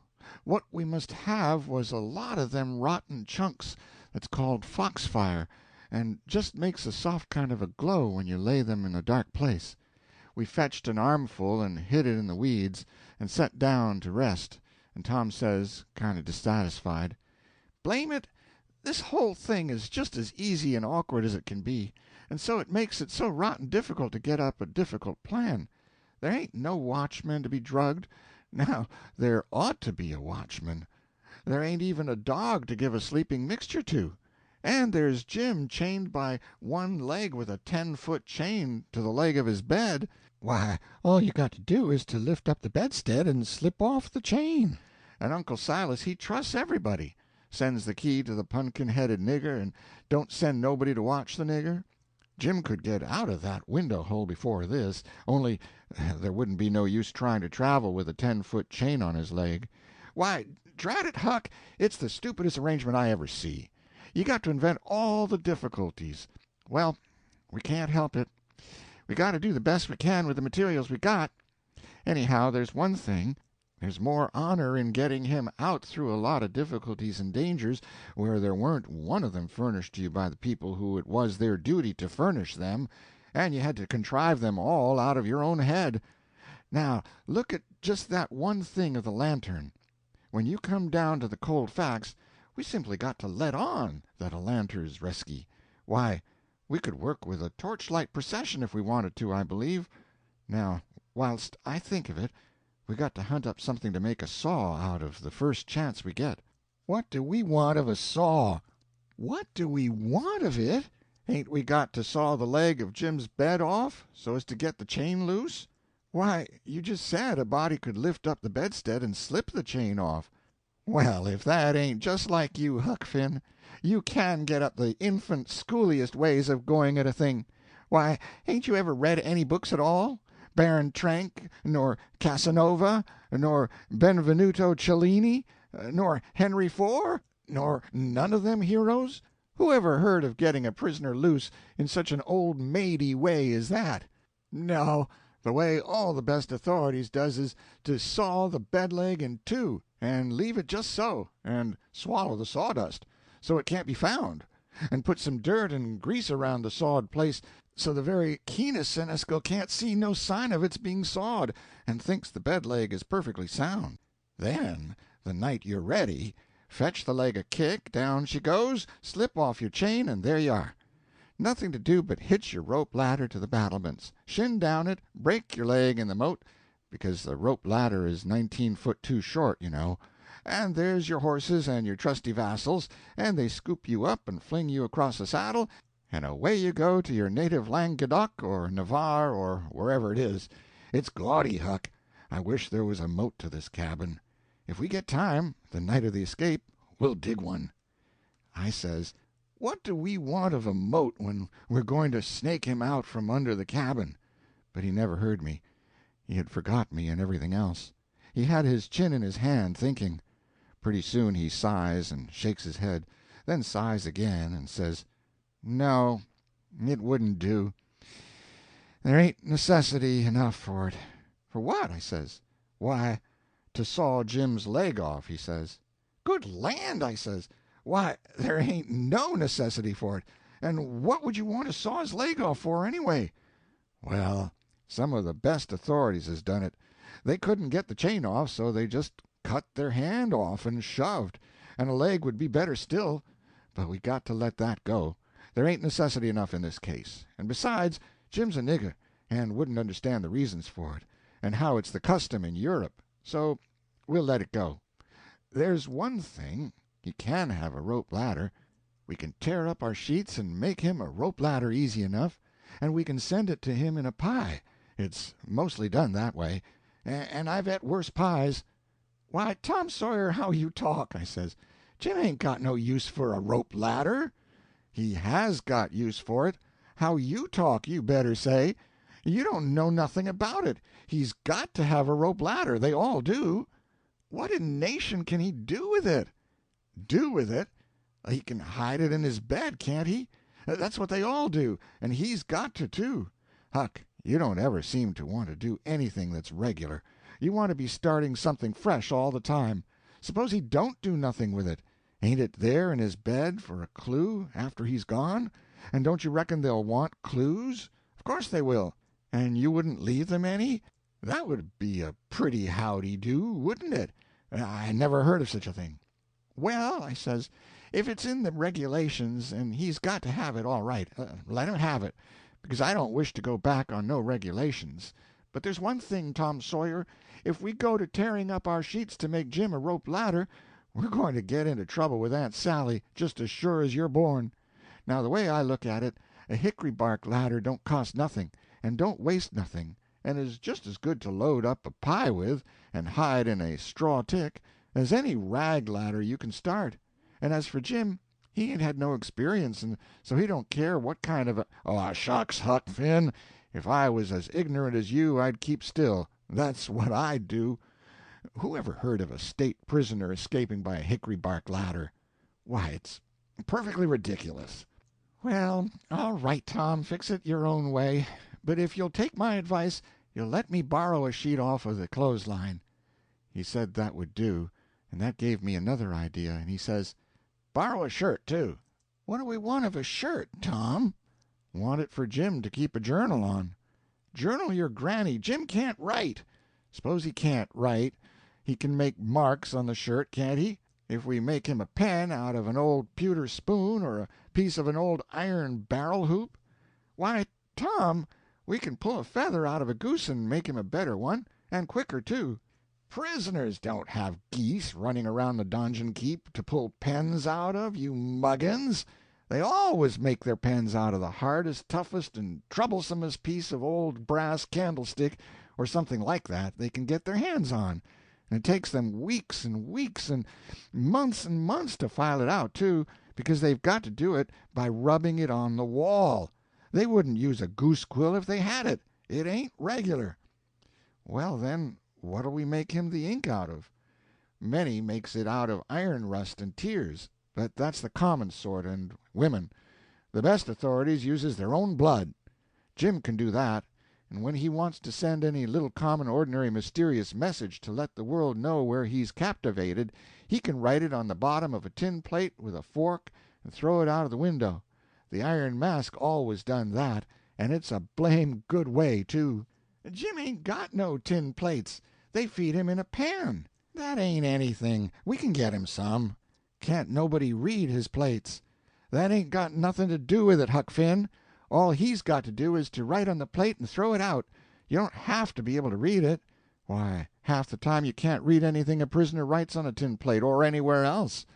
"Well, then, what's the sense in wasting the plates?"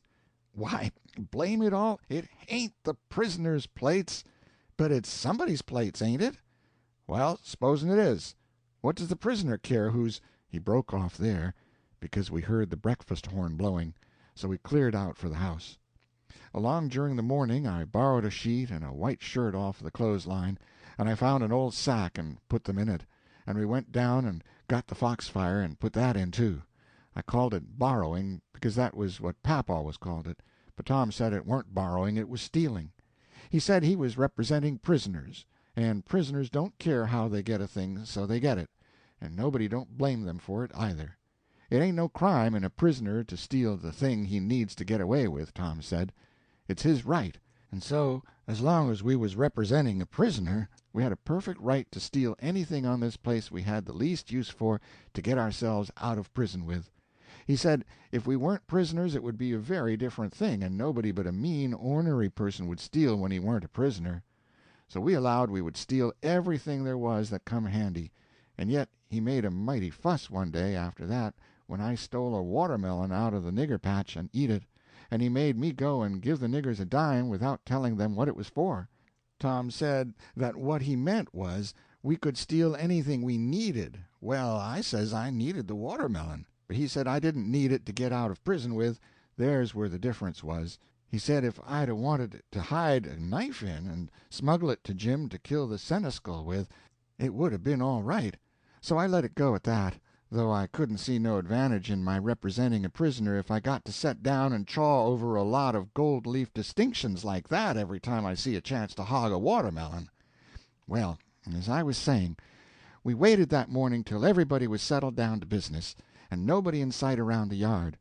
Then Tom he carried the sack into the lean-to whilst I stood off a piece to keep watch. By and by he come out, and we went and set down on the woodpile to talk. He says, "Everything's all right now 'cept tools, and that's easy fixed." "Tools?" I says. "Yes." "Tools for what?" "Why, to dig with. We ain't a-going to gnaw him out, are we?" "Ain't them old crippled picks and things in there good enough to dig a nigger out with?" I says. He turns on me looking pitying enough to make a body cry, and says, "Huck Finn, did you ever hear of a prisoner having picks and shovels, and all the modern conveniences in his wardrobe to dig himself out with? Now I want to ask you, if you got any reasonableness in you at all, what kind of a show would that give him to be a hero? Why, they might as well lend him the key and done with it. Picks and shovels! Why, they wouldn't have furnished 'em to a king." "Well, then," I says, "if we don't want the picks and shovels, what do we want? A couple of case knives? To dig the foundations out from under that cabin with? Yes. Confound it, it's foolish, Tom. It don't make no difference how foolish it is, it's the right way, and it's the regular way, and there ain't no other way, that ever I heard of, and I've read all the books that gives any information about these things. They always dig out with a case knife, and not through dirt, mind you. Generally it's through solid rock, and it takes them weeks and weeks and weeks, and forever and ever. Why, look at one of them prisoners in the bottom dungeon of the Castle d'If in the harbor of Marseilles that dug himself out that way. How long was he at it, you reckon?" "Well, I don't know." "Well, guess." "I don't know. A month and a half." 37 year, and he come out in China. That's the kind. I wish the bottom of this fortress was solid rock. Jim don't know nobody in China. What's that got to do with it? Neither did that other fellow. But you're always a wandering off on a side issue. Why can't you stick to the main point?" "All right. I don't care where he comes out, so he comes out, and Jim don't either, I reckon. But there's one thing, anyway. Jim's too old to be dug out with a case knife. He won't last." "Yes, he will last, too. You don't reckon it's going to take 37 years to dig out through a dirt foundation, do you? How long will it take, Tom?" "Well, we can't resk being as long as we ought to, because it mayn't take very long for Uncle Silas to hear from down there by New Orleans. He'll hear Jim ain't from there. Then his next move will be to advertise Jim, or something like that. So we can't resk being as long digging him out as we ought to. By rights, I reckon we ought to be a couple of years, but we can't, things being so uncertain. What I recommend is this, that we really dig right in as quick as we can, and after that we can let on to ourselves that we was at it 37 years. Then we can snatch him out and rush him away the first time there's an alarm. Yes, I reckon that'll be the best way." "Now there's sense in that," I says. "Letting on don't cost nothing. Letting on ain't no trouble, and if it's any object, I don't mind letting on we was at it 150 year, and it wouldn't strain me none after I got my hand in. So I'll mosey along now, and smooch a couple of case knives." "Smooch 3," he says. "We want one to make a saw out of." "Tom, if it ain't unregular and irreligious to suggest it," I says, "there's an old rusty saw blade around yonder sticking under the weatherboarding behind the smoke-house." He looked kind of weary and discouraged like, and says, "It ain't no use to try to learn you nothing, Huck. Run along and smooch the knives, 3 of them." So I done it. End of chapter 35. Adventures of Huckleberry Finn by Mark Twain, Chapter 36. The Lightning Rod, His Level Best, A Bequest to Posterity, A High Figure. As soon as we reckoned everybody was asleep that night, we went down the lightning rod and shut ourselves up in the lean-to, and got out our pile of fox-fire and went to work. We cleared everything out of the way, about 4 or 5 foot along the middle of the bottom log. Tom said he was right behind Jim's bed now, and we'd dig in under it, and when we got through there couldn't nobody in the cabin ever know there was any hole there, because Jim's counterpin hung down most to the ground, and you'd have to raise it up and look under to see the hole. So we dug and dug with the case knives until most midnight, and then we was dog-tired and our hands was blistered, and yet you couldn't see we'd done anything hardly. At last I says, "This ain't no 37-year job. This is a 38-year job, Tom Sawyer." He never said nothing, but he sighed, and pretty soon he stopped digging, and then for a good little while I knowed that he was thinking. And then he says, "It ain't no use, Huck. It ain't a-going to work. If we was prisoners it would, because then we'd have as many years as we wanted and no hurry, and we wouldn't get but a few minutes to dig every day while they was changing watches, and so our hands wouldn't get blistered, and we could keep it up right along, year in and year out, and do it right, and the way it ought to be done. But we can't fool along. We got to rush. We ain't got no time to spare. If we was to put in another night this way, we'd have to knock off for a week to let our hands get well. Couldn't touch a case knife with them sooner." "Well, then, what we going to do, Tom?" "I'll tell you. It ain't right, and it ain't moral, and I wouldn't like it to get out, but there ain't only just the one way. We got to dig him out with the picks, and let on it's case knives."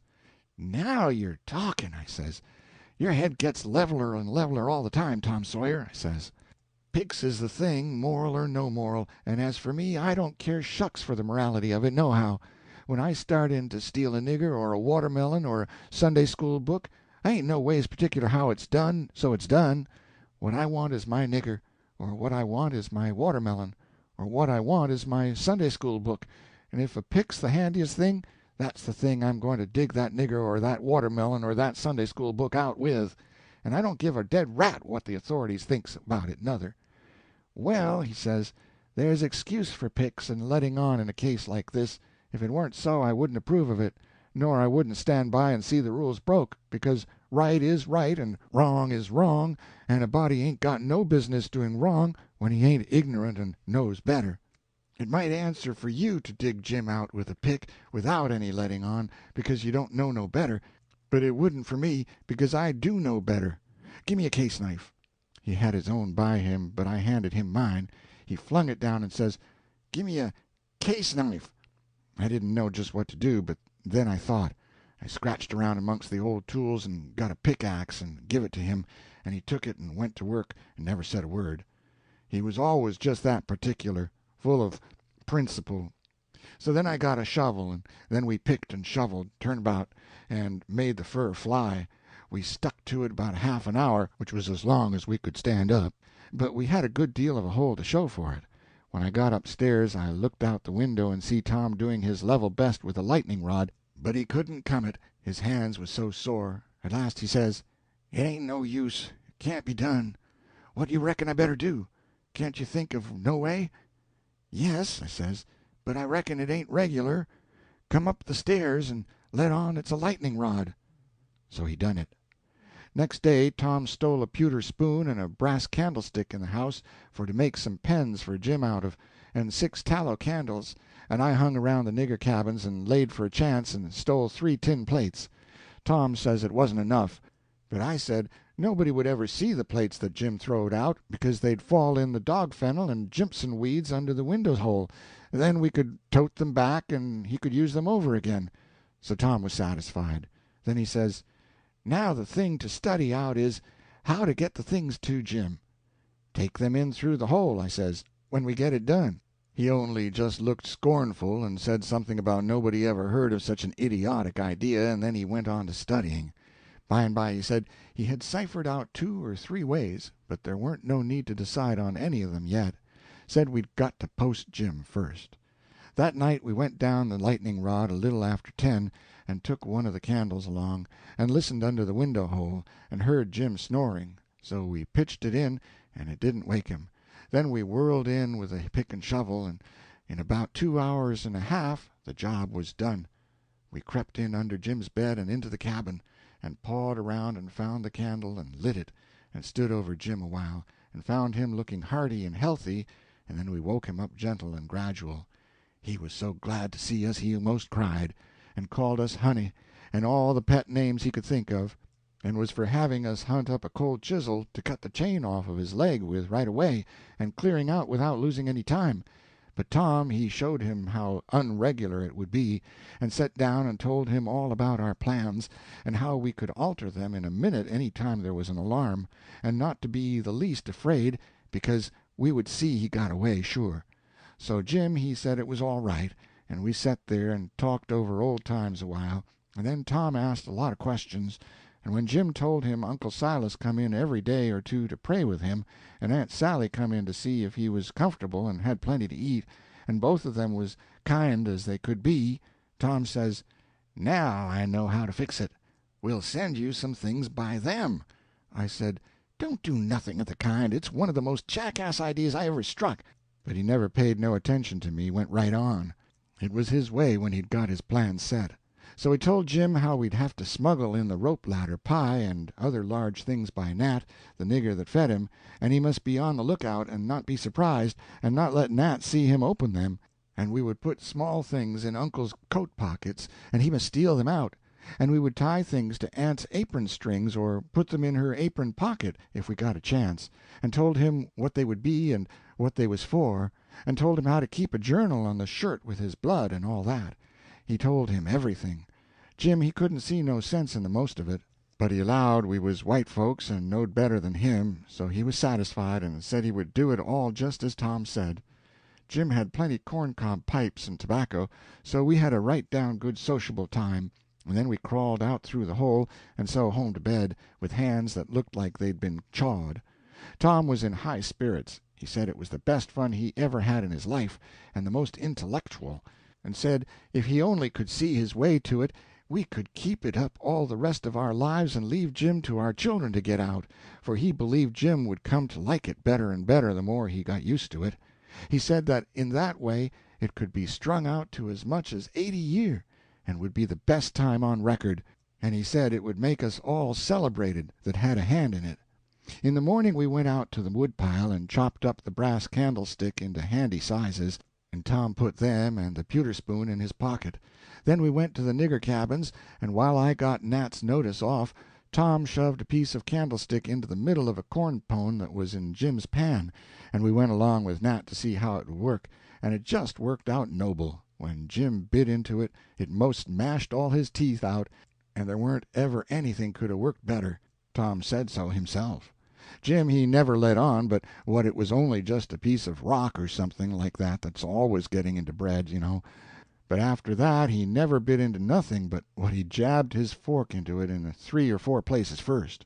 And whilst we was a-standing there in the dimmest light, here comes a couple of the hounds bulging in from under Jim's bed, and they kept on piling in till there was 11 of them, and there weren't hardly room in there to get your breath. By jings, we forgot to fasten that lean-to door. The nigger Nat he only just hollered "Witches!" once, and keeled over onto the floor amongst the dogs, and begun to groan like he was dying. Tom jerked the door open and flung out a slab of Jim's meat, and the dogs went for it, and in 2 seconds he was out himself and back again and shut the door, and I knowed he'd fixed the other door too. Then he went to work on the nigger, coaxing him and petting him, and asking him if he'd been imagining he saw something again. He raised up and blinked his eyes around and says, "Mars Sid, you'll say I's a fool, but if I didn't believe I see most 1,000,000 dogs or devils or something, I wisht I may die right here in these tracks. I did, most surely. Mars Sid, I felt 'em, sah. Dey was all over me. Dad fetch it, I just wished I could get my hands on one of them witches just once, only just once. It's all I'd ask, but mostly I wish they'd let me alone, I does." Tom says, "Well, I tell you what I think. What makes them come here just at this runaway nigger's breakfast time? It's because they're hungry. That's the reason. You make them a witch pie. That's the thing for you to do." "But my land, Mars Sid, how's I gwine to make 'em a witch pie? I don't know how to make it. I ain't ever heard such a thing before." "Well, then, I'll have to make it myself." "Will you do it, honey? Will you?" "I'll worship the ground under your foot, I will." "All right, I'll do it, seeing it's you, and you've been good to us and showed us the runaway nigger. But you got to be mighty careful. When we come around you turn your back, and then whatever we put in the pan, don't you let on you see it at all, and don't you look when Jim unloads the pan. Something might happen, I don't know what. And above all, don't you handle the witch things." "Handle them, Mars Sid? What is you talking about? I wouldn't lay the weight of my finger on 'em, not for 10,100,000 billion dollars, I wouldn't." End of chapter 36. Adventures of Huckleberry Finn by Mark Twain, chapter 37. The Last Shirt, Mooning Around, Sailing Orders, The Witch Pie.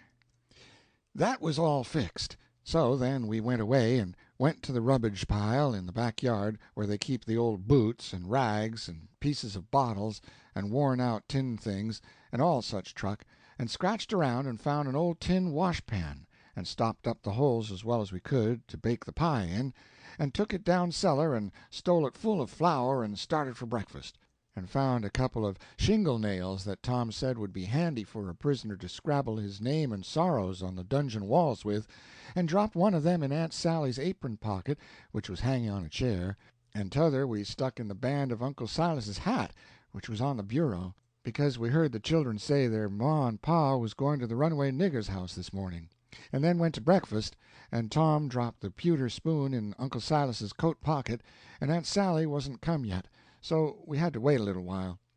And when she come, she was hot and red and cross, and couldn't hardly wait for the blessing, and then she went to sluicing out coffee with one hand and cracking the handiest child's head with her thimble with the other, and says, "I've hunted high and I've hunted low, and it does beat all what has become of your other shirt." My heart fell down amongst my lungs and livers and things, and a hard piece of corn crust started down my throat after it got met on the road with a cough, and was shot across the table, and took one of the children in the eye, and curled him up like a fishing worm, and let a cry out of him the size of a war whoop, and Tom he turned kind of blue around the gills, and it all amounted to a considerable state of things for about a quarter of a minute or as much as that, and I would have sold out for half price if there was a bidder. But after that we was all right again. It was the sudden surprise of it that knocked us so kind of cold. Uncle Silas, he says, "It's most uncommon curious. I can't understand it.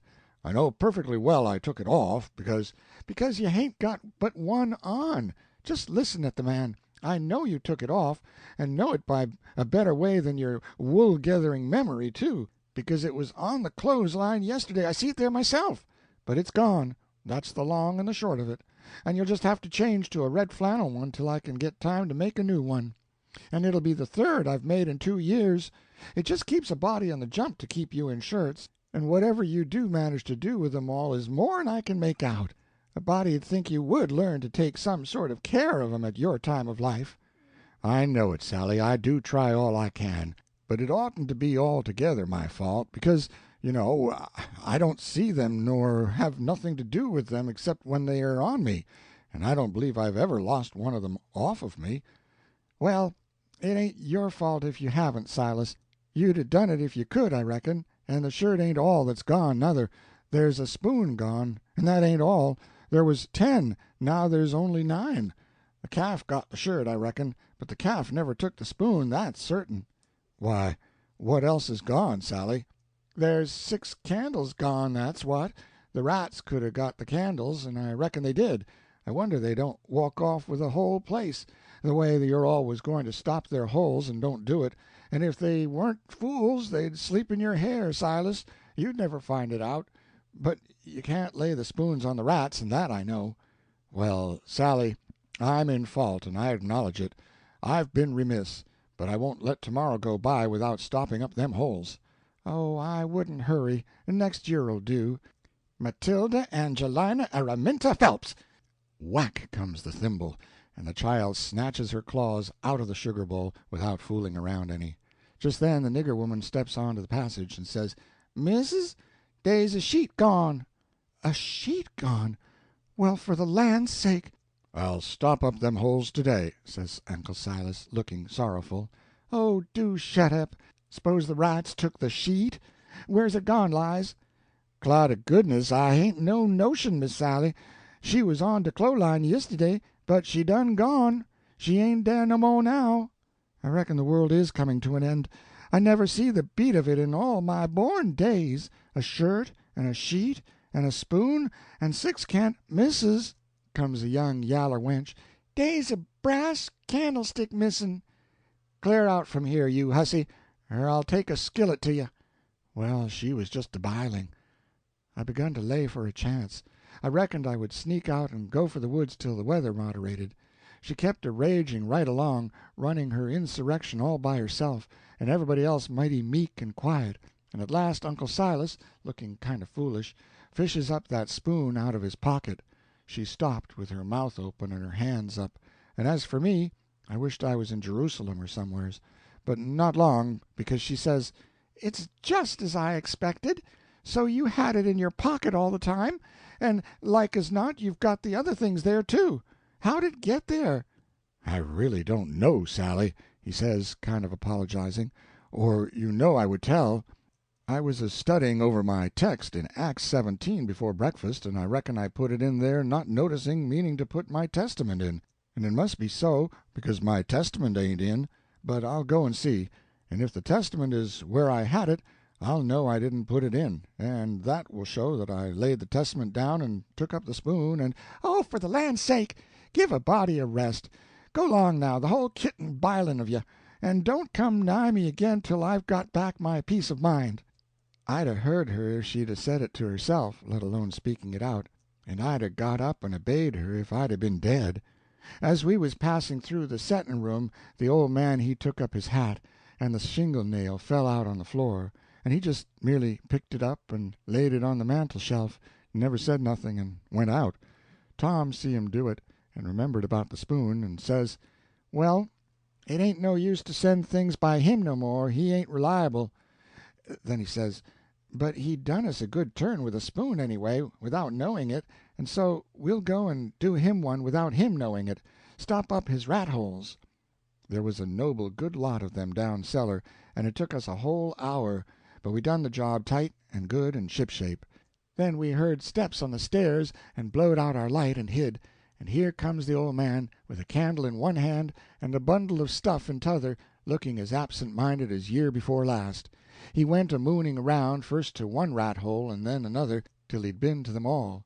Then he stood about 5 minutes, picking tallow-drip off of his candle and thinking.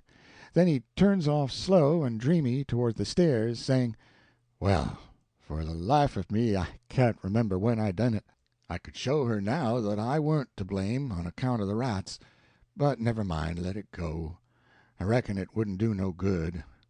And so he went on a-mumbling upstairs, and then we left. He was a mighty nice old man, and always is. Tom was a good deal bothered about what to do for a spoon, but he said we'd got to have it, so he took a think. When he had ciphered it out, he told me how we was to do. And then we went and waited around the spoon basket till we see Aunt Sally coming, and then Tom went to counting the spoons and laying them out to one side, and I slid one of them up my sleeves, and Tom says, "Why, Aunt Sally, there ain't but 9 spoons yet." She says, "Go 'long to your play, and don't bother me. I know better. I counted myself." "Well, I've counted them twice, auntie, and I can't make but 9." She looked out of all patience, but of course she come to count. Anybody would. "I declare to gracious there ain't but 9," she says. "Why, what in the world— Plague take the things, I'll count 'em again." So I slipped back the one I had, and when she got done counting, she says, "Hang the troublesome rubbage, there's 10 now," and she looked huffy and bothered both. But Tom says, "Why, auntie, I don't think there's 10. You numbskull, didn't you see me count 'em?"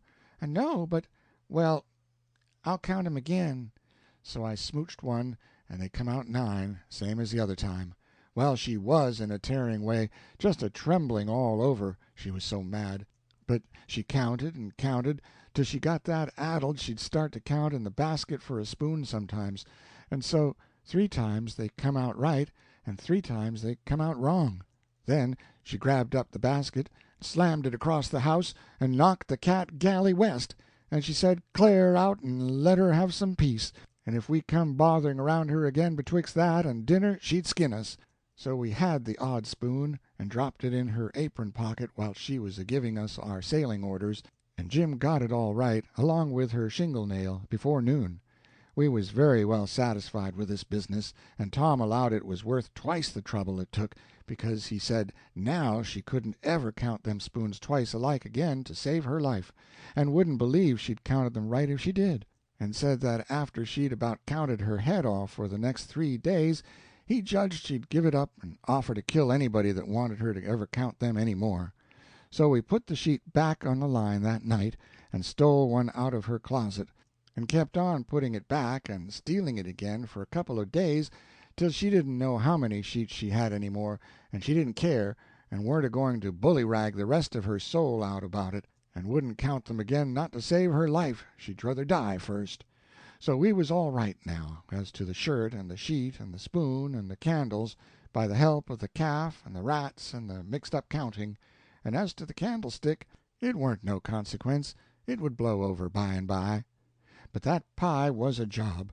We had no end of trouble with that pie.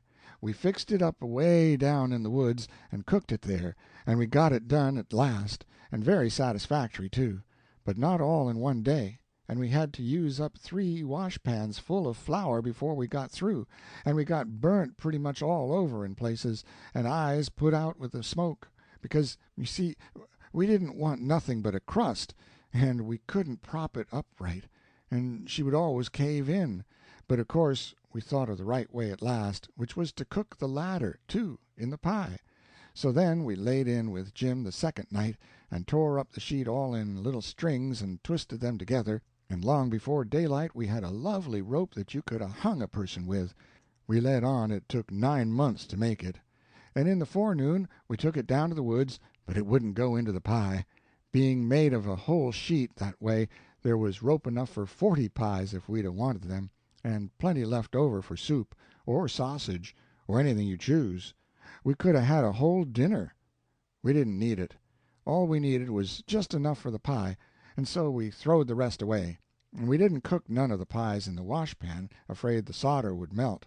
But Uncle Silas he had a noble brass warming pan which he thought considerable of, because it belonged to one of his ancestors, with a long wooden handle that come over from England with William the Conqueror in the Mayflower, or one of them early ships, and was hid away up garret with a lot of other old pots and things that was valuable, not on account of being any account, because they weren't, but on account of them being relicts, you know.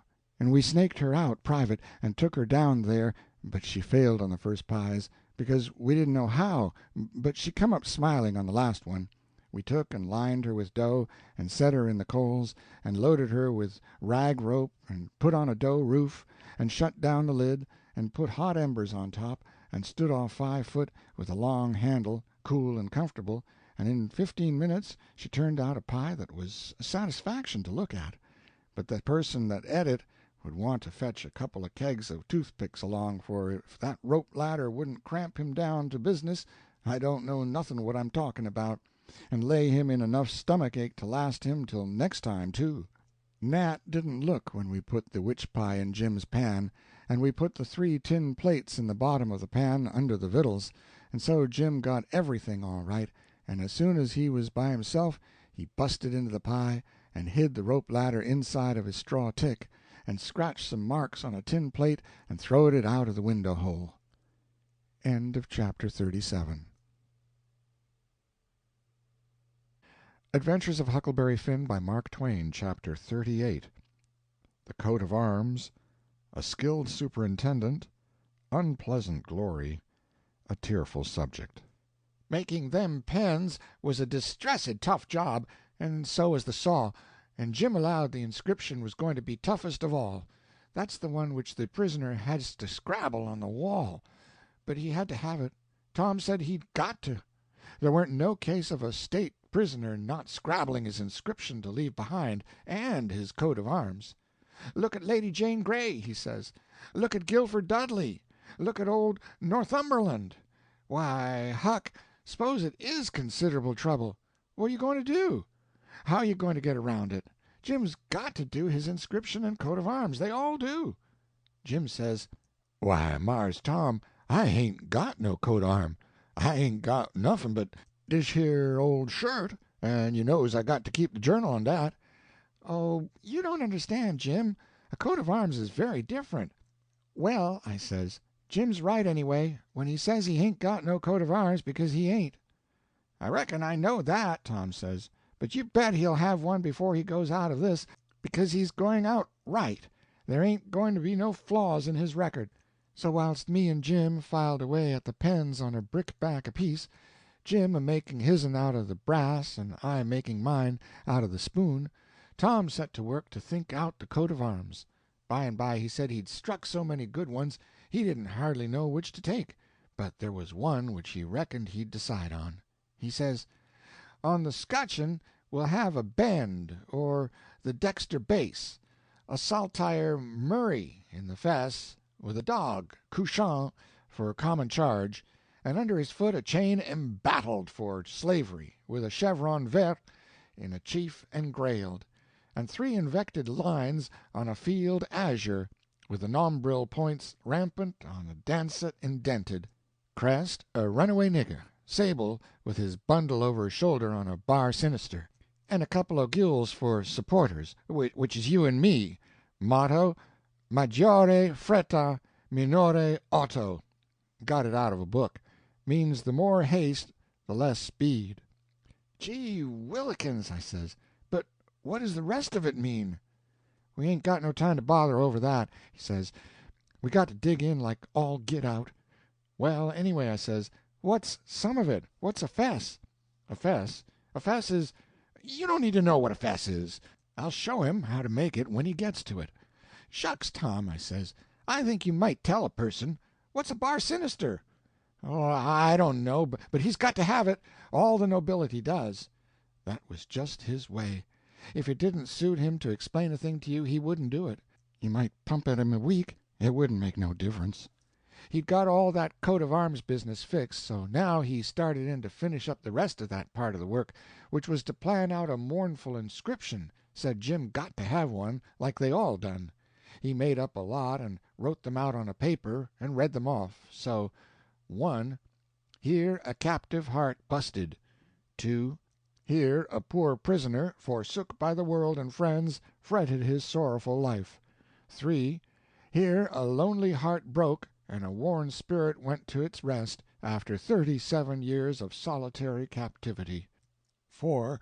Here, homeless and friendless, after 37 years of bitter captivity, perished a noble stranger, natural son of Louis XIV. Tom's voice trembled whilst he was reading them, and he most broke down. When he got done, he couldn't no way make up his mind which one for Jim to scrabble onto the wall, they was all so good. But at last he allowed he would let him scrabble them all on. Jim said it would take him a year to scrabble such a lot of truck onto the logs with a nail, and he didn't know how to make letters besides. But Tom said he would block them out for him, and then he wouldn't have nothing to do but just follow the lines. Then pretty soon he says, "Come to think, the logs ain't a-going to do. They don't have log walls in a dungeon. We got to dig the inscriptions into a rock. We'll fetch a rock." Jim said the rock was worse than the logs. He said it would take him such a pison long time to dig them into a rock he wouldn't ever get out. But Tom said he would let me help him do it. Then he took a look to see how me and Jim was getting along with the pens. It was most pesky tedious hard work and slow, and didn't give my hands no show to get well of the sores, and we didn't seem to make no headway hardly, so Tom says, "I know how to fix it.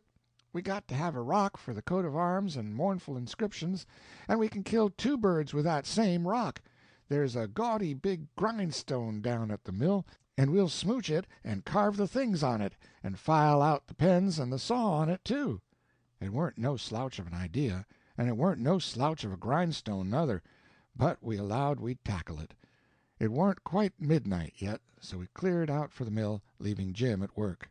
We smooched the grindstone and set out to roll her home, but it was a most nation tough job.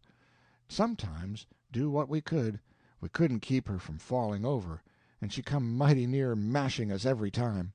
Tom said she was going to get one of us, sure, before we got through. We got her halfway, and then we was plumb played out, and most drowned with sweat.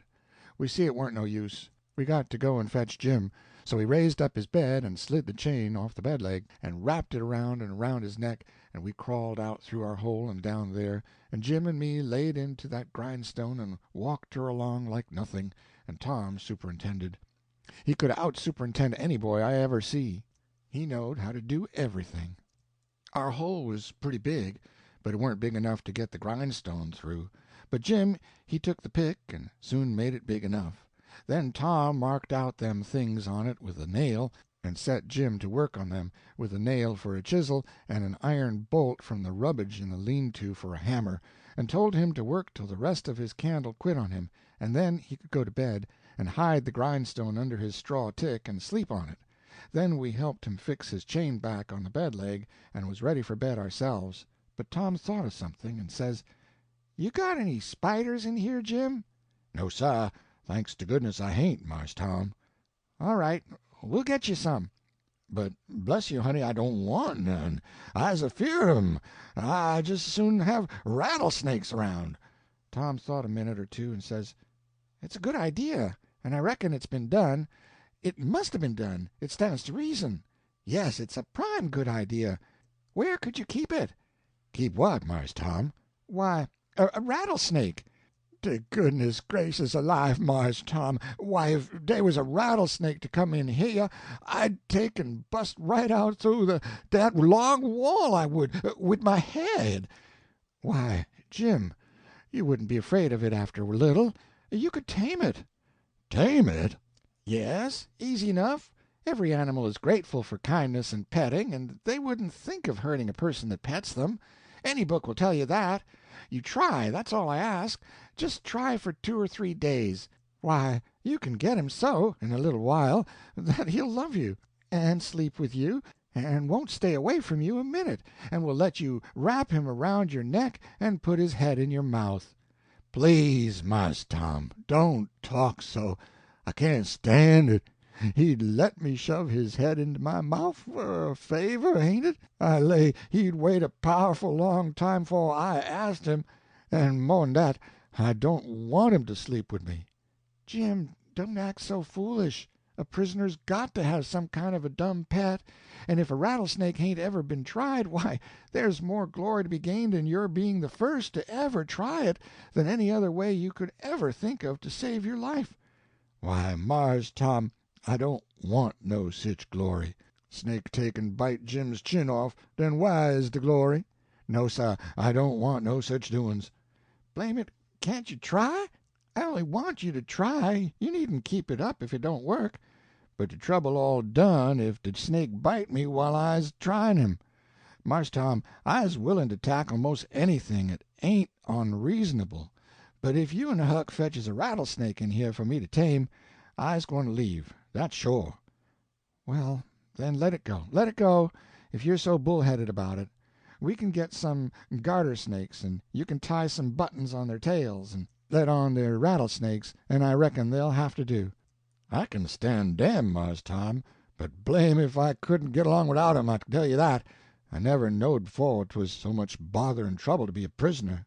"Well, it always is when it's done right. You got any rats around here?" "No, sir, I ain't seed none." "Well, we'll get you some rats." "Why, Mars Tom, I don't want no rats. Dey's de dad blamedest creeturs to disturb body and rustle round over him and bite his feet when he's tryin' to sleep I ever see. No, sah, gimme garter snakes if I's got to have 'em, but don't gimme no rats. I ain't got no use for 'em scasely." "But, Jim, you got to have 'em. They all do. So don't make no more fuss about it. Prisoners ain't ever without rats. There ain't no instance of it. And they train them and pet them and learn them tricks, and they get to be as sociable as flies. But you got to play music to them. You got anything to play music on?" "I ain't got nuffin but a coarse comb and a piece of paper, and a juice harp, but I reckon dey wouldn't take no stock in a juice harp." "Yes, they would. They don't care what kind of music 'tis. A Jew's harp's plenty good enough for a rat. All animals like music. In a prison they dote on it. Specially painful music, and you can't get no other kind out of a Jew's harp. It always interests them. They come out to see what's the matter with you. Yes, you're all right. You're fixed very well. You want to set on your bed nights before you go to sleep, and early in the mornings, and play your Jew's harp. Play 'The Last Link is Broken.' That's the thing that'll scoop a rat quicker'n anything else. And when you've played about 2 minutes you'll see all the rats and the snakes and spiders and things begin to feel worried about you and come, and they'll just fairly swarm over you and have a noble good time." "Yes, dey will, I reckon, Mars Tom, but what kinder time is Jim havin'? Blest if I can see de p'int. But I'll do it if I got to. I reckon I better keep de animals satisfied and not have no trouble in de house." Tom waited to think it over, and see if there wasn't nothing else, and pretty soon he says, "Oh, there's one thing I forgot. Could you raise a flower here, do you reckon?" "I don't know but maybe I could, Mars Tom, but it's tolerable dark in here, and I ain't got no use for no flower nohow, and she'd be a powerful sight of trouble." "Well, you try it anyway. Some other prisoners has done it." One er dem big cat-tail lookin' mullen stalks would grow in here, Mars Tom, I reckon, but she wouldn't be wuth half de trouble she'd cost. Don't you believe it. We'll fetch you a little one, and you plant it in the corner over there, and raise it. And don't call it mullen. Call it pitiola. That's its right name when it's in a prison. And you want to water it with your tears. Why, I got plenty of spring water, Mars Tom. You don't want spring water. You want to water it with your tears. It's the way they always do. Why, Mars Tom, I lay I can raise one er dem mullen stalks twicet with the spring water, whilst another man's startin' one with tears. That ain't the idea. You got to do it with tears. She'll die on my hands, Mars Tom, she sho'ly will, 'cause I don't scarcely ever cry." So Tom was stumped. But he studied it over, and then said Jim would have to worry along the best he could with an onion. He promised he would go to the nigger cabins and drop one private in Jim's coffee pot in the morning. Jim said he would just as soon have tobacco in his coffee, and found so much fault with it, and with the work and bother of raising the mullen, and Jews harping the rats, and petting and flattering up the snakes and spiders and things, on top of all the other work he had to do on pens, and inscriptions, and journals and things, which made it more trouble and worry and responsibility to be a prisoner than anything he ever undertook, that Tom most lost all patience with him, and said he was just loading down with more gaudier chances than a prisoner ever had in the world to make a name for himself, and yet he didn't know enough to appreciate them, and they was just about wasted on him.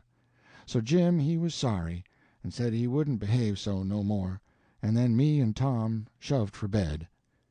End of chapter 38. Adventures of Huckleberry Finn by Mark Twain, Chapter 39. Rats. Lively bedfellows. The straw dummy. In the morning we went up to the village and bought a wire rat trap and fetched it down, and unstopped the best rat hole, and in about an hour we had 15 of the bulliest kinds of ones, and then we took it and put it in a safe place under Aunt Sally's bed. But while we was gone for spiders, little Thomas Franklin Benjamin Jefferson Alexander Phelps found it there, and opened the door of it to see if the rats would come out, and they did. And Aunt Sally she come in, and when we got back she was a-standing on top of the bed raising Cain, and the rats was doing what they could to keep off the dull times for her. So she took and dusted us both with the hickory, and we was as much as 2 hours catching another 15 or 16, drat that meddlesome cub, and they weren't the likeliest nother, because the first haul was the pick of the flock. I never see a likelier lot of rats than what that first haul was. We got a splendid stock of sorted spiders and bugs and frogs and caterpillars and one thing or another, and we liked to got a hornet's nest, but we didn't. The family was at home. We didn't give it right up, but stayed with them as long as we could, because we allowed we'd tire them out, or they'd got to tire us out, and they done it. Then we got Alicampane and rubbed on the places, and was pretty near all right again, but couldn't set down convenient. And so we went for the snakes, and grabbed a couple of dozen garters and house snakes and put them in a bag, and put it in our room, and by that time it was supper time, and a rattling good honest day's work. And hungry? Oh, no, I reckon not. And there weren't a blessed snake up there when we went back.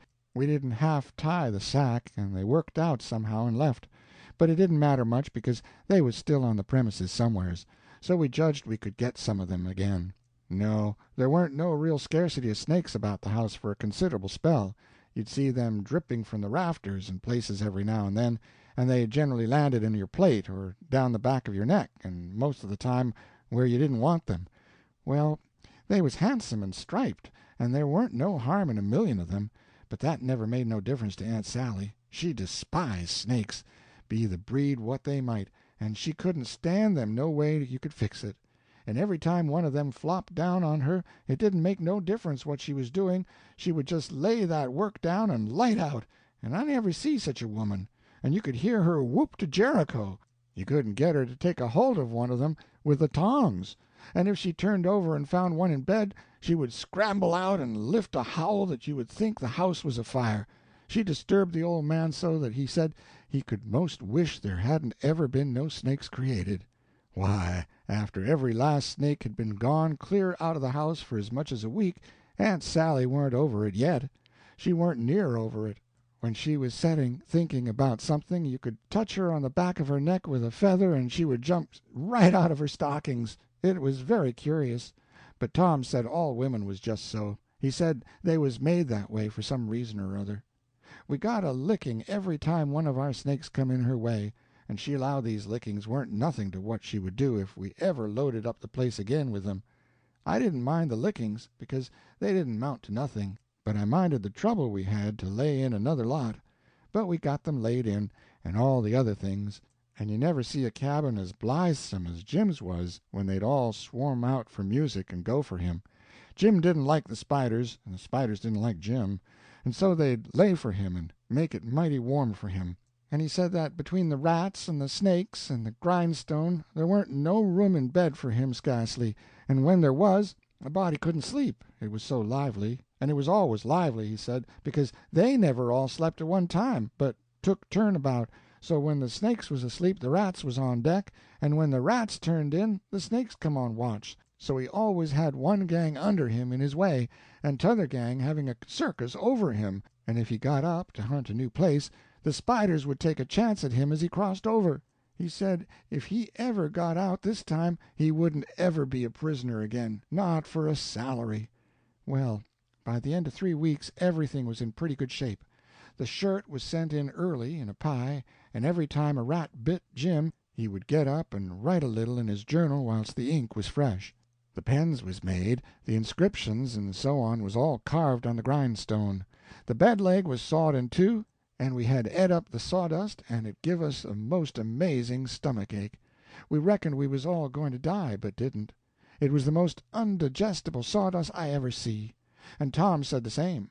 But, as I was saying, we'd got all the work done now, at last, and we was all pretty much fagged out, too, but mainly Jim. The old man had wrote a couple of times to the plantation below Orleans to come and get their runaway nigger, but hadn't got no answer, because there warn't no such plantation. So he allowed he would advertise Jim in the St. Louis and New Orleans papers, and when he mentioned the St. Louis ones it give me the cold shivers, and I see we hadn't no time to lose. So Tom said, now for the anonymous letters. "What's them?" I says. "Warnings to the people that something is up. Sometimes it's done one way, sometimes another, but there's always somebody spying around that gives notice to the governor of the castle. When Louis XVI was going to light out of the Tuileries, a servant girl done it. It's a very good way, and so is the anonymous letters. We'll use them both. And it's usual for the prisoner's mother to change clothes with him, and she stays in and he slides out in her clothes. We'll do that, too." "But looky here, Tom, what do we want to warn anybody for that something's up? Let them find it out for themselves. It's their lookout." "Yes, I know, but you can't depend on them. It's the way they've acted from the very start, left us to do everything. They're so confiding and mullet-headed they don't take notice of nothing at all. So if we don't give them notice there won't be nobody nor nothing to interfere with us, and so after all our hard work and trouble this escape'll go off perfectly flat. Won't amount to nothing. Won't be nothing to it." "Well, as for me, Tom, that's the way I'd like it."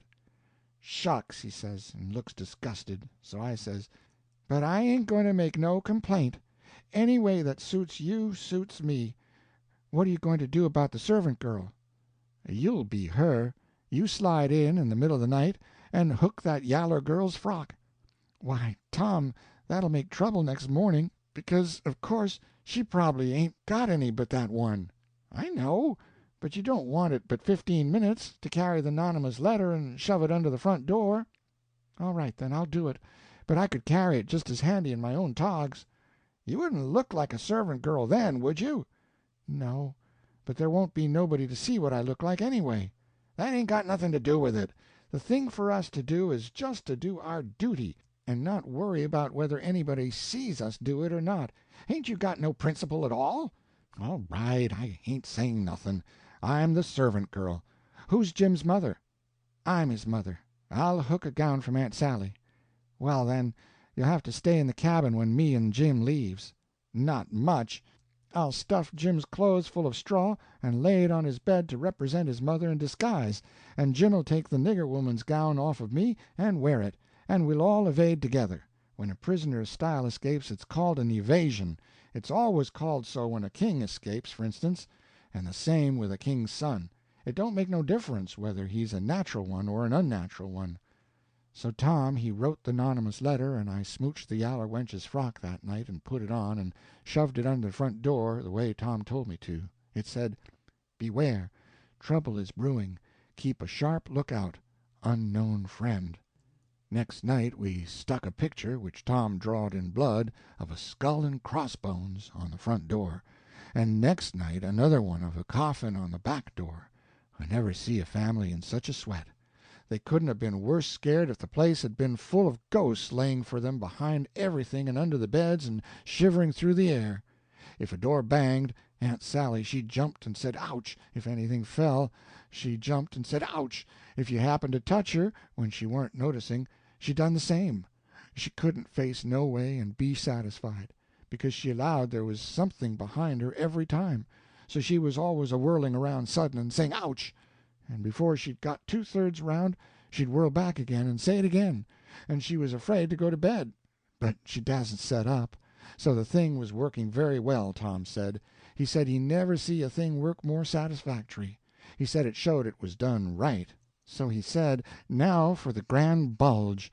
So the very next morning at the streak of dawn we got another letter ready, and was wondering what we better do with it, because we heard them say at supper they was going to have a nigger on watch at both doors all night. Tom he went down the lightning rod to spy round, and the nigger at the back door was asleep, and he stuck it in the back of his neck and come back. This letter said, "Don't betray me. I wish to be your friend. There is a desperate gang of cutthroats from over in the Indian Territory going to steal your runaway nigger tonight, and they have been trying to scare you so as you will stay in the house and not bother them. I am one of the gang, but have got religion, and wish to quit it and lead an honest life again, and will betray the hellish design. They will sneak down from northards along the fence at midnight exact, with a false key, and go in the nigger's cabin to get him. I am to be off a piece and blow a tin horn if I see any danger, but 'stead of that I will baa like a sheep soon as they get in, and not blow at all. Then, whilst they are getting his chains loose, you slip there and lock them in, and can kill them at your leisure. Don't do anything but just the way I am telling you. If you do, they will suspicion something and raise whoop jamboree-hoo. I do not wish any reward but to know I have done the right thing. Unknown friend." End of chapter 39. Adventures of Huckleberry Finn, by Mark Twain. Chapter 40. Fishing, the Vigilance Committee, a lively run, Jim advises a doctor. We was feeling pretty good after breakfast, and took my canoe and went over the river a-fishing, with a lunch, and had a good time, and took a look at the raft, and found her all right, and got home late to supper, and found them in such a sweat and worry they didn't know which end was standing on, and made us go right off to bed the minute we was done supper, and wouldn't tell us what the trouble was, and never let on a word about the new letter, but didn't need to, because we knowed as much about it as anybody did. And as soon as we was half upstairs and her back was turned, we slid for the cellar cupboard and loaded up a good lunch, and took it up to our room and went to bed, and got up about 11:30, and Tom put on Aunt Sally's dress that he stole, and was going to start with the lunch, but says, "Where's the butter?" "I laid out a hunk of it," I says, "on a piece of corn pone." "Well, you left it laid out, then. It ain't here." "We can get along without it," I says. "We can get along with it, too," he says. "Just you slide down cellar and fetch it, and then mosey right down the lightning rod and come along. I'll go and stuff the straw into Jim's clothes to represent his mother in disguise, and be ready to baa like a sheep and shove soon as you get there." So out he went, and down cellar went I. The hunk of butter, big as a person's fist, was where I had left it, so I took up the slab of corn pone with it on, and blowed out my light, and started upstairs very stealthy, and got up to the main floor all right, but here comes Aunt Sally with a candle, and I clapped the truck in my hat, and clapped my hat on my head, and the next second she see me, and she says, "You been down cellar?" "Yes'm." "What you been doing down there?" "Nothing." "Nothing?" "No'm." "Well, then, What possessed you to go down there this time of night?" "I don't know 'em." "You don't know? Don't answer me that way. Tom, I want to know what you been doing down there." "I hain't been doing a single thing, Aunt Sally. I hope to gracious if I have."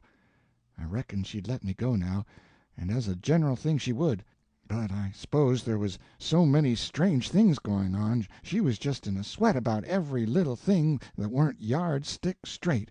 So she says, very decided, "You just march into that setting room and stay there till I come. You been up to something you no business to, and I lay I'll find out what it is before I'm done with you." So she went away as I opened the door and walked into the setting room. My, but there was a crowd there! 15 farmers, and every one of them had a gun. I was most powerful sick, and slunk to a chair and set down. They was setting round, some of them talking a little, in a low voice, and all of them fidgety and uneasy, and trying to look like they warn't. But I knowed they was, because they was always taking off their hats and putting them on, and scratching their heads, and changing their seats, and fumbling with their buttons. I warn't easy myself, but I didn't take my hat off all the same. I did wish Aunt Sally would come and get done with me, and lick me if she wanted to, and let me get away and tell Tom how we'd overdone this thing, and what a thundering hornet's nest we'd got ourselves into, so we could stop fooling around straight off, and clear out with Jim before these rips got out of patience and come for us. At last she come and begun to ask me questions, but I couldn't answer them straight. I didn't know which end of me was up, because these men was in such a fidget now that some was wanting to start right now and lay for them desperadoes, and saying it warn't but a few minutes to midnight, and others was trying to get them to hold on and wait for the sheep signal. And here was Auntie pegging away at the questions, and me a shaking all over and ready to sink down in my tracks, I was that scared, and the place getting hotter and hotter, and the butter beginning to melt and run down my neck and behind my ears. And pretty soon when one of them says, "I'm for going and getting in the cabin first, and right now, and catching them when they come," I most dropped, and a streak of butter come a-trickling down my forehead, and Aunt Sally she see it, and turns white as a sheet, and says, "For the land's sake, what is the matter with the child? He's got the brain fever as sure as you're born, and they're oozing out."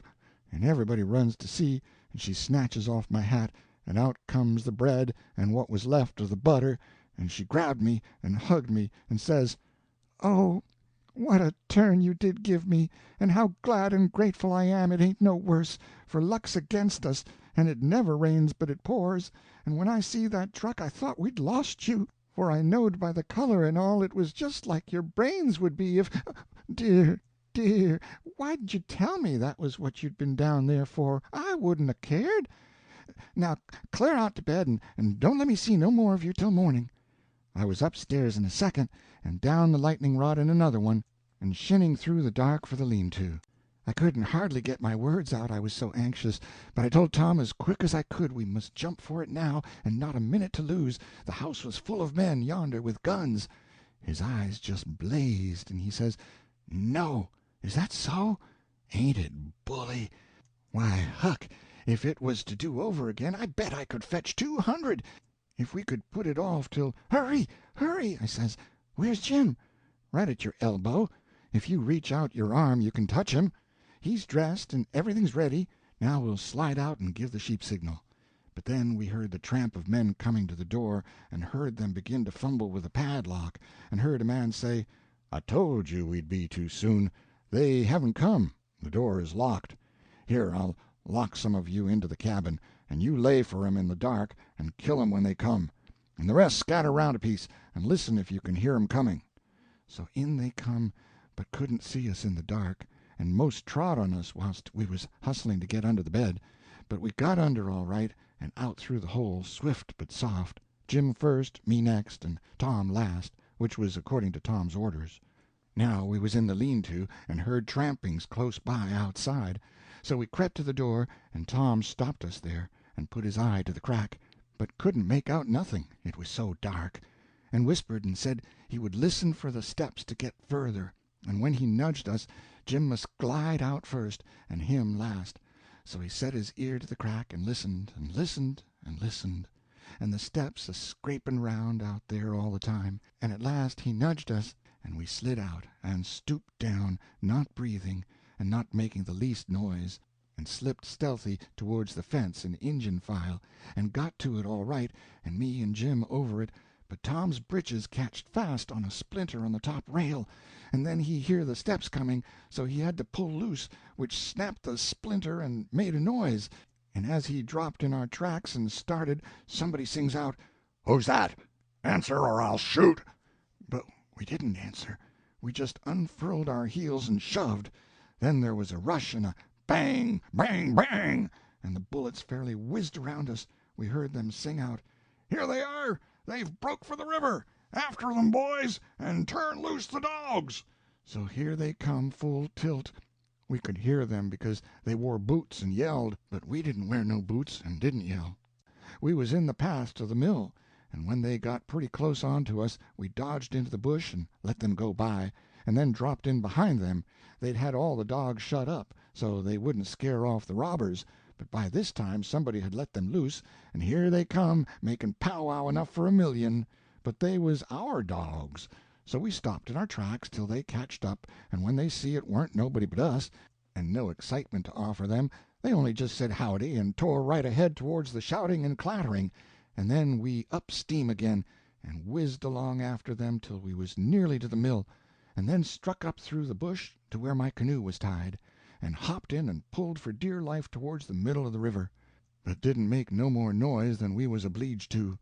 Then we struck out easy and comfortable for the island where my raft was, and we could hear them yelling and barking at each other all up and down the bank, till we was so far away the sounds got dim and died out, and when we stepped onto the raft I says, "Now, old Jim, you're a free man again, and I bet you won't ever be a slave no more."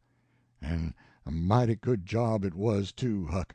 It is planned beautiful, and it is done beautiful, and dey ain't nobody can get up a plan that's mo' mixed up and splendid than what that one was.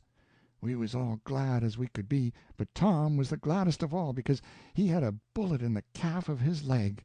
When me and Jim heard that, we didn't feel so brash as what we did before.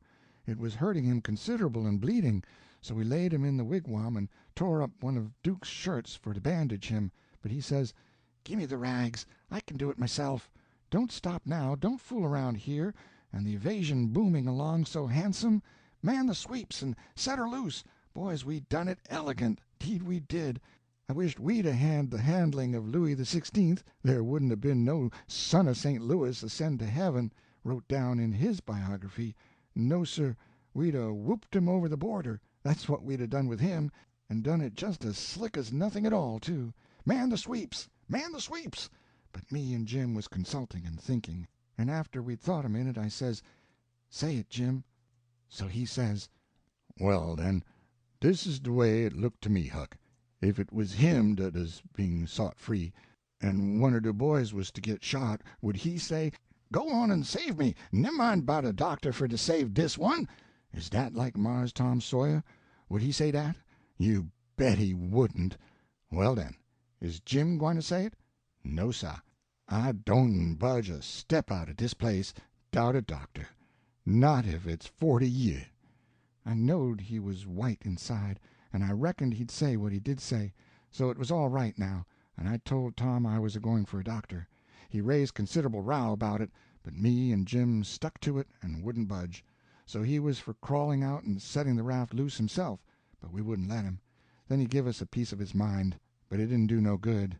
So when he sees me getting the canoe ready, he says, "Well, then, if you're bound to go, I'll tell you the way to do when you get to the village. Shut the door and blindfold the doctor tight and fast, and make him swear to be silent as the grave, and put a purse full of gold in his hand, and then take and lead him all around the back alleys and everywheres in the dark, and then fetch him here in the canoe, in a roundabout way amongst the islands, and search him and take his chalk away from him, and don't give it back to him till you get him back to the village, or else he will chalk this raft so he can find it again. It's the way they all do."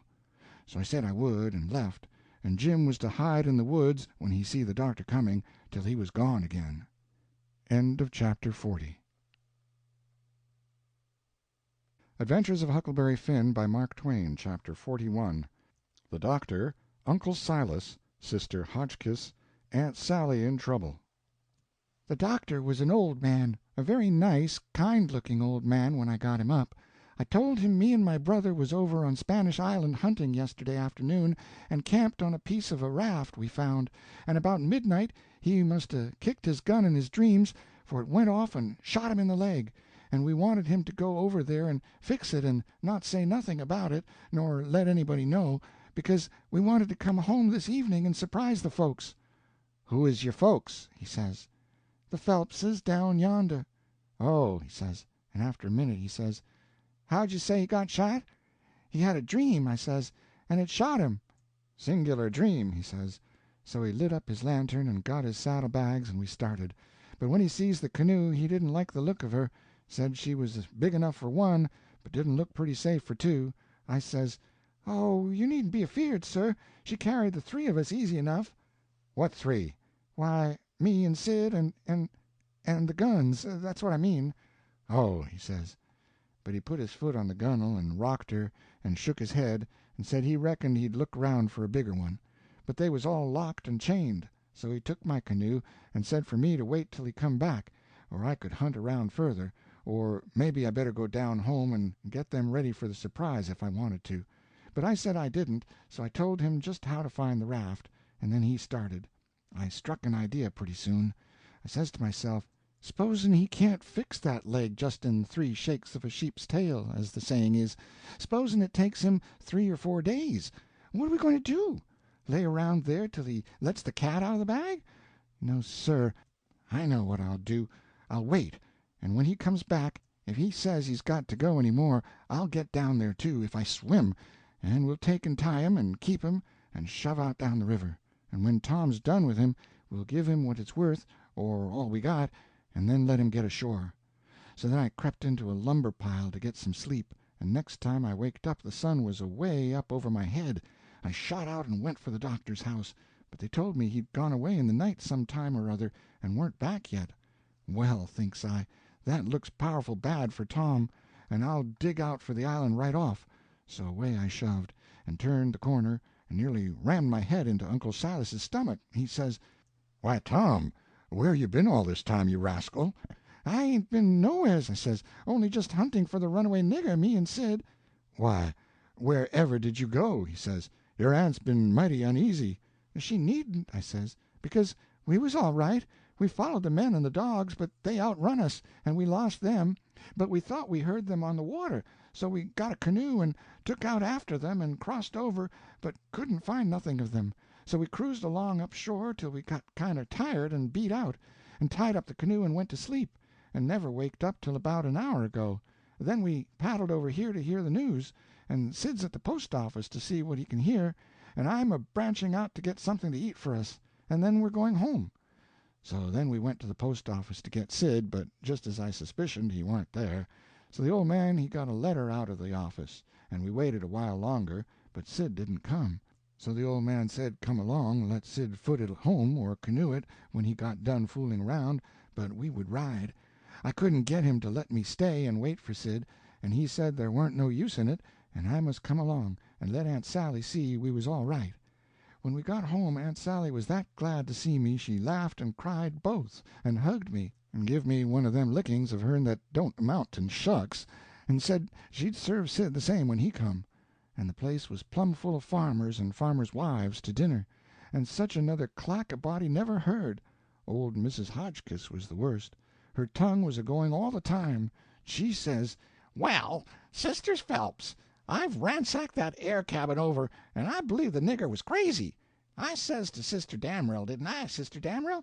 Says I, he's crazy, says I. Them's the very words I said. You all heard me. He's crazy, says I. Everything shows it, says I. Look at that 'ere grindstone, says I. Want to tell me to any creature 'tis in his right mind that's going to scrabble all them crazy things onto a grindstone, says I. Here's such and such a person's busted his heart, and here's so-and-so pegged along for 37 year, and all that. Natural son of Louis somebody, and such everlasting rubbage. He's plumb crazy, says I. It's what I says in the first place. It's what I says in the middle, and it's what I says last and all the time. The nigger's crazy, crazy as Nebuchadnezzar, says I. And look at that air ladder made out of rags, Sister Hotchkiss, says old Mrs. Damrell. What in the name of goodness could ever want of the very words I was a-saying no longer ago than this minute to Sister Utterback, and she'll tell you so herself. She, look at that air rag ladder, she. Says I, yes, look at it, says I. What could he a wanted of it, says I. Sister Hotchkiss, she, but how in the nation they ever get that grindstone in there anyway? And who dug that air hole? And who— My very words, Brer Penrod. I was a-saying— pass that air sasser molasses, won't you? I was a-saying to Sister Dunlap, just this minute, how did they get that grindstone in there, says I, without help, mind you, without help. That's where 'tis. Don't tell me, says I. There was help, says I. And there was a plenty of help, too, says I. There's been a dozen a helping that nigger, and I lay I'd skin every last nigger on this place, but I'd find out who done it, says I. And moreover, says I— A dozen, says you. 40 couldn't have done everything that's been done. Look at them case knife saws and things. How tedious they've been made. Look at that bed leg sawed off with 'em. A week's work for 6 men. Look at that nigger made out of straw on the bed. And look at— You may well say it, Brer Hightower. It's just as I was a-saying to Brer Phelps, his own self. Says he, what do you think of it, Sister Hotchkiss? See? Think of what, Brer Phelps, says I. Think of that bed leg sawed off that-a-way, says he. Think of it, says I. I lay it never sawed itself off, says I. Somebody sawed it off, says I. That's my opinion, take it or leave it. It mayn't be no count, says I, but sich as 'tis, it's my opinion, says I. If anybody can start a better one, says I, then let him do it, says I, that's all. I says to Sister Dunlap, says I, Why, dog my cats, they must have been a house full of niggers in there every night for 4 weeks to have done all that work, Sister Phelps. Look at that shirt, every last inch of it kivered over with secret African writing down with blood. Must have been a raft of 'em at it right along all the time a'most. Why, I'd give $2 to have it read to me, and as for the niggers that wrote it, I allow I'd take and lash 'em till— People to help him, Brother Marples? Well, I reckon you'd think so if you'd have been in this house for a while back. Why, they've stole everything they could lay their hands on, and we a-watching all the time, mind you.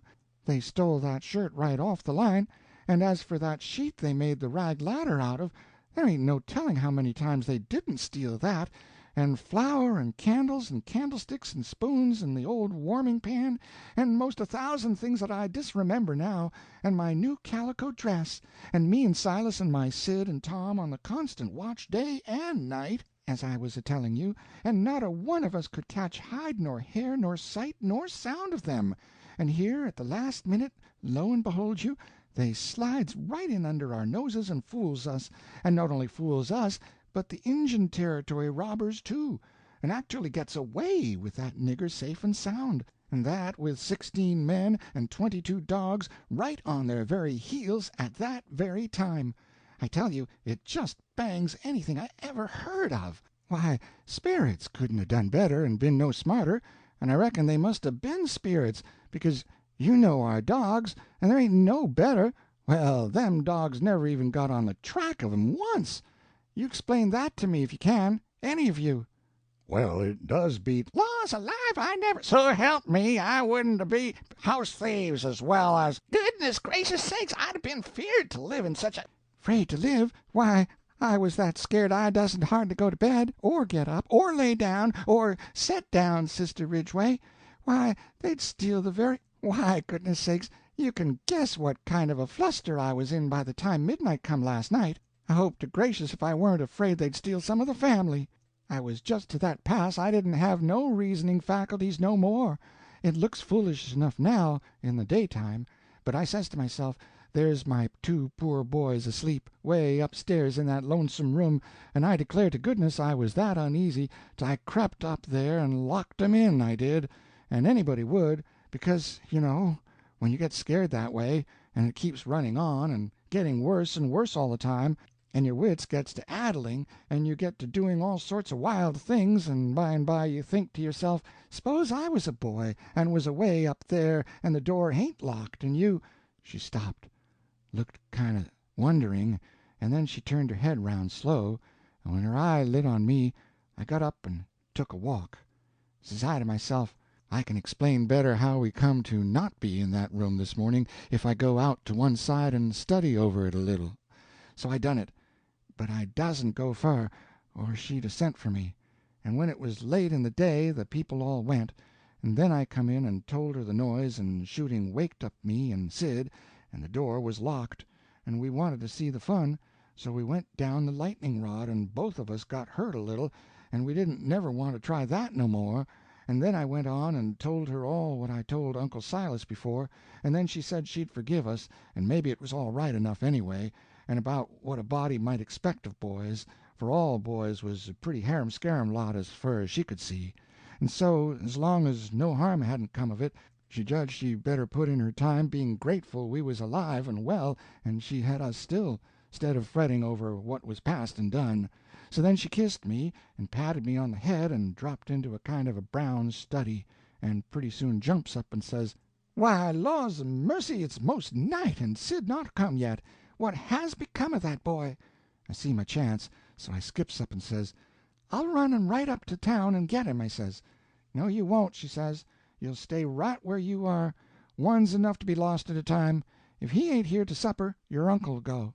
Well, he weren't there to supper, so right after supper Uncle went. He come back about 10 a little bit uneasy, hadn't run across Tom's track. Aunt Sally was a good deal uneasy, but Uncle Silas he said there warn't no occasion to be. Boys will be boys, he said, and you'll see this one turn up in the morning all sound and right. So she had to be satisfied. But she said she'd set up for him a while anyway, and keep a light burning so he could see it. And then when I went up to bed she come up with me and fetched her candle and tucked me in, and mothered me so good I felt mean and like I couldn't look her in the face, and she sat down on the bed and talked with me a long time, and said what a splendid boy Sid was, and didn't seem to want to ever stop talking about him, and kept asking me every now and then if I reckoned he could 'a' got lost, or hurt, or maybe drowned, and might be laying at this minute somewhere suffering or dead, and she not by him to help him, and so the tears would drip down silent, and I would tell her that Sid was all right, and would be home in the morning, sure, and she would squeeze my hand, or maybe kiss me, and tell me to say it again, and keep on saying it, because it done her good, and she was in so much trouble. And when she was going away she looked down in my eyes so steady and gentle, and says, "The door ain't going to be locked, Tom, and there's the window and the rod, but you'll be good, won't you? And you won't go, for my sake?" Laws knows I wanted to go bad enough to see about Tom, and was all intending to go, but after that I wouldn't 'a' went, not for kingdoms. But she was on my mind, and Tom was on my mind, so I slept very restless.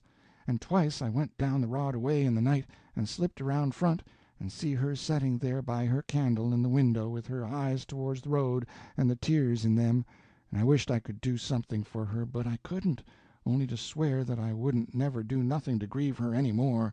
And the third time I waked up at dawn, and slid down, and she was there yet, and her candle was most out, and her old gray head was resting on her hand, and she was asleep.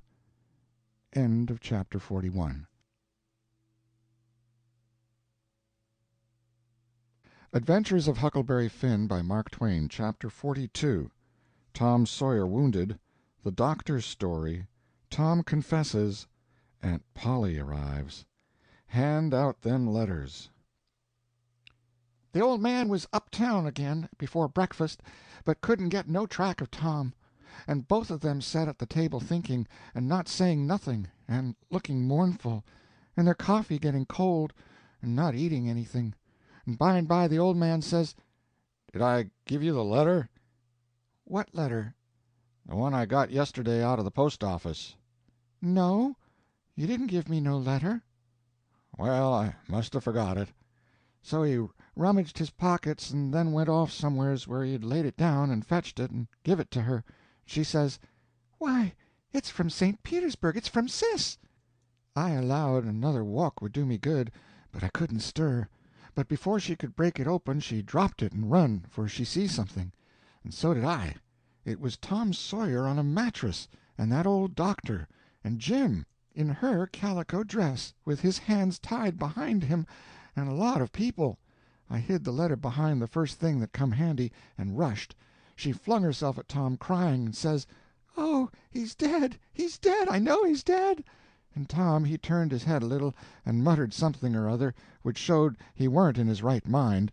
Then she flung up her hands and says, "He's alive, thank God, and that's enough!" And she snatched a kiss of him, and flew for the house to get the bed ready, and scattering orders right and left at the niggers and everybody else, as fast as her tongue could go, every jump of the way. I followed them in to see what they was going to do with Jim, and the old doctor and Uncle Silas followed after Tom into the house.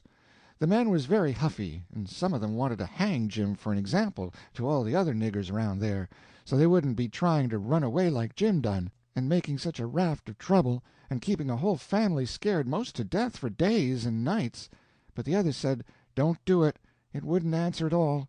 He ain't our nigger, and his owner would turn up and make us pay for him, sure."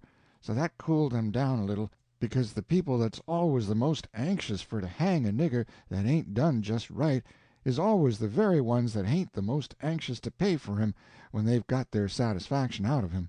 They cussed Jim considerable, though, and give him a cuff or two side of the head once in a while, but Jim never said nothing, and he never let on to know me, and they took him to the same cabin and put his own clothes on him and chained him again, and not to no bed-leg this time, but to a big staple drove into the bottom log, and chained his hands too, and both legs, and said he warn't to have nothing but bread and water to eat after this till his owner come, or he was sold at auction because he didn't come in a certain length of time, and filled up our hole, and said a couple of farmers with guns must stand watch around about the cabin every night, and a bulldog tied to the door in the daytime, and about this time they was through with the job and was tapering off with a kind of general good-bye cussin', and then the old doctor comes and takes a look, and says, "Don't be no rougher on him than you're obleeged to, because he ain't a bad nigger. When I got to where I found the boy, I see I couldn't cut the bullet out without some help, and he weren't in no condition for me to leave to go and get help, and he got a little worse and a little worse, and after a long time he went out of his head, and wouldn't let me come nigh him any more, and said if I chalked his raft he'd kill me, and no end of wild foolishness like that, and I see I couldn't do anything at all with him. So I says, I got to have help somehow, and the minute I says it out crawls this nigger from somewheres and says he'll help, and he done it too, and done it very well. Of course I judged he must be a runaway nigger, and there I was, and there I had to stick right straight along all the rest of the day and all night. It was a fix, I tell you. I had a couple of patients with the chills, and of course I'd have liked to run up to town and see them, but I dasn't, because the nigger might get away, and then I'd be to blame, and yet never a skiff come close enough for me to hail. So there I had to stick plumb until daylight this morning, and I never see a nigger that was a better nuss or faithfuler, and yet he was risking his freedom to do it, and was all tired out, too, and I see plain enough he'd been worked main hard lately. I like the nigger for that. I tell you, gentlemen, a nigger like that is worth $1,000, and kind treatment, too. I had everything I needed, and the boy was doing as well there as he would have done at home, better maybe, because it was so quiet. But there I was, with both of 'em on my hands, and there I had to stick till about dawn this morning. Then some men in a skiff come by, and as good luck would have it the nigger was setting by the pallet with his head propped on his knees sound asleep, so I motioned them in quiet, and they slipped up on him and grabbed him and tied him before he knowed what he was about, and we never had no trouble. And the boy being in a kind of a flighty sleep, too, we muffled the oars and hitched the raft on and towed her over very nice and quiet, and the nigger never made the least row nor said a word from the start. He ain't no bad nigger, gentlemen, and that's what I think about him. Somebody says, "Well, it sounds very good, doctor, I'm obleeged to say." Then the others softened up a little, too, and I was mighty thankful to that old doctor for doing Jim that good turn. And I was glad it was according to my judgment of him, too, because I thought he had a good heart in him and was a good man the first time I see him. Then they all agreed that Jim had acted very well, and was deserving to have some notice took of it and reward. So every one of them promised right out and hearty that they wouldn't cuss him no more. Then they come out and locked him up. I hoped they was going to say he could have one or two of the chains took off, because they was rotten heavy, or could have meat and greens with his bread and water, but they didn't think of it, and I reckoned it warn't best for me to mix in, but I judged I'd get the doctor's yarn to Aunt Sally somehow or other as soon as I'd got through the breakers that was laying just ahead of me. Explanations, I mean, of how I forgot to mention about Sid being shot when I was telling how him and me put in that dratted night paddling around hunting the runaway nigger. But I had plenty time. Aunt Sally she stuck to the sick room all day and all night, and every time I seed Uncle Silas mooning around I dodged him. Next morning I heard Tom was a good deal better, and they said Aunt Sally was gone to get a nap. So I slips to the sick room, and if I found him awake I reckoned we could put up a yarn for the family that would wash. But he was sleeping, and sleeping very peaceful, too, and pale, not fire-faced the way he was when he come. So I set down and laid for him to wake. In about half an hour Aunt Sally comes gliding in, and there I was, up a stump again. She motioned me to be still, and set down by me, and begun to whisper, and said we could all be joyful now, because all the symptoms was first rate, and he'd been sleeping like that for ever so long, and looking better and peacefuler all the time, and 10 to 1 he'd wake up in his right mind. So we set there watching, and by he stirs a bit, and opened his eyes very natural, and takes a look, and says, "Hello! Why, I'm at home. How's that? Where's the raft?" "It's all right," I says. "And Jim?" "The same," I says, but couldn't say it pretty brash, but he never noticed, but says, "Good, splendid. Now we're all right and safe. Did you tell Auntie?" I was going to say yes, but she chipped in and says, "About what, Sid?" "Why, about the way the whole thing was done." "What whole thing?" "Why, the whole thing.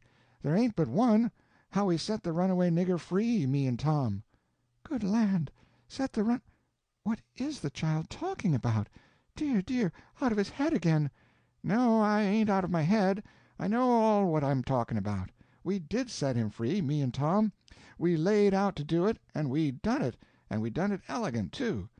He'd got a start, and she never checked him up, just set and stared, and let him clip along, and I see it warn't no use for me to put in.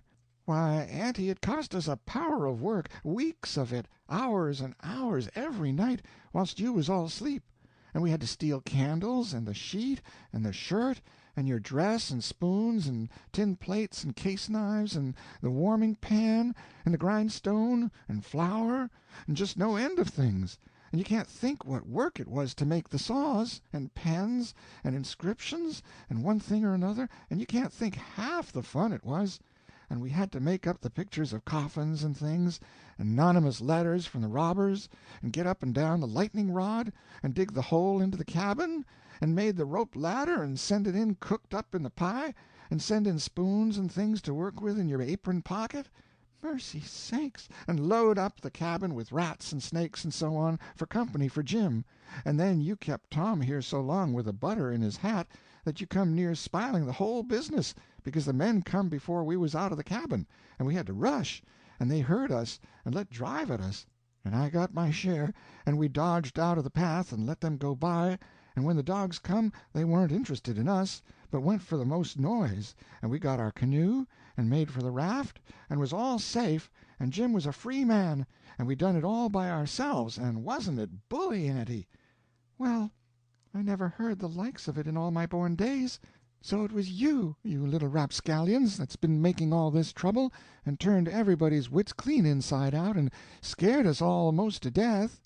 I've as good a notion as ever I had in my life to take it out of you this very minute. To think here I've been, night after night. You just get well once, you young scamp, and I lay I'll tan the old Harry out of both of you." But Tom, he was so proud and joyful, he just couldn't hold in, and his tongue just went it, she a chipping in, and spitting fire all along, and both of them going it at once, like a cat convention, and she says, "Well, you get all the enjoyment you can out of it now, for mind I tell you if I catch you meddling with him again—" "Meddling with who?" Tom says, dropping his smile and looking surprised. "With who? Why, the runaway nigger, of course. Who'd you reckon?"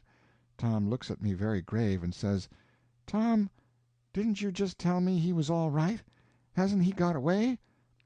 "Him?" says Aunt Sally. The runaway nigger? 'Deed he hasn't. They've got him back safe and sound, and he's in that cabin again, on bread and water, and loaded down with chains, till he's claimed or sold." Tom rose square up in bed, with his eye hot and his nostrils opening and shutting like gills, and sings out to me: "They ain't no right to shut him up. Shove! And don't you lose a minute. Turn him loose. He ain't no slave. He's as free as any critter that walks this earth."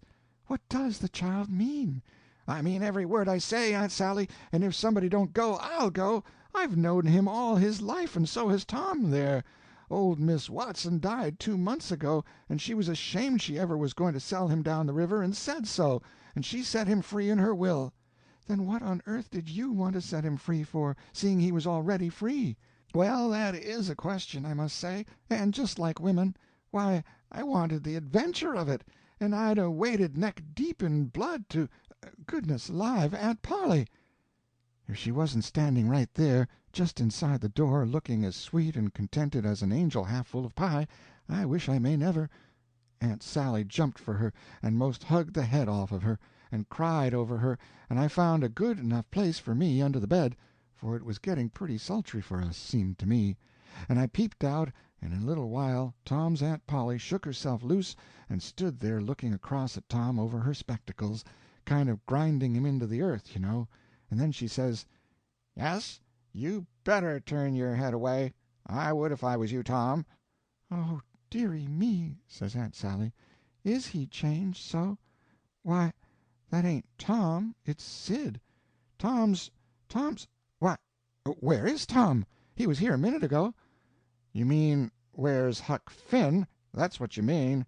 I reckon I ain't raised such a scamp as my Tom all these years not to know him when I see him.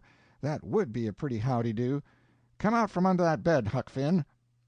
So I done it, but not feeling brash. Aunt Sally, she was one of the mixed-upest looking persons I ever see, except one, and that was Uncle Silas when he come in and they told it all to him. It kind of made him drunk, as you may say, and he didn't know nothing at all the rest of the day, and preached a prayer-meeting sermon that night that gave him a rattling reputation, because the oldest man in the world couldn't 'a' understood it. So Tom's Aunt Polly, she told all about who I was and what, and I had to up and tell how I was in such a tight place that when Mrs. Phelps took me for Tom Sawyer, she chipped in and says, "Oh, go on and call me Aunt Sally, I'm used to it now, and 'tain't no need to change." That when Aunt Sally took me for Tom Sawyer, I had to stand it, there warn't no other way, and I knowed he wouldn't mind, because it would be nuts for him being a mystery, and he'd make an adventure out of it, and be perfectly satisfied. And so it turned out, and he let on to be Sid, and made things as soft as he could for me.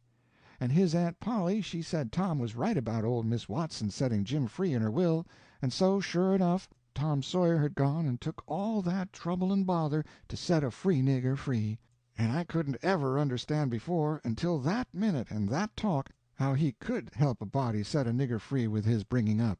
Well, Aunt Polly, she said that when Aunt Sally wrote to her that Tom and Sid had come all right and safe, she says to herself, "Look at that now! I might have expected it, letting him go off that way without anybody to watch him, and so now I got to go and traipse all the way down the river 1,100 mile and find out what that creeter's up to this time, as long as I couldn't seem to get any answer out of you about it." "Why, I never heard nothing from you," says Aunt Sally. "Well, I wonder. Why, I wrote you twice to ask you what you could mean by Sid being here." "Well, I never got 'em, sis." Aunt Polly, she turns around slow and severe, and says: "You, Tom." "Well, what?" he says, kind of pettish. "Don't you what me, you impudent thing. Hand out them letters." "What letters?" "Them letters. I be bound if I have to take a holt of you, I'll—" "They're in the trunk. There, now. And they're just the same as they was when I got them out of the office. I ain't looked into them, I ain't touched them, but I knowed they'd make trouble, and I thought if you weren't in no hurry, I'd—" "Well, you do need skinning, there ain't no mistake about it, and I wrote another one to tell you I was coming, and I s'pose he—" "No, it come yesterday. I ain't read it yet, but it's all right. I've got that one."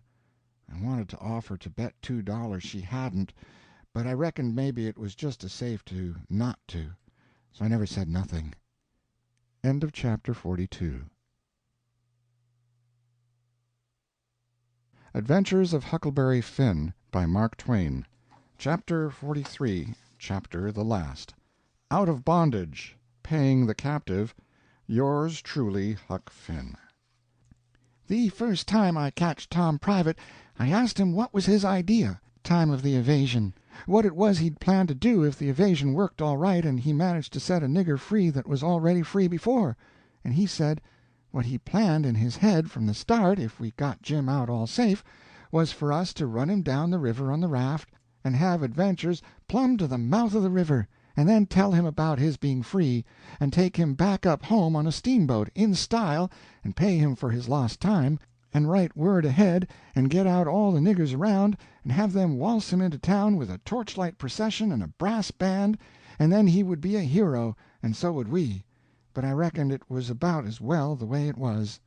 We had Jim out of the chains in no time, and when Aunt Polly and Uncle Silas and Aunt Sally found out how good he helped the doctor nurse Tom, they made a heap of fuss over him and fixed him up prime, and give him all he wanted to eat, and a good time, and nothing to do, and we had him up to the sick room and had a high talk, and Tom give Jim $40 for being prisoner for us so patient, and doing it up so good, and Jim was pleased most to death and busted out, and says: "Dah now, Huck, what I tell you?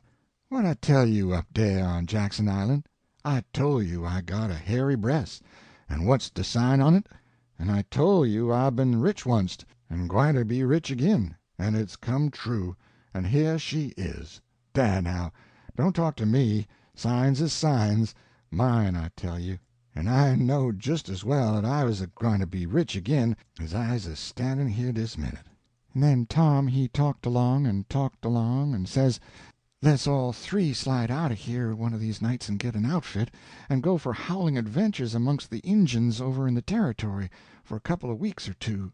And I says, all right, that suits me, but I ain't got no money for to buy the outfit, and I reckon I couldn't get none from home, because it's likely pap's been back before now and got it all away from Judge Thatcher and drunk it up.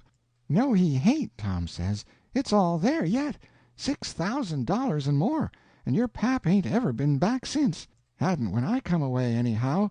Jim says, kind of solemn, "He ain't a-comin' back no more, Huck." I says, "Why, Jim?" "Nemmine why, Huck, but he ain't comin' back no more." But I kept at him, so at last he says: "Doan you 'member the house dat was floatin' down de river, and dey was a man in dah kivered up, and I went in and unkivered him and didn't let you come in? Well, den, you can git yo' money when you wants it, 'case dat was him."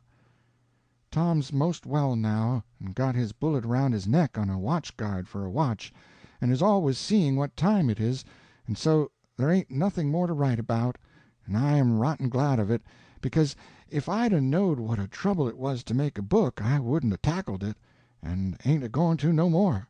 But I reckon I got to light out for the Territory ahead of the rest, because Aunt Sally she's going to adopt me and civilize me, and I can't stand it. I've been there before. End of chapter 43, chapter the last, and end of Adventures of Huckleberry Finn by Mark Twain,